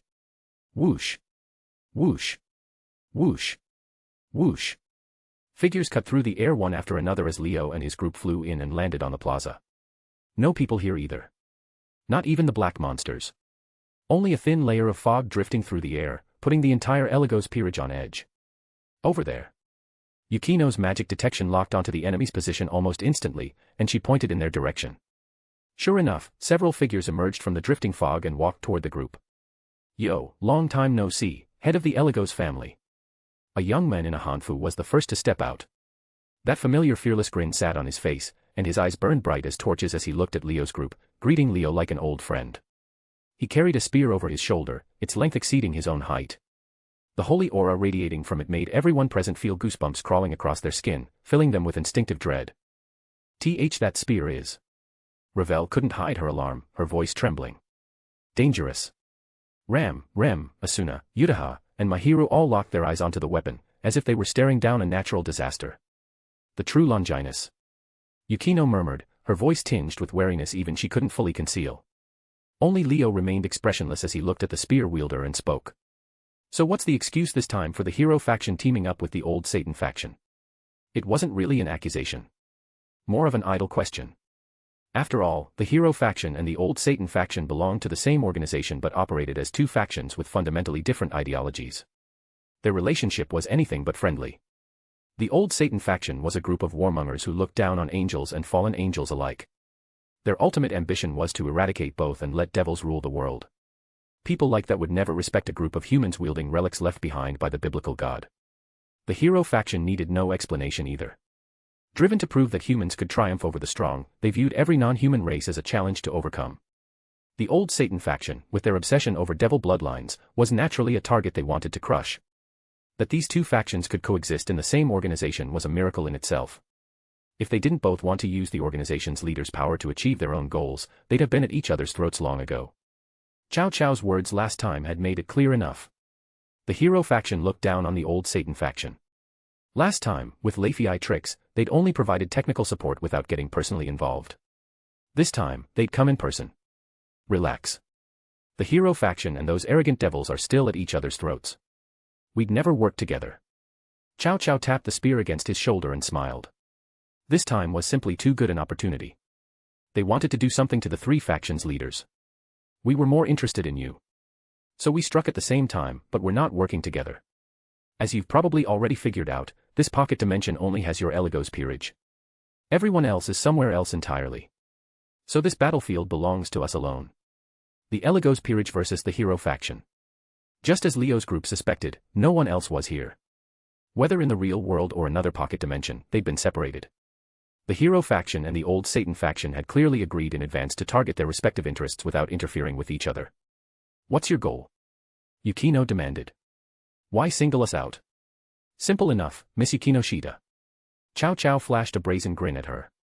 Zenith Tempest, Incinerate Anthem, Absolute Demise, Blade Blacksmith, Create World, these rare and powerful sacred gears were supposed to be humanity's precious assets. The few weapons we weak humans have to fight back against the supernatural. If the hero faction had these sacred gears, our strength would grow immeasurably. The way I see it, all of you who hold these sacred gears should have been the kind of talent we'd kill to recruit.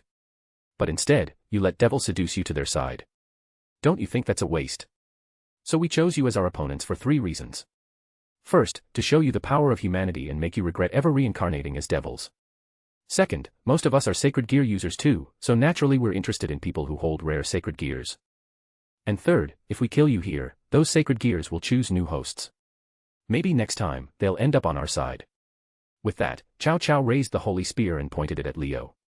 Of course, settling which is stronger between the first-ranked and second-ranked Longinus is another reason we targeted you. Though that one's a personal wish of mine, not the hero factions. Chow Chow's eyes burned with fierce battle lust as he stared at Leo. That intensity was just as thick as Valis had been. Clearly, Chow Chow was a battle maniac at heart, same as Valley. Now that he'd set his sights on Leo, he wasn't about to let go. Last time wasn't enough, was it?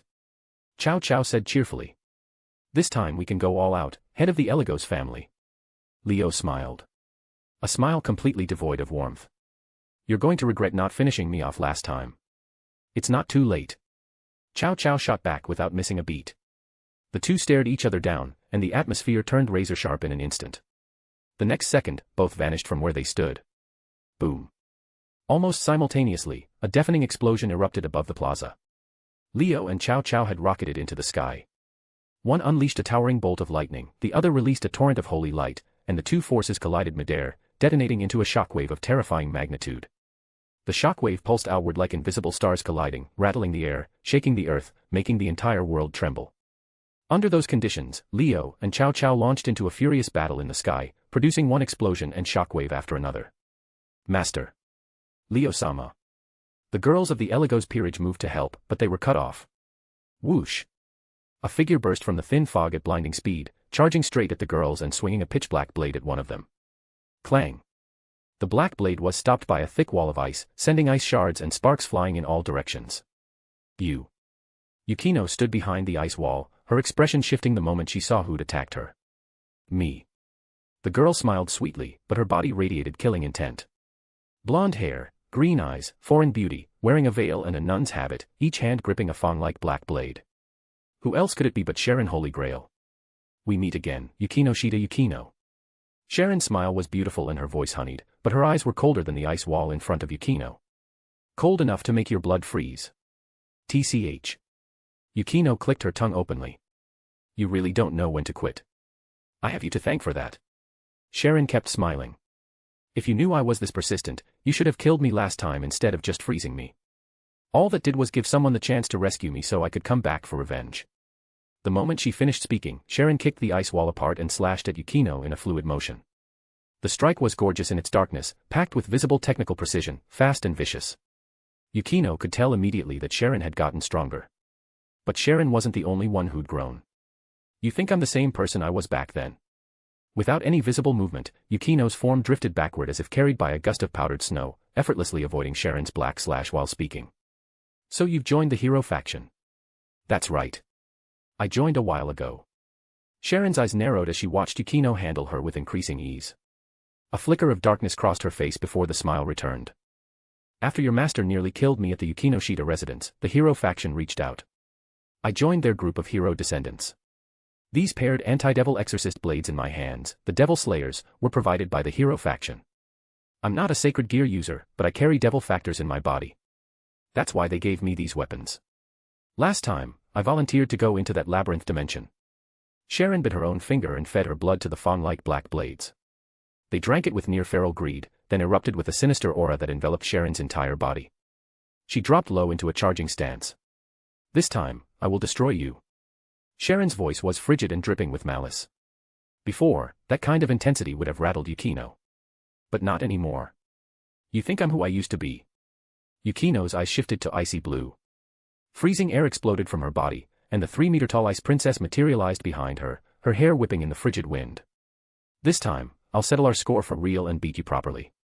The current Yukino had every right to say that. Sharon said nothing. She kicked off the ground and launched herself at Yukino like a bullet. At the same time, the other girls found themselves intercepted by hero faction members who appeared from the fog. Clang. Asuna was locked in a furious exchange of sword strikes with a blonde foreign woman. Blade met blade with clear, ringing notes, sending sparks scattering in clusters before the two were knocked apart. You're a holy sword user too. Asuna stared at the woman's weapon in surprise. It was a rapier radiating holy energy. Without question, a holy sword. Hee hee. The blonde woman smirked playfully. These things? We can make as many as we want. She extended her other hand and created another holy sword out of thin air. Yes. She could create holy swords too. Asuna was stunned. Let me introduce myself. The blonde woman licked her lips and grinned. I'm the inheritor of the soul of Joan of Arc, the Maid of Orleans. And like you, I'm a wielder of Blade Blacksmith. Blade Blacksmith was rare and powerful, but it wasn't a Longinus. It wasn't unique. While two Blade Blacksmith wielders existing in the same era was extraordinarily unlikely, today the coincidence had come to pass. Just call me Jean, little sister. Jean's smile was bright. Since we're both Blade Blacksmith users, why don't we have a nice, friendly exchange? Asuna didn't respond. Her eyes simply sharpened, and she got serious. Bang bang bang bang bang bang bang bang bang bang. Elsewhere, a spectacular series of explosions rocked the plaza, sending shockwaves and blasts rippling outward. The source was a massively built man. He was throwing wild punches at Yutaha. Everything his fists touched, whether obstacles in the area or her hastily conjured barriers, detonated on contact. Where did this walking bomb come from? Yutaha deployed barrier after barrier to block his fists, yelling her complaints. Who are you calling a walking bomb? The man's voice was deep and gruff. I'm the inheritor of the soul of Heracles, and the wielder of the sacred gear variant detonation. Remember that. Chapter 205, Chapter 202, different from last time, isn't it? Variant detonation. A sacred gear that caused explosions on contact with every attack, damaging opponents through sheer detonation. Compared to ultra-rare sacred gears like Blade Blacksmith and Create World, its ability wasn't exactly flashy. Mediocre, even. But when its wielder was a warrior with a powerful physique, the threat level skyrocketed. Heracles. The great hero of Greek mythology, the demigod who completed the 12 labors and ascended to godhood. Now, the man who had inherited his soul was using that monstrous physique to attack Yutaha. Every time his massive fists came down, variant detonation triggered, engulfing her in violent explosions. If Yutaha weren't a barrier specialist who could deploy shields on demand to block each blast, Heracles would have already pounded her to pieces. This frustrated Heracles to no end. Picked the wrong opponent. Should have gone for the Blade Blacksmith user. At least that one was a close combat fighter. Not like Yutaha, who was annoyingly hard to crack. No can do. That little sister is mine. Jean called back with a laugh, already deep in a high-speed battle with Asuna. Both had become blurs, each gripping two holy swords, trailing countless arcs of light as they attacked furiously. Steel clashed against steel, sparks erupting in dense clusters, carving slash marks into the ground. The intensity was staggering. What a shame. Not far from their battlefield, a white-haired young priest spoke with a note of regret.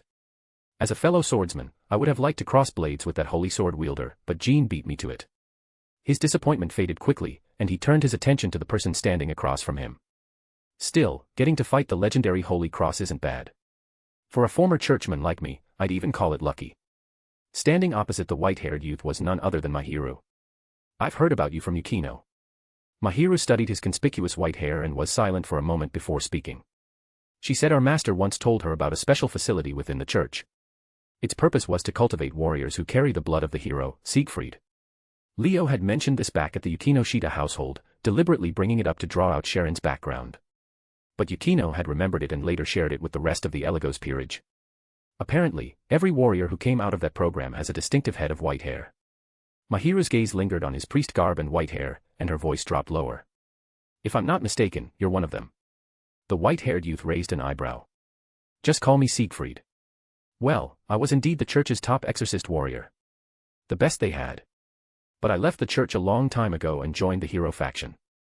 That nun over there locked in a death match with the Yukino Shida girl. I'm the one who recruited her. Her circumstances were similar to mine. Siegfried shrugged, the corner of his mouth curving upward. He seemed to be in good spirits. By the way, just like the hero Siegfried, I'm also a demonic sword user. The opposite type from the holy sword wielder fighting over there. But I don't use a sacred gear that creates demonic swords. I wield the real thing. With that, Siegfried drew a sword from his waist. A closer look revealed several blades hanging at the former top-tier exorcist's hip, and nearly every one radiated a vicious aura. The polar opposite of holy swords. Dangerous, terrifying, the kind of weapons that felt like they'd curse you just for staring too long.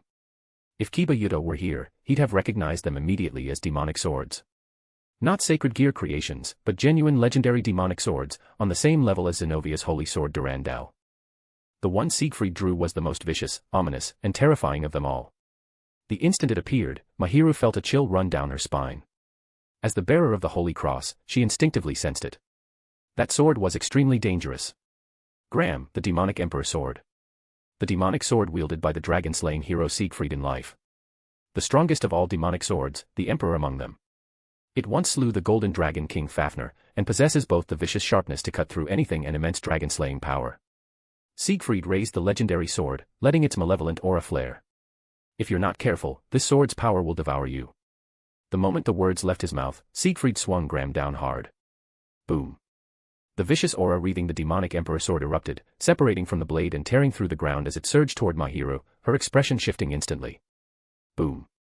Without hesitation, Mahiru raised her hand and unleashed violet flames, sending a crucifix of pure purple fire hurtling toward the incoming wave of malice. The two forces collided head-on. The explosion thundered outward as the clashing powers detonated, sending shockwaves rippling across the area. Mahiru was blown back several steps. Siegfried retreated too. But the smile on his face only deepened. As expected of the holy cross that can purify all demonic and evil forces. You actually blocked Gram's aura. This fight won't be boring after all. Gram possessed the ability to cut through anything. Against anyone else, even Yutaha's barriers would have been sliced apart in an instant. But the Incinerate Anthem was one of the three great holy relics, wielding immense sacred and purification power. Its advantage against demonic forces was overwhelming. Gram might be the strongest demonic sword, but a demonic sword was still demonic. It couldn't avoid being countered by the Holy Cross. That was why its all-cutting viciousness had been neutralized by the Violet Flame's purification, leaving the two to cancel each other out. Same as Heracles, the matchup between me and my chosen opponent isn't great either. But that's exactly what makes it interesting. Siegfried drew another demonic sword from his waist. You'll die, you know. Mahiru didn't seem troubled by Siegfried's words. Instead, she looked at him with something close to pity. Siegfried's smile froze slightly. He knew Mahiru wasn't saying that because she was confident she could beat him, or kill him. In truth, if the two of them fought, Siegfried was certain he'd be the one with the upper hand. As the church's former top exorcist, armed with the strongest demonic sword and several others besides, Siegfried's strength ranked among the highest in the entire hero faction. Second only to Cao Cao himself. Within the hero faction, Siegfried held a position akin to vice-captain. Cao Cao's right-hand man. His power rivaled ultimate-class devils. Perhaps even surpassed them. In the Eligos peerage, aside from Leo, only Yukino and Ram could probably take him on. In other words, Mahiru was outmatched. But the angel's words weren't without basis. Demonic swords are cursed weapons by nature. Even if you were the church's greatest warrior, using them takes a toll. And you're wielding multiple demonic swords at once, including the strongest one of all. Mahiru looked at Siegfried with eyes full of genuine concern. Using these swords so recklessly, can you really keep going? Mahiru's words left Siegfried silent. Then, quietly, he tossed out a single line. It's not like I ever planned on living long. Having said that, Siegfried seemed unwilling to continue the conversation. He swung his demonic sword down hard. Mahiru immediately conjured a violet flame crucifix and sent it to meet him. Boom. The vicious aura of the demonic sword clashed with the violet flame crucifix once more, erupting into a violent storm of conflict and thunder. With that, all four veteran members of the Eligos peerage were locked in battle with hero faction warriors. And the remaining three weren't idle either. Ravel, Ram, and Rem were in their own fierce fight, and the scale was no less than the other four battlefields. Their opponents were no ordinary fighters. Their backgrounds alone were intimidating. I'm George. A descendant of George Faust. The young mage who had appeared alongside Cao Cao earlier introduced himself. He wore an elaborate mage's robe and glasses, clearly a magic specialist through and through. But that wasn't what demanded caution. What truly set him apart was that beyond being a powerful mage, George was also the wielder of one of the top-tier Longinus, Dimension Lost. You're the one who sent us here, aren't you? Ravel spread her flame wings and hovered before George, her expression stern. That's right. I'm the one who dragged you all in and locked you in here. George adjusted his glasses and admitted it without hesitation. Beside him stood a young boy, dark-skinned with pale gray hair, quiet and expressionless. He looked like he'd wandered onto the wrong set. But behind the boy, a massive creature emerged from the shadows, roaring at Ram and Remington, a new monster. Rem braced against the shockwave of its roar, her face going pale. So that kid is the Annihilation Maker wielder. Ram, wind swirling around her, completely ignored the roar's blast and muttered under her breath as she eyed the boy. His name is Leonardo. A descendant of the genius artist Leonardo da Vinci. He's the wielder of Annihilation Maker and the youngest member of our hero faction. He doesn't talk much, so please bear with him. George placed a hand on Leonardo's shoulder, the corner of his mouth curling upward. The two of us will be your opponents.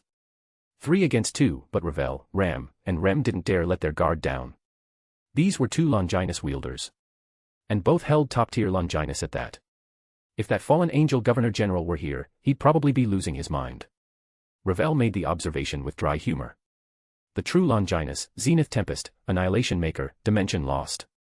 All 4 top-tier Longinus, gathered in one place. Forget Azazel. Anyone would lose their composure at a sight like this. Especially when the first 2 were the leaders of each side, currently tearing the sky apart above them. Having the remaining 2 top-tier Longinus standing right in front of them put serious pressure on Ravel's group. Be careful, Remington. Ram's gaze swept past George, then settled on the massive creature behind Leonardo. Her expression was grave. That thing isn't going to be easy. She could already sense the danger emanating from it. Don't worry, sister. Rem can handle it. Rem gripped her morning star tight, eyes locked on the beast. Her pupils began glowing faintly red, and pinpricks of white light gathered on her forehead, her aura building like something about to erupt. Ruhar. Another deafening roar blasted from the massive creature's maw, rolling outward in waves of sound like a violent storm sweeping in every direction. The beast couldn't contain itself any longer. It charged past Leonardo, its silent young master, and barreled forward. Ram and Rem didn't flinch. They met it head-on together. As for Ravel, I'll be your opponent. She blazed with flames from head to toe and shot toward George. Very well. George smiled with equal confidence, magic circles blooming around him. The 5-person battle erupted in an instant, shaking this corner of the battlefield to its core. Kuo Town. Above. By now, Leo and Chow Chow had drifted far from the plaza, expanding their battlefield across the entire pocket dimension. Wham! A ball of searing flame detonated in Chow Chow's face, sending him hurtling backward like he'd been hit by a truck. He slammed into a skyscraper, smashing through walls and glass. This is really... Chow Chow shoved aside the rubble piled on top of him and staggered out of the building. Blood was already streaking from the corner of his mouth. Leo's figure appeared outside the tower, his 5 pairs of devil wings spread to their fullest, so wide they seemed to blot out the sky. How's that? Different from last time, isn't it? Leo looked at Chow Chow stumbling out and spoke. 10 wings. Chow Chow wiped the blood from his mouth, staring at the devil wings behind Leo, and let out a bitter laugh. Last time you only had 8. That's why you had it so easy last time, gathering intel on me. Leo's expression was calm. This time, let's see if you can still hold back while fighting me. Around Leo, wind, fire, lightning, and every manner of elemental phenomenon manifested at once, framing his silhouette like a god descending. Chapter 206, Chapter 203, The 7 Treasures. Lightning, fire, gale force winds, blizzards, every kind of elemental force rained down like a deluge, slamming into the skyscraper one after another and shattering it in an instant. The upper half of the building cracked apart under the barrage, slowly toppling from on high and crashing to the ground. A thick cloud of dust billowed upward. Leo, the one responsible for all of it, pulled back sharply the moment he released the attack. A spear radiating dense holy energy suddenly pierced through the lightning, flames, wind, and ice, its sharp whistle cutting through the smoke as it extended toward Leo. He dodged by a hair. Leo beat his 10 devil wings and blurred through the air like a phantom, spiraling around the extended spear shaft. At the same time, he fired off several bolts of lightning, thinner than thread, like flashes of light that blinked in and out of existence, lancing toward the center of the elemental chaos. That was where Chow Chow appeared, kicking off a chunk of rubble and vaulting high, retracting the extended holy spear while dodging the incoming lightning threads, rocketing into the sky. You've got guts, I'll give you that. Leo couldn't help but be impressed. Unlike Leo, Chow Chow was ultimately human. He couldn't fly. Fighting an aerial battle against Leo should have put him at a massive disadvantage. Yet Chow Chow used jumps, vaults, and every piece of the surrounding environment to maneuver through the air, stubbornly holding off Leo's relentless offensive until now. Leo didn't fight like that. He'd never needed to. Right back at you. Chow Chow landed on the rooftop edge of a nearby building and looked up at Leo hovering in the sky. I figured after our last fight, you'd never dare get that close to the holy spear again. But here you are, pushing in even when the spear is right next to you. Aren't you afraid of being purified by its holy power? Chow Chow's words were less accusation than probing. He'd probably already sensed it. If I said I was scared, would you back off? Leo answered the question with a question, his half-smile deeply unsettling. Of course not. Chow Chow narrowed his eyes and studied Leo. You're growing too fast. Last time I felt like I could handle you with ease. This time you've pushed me to the brink over and over. I can't afford to let you keep growing. I have a feeling that if I don't beat you today, I'll never be able to. If I want to eliminate you as a threat, this is my only chance. Chow Chow raised the holy spear, its tip splitting open. You're too dangerous, Leo Eligos. For the sake of our cause, please fall here. With that, holy flames ignited within the spear's split tip. The sacred fire condensed into blades of light that launched from the opening, streaking toward Leo. Leo's figure instantly transformed into flame, flickering like a heat mirage. Even as the light blades pierced through him, his body wavered as if it had no physical form, completely unaffected. That move again. Chow Chow clicked his tongue. He'd seen this trick several times now. Sometimes Leo became lightning. Sometimes wind. Sometimes a blizzard. Sometimes flame. Throughout their fight, Leo had demonstrated this ability repeatedly, transforming his body into earth, water, wind, fire, lightning, ice, and other natural phenomena. Even when Chow Chow hit him with attacks loaded with holy power, nothing could damage Leo. It was absurd. This was Leo's newly developed technique, nature's hope. Leo, now a living heat mirage, surged toward Chow Chow like actual flame. As Chow Chow leapt away, Leo detonated, obliterating the rooftop. Then Leo's solid form burst from the explosion, instantly closing in on the airborne Chow Chow. An ice spear materialized in his hand. He hurled it at Chow Chow with devastating force, the sonic boom rupturing Chow Chow's eardrums and his skin alike. Pain erupted in Chow Chow's shoulder as the ice spear grazed it, carving a wound before shooting past. Chow Chow gritted through the pain and clashed with Leo, who was already charging in with another ice spear. The holy spear and the ice spear collided again and again, the sound of impact ringing without pause. Leo and Chow Chow streaked across the sky like twin meteors, one advancing, the other retreating, their battle reaching a white-hot intensity. Leo had something to rely on. Nature's hope. Whenever Chow Chow's holy spear thrust through him, Leo would dissolve into fire or lightning, completely ignoring the spear's holy aura, then counter with an ice spear aimed at Chow Chow's vitals, going for the kill every time. Chow Chow realized it. Leo was deliberately fighting at close range to neutralize the holy spear's extension ability. The spear's tip was devastatingly sharp. Even ignoring its holy power, the sheer edge could pierce through a mountain, and its ability to extend freely made distance meaningless. Even if Leo no longer feared the holy spear, a direct hit would still be catastrophic. And at range, Chow Chow would have time to react and counter.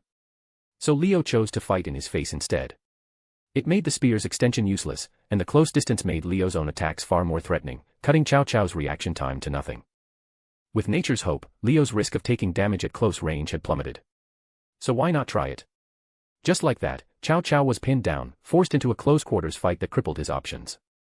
Even after being smashed through several buildings and taking ice spear wounds across his body, Chow Chow didn't break. He swung the holy spear, its razor edge slicing through the air, slashing at Leo from every angle. Each time, the blade only carved sparks or flashes of lightning from Leo's body, unable to deal any damage. Chow Chow tried detonating the holy spear's sacred power, letting holy flames explode outward. He was the one sent flying. Leo scattered like windblown sand, easily flowing around the blast. Annoyingly tricky. Chow Chow tried to extend the spear, but Leo was already in his face again, gale force winds howling around him, blowing Chow Chow skyward. The next second, countless boulders ripped from the ground and shot into the sky in a barrage aimed at Chow Chow. He raised the holy spear high, ignited its holy aura, and swept it in a wide arc, shattering every last one. Then it started to rain. Leo had never released his control over the weather. The dark, oppressive clouds had been sitting overhead the entire time. Now a torrential downpour crashed down without warning, and Chow Chow knew he was in trouble. Sure enough, the rain quickly became a flood that swallowed Chow Chow whole, dragging him earthward. The ground buckled under the floodwater's impact, shaking as it transformed into an inland sea. Surrounding buildings were either submerged or swept away, as if hit by a tsunami. Chow Chow fought through the water, swimming toward the nearest building. He broke the surface with effort, collapsed onto the rooftop, and lay there gasping. Seriously, what kind of devil is this? He's basically a god of natural disasters. Chow Chow laughed bitterly again. He truly hadn't expected this fight to be this grueling. Last time's composure was completely gone.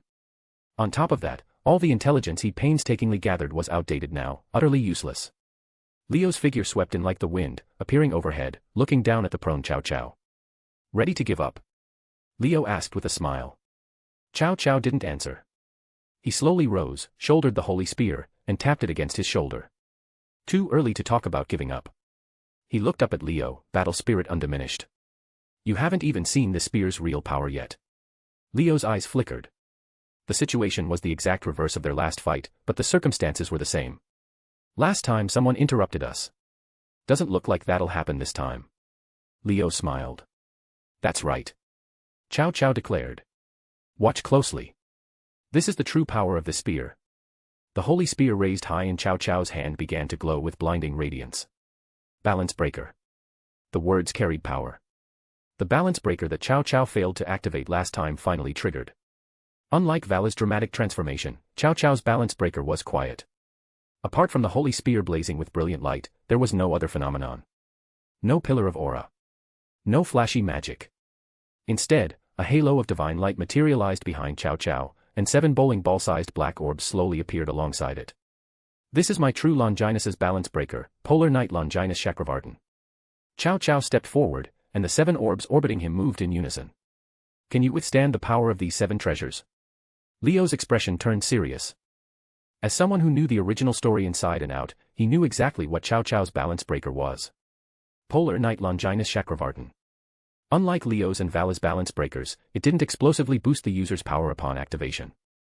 What it had instead was the ability called the 7 treasures. The 7 treasures were the 7 orbs orbiting Chow Chow. Each one possessed a unique special ability. That's right. Chow Chow's balance breaker had 7 distinct abilities. Elephant treasure. Chow Chow directed one orb beneath his feet, and for the first time, he flew. Elephant treasure granted the ability of flight. It could make the user fly, or even grant flight to others. Let's have another aerial battle, head of the Eligos family. Chow Chow rocketed skyward, far faster than before. Compared to when he'd been limited to jumping and vaulting, it was a night and day difference. Leo didn't hesitate. He flung a bolt of lightning, pulled from the pitch-black sky above, straight at the ascending Chow Chow. Pearl treasure. This time Chow Chow didn't dodge. He sent another orb above his head, where it transformed into a vortex. The descending lightning struck the vortex and was swallowed whole. Then, behind Leo, an identical vortex appeared. Lightning erupted from it and slammed into Leo, blasting him backward. It absorbs enemy attacks and releases them from any position.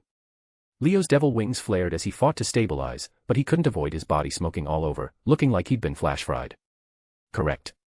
Chow Chow's voice came from behind him. The holy spear's tip punched through Leo's chest, emerging from the front. But Chow Chow, who had somehow appeared behind Leo, frowned. He swept the spear sideways, shattering the body in front of him. The shattered Leo broke apart into countless chunks of ice, scattering before Chow Chow's eyes. That move again. Chow Chow murmured as the ice fragments gathered before him and reformed into Leo's shape. That was teleportation just now, wasn't it? Leo reappeared without a scratch, asking calmly. Horse treasure. It can transfer any target. Chow Chow didn't bother hiding it. He'd been seen through, so he answered openly. Too bad female treasure doesn't work on you. Otherwise I could have tried sealing the technique of yours. Female treasure targeted females with supernatural abilities, completely sealing their powers for a limited time. It prioritized the strongest ability user on the field, could affect up to 3 targets simultaneously, and was unavoidable. If it worked on Leo, it could have sealed not just Nature's Hope, but potentially Zenith Tempest itself. The same applied to Will Treasure, which prioritized destroying the strongest weapon on the field. Since Leo didn't use weapons, it was useless against him. Though Will Treasure could also transform into a spear shape to attack, so it wasn't completely wasted. Next up. Householder Treasure. An orb behind Chow Chow flew out and split apart. Chapter 207, Chapter 204, Truth Idea. When the Householder Treasure cracked open, glowing humanoid figures poured out from within. A closer look revealed that every single one was identical to Chow Chow. Clones. Without question. The Householder Treasure's ability was duplication. Clone after clone emerged from the black orb, each wielding a spear of light, forming an army that charged at Leo. The sheer scale was staggering. Leo unleashed a wall of explosive flame at the charging army. The fire swelled on contact with the air, instantly becoming a sea of fire that swallowed the clones and burned most of them to ash. Even so, a good number punched through the inferno and hurled their light spears at Leo, riddling his body with holes. But the holes didn't bleed. They sprayed water. Leo had already shifted into his nature's hope water form, completely ignoring the physical attack. That move of yours is really cheap. Chow Chow's voice came from behind him again, followed by a blast of holy aura that scattered Leo into a shower of water droplets. Your bag of tricks isn't exactly fair either. The droplets quickly converged and reformed into Leo's body. A sword of flame was already in his hand, and he cut down several incoming clones in a single sweep. They burst into flame the moment they were bisected. When Leo hurled the flame sword at Chow Chow, it rocketed toward him before suddenly detonating, expanding into an enormous fireball that seemed to cover the entire sky. The heat alone from the resulting wave was terrifying. Against something like that, even a near miss would leave Chow Chow with serious burns. He was human, after all. No supernatural physique. The heat alone was enough to be a serious problem. Chow Chow raised the holy spear and split its tip, unleashing a powerful beam of holy light. The light swept out and dispersed the incoming heat wave like it was melting snow, then continued on toward Leo with undiminished force, evaporating the very atmosphere in its path. Leo beat his 10 wings and blurred aside like a gust of wind, letting the beam miss. The holy light slammed into a skyscraper, obliterating it without suspense. It tore through the building and continued on, punching through several more in succession. The destructive power was staggering. Leo clicked his tongue at the sight. The holy spear's power really was something else. Even a simple release of holy energy in beam form could effortlessly level multiple buildings. If he took a direct hit, even without the devil weakness, he'd be seriously wounded. No wonder it's said to be able to kill gods. Truly worthy of the title of strongest Longinus. This is the weapon that lets humans triumph over the supernatural, even over gods themselves. Chow Chow didn't sound proud or boastful. He glanced at the spear in his hand, then back at Leo wreathed in wind, fire, lightning, and ice, and spoke with a note of regret. If only Zenith Tempest were on our side too. The two strongest Longinus working together, maybe we really could defeat a god. You've actually thought about teaming up? Leo's half-smile returned. I figured you'd only want to beat a god one-on-one. Of course I want to beat one alone. But I know full well that the current me can't pull that off. Chow Chow was candid. So until I can, I don't mind leveraging humanity's greatest advantage in battle. Humanity's greatest advantage? Leo raised an eyebrow. Strength in numbers? No. Chow Chow lifted the holy spear and smiled. Adaptability and intellect. With that, the spear's tip blazed with holy light once more. Leo was about to counter with Zenith Tempest when one of Chow Chow's orbs lit up. Horse treasure. The one that could relocate any target at will. This time, Chow Chow didn't move himself. He moved Leo. Leo's vision blurred, and the next instant he was standing directly in front of the holy spear's tip. The spear point erupted with blinding radiance mere inches from his face, and Leo's expression changed completely. The next moment, holy aura condensed into light and engulfed Leo entirely. Leo came flying out of the explosion trailing smoke, crashing through building after building before finally slamming into a mountainside hard enough to make the entire mountain shudder. He coughed up a mouthful of blood, embedded in the rock face. Damn it, got careless. Before the words fully left his mouth, Chow Chow's laughter reached his ears. Just as I predicted. Your elemental transformation has limits. You can't maintain that state indefinitely. If nature's hope could be sustained forever, Leo would be effectively invincible. Impossible to defeat. Chow Chow had been watching the whole time.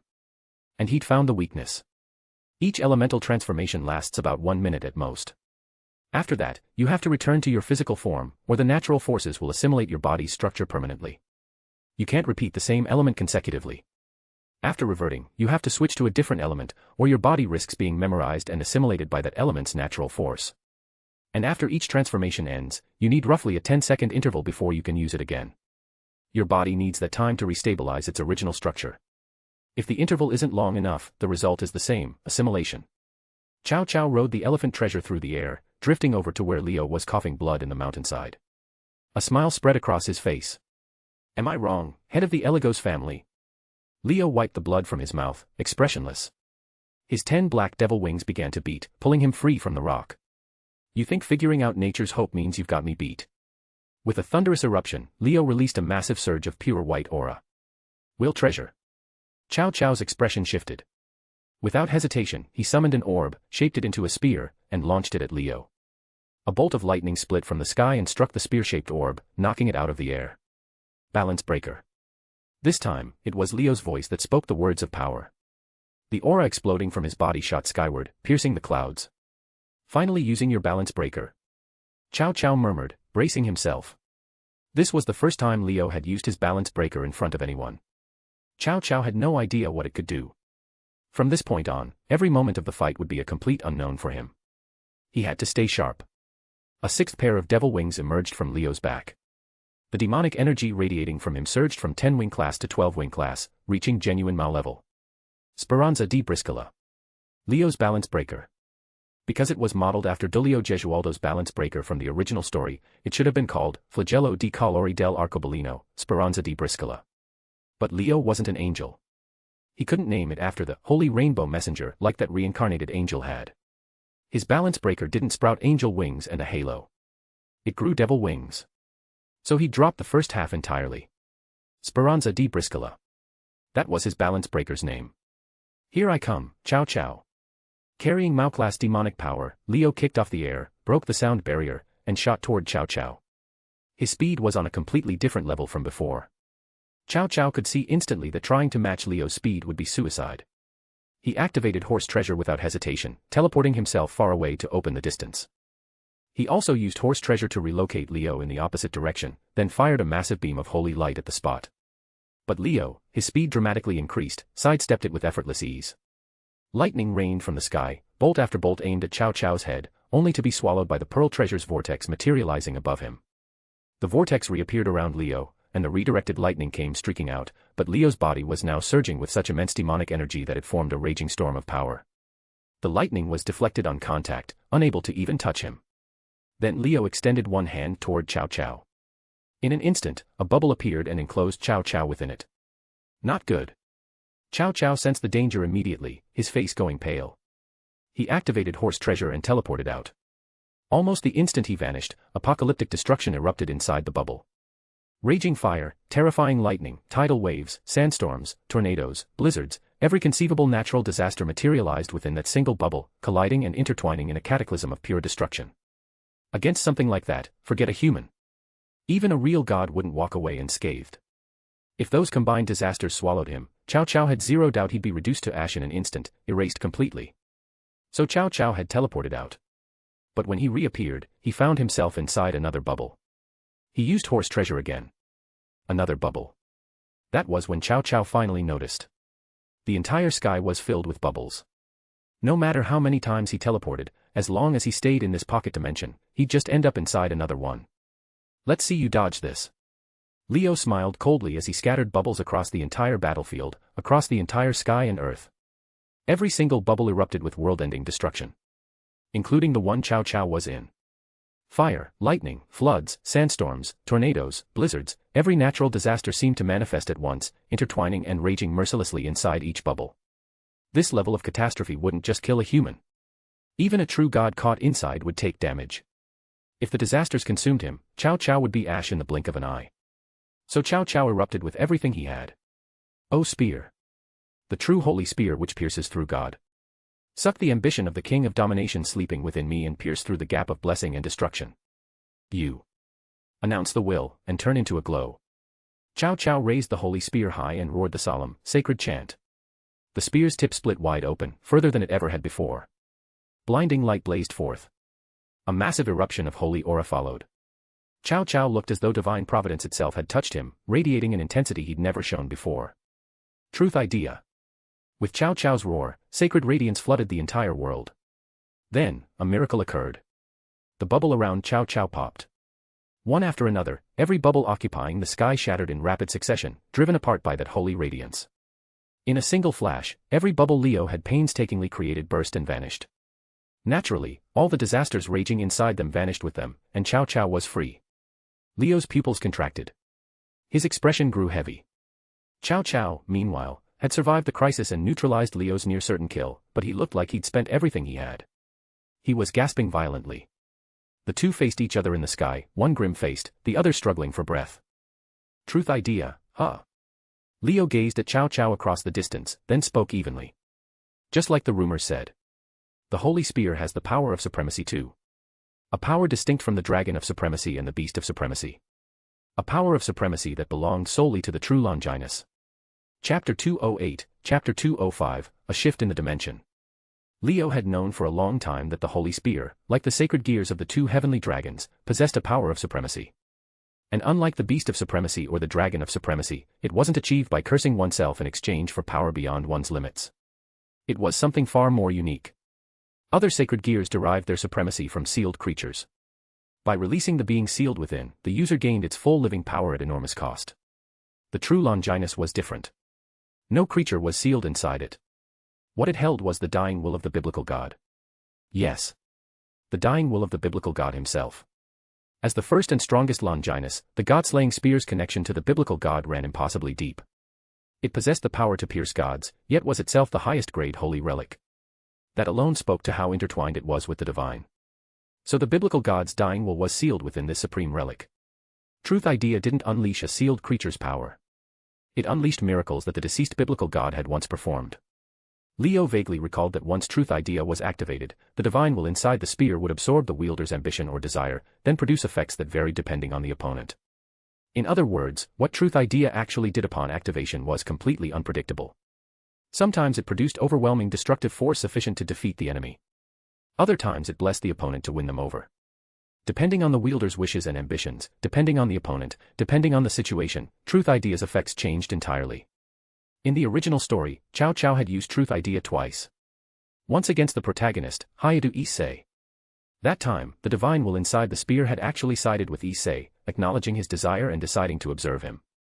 Truth idea produced no effect whatsoever. It backfired on Cao Cao. The second time was during the Evil Dragon War. Truth idea repelled armies of mass-produced evil dragons and plate males, and left Apophis, the eclipse dragon, writhing in agony. So while truth idea shared the same supremacy classification as the beast and dragon versions, the actual effects were worlds apart. Using it could yield tremendous power, or it could backfire spectacularly. Extremely unstable, easily spiraling out of control. Leo had remembered Cao Cao had this ability and maintained a degree of caution, but he hadn't dwelled on it too much. Not because he thought truth idea wasn't a threat. Because even if he wanted to prepare for it, he couldn't. If you couldn't even predict what it would do, how were you supposed to counter it? The only countermeasure Leo could think of was to take Cao Cao down before he had a chance to use it. He hadn't expected that at the last possible moment, Cao Cao would gamble on truth idea and escape. Using something that unstable in a situation like that. I don't know whether to be impressed or call you insane. Leo didn't know what to think anymore. Truth idea's effects were random. If it hadn't produced the exact result of shattering all the bubbles, Cao Cao would have been finished. Leo had actually expected Cao Cao to use Pearl Treasure to absorb the disasters, and had prepared to activate Nature's Hope in case they got redirected back at him. But Cao Cao didn't use Pearl Treasure. He went straight to Truth Idea. Pearl Treasure can only absorb attacks from a single direction. It can't cover every angle. Cao Cao seemed to read Leo's mind. He spoke between ragged breaths, the corner of his mouth twitching upward. Against that kind of full 360 bombardment with no blind spots, using Pearl Treasure would have been actual suicide. So Cao Cao had no choice but to take the gamble. Fortunately, he'd bet right. The divine will within the spear answered his desire and pulled him from the brink. All Leo could do was lament that he didn't have protagonist luck. When Hayadu Issei faced Truth Idea, the ability turned on Cao Cao and sided with Issei instead. Leo didn't get that kind of fortune. At least it wasn't a total loss. Even if he won that bet, so what? Leo narrowed his eyes at the gasping Cao Cao. Being forced to use supremacy means you're not in great shape anymore, are you? Truth Idea might be a different beast from Beast of Supremacy and Dragon of Supremacy, but all supremacy powers shared one thing in common. The cost of using them was enormous. Ordinary users would lose years off their lifespan at minimum, potentially dying on the spot. Even Valle could only sustain his supremacy for a few minutes thanks to his massive reserves of demonic power. Cao Cao didn't have anything close to Valle's level of power. There was no way he'd escaped without paying a price. Of course, Truth Idea's cost was also variable. If the effect produced was powerful, the cost would be steep. If the effect was weak, the cost was minimal. In the original story, when it was used against Issei and produced no effect at all, there was zero cost. But just now, shattering every bubble Leo had spread across the entire pocket dimension had required a tremendous display of power. The cost was significant, leaving Cao Cao visibly drained and gasping for air. You probably can't use it a second time. Leo slowly extended his hand toward Cao Cao. So what's your plan now? Bubbles began forming around Leo once more, expanding outward. It was easy to imagine what would come next. Once those bubbles spread across the sky, the entire world would be engulfed in natural disasters all over again. Like hell. Alarm bells screaming in his head, Chow Chow shouted and forced his exhausted body to activate Horse Treasure, teleporting behind Leo in an instant. General Treasure. He launched the last of the 7 treasures. The final ability he'd been holding in reserve. His last trump card. The black orb shot forward at blistering speed, like a bullet, reaching Leo in the blink of an eye. Leo's reaction was swift. He spread all 12 devil wings and folded them in front of himself, wrapping his entire body, blocking the incoming orb. The black orb struck the layered wall of devil wings, and then detonated with an incomprehensible surge of force, producing a deafening roar. General Treasure. Its ability was simple, a sphere that produced extreme destructive force and impact upon contact. At first glance, the orb seemed to drift in lazily. But the instant it hit its target, the destructive power and concussive force it unleashed were horrifying. To Leo, it felt like being rammed by an entire mountain. The shockwave sent him hurtling backward, his body becoming a blur as he scraped through the air, the shriek of a sonic boom trailing behind him as he plummeted toward the ground. A sickening crack. The sound of Leo's devil wings breaking. Without question, General Treasure had snapped them. Leo's response was instant. Even mid-fall, he fired one last attack at Chow Chow. A bubble materialized around Chow Chow, trapping him before he could react. Natural disasters exploded into existence inside it. Raging fire tornadoes, flesh-tearing gales, absolute zero cold, lightning like divine wrath, blinding sandstorms, apocalyptic floods, every disaster imaginable descended on him like divine punishment, swallowing him whole. At the same moment, Leo's body slammed into the ground, kicking up a dust cloud dozens of meters high. The earth shattered and collapsed, forming a massive crater as violent tremors shook everything. Above, divine catastrophe raged inside the bubble. Below, the ground buckled with violent tremors and thunder. Then, one last sound. A strange cracking, like glass fracturing. The pocket dimension itself had cracked under the strain of so much chaotic power. The crack appeared fast and vanished fast. But in that single instant, from within the bubble in the sky and from the massive crater in the ground, 2 battered figures were swallowed by the rift. No one noticed. No one realized that Leo and Chow Chow, the leaders of their respective sides, were no longer in the pocket dimension. The Eligos peerage and the hero faction members were still locked in their own fierce battles, with no attention to spare for what had happened here. When Leo opened his eyes and consciousness returned from the haze, the first thing he felt was searing pain. His body ached everywhere. He pieced together what had happened before he blacked out. General Treasure had hit harder than expected. In the original story, Issei had taken a direct hit in full balance breaker armor and still been badly wounded, so Leo wasn't surprised he'd taken damage. But it didn't matter. He'd launched his counterattack the instant he was hit. Chow Chow took the full force of every natural disaster Leo could throw. A fragile human body with no regeneration, no devil resilience.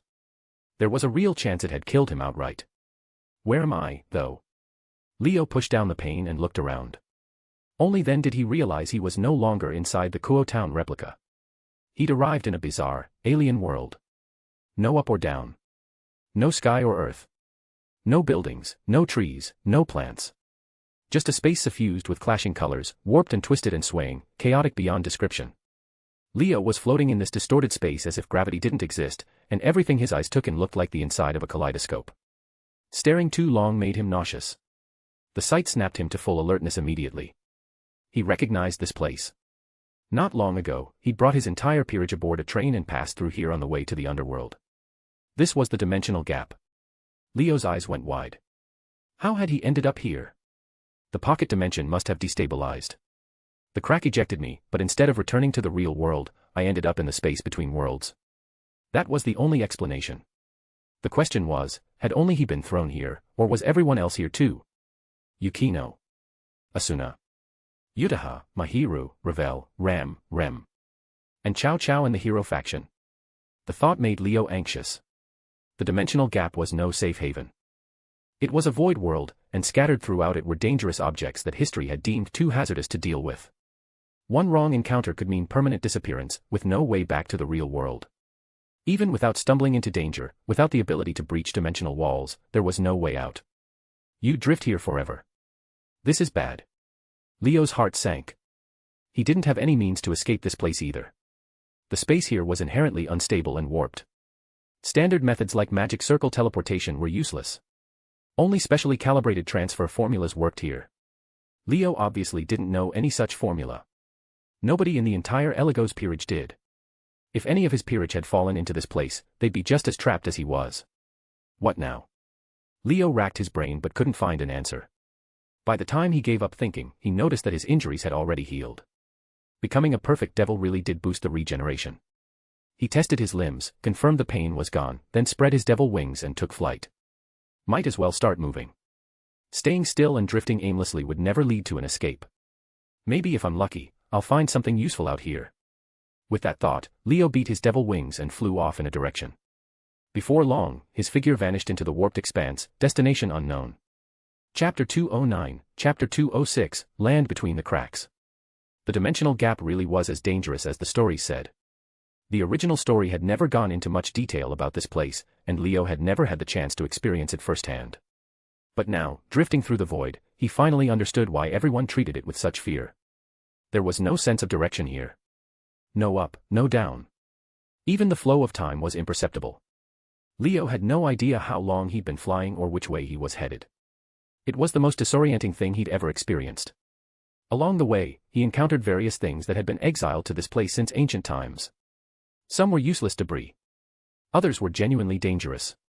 At one point, he came across an unidentifiable corpse floating in the void. It looked unremarkable enough, but the moment he got within 10 meters, some unknown toxin hit him. Black spots appeared on his chest, corrosive and vicious, nearly rotting through his lungs before he pulled away. His perfect devil constitution saved him. The enhanced regeneration and poison resistance kicked in fast, and he recovered quickly. But after that, he gave every unknown object a wide berth. That wasn't even the worst of it. At one point, he nearly touched a void fragment.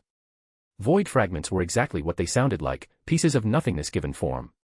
Anything that made contact with one, whether living or not, would be assimilated into the void. Erased completely. The terrifying part was that they were invisible.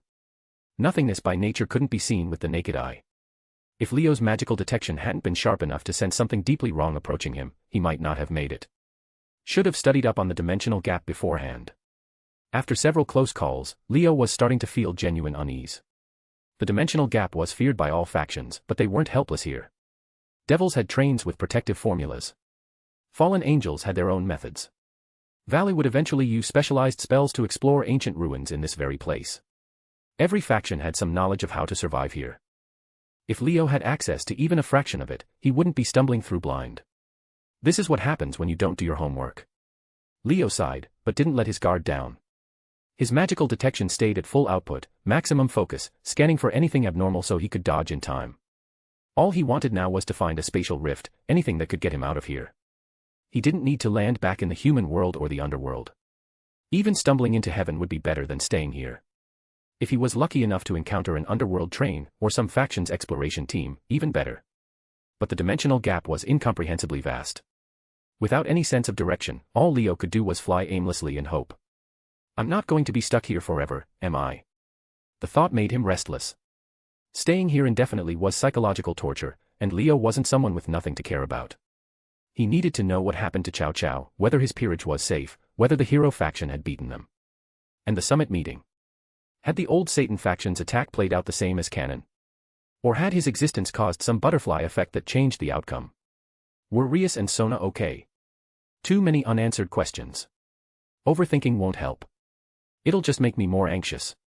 Leo shook his head and forced those thoughts down. The summit should be fine. Surzex is there. Even in the worst case, nobody's dying on his watch. If someone actually pushes him far enough to trigger his true form, not even a god would walk away from that. Yukino and the others should be alive, at least. None of them have lost their lives. That much, he could confirm. Every member of his peerage had been reincarnated through servant conversion. Their souls bore his mark. Even if their bodies died, their souls would return to him. None had. So they were alive. Knowing that much let him breathe a little easier. Compared to them, I'm the one who should be worried. With that thought, Leo continued drifting through the dimensional gap. He didn't know how much time passed. Just as he was about to give up and try something drastic, like breaking through the dimensional wall by force, a massive shadow appeared ahead. What's that? Leo's spirits lifted. Without hesitation, he flew toward it.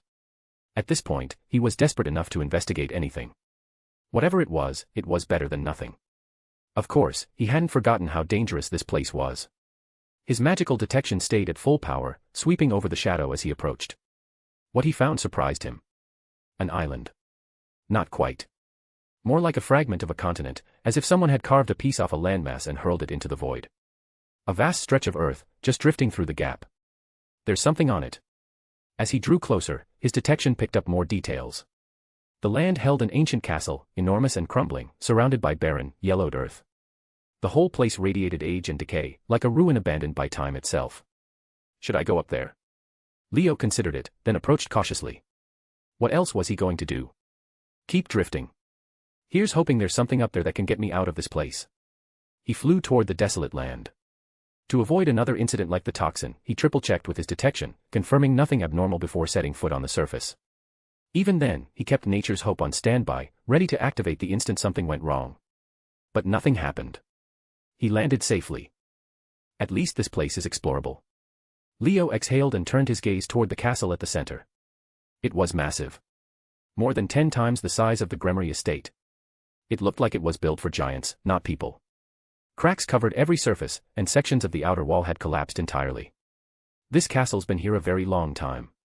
Leo studied it briefly, then walked toward the entrance. He reached the front gate and stopped. Something was blocking his path. Not the gate itself.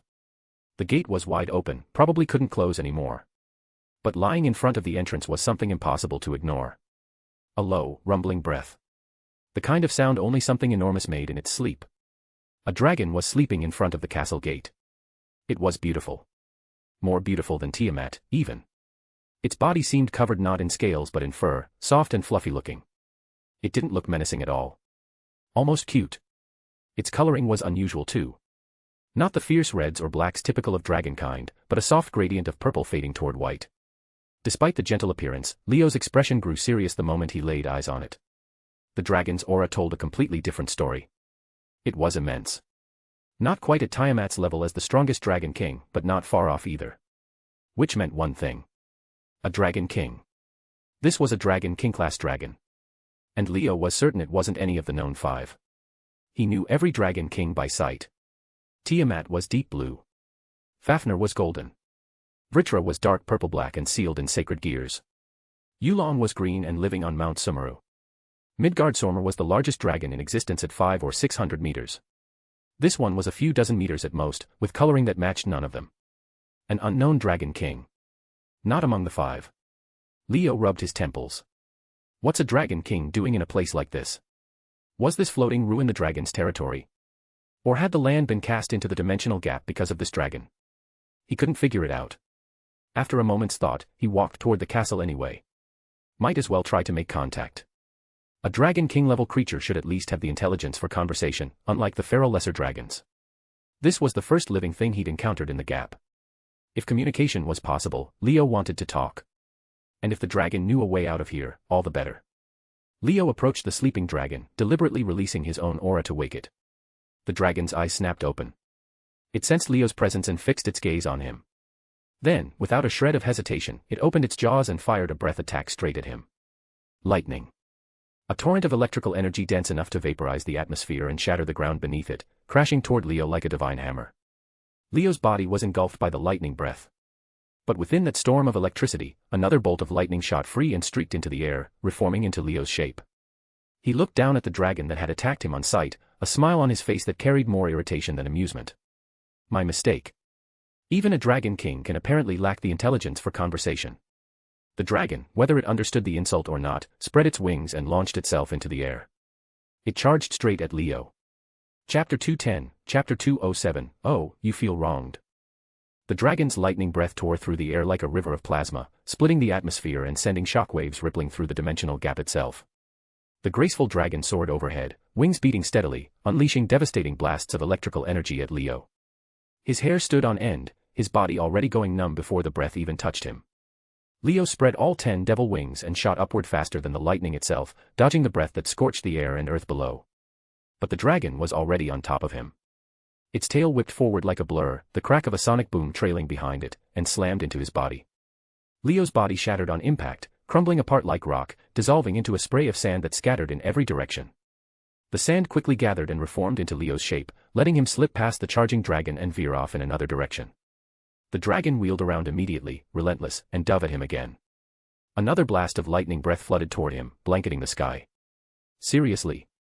What did I ever do to you? Leo streaked through the air, his entire form becoming a blur of light. He was faster than the breath, but the dragon only needed to turn its head slightly to sweep the torrent after him, tracking him without pause. It had attacked him without provocation, and now it was chasing him like he'd stolen its eggs. Fine. You want a fight? I'll give you one. A Dragon King was intimidating, sure. The old Leo would have had to run. But the current Leo? He could take it. Decision made, Leo stopped running. He reversed direction and charged straight at the dragon. The dragon wasn't about to waste the opening. It fired its breath head-on, filling Leo's entire field of vision with electrical devastation. Leo locked his eyes on the incoming torrent. At the last possible instant before impact, he activated nature's hope and transformed into a bolt of lightning, plunging straight into the breath attack. The breath ripped across the sky above the floating landmass, tearing through the air and shooting into the endless void of the dimensional gap. Seconds later, it stopped. Because Leo, in lightning form, had burst out the other end and appeared right in front of the dragon's face. He took in that surprisingly delicate visage and planted his fist square on it. Fire erupted across the dragon's face on impact. Leo's fist had ignited at some point during the charge, and as it connected, the flames detonated like a bomb, releasing a shockwave of force. The dragon was sent flying, its massive body crashing into the castle and collapsing an entire corner of the structure. The punch seemed to have genuinely dazed it. After hitting the ground, it lay there for a long moment without moving, its head swaying side to side, clearly stunned. That felt good. Leo exhaled, the frustration of getting breath attacked point blank finally venting. But the dragon recovered. Enraged, it threw off the rubble pinning it down and fired another lightning breath straight at Leo. Again. Leo raised an eyebrow at its persistence, shifted into lightning form once more, and dove into the incoming breath. He rode the current forward, burst through, and arrived in front of the dragon's face. Just as he was about to repeat the same move, the dragon adapted. The instant Leo shifted from lightning back to his physical form, it cut off the breath and lunged with its jaws wide open, trying to swallow him whole. Leo wasn't about to let that happen. His 10 devil wings flared and he flickered sideways, dodging the snap of those massive jaws. The dragon raised a thick claw and swiped at him, howling wind trailing behind it. Leo dodged again. Then again. He weaved around the dragon at point-blank range, dancing just out of reach of its claws. Then the tail came again. A blur and a sonic boom, slamming into Leo and shattering his body once more. This time, Leo's body broke apart into shards of ice. The fragments drifted down like snowflakes and settled across the dragon's body, clinging to its surface, spreading and crystallizing, slowly encasing it in frost. The dragon shuddered violently. Sensing the danger, it unleashed its full draconic aura. The gradient-colored energy exploded outward and shattered every shard of ice on its body. Leo's form coalesced out of the drifting ice and snow. He closed in and drove another fist into the dragon's skull. This time it wasn't fire. It was wind. Savage, compressed wind wrapped around his fist, and the impact detonated like a mortar round, launching the dragon skyward. It nearly flew off the edge of the floating landmass entirely. The dragon struggled to stabilize, beating its wings desperately until it finally steadied itself high in the air. But the stinging heat on its face left it in a foul mood.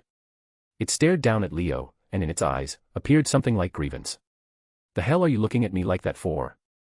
Leo was floored by the expression in those eyes. You attacked first. You're the one who wouldn't stop. So what exactly are you feeling wronged about? And, is that expression even appropriate on a dragon? Please. You're a dragon. In all his life, Leo had never seen a dragon look aggrieved. He didn't know what to do with that. The moment passed quickly. The dragon dove back down, charging straight at Leo, resuming its assault. Lightning breath rained from above, striking the earth with devastating force, pulverizing the terrain and kicking up clouds of dust and debris. This time Leo didn't transform into lightning and charge through. He relied on his 10 devil wings for raw speed, weaving through the breath attacks. The dragon chased him relentlessly, blasting away, but Leo flew ahead with acrobatic precision, dodging every shot with increasingly absurd maneuvers while the dragon ate his dust. Eventually, Leo started hitting back. Thunder and lightning filled the sky. Not the dragon's breath, but actual weather. Leo seized control of the atmosphere above the floating land, summoning storm clouds and calling down real lightning bolts, dozens of them in rapid succession, all striking the dragon. In seconds, the dragon was completely engulfed in crackling light. Against anyone else, even a thick-skinned dragon king, that barrage would have left them charred black and smoking, plummeting to the ground. But this dragon was completely fine. Its fur was still smooth. Its body still graceful. Its eyes were half closed, wearing an expression of enjoyment. Like it was having a good time. On closer inspection, every bolt of lightning that struck the dragon was being absorbed. Not deflected. Absorbed. Only a faint shimmer of electricity remained on its surface. It absorbs lightning. Leo was genuinely surprised. It can do that. What kind of dragon was this? A sprite dragon. But sprite dragons couldn't absorb lightning, could they? Leo wasn't entirely sure. Sprite dragons were a high-level dragon species with lightning attributes. They used blue-colored lightning and electrical attacks that only harmed recognized enemies, never allies. They were especially fond of pure-hearted individuals, instinctively lowering their guard around them. But sprite dragons don't look like this. A subspecies. A mutation. Leo puzzled over it, but didn't dwell too long. This dragon clearly had Dragon King level power despite not being among the known 5. That meant one of two things. Either it had recently ascended to Dragon King class, and nobody knew about it yet. Or its history predated the 5 Dragon Kings entirely, ancient enough that the world had forgotten it existed. Leo leaned toward the latter. Everything about this place screamed age. If the dragon had been exiled to the dimensional gap along with this landmass, then however long this ruin had been drifting here was how long the dragon had been here too. It might have reached Dragon King class during those long, forgotten centuries. Alone out here, unseen by anyone, absent from every record. The dragon didn't share Leo's contemplative mood. After absorbing all the lightning, it looked unsatisfied. It gazed up at the thunderclouds with an expression that said it wanted to fly in and feast on more. Leo immediately changed the weather, dispersing the storm and replacing it with freezing winds and hail. Temperatures plummeted. Snow began to fall, quickly escalating into a full blizzard that swallowed the dragon whole, ice crystallizing across its body. The dragon unleashed its aura again, shattering the frost, then roared at Leo. The message was clear: why did you stop with the lightning? First the grievance, now you're making demands. Leo had never met a more shameless creature. You want lightning? Have some fire first. Leo raised both hands overhead. His white aura surged, and crimson flames ignited above him, expanding rapidly. In moments, a massive vortex of fire spun above Leo's head. He compressed it, smaller and smaller, until the inferno that had spanned dozens of meters was condensed into a palm-sized fire lotus. The lotus glowed red-purple with heat, blazing with an intensity that made the air warp around it. It pulsed with destructive energy like a bomb about to detonate. Leo cradled the lotus in one hand, firelight casting sharp shadows across his grin. Go. He hurled it. The lotus became a streak of red light, slicing through space and sky, hurtling toward the dragon. The dragon sensed the danger instantly. Without hesitation, it fired its lightning breath to intercept. Wrong move. The devastating breath made contact with the lotus and failed to stop it. The lightning parted around it like butter meeting the sun, splitting cleanly as the lotus punched through without losing momentum. It tore through the entire length of the breath and struck the dragon dead on. The dragon's pupils contracted as the impact connected. The world went still for a few seconds. Then the explosion. Above the floating land in the dimensional gap, a cataclysmic detonation bloomed outward. Fire consumed everything. Heat became the only reality. The blast flattened hills, scoured the wasteland bare, and the castle itself began disintegrating piece by piece under the shockwave. Even the dimensional gap seemed to react, hot winds howling outward, the floating landmass sinking under the force. It looked like a sun had detonated. Worse than the end of the world. If this explosion had occurred in any actual world instead of the dimensional gap, the devastation would have been catastrophic beyond measure. Even Leo had to enter nature's hope the instant the lotus detonated, transforming into fire and merging with the inferno to avoid being caught in the blast radius. The explosion raged on for a long time before finally fading. Chapter 211, Chapter 208, Making a Dragon King into a Servant. The dimensional gap seemed truly timeless. Even after an explosion of that magnitude, the kaleidoscopic distortion around the floating land remained exactly the same, as if nothing had happened. The landmass had stabilized again, drifting aimlessly as before. But the aftermath was carved into it.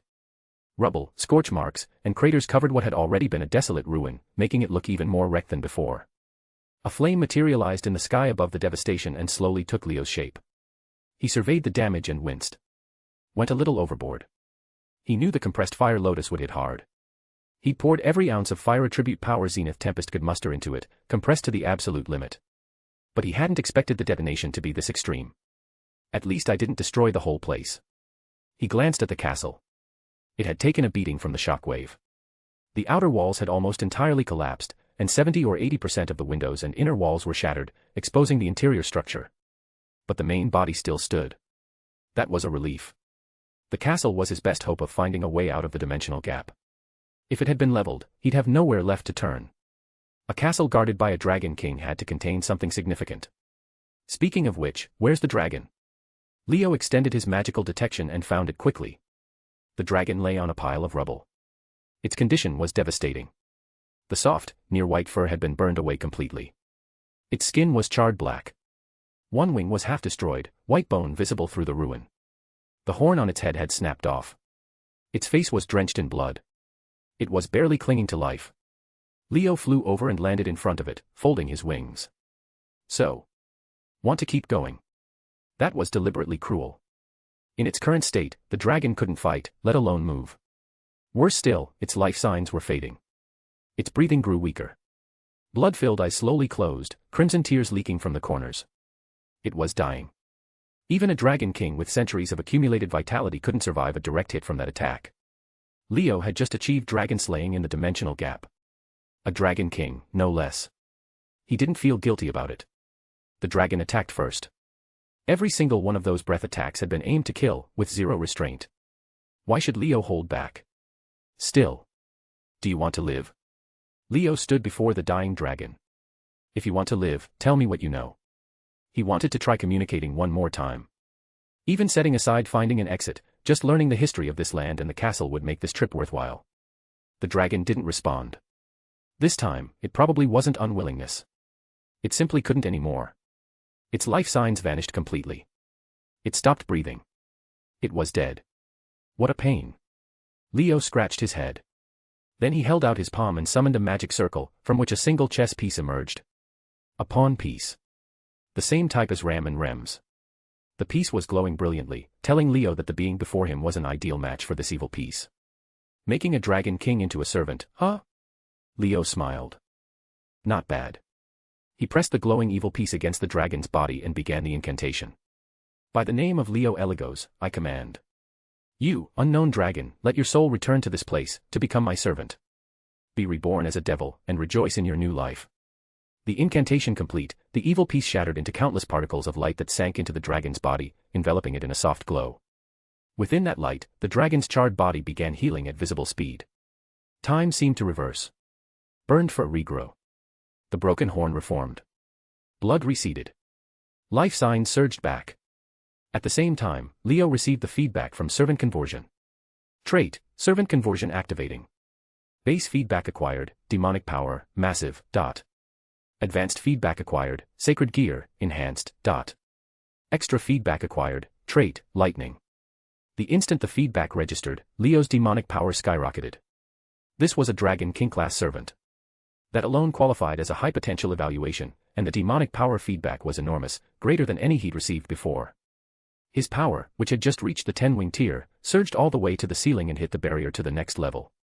His demonic power now was probably the strongest among all 10-wing devils, roughly on par with Kokobeel.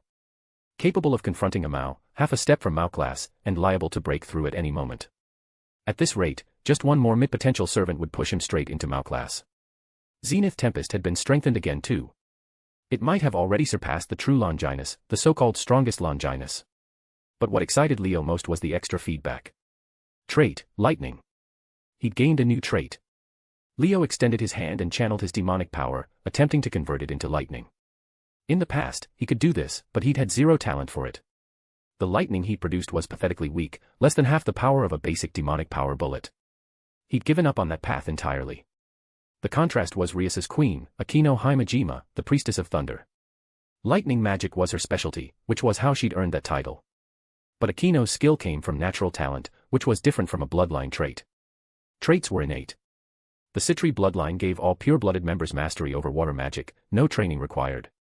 The Eligos bloodline granted natural aptitude for detection magic. Now, through Servant Conversion's extra feedback, Leo had gained a lightning trait on top of his detection trait. When he tried converting his demonic power to lightning this time, it flowed effortlessly. Brilliant arcs of electricity blazed to life in his hand, nothing like the feeble sparks of before. And the power was staggering.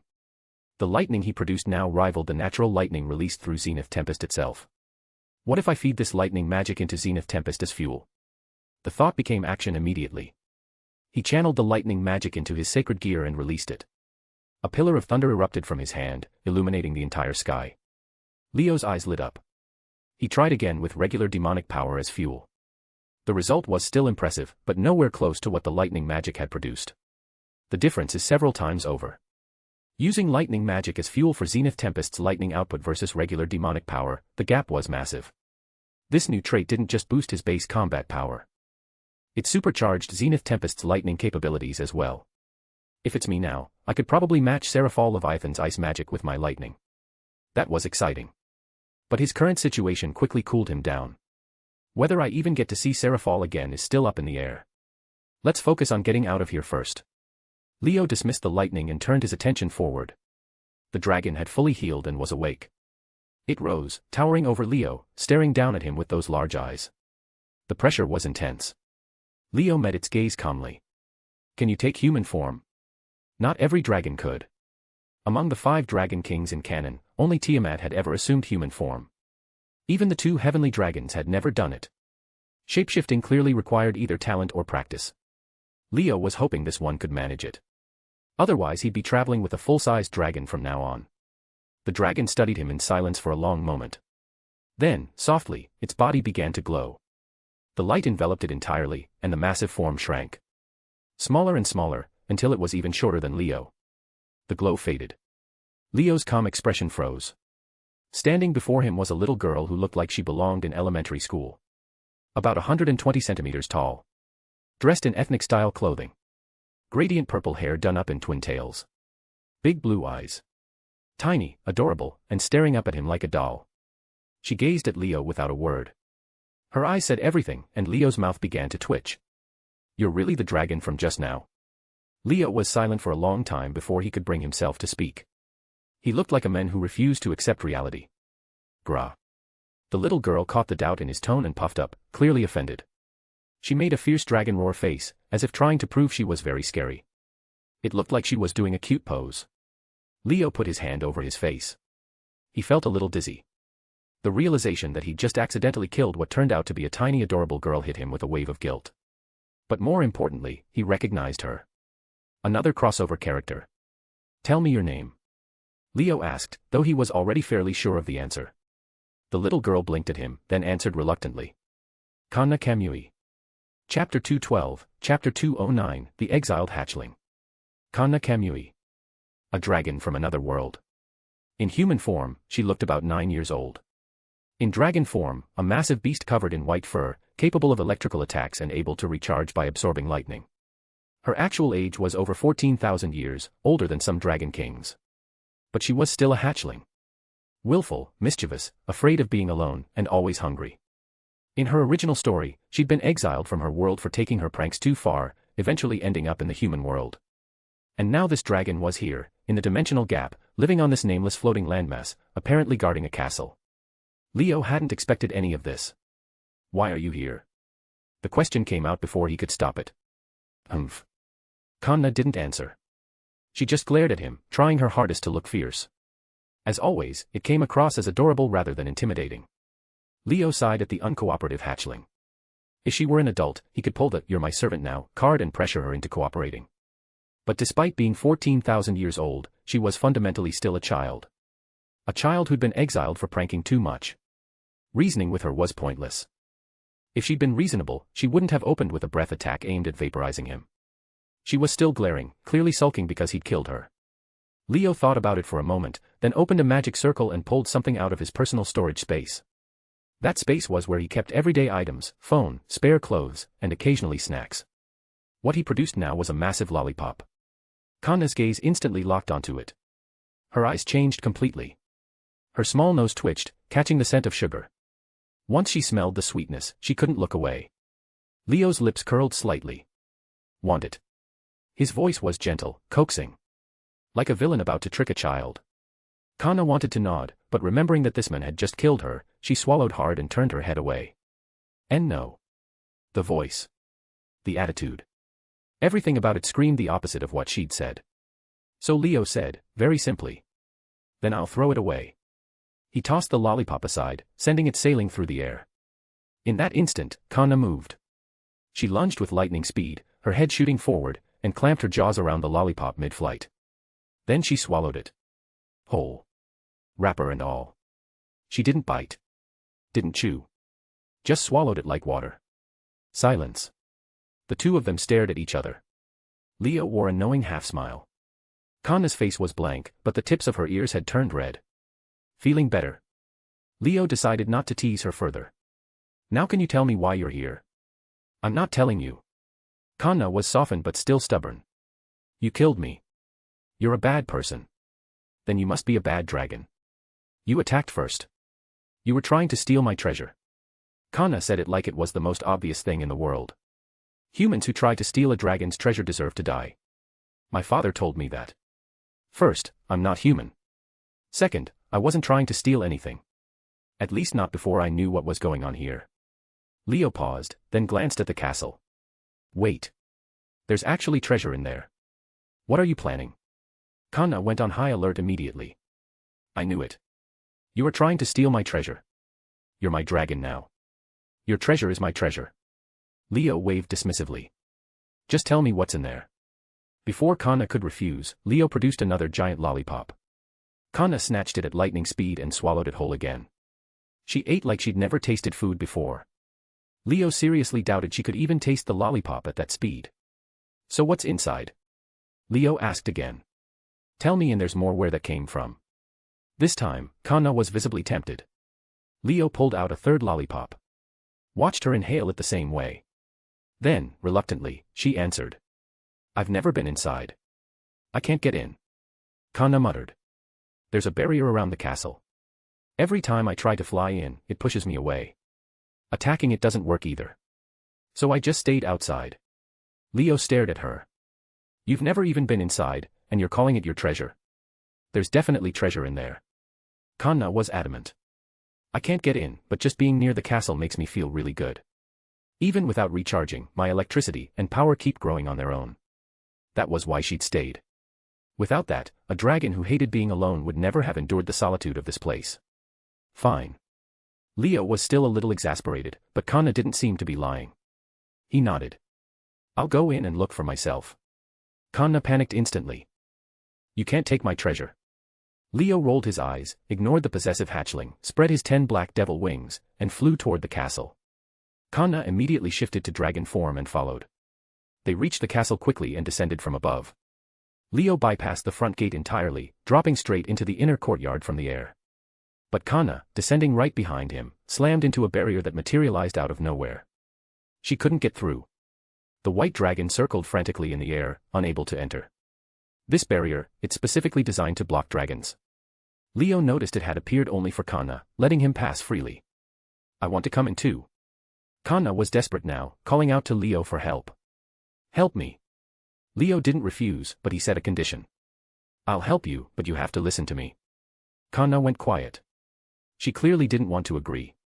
Leo already knew exactly how to handle this stubborn hatchling. He turned and walked deeper into the castle, acting like he was going to leave her behind. Wait. Predictably, Kanna caved immediately. I'll listen to you. The fight went out of her completely. She deflated like a balloon. Should have just said so from the start. Leo smiled, victorious. Then he raised his hand toward the courtyard and fired a bolt of lightning at a derelict fountain. The lightning struck a crystal orb sitting at the fountain's apex. Leo had spotted it the moment he'd entered the courtyard. That orb was the core of the barrier. Destroy it, and the barrier would collapse. The crystal shattered. The barrier dissolved like a mirage. Kanna's eyes lit up. Without hesitation, she dove inside, trying to fly past Leo and reach the castle's interior first. You sneaky little brat. Leo almost laughed from the sheer audacity. In one breath she'd sworn to listen, and in the next she was trying to ditch him. His aura surged. He activated Zenith Tempest's balance breaker, his wings shifting to 12. He didn't use them to fly. Instead, he extended one hand toward Kanna and deployed a bubble. The bubble materialized around Kanna's dragon form, trapping her inside. Huh. Kanna tried to break free, but the bubble pushed her back. She fired a breath attack at the wall of the bubble. The lightning that could level a mountain range struck the surface and shattered harmlessly, as if hitting an indestructible wall. Kanna was dumbfounded. Leo squeezed his outstretched hand. The bubble began shrinking. Kanna's massive dragon body was compressed, forcing her to shrink along with it. She cried out in pain as the space squeezed tighter, until she had no choice but to cancel her dragon form and revert to the little girl. Only then did the bubble stop shrinking. Kana raised her tiny fists and began pounding on the bubble's membrane. "Let me out." Her protests were met with cold indifference. "This is you listening to me, is it?" Faced with Leo's accusation, Kana didn't show a shred of guilt. "You never said I couldn't go in ahead of you." The shamelessness, coming from that innocent face, was something else. "Fine. Then you can come in like this." Leo didn't spare her another glance. He walked into the castle's interior. The bubble carrying Kana floated along behind him automatically. "Let me out." Kana's protests echoed through the darkness as both of them disappeared into the castle depths. Leo's footsteps echoed through the silent corridors. This place is enormous. The hallway stretched endlessly. The walls on either side were at least 10 meters away from him, and the ceiling towered 20 to 30 meters above. It was built for something much larger than humans. Or maybe it was built for dragons. That thought felt right. A corridor this wide and tall was excessive for people, but just right for a dragon in its true form. A dragon's castle. Intrigued, Leo stopped walking and spread his 12 devil wings, taking flight down the corridor at speed. The bubble carrying Kana followed, controlled by Leo. Seeing that he truly wasn't going to let her out, Kana hung her head, looking so miserable she was on the verge of tears. Eventually, Leo did speak to her again, asking how she'd ended up here. This time, Kana didn't hide it. "I was thrown out." Her voice was small and sullen.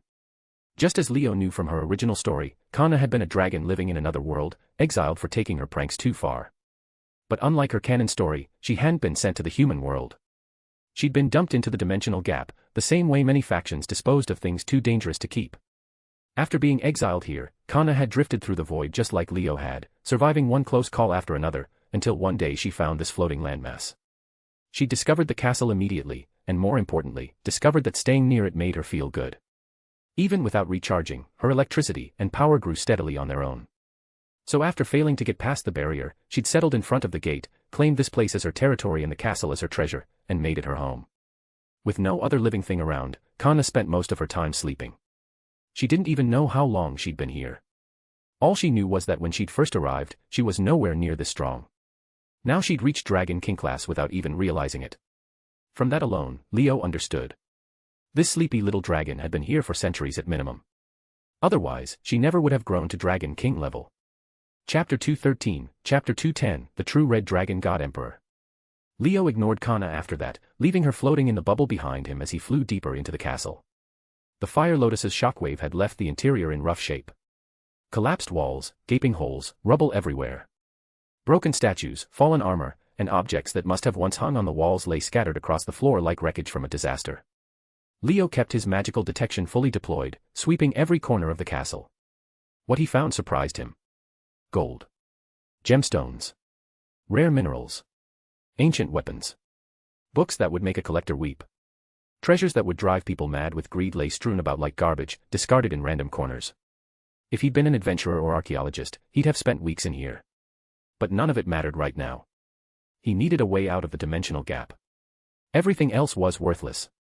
He passed through the corridor and entered a great hall. From here, the castle branched out. Multiple passages led left and right, dozens of rooms lined the walls, and a grand open staircase at the far end curved upward to a second floor, then continued deeper.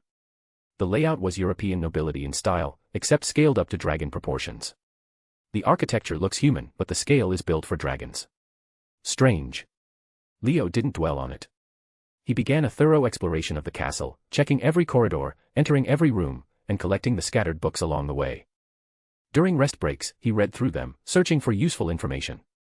He'd been worried the text might be in an unknown script, but as he flipped through the pages, he realized the language was familiar. Dragon script. Fortunately, Leo could read it. A devil who'd found him early on and confirmed his Eligos bloodline had insisted that a proper noble must know at least 3 languages: human, devil, and dragon. Leo had thought it was a waste of time back then. Devils had an innate ability that automatically translated spoken language for both speaker and listener, so learning to read foreign scripts seemed pointless. But noble education was noble education. He'd learned it anyway. Now he was glad he had. Through the books, Leo finally pieced together the castle's history. This castle had once belonged to a nation called the Kingdom of Familion. It was their royal palace. Familion was a human kingdom with deep ties to dragonkind. According to the records, Familion had originally been a tiny, impoverished country, constantly ravaged by monsters. Its people had been driven to the brink of extinction. To save his kingdom, Familion's first king traveled far and wide seeking aid. Eventually, through means unknown, he decided to pray to a dragon god, hoping for divine protection. Somehow, he succeeded. A dragon god descended upon his kingdom. Seriously? Leo was skeptical. He knew exactly what a dragon god was. Dragons were recognized as the most powerful living creatures. Gods were the most exalted beings in existence. Normally, the two had nothing to do with each other. But when a dragon achieved godhood, when a being that could be called a dragon god appeared, it shook the world. A dragon god was the absolute apex of dragonkind. Even the heavenly dragons and dragon kings bowed before one. The world's power structure was clear: low-class devils at the bottom, scaling up through mid-class, high-class, ultimate class, and Mao class, then super devil, and finally god-class beings at the level of gods and chief gods. Dragon kings fell somewhere between ultimate class and Mao class depending on their strength. The heavenly dragons matched god-class beings, capable of rivaling the chief gods of major mythologies. But above even that, three beings existed on an entirely different plane. One was Trihexa, the apocalyptic beast sealed by the god of the Bible at the cost of his own life. In canon, after Trihexa was released, every major faction had to join forces to create a pocket dimension and trap it inside, with chief gods and leaders constantly attacking it. Estimates said it could take 10,000 years to destroy it. That war became known as the Eternal Battle. And even Trihexa was only sub-dragon god level. The true dragon gods numbered exactly 2. Great Red. The true red dragon god emperor, the Apocalypse Dragon. A crimson dragon born of dreams, master of dreams, capable of seeing the desires in others' hearts. The strongest being in existence. And Ophis. The infinite dragon god, the Ouroboros dragon.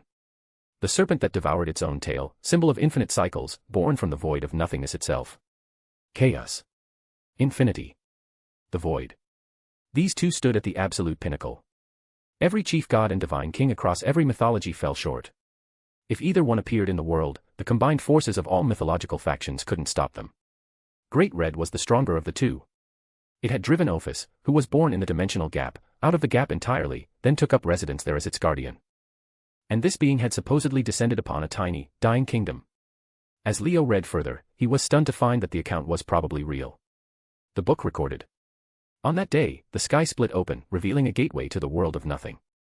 There, the crimson true dragon descended to earth. The king called it the dragon among dragons, the god among dragons, and offered devout worship. The dragon god was pleased with the king's devotion and bestowed a blessing. Thus, the kingdom received its most precious treasure. Leo understood now.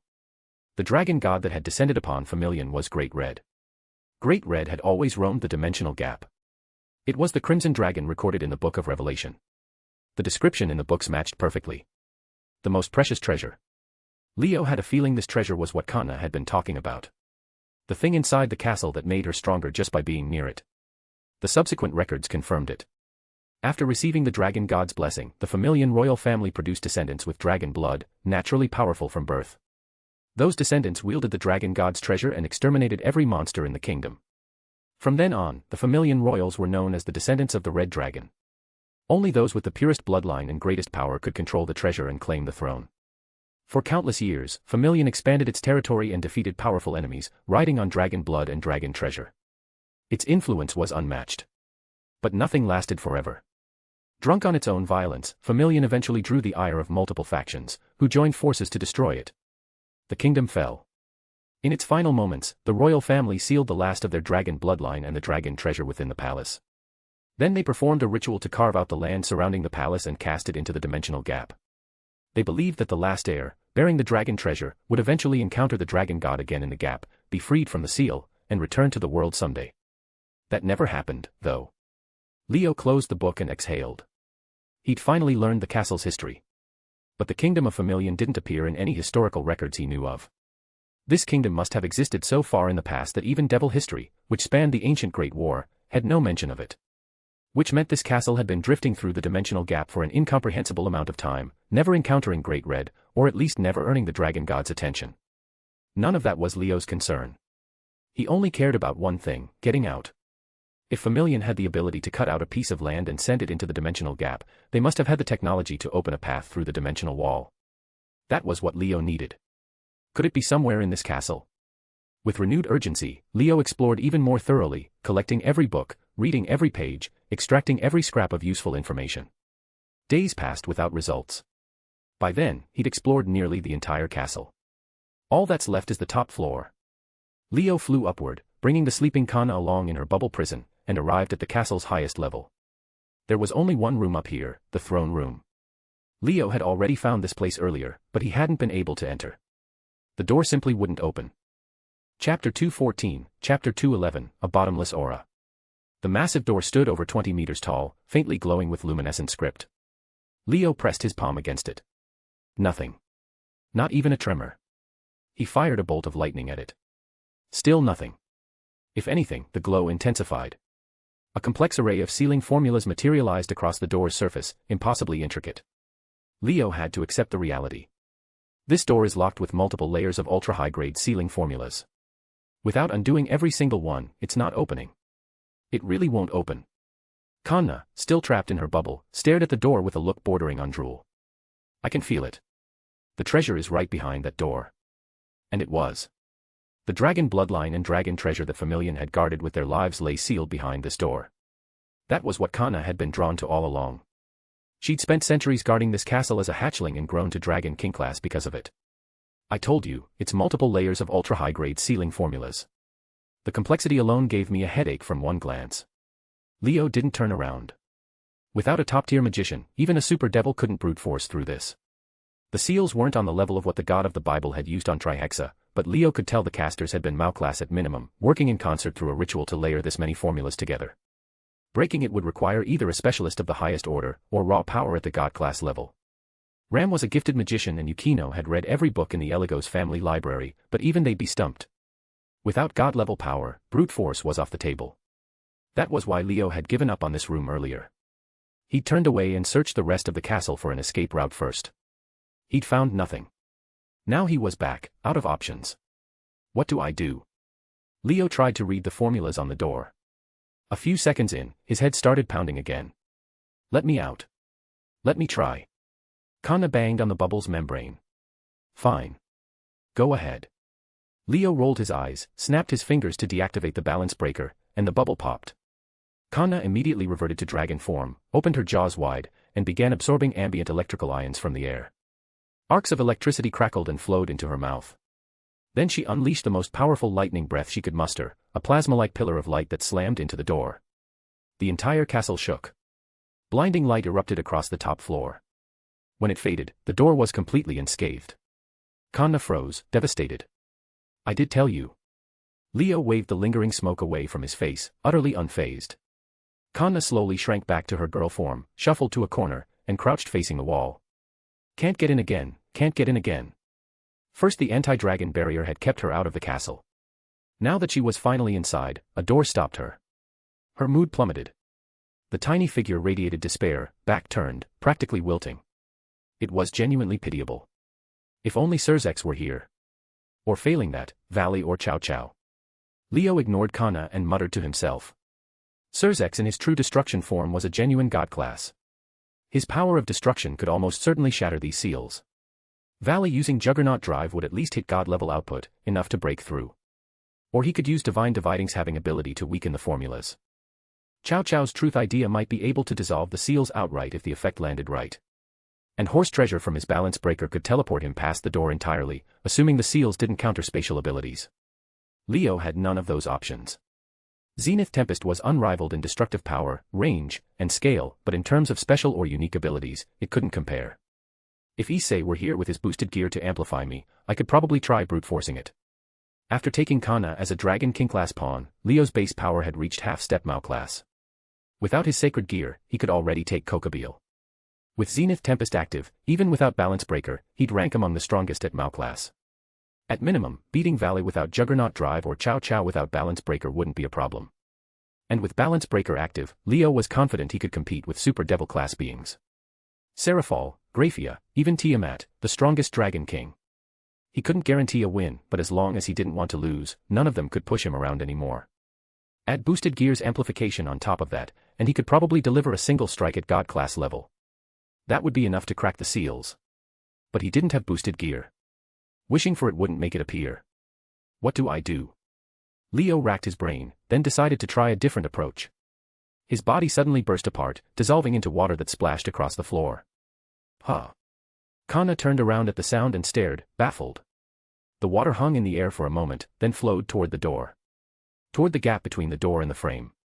Nature's hope. Transform into liquid and seep through the crack. If this didn't work, he was truly out of options. This was his last hope. The water reached the crack end. The sealing array materialized again, forming an impenetrable wall across the gap, blocking him completely. He couldn't get through. No matter how he pushed, the formulas wouldn't give. Figured it wouldn't be that easy. The water reformed into Leo's shape. He let out a long breath. He was out of ideas. Do I just give up? Leo stared at the door. He didn't want to accept it, but he had nothing left. He wasn't the type to wallow, though. Once he confirmed there was no way forward, he adjusted quickly. If this place is a dead end, I'll find the next one. I'll get out eventually. Worst case, he'd wander the dimensional gap until he stumbled across a train traveling between the human world and the underworld. He refused to believe he'd be trapped here forever. Kanna, you. He turned around to address her. Before he could finish, something interrupted him. An impact. Distant but enormous. Far more violent than even the fire lotus that had nearly killed Kanna. The entire castle lurched as though struck by an invisible tsunami. The floating landmass itself shook. A second later, the shock wave hit. Walls shattered. The ceiling caved in. The floor cracked. The castle was coming apart. What? Leo nearly fell, dropping to one knee, his face pure shock. What's happening? Kanna was terrified. She curled into a ball with her hands over her head, panic written across her small face. A second impact followed almost immediately. The already crumbling castle couldn't take it. It began to collapse entirely. Move. Out, now. Leo grabbed Kanna, spread his 10 devil wings, and flew through the nearest breach in the wall. They burst out of the castle and into open air. Only then did they see the full picture. It wasn't just the castle. The entire landmass was breaking apart. Massive cracks split the ground like chasms, carving the earth into fragments. The once whole landmass fractured and scattered in different directions. Some pieces crumbled further into rubble, drifting off into the depths of the dimensional gap. What's going on? Leo held Kanna and hovered in the air, deploying his magical detection. What he sensed made his blood run cold. 2 auras. Coming from deep within the dimensional gap. Both unfathomably powerful. Vast as oceans. Heavy as the sky itself. Even from an immense distance, every hair on Leo's body stood on end. Every instinct screamed danger. Whose aura is this? Leo was stunned. Either of these auras dwarfed every powerful being he'd ever encountered. Combined, every strong individual he'd ever met might not even compare. God class. Leo hadn't witnessed a being of that caliber going all out before, but he was certain even that wouldn't feel like this. At the very least, with God-class power, he should be able to sense its limits from a distance. These 2 auras had no limit he could find. They were bottomless. And this was from an unknown distance away. If they were right in front of him. Leo shuddered. He didn't want to think about it. So scary. Kanna felt it too. Her entire body was trembling. What is that? It's so scary. So scary. She clung to Leo, shaking uncontrollably. Then, in a trembling voice, she said something that made Leo freeze. There are really scary dragons out there. Dragons. Leo hadn't realized it until Kanna said it, but both auras were draconic. Dragons more terrifying than god-level beings. Leo's heart lurched. He knew. He knew exactly who those auras belonged to. Only 2 beings in existence could produce auras this bottomless. His expression shifted, flickering between emotions. We need to go. We can't stay here. Kanna didn't notice Leo's face. She was too busy panicking. Let's run. Run. Leo whispered the word. She was right. The smart move was to flee. But after taking a deep breath, his expression hardened with resolve. No. We're going toward them. Kanna went rigid. Toward them. She stared at Leo in disbelief. Yes. Leo's voice was calm. It might be dangerous. But this was the closest he'd come to escaping the dimensional gap. Chapter 215, Chapter 212, The Infinite Dragon God. A streak of light shot through the kaleidoscopic dimensional gap like a bolt of lightning, leaving sonic booms echoing in its wake. Leo flew at maximum speed toward the source of those 2 auras, 10 demonic wings beating furiously. He only veered off course when his magic detection picked up fragments of nothingness drifting into his path. Kanna wasn't with him. The cowardly dragon refused to go anywhere near those two auras, no matter what he said, so Leo left her at the castle to wait and serve as a coordinate anchor in case he couldn't find his way back. He'd already carved a magical marker into Kanna, the same kind he'd once used on Cerberus, allowing him to sense her location from any distance. Then he set out alone. The journey wasn't smooth. A cataclysmic boom ripped through the gap, and a shockwave tore outward like an invisible detonation, more violent than any storm, warping the very fabric of the dimensional gap around it. Leo grunted. The pressure wave hit him like swimming against a tidal surge. Every bone, every muscle in his body rattled and groaned, threatening to come apart. He barely held his ground, fighting to stabilize himself against being blown away. What are those two doing? How are they generating shockwaves this massive? Leo grimaced. Good thing this was the dimensional gap. In the real world, a shockwave like that could have flattened an entire city, reshaped the terrain, shattered the earth, and sent skyscrapers tumbling through the air like scraps of paper. And the closer he got to the source, the worse it became. Leo was starting to wonder whether flying straight toward it was going to get him killed. But he had no choice. This was his only lead on escaping the gap. He gritted his teeth and unleashed his own aura. Balance breaker. He had no choice but to activate it. Only by enhancing his own power could he get close to those two auras without being torn apart. Pure white aura erupted around him, shielding him from the incoming shock waves. His demonic power surged, and the wings on his back shifted from 10 to 12, pushing him firmly into the highest tier of demonkind. With Balance Breaker active, Leo's raw demonic power alone reached Super Mao class, incomparably stronger than before. Thanks to that, he finally moved through the shockwaves with ease, his form becoming a streak of light again as he rocketed toward the source. He flew for what felt like an eternity. Then he stopped. And he saw them. His eyes went to the massive creature first. A dragon. Entirely crimson, covered in scales, ferocious and majestic. Its body stretched at least 100 meters long, and the aura radiating from it was deep and vast as an ocean, carrying an unimaginable weight. That aura was both draconic and divine. The true red dragon god emperor, the apocalypse dragon. Great Red. Leo murmured the name without thinking. The strongest being in this world. One of the two dragon gods. The guardian of the dimensional gap, master of dreams. Great Red. Looking at the crimson dragon, Leo felt a shock that went beyond words. Not just from witnessing the dragon's imposing true form, but because standing before this dragon god felt like standing at the end of all ambition, the far shore of every ideal. The awe rose from somewhere deep inside him, unbidden. But his attention quickly shifted to the other presence. Compared to Great Red, this one had almost no presence at all. Where Great Red's body stretched over 100 meters, this one was a petite girl who might not even reach 150 centimeters tall. She wore a black dress, somewhat revealing, leaving her slender limbs, arms, thighs, and midriff exposed.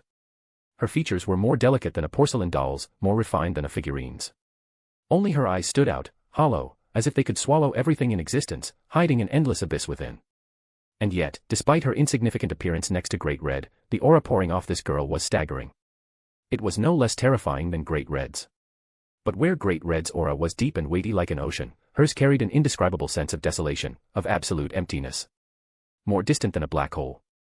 Leo knew exactly who she was. There was only one being in all of existence who could stand against Great Red as an equal. The infinite dragon god, the Ouroboros dragon. Ophis. The serpent that devoured its own tail, symbol of infinite cycles. Born from the nothingness itself, crowned with titles of chaos, infinity, and the void. The other dragon god. Leo's hunch had been right. Those two bottomless auras could only belong to these two supreme beings. Both had been born in the dimensional gap. Their presence here was only natural. But these two didn't get along. The proof was right in front of him.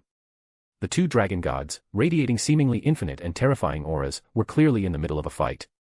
Another deafening collision. The shockwave shook the entire dimensional gap. Great Red's colossal body shot forward at terrifying speed, becoming an afterimage too fast for even Leo to track, and slammed into Ophis. Ophis watched with empty, quiet eyes. Her body was smaller than a single one of Great Red's teeth. A single snort from the dragon's nostrils could have blown her away. Yet she didn't retreat a single step. She simply threw her small, delicate fist forward and struck Great Red square in the forehead. The impact was apocalyptic. An invisible distortion rippled outward, pulverizing everything in its vicinity. Leo's expression changed instantly. Without hesitation, he activated his balance breaker ability and deployed a bubble around himself, sealing himself inside. The bubbles created by Speranza di Briscola might look fragile enough to pop with a touch, but in reality they could contain countless natural disasters raging within them without cracking. They were impenetrable barriers. Used defensively, a bubble could trap an enemy inside with no escape. Used as a shield, it could block external attacks. Even a meteor falling on it wouldn't make it budge. Leo's only goal right now was to use it to survive the aftershocks. Even so, the bubble containing him tumbled through the invisible distortions like a tiny boat tossed into a tsunami, rolling end over end, completely unable to stabilize. And this was just the beginning. The two dragon gods seemed entirely unaware that a tiny devil had wandered into the vicinity.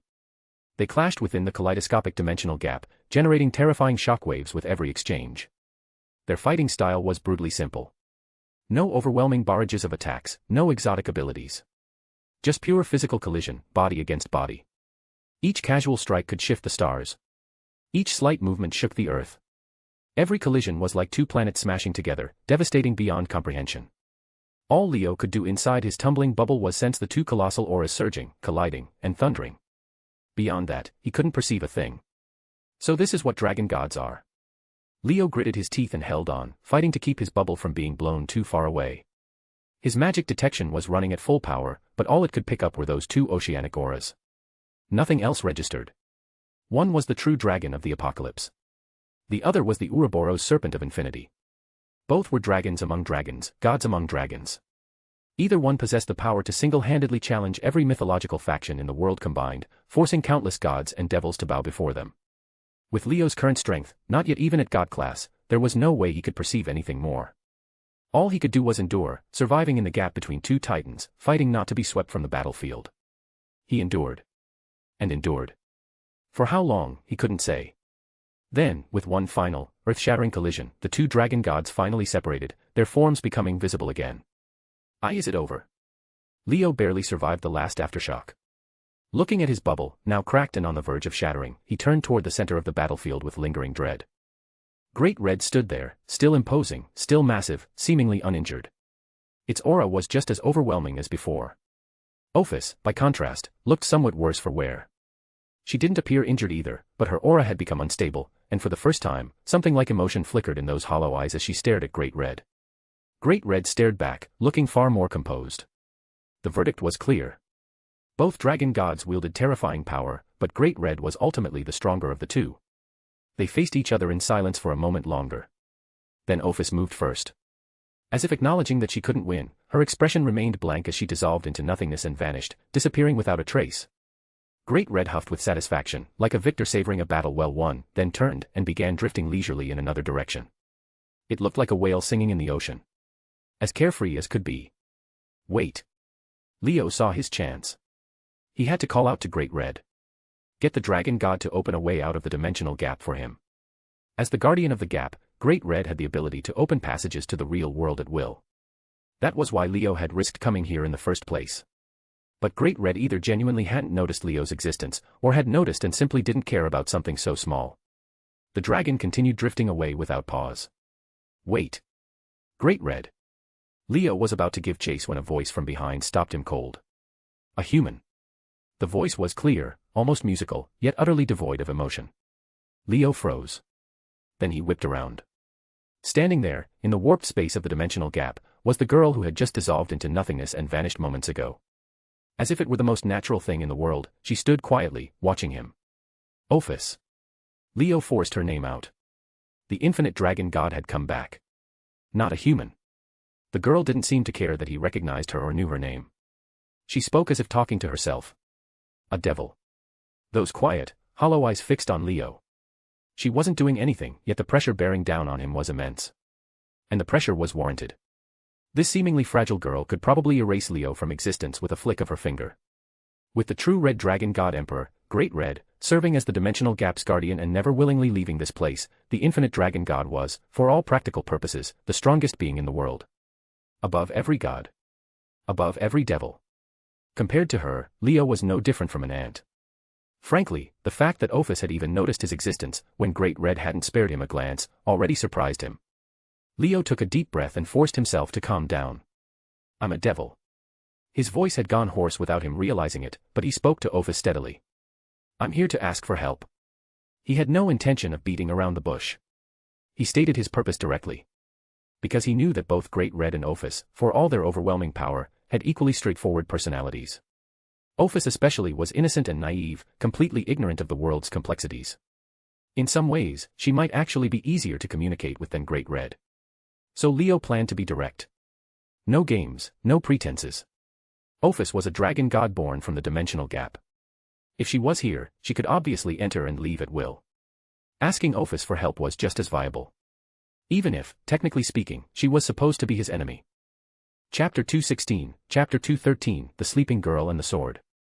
The moment the symbol of the Ouroboros appeared, anyone who knew of Ophis's existence would know the dragon god had entered the world. So when Trix had consumed that Ouroboros snake and enhanced himself, Leo had made a point of reporting it directly to Surzex, giving him fair warning. Surzex had immediately understood.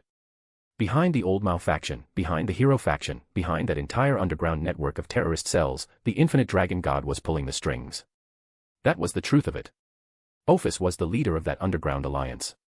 She was an infinite wellspring of power, capable of shaping that power into snakes and bestowing them upon others. Anyone who consumed one of her snakes gained a massive boost in strength, just as Trix had. Multiple terrorist factions, the Old Mao faction included, had received Ophis snakes. Only the Hero faction, committed to proving humanity's strength without relying on non-human power, had refused to consume them. They still accepted the snakes as research material, though. Thus, Ophis was the head of these terrorist organizations and a common enemy to the Devil, Angel, and Fallen Angel factions alike. Which meant that as a member of the Devil side, Leo was technically Ophis's enemy too. Ophis probably knew this. She was aware her subordinates were at war with the three great factions. Under normal circumstances, forget helping Leo, the fact that she hadn't erased him on the spot was already a miracle. But Leo asked for her help anyway. Because he knew Ophis had never cared about allegiances or politics. She didn't even care whether her so-called subordinates lived or died. She cared about one thing and one thing only, how to defeat Great Red. Only Great Red mattered to her. Everything else, in the heart of this pure and singular dragon god, was irrelevant. Sure enough, Ophis didn't question why a devil was asking his enemy for help. She simply studied Leo in silence for a moment, then spoke. You carry the scent of Great Red. Leo blinked. Great Red's scent. On me. He glanced in the direction Great Red had drifted off. Had he picked it up just now? Or had Great Red done something to him without him noticing? Very faint. Ophis stared at him, unblinking. Not from just now, and not Great Red's doing. Where did you come into contact with something connected to Great Red? The words hit Leo like a revelation, and he understood instantly.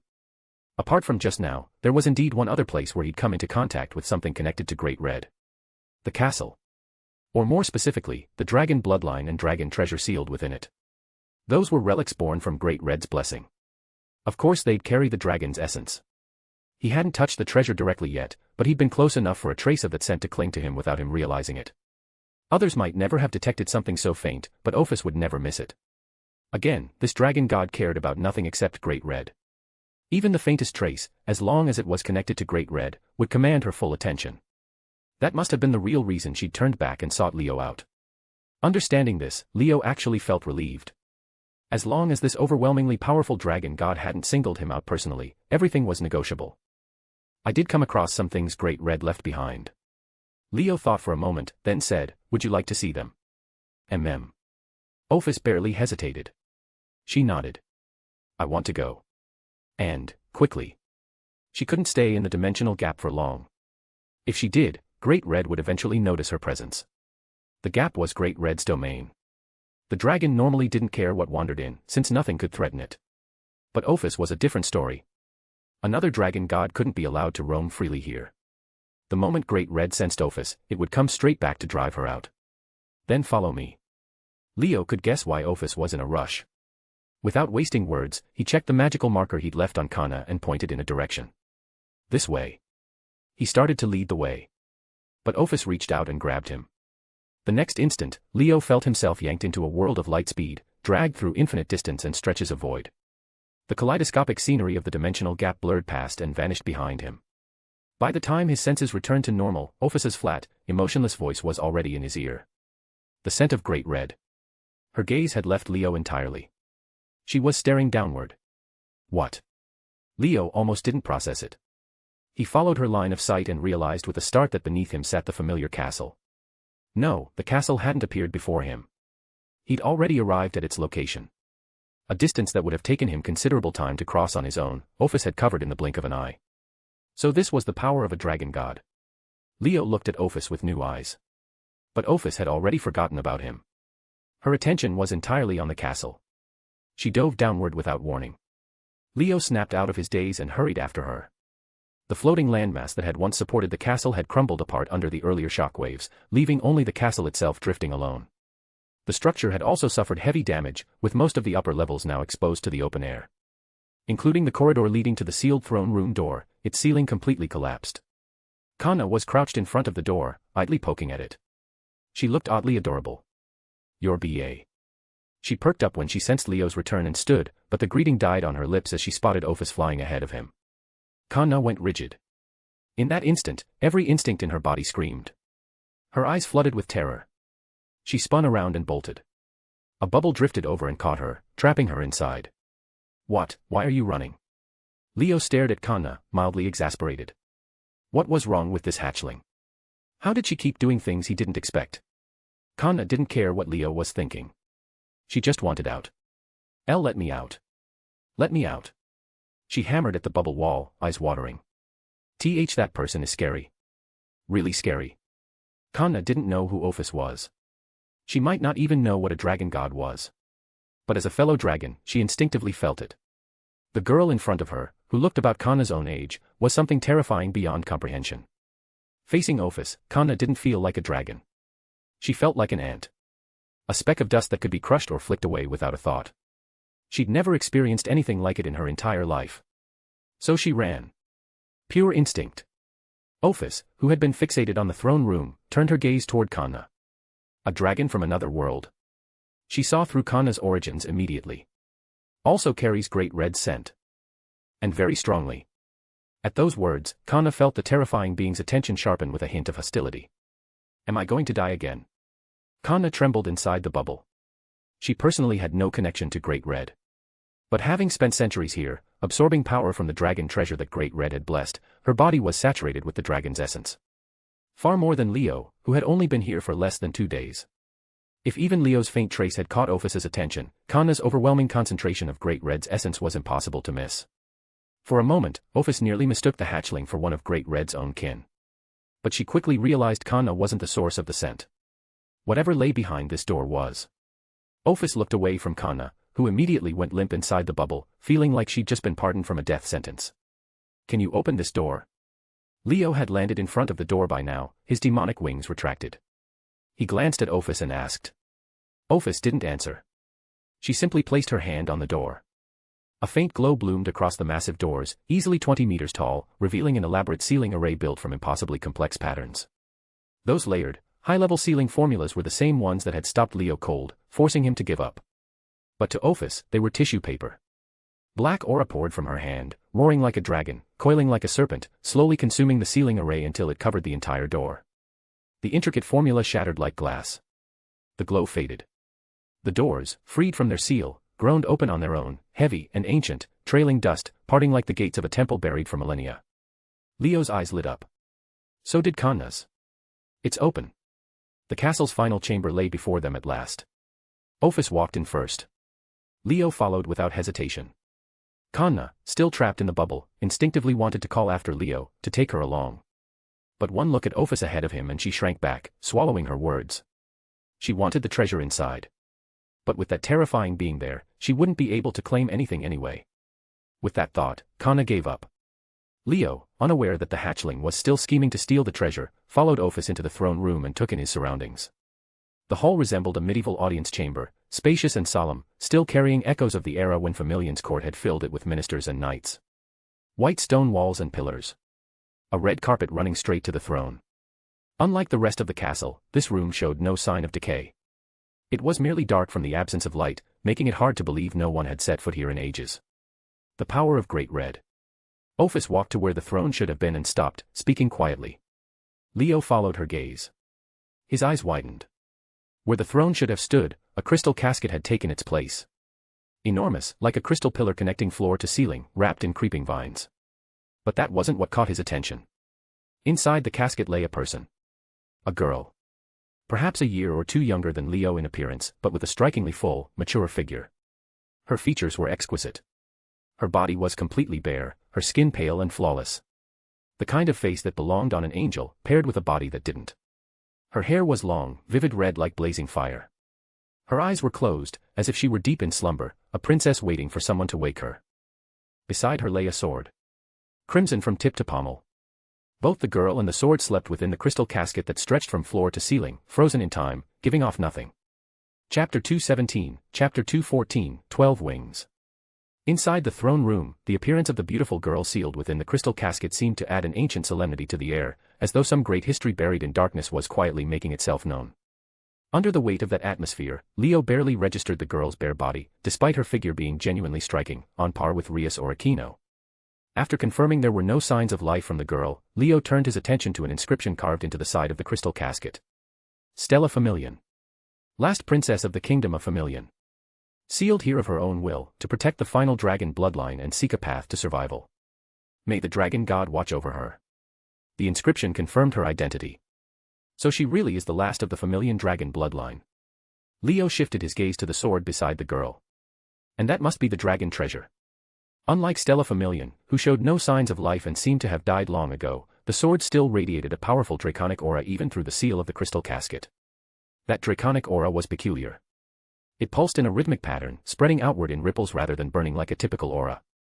It permeated the entire throne room, the entire castle, and radiated out into the dimensional gap beyond.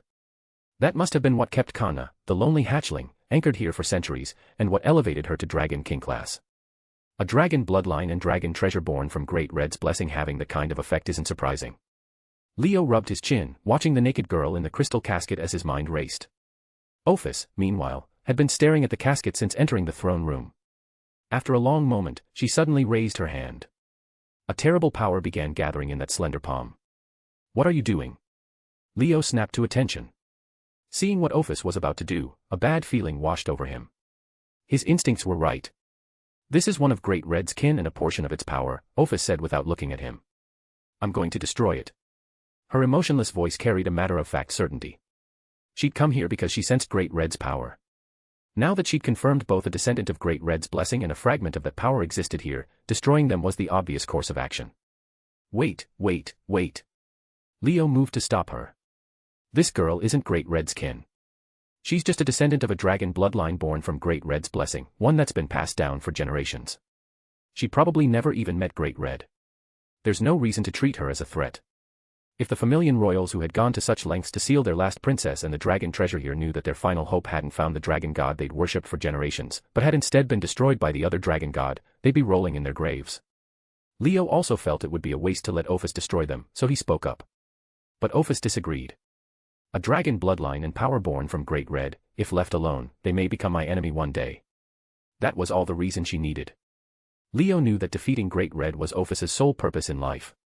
As a dragon god, she'd been born in the dimensional gap just like Great Red. But Great Red had claimed the gap as his own territory and driven her out, leaving Ophis with no way to return to her birthplace. The dimensional gap might seem like a desolate void to anyone else, but to the free-spirited Great Red and Ophis, it was home. Their birthplace. Their domain. So Ophis had always wanted to return to the gap and reclaim the silence she'd once known. But every time she tried, Great Red would sense her presence and come to drive her out again, denying her wish across the long ages. That was why someone so innocent and naive had become the figurehead leader of the Cows Brigade, an alliance of terrorist factions including the Old Mao faction and the Hero faction. They'd promised that in exchange for her power, they would help her defeat Great Red and return to the dimensional gap. In other words, Ophis had never actually wanted to lead terrorists or plunge the world into chaos. Her wish was simple, defeat Great Red and go home. That was the only reason she'd accepted the Cows Brigade's deal. As for the consequences of lending her power to those factions, the threats posed to devils, angels, and fallen angels alike, none of that registered. Her pure, single-minded nature couldn't process such complexities. She had no concept of good or evil, only the desire to achieve her goal. Given all that, encountering a dragon bloodline and dragon treasure born from Great Red's blessing naturally made her want to destroy them. Of course, in Leo's view, the Cows Brigade's promise to help Ophis defeat Great Red was laughable. Great Red was the true strongest being in the world, someone even Ophis couldn't beat. Both dragon gods possessed the power to single-handedly take on every mythological faction combined. Even if the entire world united against them, victory wasn't guaranteed. What could a single terrorist alliance possibly do? Unless they resorted to underhanded tricks. And Ophis was naive enough to believe their promises without question, which was exactly why she'd been manipulated into leading the Cows Brigade. Leo strongly suspected she'd shown up in the dimensional gap today because she couldn't wait any longer and came to challenge Great Red on her own.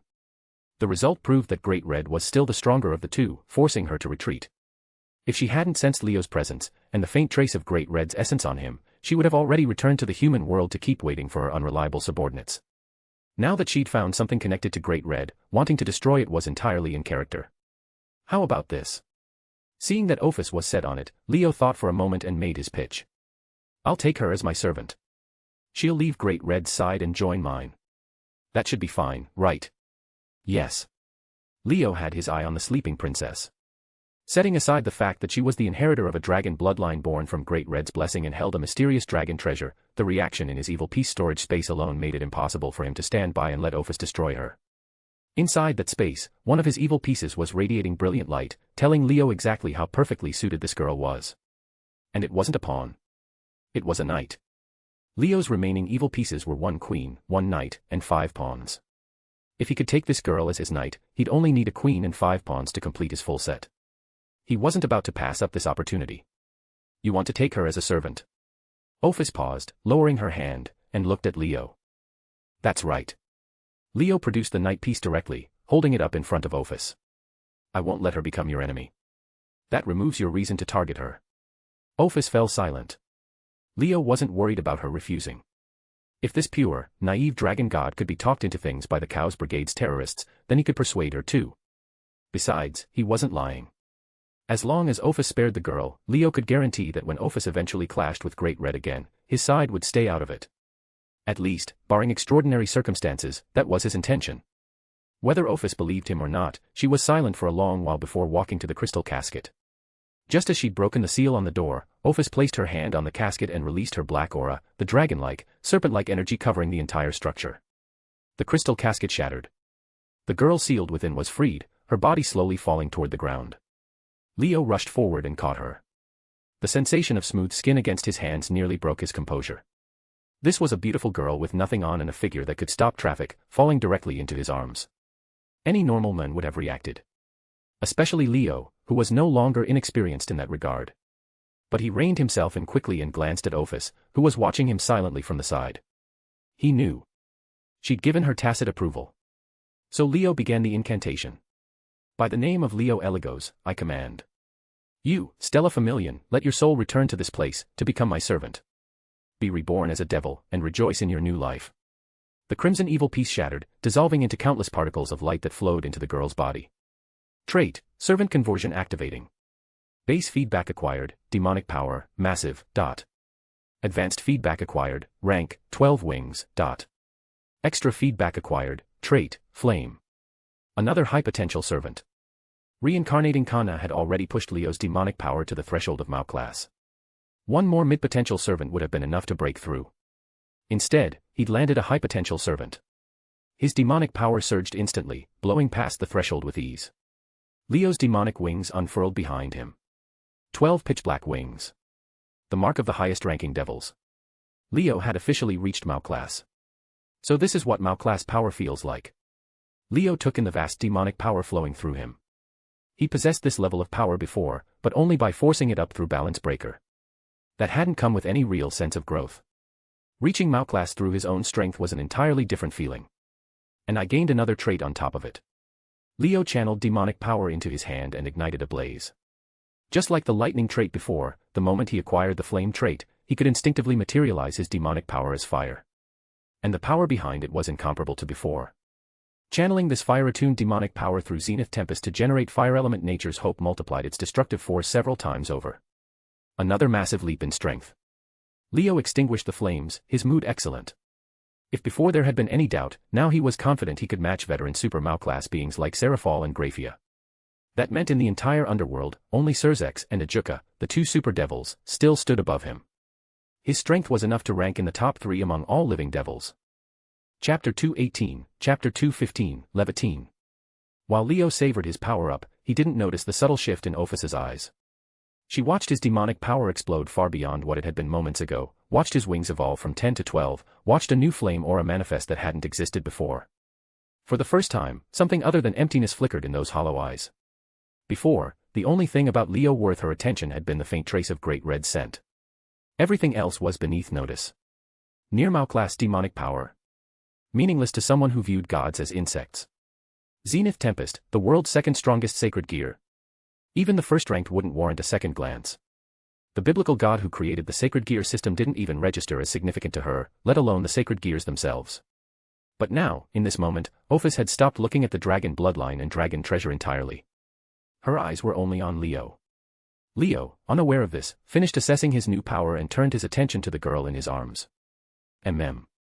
The girl who had shown no signs of life just moments ago let out a faint sound. Her body temperature began rising rapidly. The aura of a living person returned to her, bit by bit. Her eyelids trembled, as if fighting free from some deep nightmare. Even the simple act of opening her eyes seemed like an enormous struggle. But she persisted.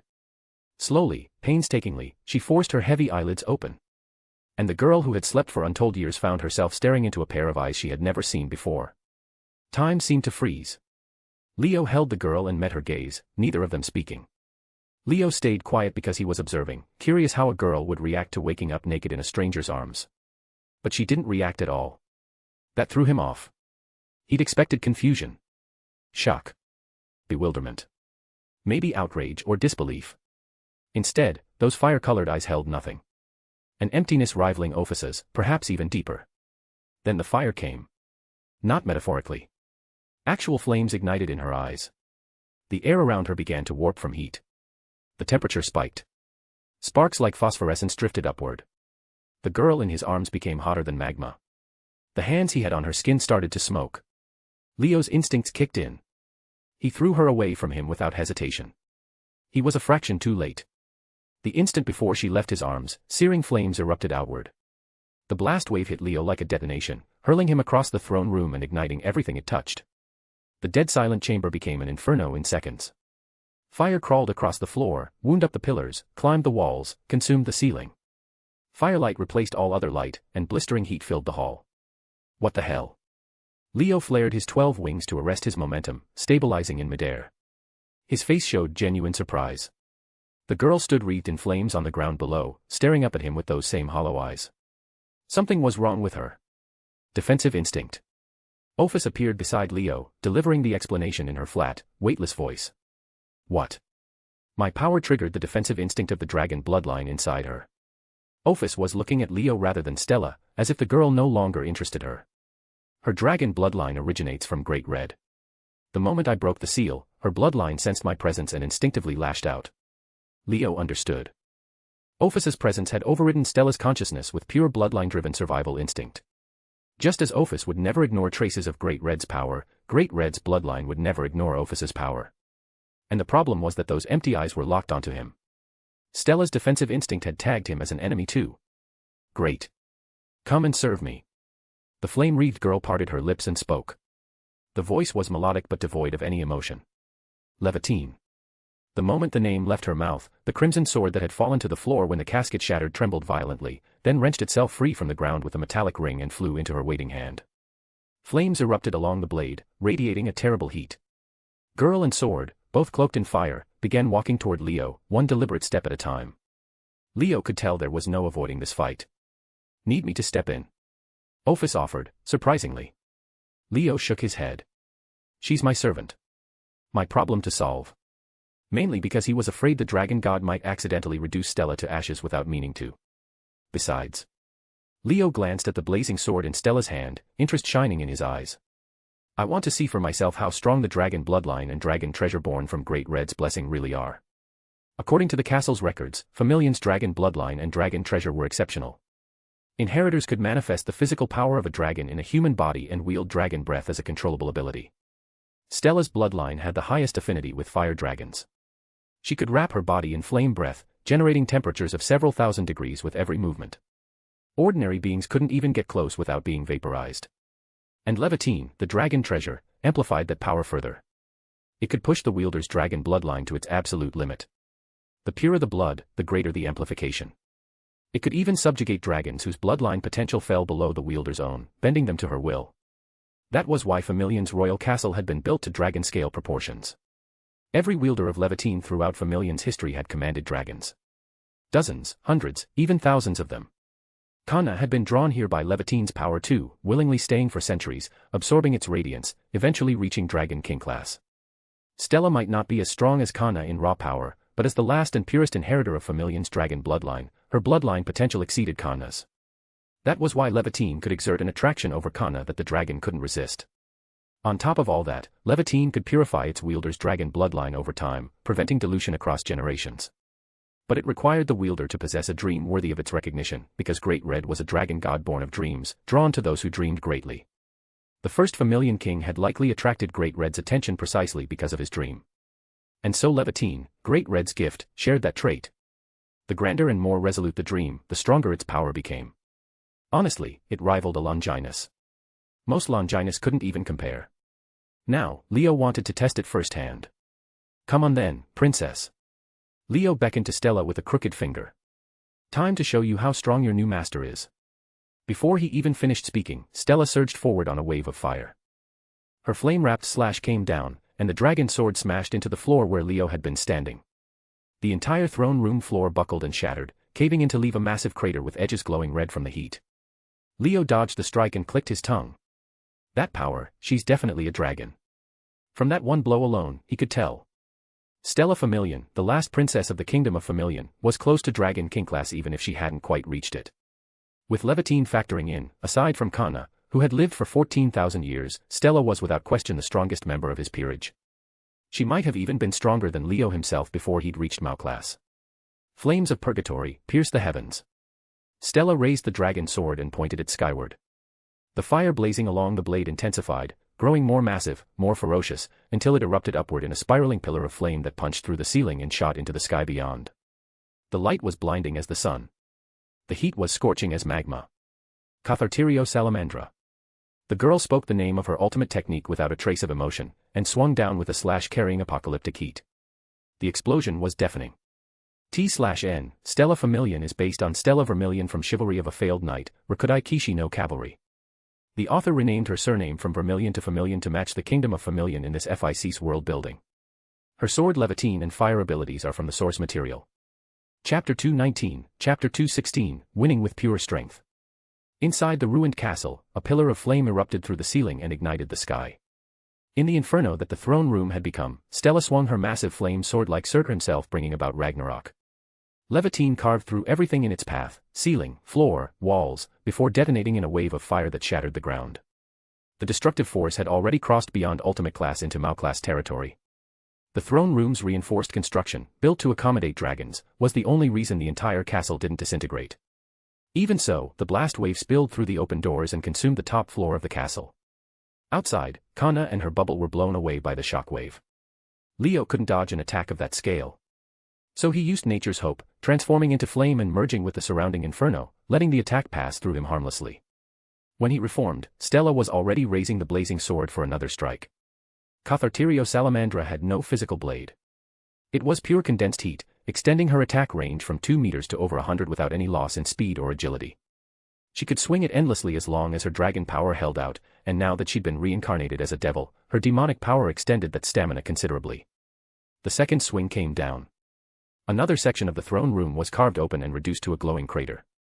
This time Leo folded his 12 wings around himself as a shield. The blast still engulfed him, his entire body wreathed in fire as he shot backward and smashed through a pillar. Stella pressed the attack. A third swing chased his trajectory, the massive flame sword trailing a wake of fire and sparks. Leo couldn't stay on the defensive any longer. A thick bolt of lightning erupted from his body and collided head-on with the incoming blade. The impact threw off sparks and arcs of electricity in every direction. Leo stabilized midair and fired a second bolt. The second strike was the tipping point. The flame sword was blown apart by overwhelming force, and the recoil wrenched Stella's arm wide open, leaving her completely exposed. Leo's wings flared and he closed the distance in an instant, throwing a punch aimed at knocking her unconscious. Better to end this without injuring her if he could. Dragon Stomp. The naked girl raised one slender leg and slammed it into the ground. The floor shattered into a spiderweb of cracks radiating from the impact point. The rebounding shockwave launched Leo into the air like a toy, nearly slamming him into the ceiling. Then Stella swung the flame sword and cut him clean in half. Leo's body split at the waist, the edges glowing red-hot like severed steel. Against anyone else, the fight would have ended there. But Leo's bisected body dissolved into crackling lightning, welded itself back together, and reformed. All right. Holding back isn't going to work. His expression held both surprise and satisfaction. If she were an enemy, discovering he'd underestimated her would have been alarming. But she was his servant. This was good news. She could freely control Dragon Flame, unleash devastating physical force, and Levitine amplified all of it. Even fighting a Mao head-on, Stella wouldn't be at a disadvantage. But Stella, still running on pure bloodline instinct, couldn't appreciate any of that. She would attack until her enemy fell. Devour the enemy whole. She raised the dragon sword again, flames roaring. Dragon Fang. Stella pointed the blade at Leo. The fire writhing along it surged to life, coalescing into 7 crimson flame dragons that shot across the battlefield with jaws wide open, each radiating heat even more intense than the flame sword. Leo flicked his finger 7 times. 7 bolts of lightning lanced out and met the flame dragons head-on. 7 explosions. 7 flame dragons annihilated, scattering into mist. Without pausing, Leo flicked once more, firing a single thicker bolt straight at Stella. The lightning crossed the distance instantly, punched through the sea of fire, and struck her dead center. The impact sent her flying. Her feet carved deep trenches in the ground. The flames wreathing her body scattered, and smoke rose from her skin where the bolt had scorched her. Leo didn't let up. He fired several more bolts in rapid succession, pressing down on her without mercy. If he wasn't holding back anymore, he wasn't going to worry about roughing her up. As long as he didn't land a killing blow. And without restraint, Leo was simply in a different league. Stella with Levitine's enhancement topped out at around Mao class. Leo, now a 12-winged devil, was Mao class in his base state. On top of that, his lightning and flame traits amplified Zenith Tempest's elemental output several times over, pushing his effective power well beyond Mao class into Super Mao class territory, even without Balance Breaker. Bahamut howl. Stella sensed the danger. Her entire body erupted with blinding light and heat, radiating outward in every direction like a detonating star. The thermal wave swallowed Leo's lightning, crashing against it in layers. Each bolt shattered one wave only for the next to rush in, steadily sapping the lightning's power until it reached Stella with barely any force left, neutralized by the flames still clinging to her body. Dragon Nest. She reversed her grip on the dragon sword and drove it into the ground. Blinding light erupted from every crack in the floor, and molten magma burst upward like blood from torn veins. Leo shot skyward, blasting through the ceiling and out of the castle entirely to dodge the eruption. Hovering in midair, he looked down.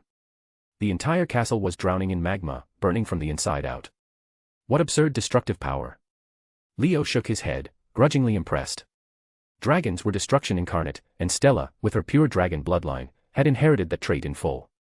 In raw destructive output alone, she might already outclass dragons of the same tier. But destructive power wasn't everything. Zenith Tempest couldn't simply commandeer her flames because they were fundamentally dragon fire, not regular elemental fire. Same reason he couldn't hijack Kanna's lightning breath. The underlying force was draconic, not elemental. Which meant there was no trick to this. I'll just have to win with pure strength. Stella erupted from the burning castle on massive dragon wings, charging straight at him. Leo's body flared with white aura. He raised his hand.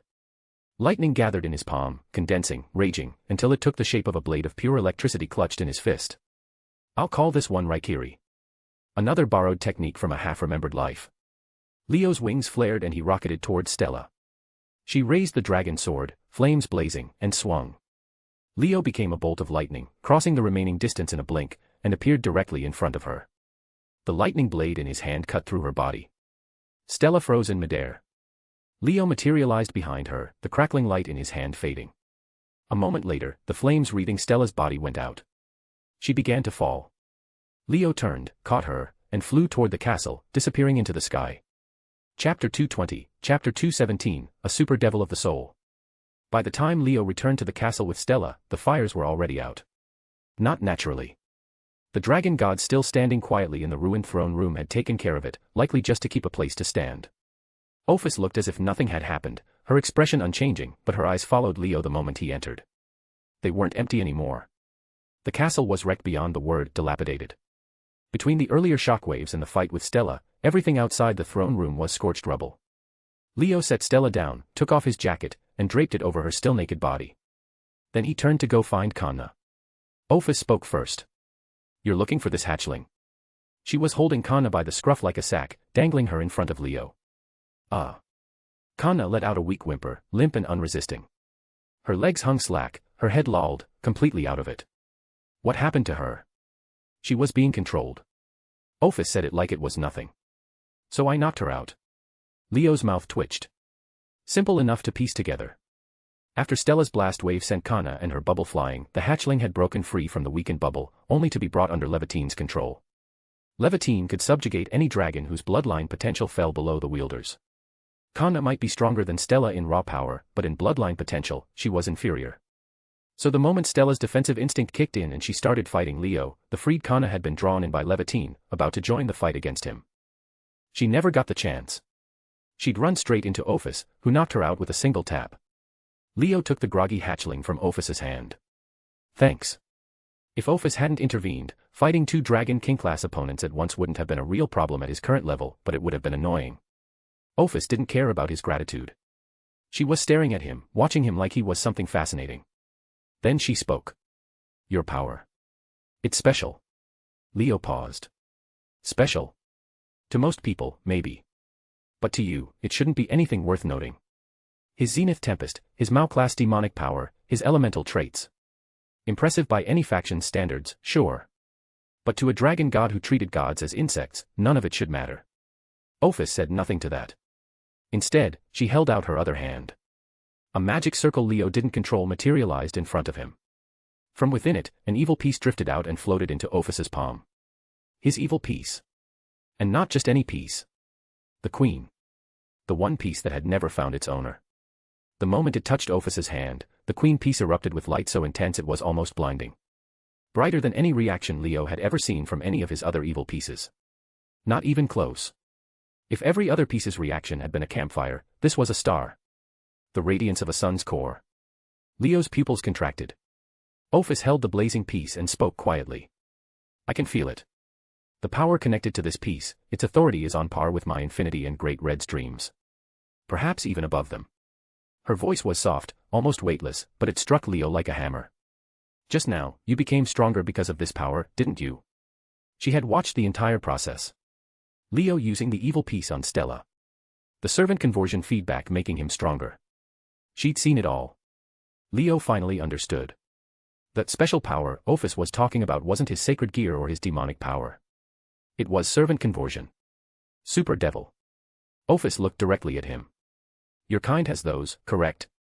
Leo blinked, then nodded without thinking. Your power is something similar to that. Ophis's eyes rippled faintly. But theirs is of the body. Yours is of the soul, of magic, perhaps something even deeper. Leo fell silent. He understood what she meant. Surzex. Ajuka. Even Vala's grandfather, the son of the original Lucifer. The reason these three were called super devils was because their very existence had undergone a mutation, elevating them beyond the devil race entirely. They were racial transcendents. Mutants who had evolved past what devils were supposed to be.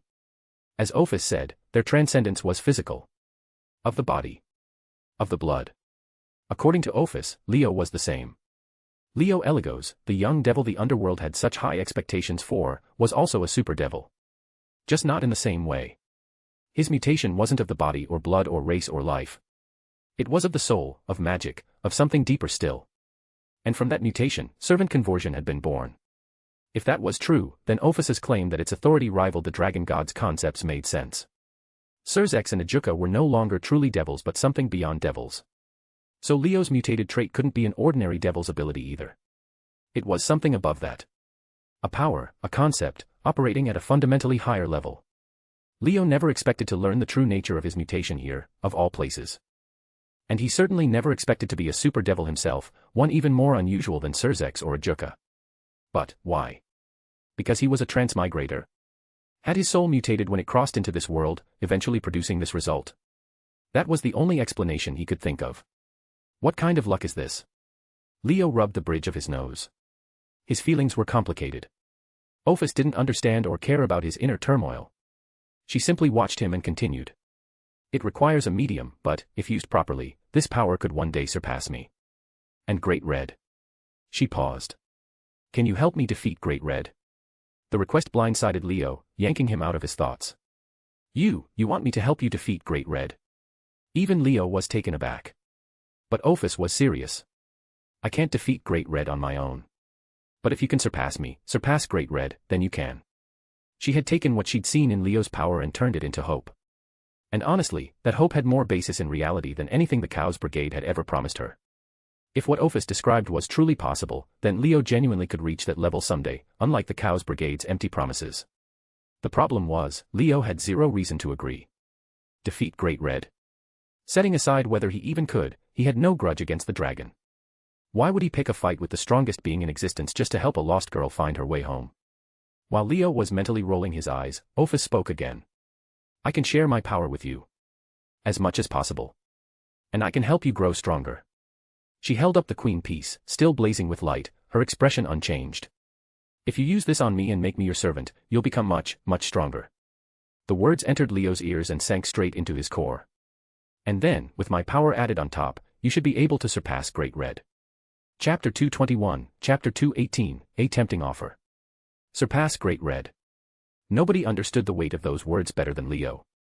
It meant becoming the strongest being in existence, a dragon god-level powerhouse that no one could oppose. From that point on, he could do whatever he wanted in this world. He wasn't going to pretend he'd never dreamed about it.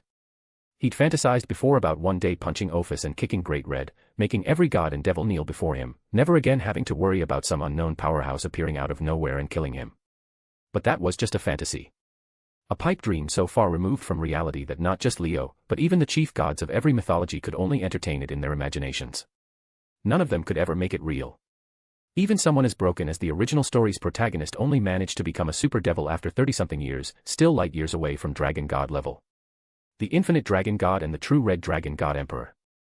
These two were the insurmountable ceiling of this world. Nobody could reach them, let alone surpass them. Not the famous top 10 strongest beings, not even the legendary Trihexa, said to rival dragon gods. None of them truly measured up, much less exceeded them. But now, that possibility had appeared right in front of Leo. It went without saying, if Ophis accepted his queen piece and became his servant, the servant conversion feedback would be the most absurd it had ever been, triggering a fundamental transformation. The target was one of only 2 dragon gods in existence, the one said to possess infinite power. A being born destined for greatness. Once she became Leo's servant, no rating of high potential or mid potential or low potential could even begin to describe it. You could figure it out with your knees. If the servant was a dragon god, then both the potential and the ability involved would dwarf anything categorized as high potential. The feedback Leo would receive, just thinking about it made his heart tremble. Of course, if it were only that, surpassing Great Red would still be difficult. Simple logic. No matter how massive the feedback from servant conversion was, it probably couldn't exceed Ophis herself. Ophis was already a bug-level existence. At most, Leo would become equally broken. To reliably surpass Great Red, that alone wasn't enough. But if Ophis shared her power with him at maximum capacity, that was a different story entirely. The entire Cows Brigade had received Ophis's snakes and could use the power she'd bestowed. But the snakes she gave the Cows Brigade members were small, each one boosting the recipient by roughly 1 tier at most. She could produce that level of snake in unlimited quantities without it affecting her at all. She was the dragon god called Infinite. She possessed limitless power. As long as it didn't touch her essence, her core, she could endlessly distribute portions of her strength without weakening herself one bit. But that level of snake obviously couldn't make Leo surpass Great Red. So for Leo to surpass Great Red, Ophis would have to share her power at maximum capacity. That kind of distribution would absolutely touch her essence. Her core. Once given away, Ophis would definitely be weakened, and she might never fully recover. However, precisely because of that, if Leo received that power, he would have a very real chance of completely surpassing Great Red. That was Ophis's thinking. In her view, if Leo grew stronger through making her his servant and then also received her power on top of that, he could fully surpass Great Red. Then he could help her defeat Great Red and reclaim her world of silence. The ruined throne room plunged into a silence even heavier than before. Leo looked at Ophis. She was completely serious. He had to admit, his heart was wavering. 18 years in this world. From the moment he'd confirmed he was the last surviving member of the extinct House Eligos, carrying half a pureblood devil's bloodline, with a future that only required becoming a high-class devil to inherit the family, restore the house, and join the ranks of the underworld's nobility, Leo had been working hard. Of course he wanted to grow stronger. Of course he wanted power. He didn't have grand ambitions of conquering the world or anything like that, but knowing that this world was full of overwhelmingly powerful beings, countless gods and devils, he naturally felt pressure. Urgency. A sense of crisis. As a transmigrator, what Leo feared most was getting dragged into those foreseeable dangers at some unknown moment, wasting the second life he'd worked so hard to obtain. So even knowing his talent was mediocre, that he couldn't compare to chosen ones like Sona, Leo had never stopped trying to get stronger. His thinking back then had been simple: become a high-class devil, inherit House Eligos, restore the family, be a landlord in the underworld, stay far away from the chaos of the future, and enjoy a comfortable devil's life until he got bored of it. It was only after becoming a high-class devil, gaining access to evil pieces, and awakening servant conversion through them that Leo's aspirations grew. He started actively recruiting excellent servants to boost his strength and status, but even that was ultimately about protecting himself when the inevitable crises arrived. And even then, in Leo's imagination, whether he could use his 15 evil pieces to reach the level of super devils like Surzex and Ajuka was still deeply uncertain. Excellent servants were hard to find. Even someone like Asuna or Yutaha, who were undeniable heroines in their own stories, had only rated as mid-potential.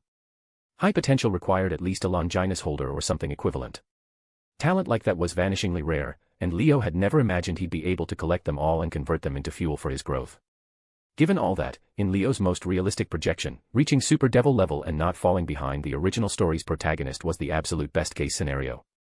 At least at that level, even if his opponents were the chief gods and divine kings of various mythological factions, he could hold his own. He'd qualify as one of the world's strongest. Unless a dragon god-level bug showed up, he could rest easy. That was the most realistic future Leo could envision. The goal he'd been working toward all along. And now, the chance to become a dragon god-level being, to surpass even Great Red, had just presented itself. How could he not waver? If you give me your power, what happens to you? Leo suppressed his inner turmoil and forced the question out, his voice hoarse. Generally speaking, the stronger a being was, the less willing they'd be to give away the power they prided themselves on. It weakened you without even hurting the other side. Just letting someone else benefit for free. Without an overwhelming reason, nobody would do something that stupid. But Ophis was exactly that kind of fool. I don't care. Ophis said it lightly. As long as I can return to a world of silence, that's enough. Born great, born with infinite power, Ophis was perhaps the being in all of existence who cared least about how much strength she had. Her mind was pure. Naive. She didn't want to be the world's strongest. She didn't want some lofty status. Whether she was strong or weak, she genuinely didn't care. That was also the main reason she'd been tricked by the hero faction in the original story, losing most of her power. If she'd actually been serious, there was basically no way a bunch of insects could have schemed against her. Her behavior after losing most of her power in the original story proved this. Even after being drastically weakened, no longer able to defeat Great Red, she remained as carefree as ever. Not a hint of frustration or depression over losing her strength. Later, when the other half-born from the power taken from her returned to her side, she didn't even think about reabsorbing it. She truly didn't care about how much power she held. The only thing she cared about was defeating Great Red, returning to the dimensional gap, and reclaiming her silence. For that, she didn't mind becoming the leader of the Cows Brigade, the head of a terrorist alliance, making enemies of countless factions. She didn't mind handing out her power, becoming a power ATM for terrorists. And now, if it meant defeating Great Red, she equally didn't mind giving the bulk of her power to Leo or even becoming his servant. The stronger the dragon, the purer the heart. That was both a virtue and a flaw. In any case, from every angle, Leo could only see this as an incredibly good deal. The only question was, can a being like you actually be reincarnated as a devil and become my servant? Leo had to question this. The original story had mentioned that beings with divine status shouldn't be valid targets for evil peace reincarnation. Beings with divine status were the highest, most exalted form of life. They themselves symbolized perfection, eternity, and immutability. Even in death, they had the chance to revive. Their life level was so elevated that mere evil pieces shouldn't be able to affect them. Reincarnating humans or other species as devils was an upgrade, a strengthening. But reincarnating a god as a devil was a weakening, a diminishment. Taking an inherently noble, higher existence and dragging it down to a mundane level. So reincarnating a god as a devil was impractical. That wasn't reincarnation. It was demotion. Degradation. And it wasn't just evil pieces. Many powers that lacked sufficient authority couldn't affect beings with eternal divine life. In the original story, Vala's divine dividing couldn't properly work on targets with divine status either. Its having ability couldn't function smoothly against gods, and its effectiveness was severely reduced. If even a Longinus had that limitation, evil pieces were even less likely to work. Moreover, evil piece power was tied to the wielder's own capability. If the wielder's ability was insufficient against a high-potential target, multiple pieces or a mutation piece might be needed to succeed, and if the target's ability was simply too great, the reincarnation could fail entirely. Just like with Ram and Remington.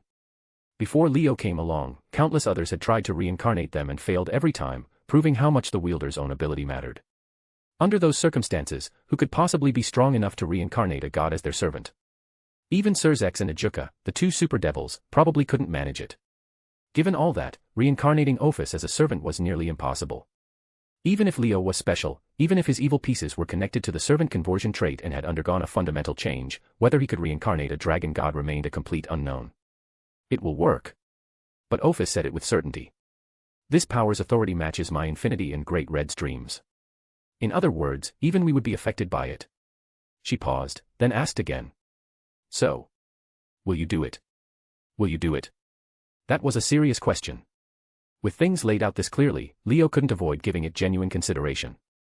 The deal seemed to offer nothing but benefits and no drawbacks. Not accepting would be foolish. But it also meant Leo would have to help Ophis and make an enemy of the true red dragon god emperor. That was a dragon god even stronger than Ophis. Making an enemy of that kind of being, the danger was obvious. Even if Ophis said he'd surpass Great Red, whether things would actually play out that way was still completely uncertain. Whether to help Ophis, the leader of the Cows Brigade, the head of the terrorists. Leo genuinely needed to think it through carefully. The temptation was enormous. But if he gave in too easily, the final result could be catastrophic. Leo took a deep breath and calmed himself down. I need time to think. His voice was steady. I'll give you my answer when I've decided. Deal. Ophis watched him for a long time without speaking. Finally, she gave an almost imperceptible nod. Fine. She tossed the blazing queen piece back to Leo. He caught it and noticed something new. A faint black snake, gaseous rather than solid, like a phantom, coiled and twisted within the evil piece. I left my power inside that piece. Ophis said it simply. Activate it, and I'll come find you. The message was clear. When he'd made his decision, he had a way to reach her. Leo nodded silently, staring at the black snake curling inside the queen piece. He said nothing for a long time. Chapter 222, Chapter 219, A Ghost Abandoned by Time. Ophis left. Cleanly. Directly. Without a shred of hesitation, as if she hadn't just spent the last while trying to recruit Leo to her cause. She had to leave. Even with her power suppressed and her presence minimized, staying in the dimensional gap too long meant Great Red would eventually sense her and come looking. So after returning the evil piece to Leo, Ophis departed the dimensional gap. Where she went, Leo had no idea. Before she left, though, Leo had hurriedly asked her how to get out of the gap. Ophis didn't say a word. She simply left open the exit she'd created for herself when departing, a black vortex hovering in the center of the ruined throne room. The message was obvious: walk through it, and he'd be back in the real world. I just go through here. Looking at the swirling black portal, Leo finally felt the tension in his chest unwind. Relief showed plainly on his face. With a way out, there was no longer any rush. I wonder what's been going on outside. Leo's concerns had shifted from himself to others. He'd accidentally broken through the hero faction's pocket dimension and been flung into the dimensional gap. That had been several days ago. By now, the summit should have concluded. The battle between his servants and the hero faction couldn't still be going on. It had to be over. But the outcome was what worried him. The summit itself was probably fine. If events followed the original story, things would have ended without major casualties.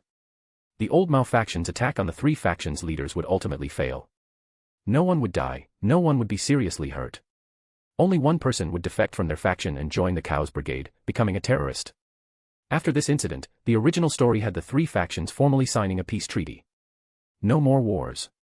Instead, they'd cooperate, jointly developing the heavenly realm, the underworld, and the human world, expanding their influence, eventually drawing in other mythological factions and moving toward world peace. That was a good thing. Leo genuinely hoped the plot hadn't deviated. If it followed the original timeline, Rias, Sona, and the others should all be safe. But the outcome of his own servant's battle against the hero faction was completely unpredictable. The original story had no such event. Going by the original timeline, the hero faction shouldn't have even appeared yet. They were supposed to emerge only after the old Mao faction's forces were rooted out by the three factions. But because of Leo, the hero faction had surfaced early, inserting themselves into the struggle between the current and old Mao factions, making enemies of Leo and his peerage. This was uncharted territory. Leo had lost the original plot as a reference and couldn't predict how things had played out. As long as Cao Cao wasn't there, Yukino and the others should have been able to handle the rest of the hero faction. Leo thought this with some uncertainty. The hero faction was packed with talent. Every member was a descendant of heroes, and nearly all were sacred gear users. Their main fighters had all achieved balance breaker. They weren't weak. But compared to the old Mao faction, the hero faction's overall strength should be somewhat lower. Their ideology was to defeat non-human races using only human power, proving humanity's worth. So they pushed themselves to their limits, training relentlessly, refining their sacred gears, rather than taking Ophus's snakes like the old Mao faction members had. With Ophus's snakes, the old Mao faction members had all received massive power boosts. Even Leifei Trix had jumped from an 8-winged to a 10-winged. Everyone else who'd consumed a snake had grown substantially too. The descendants of the original Mao especially, sharing Vala's pedigree as old Mao bloodline, had reached Mao class after consuming their snakes. That gave the old Mao faction at least 3 Mao class fighters, the descendants of Beelzebub, Leviathan, and Asmodeus. The hero faction, having refused the snakes, had no Mao class fighter besides Cao Cao. Their next strongest was probably Siegfried, the former church elite warrior who'd inherited the hero Siegfried's genetic legacy and wielded multiple demonic swords, including the demonic Emperor Swordgram. Siegfried hadn't reached Mao class, but at full power he could likely match a 10-winged. Against Leo's peerage from before, only Yukino in Balance Breaker and Ram at full power could probably hold off someone of Siegfried's caliber. Yutaha, also in Balance Breaker, could put up a fight without being embarrassed. The rest of the hero faction members were strong but not unreasonably so. The only ones that warranted real concern were the 2 top-tier Longinus holders, the wielders of Annihilation Maker and Dimension Lost. Against those two, even Ravel with her ultimate class devil strength would struggle. But Ravel had her immortal body. Even if she couldn't win, she shouldn't lose easily. Running the numbers, as long as his servants chose their matchups wisely and didn't get outmaneuvered, they might not be guaranteed a win, but they weren't destined to lose either. And in a worst-case scenario, the Eligos peerage still had Remington. If Rem went into Oni transformation, her power would instantly surge to ultimate class. For a limited time, aside from Siegfried, nobody in the entire hero faction could confidently claim they'd beat her. All things considered, the outcome of the Eligos peerage versus hero faction battle was still unclear. At least I can be sure of one thing, the girls are all still alive. Otherwise, their souls would have returned to Leo's side already. That was the reason Leo had been able to maintain a degree of patience and composure even while trapped in the dimensional gap. If the girls' fates had been unknown, he would have lost his mind long ago. In any case, I need to get back and see for myself. His mind made up, Leo prepared to take the sleeping Kana and the unconscious Stella back to the real world. But to his surprise, someone woke up before he could move. Stella had sat up at some point. She was clutching Leo's jacket tight against her body, her fire-colored eyes locked on Leo. No longer empty and hollow, they were sharp with scrutiny and wariness. "You're awake." Leo looked at her with mild surprise. Noticing the wariness in her eyes, he immediately said, "I'm." Before he could explain, Stella cut him off. "I know. You're a devil. You're the one who woke me up." Her tone was blunt, unapologetically cutting him short. It wasn't hostile, exactly. Nor was it condescending. If anything, it carried an air of authority, more like a knight than a princess. "You even know what a devil is?" Leo raised an eyebrow, surprised. "I figured you wouldn't." According to the records, the era when the kingdom of Familion existed should have predated the era when angels, devils, and fallen angels first appeared. Devils as a species might not have even existed yet when Stella was sealed. "I didn't, originally." Stella's voice was oddly cold. "But after you broke into this place, I learned." Leo paused. What did that mean? "I was sealed inside the dragon crystal, but I wasn't always asleep." Perhaps sensing his confusion, Stella offered an explanation. "Whenever someone entered the sealed grounds, or even the castle itself, I would briefly awaken." In other words, Stella had been aware of everything happening around her. Not just what happened after Leo arrived. She'd witnessed everything after her seal was broken, including losing control to her dragon bloodline's defensive instinct. Her consciousness had been clear throughout. She could see and hear everything. "So you also know that you've been reincarnated as a devil and taken as my servant?" Leo nodded, noting her unfriendly attitude without being particularly bothered by it, and stated the fact plainly. "Servant." Stella's hands tightened on the jacket pressed against her chest. A flicker of anger surfaced in her eyes. She clearly couldn't accept being reduced to such a status. Understandable. Stella was the last princess of the kingdom of Familion. Even if the kingdom was gone, she had been genuine royalty. Noble, exalted, great. Waking up to discover she'd gone from princess to someone's servant overnight was not something anyone could easily accept. It wasn't unique to her, either. Plenty of the girls in the Eligos peerage had struggled with it at first.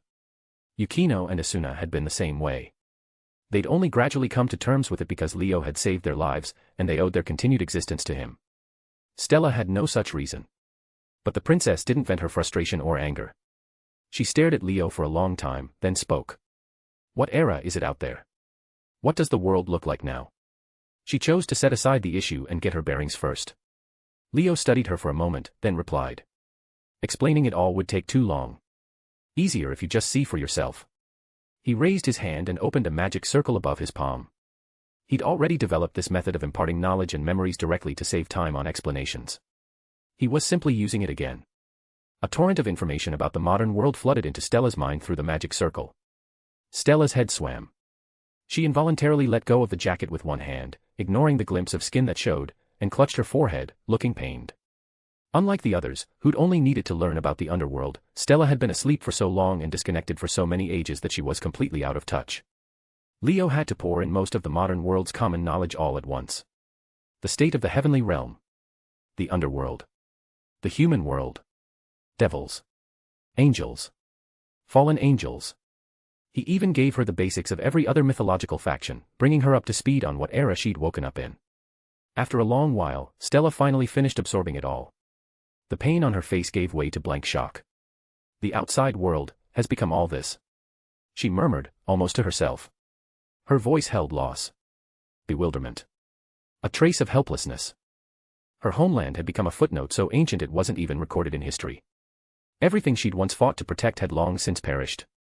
The world she'd woken up in was the same one she'd lived in, technically. But it might as well have been a different world entirely. Everything familiar was gone. Only the unfamiliar remained, assaulting her sense of self. She was no longer the gallant princess. She was just a ghost abandoned by time. Hey. Suddenly, she heard Leo's voice. Are you crying? The words snapped Stella back to reality. She touched the corner of her eye. It was wet. She was crying. Stella immediately wiped the tears away. The gaze she turned on Leo sharpened to a blade's edge. Leo met that razor-sharp stare with a slight smile. Don't worry. You'll find a new place to belong. He said it quietly. With me.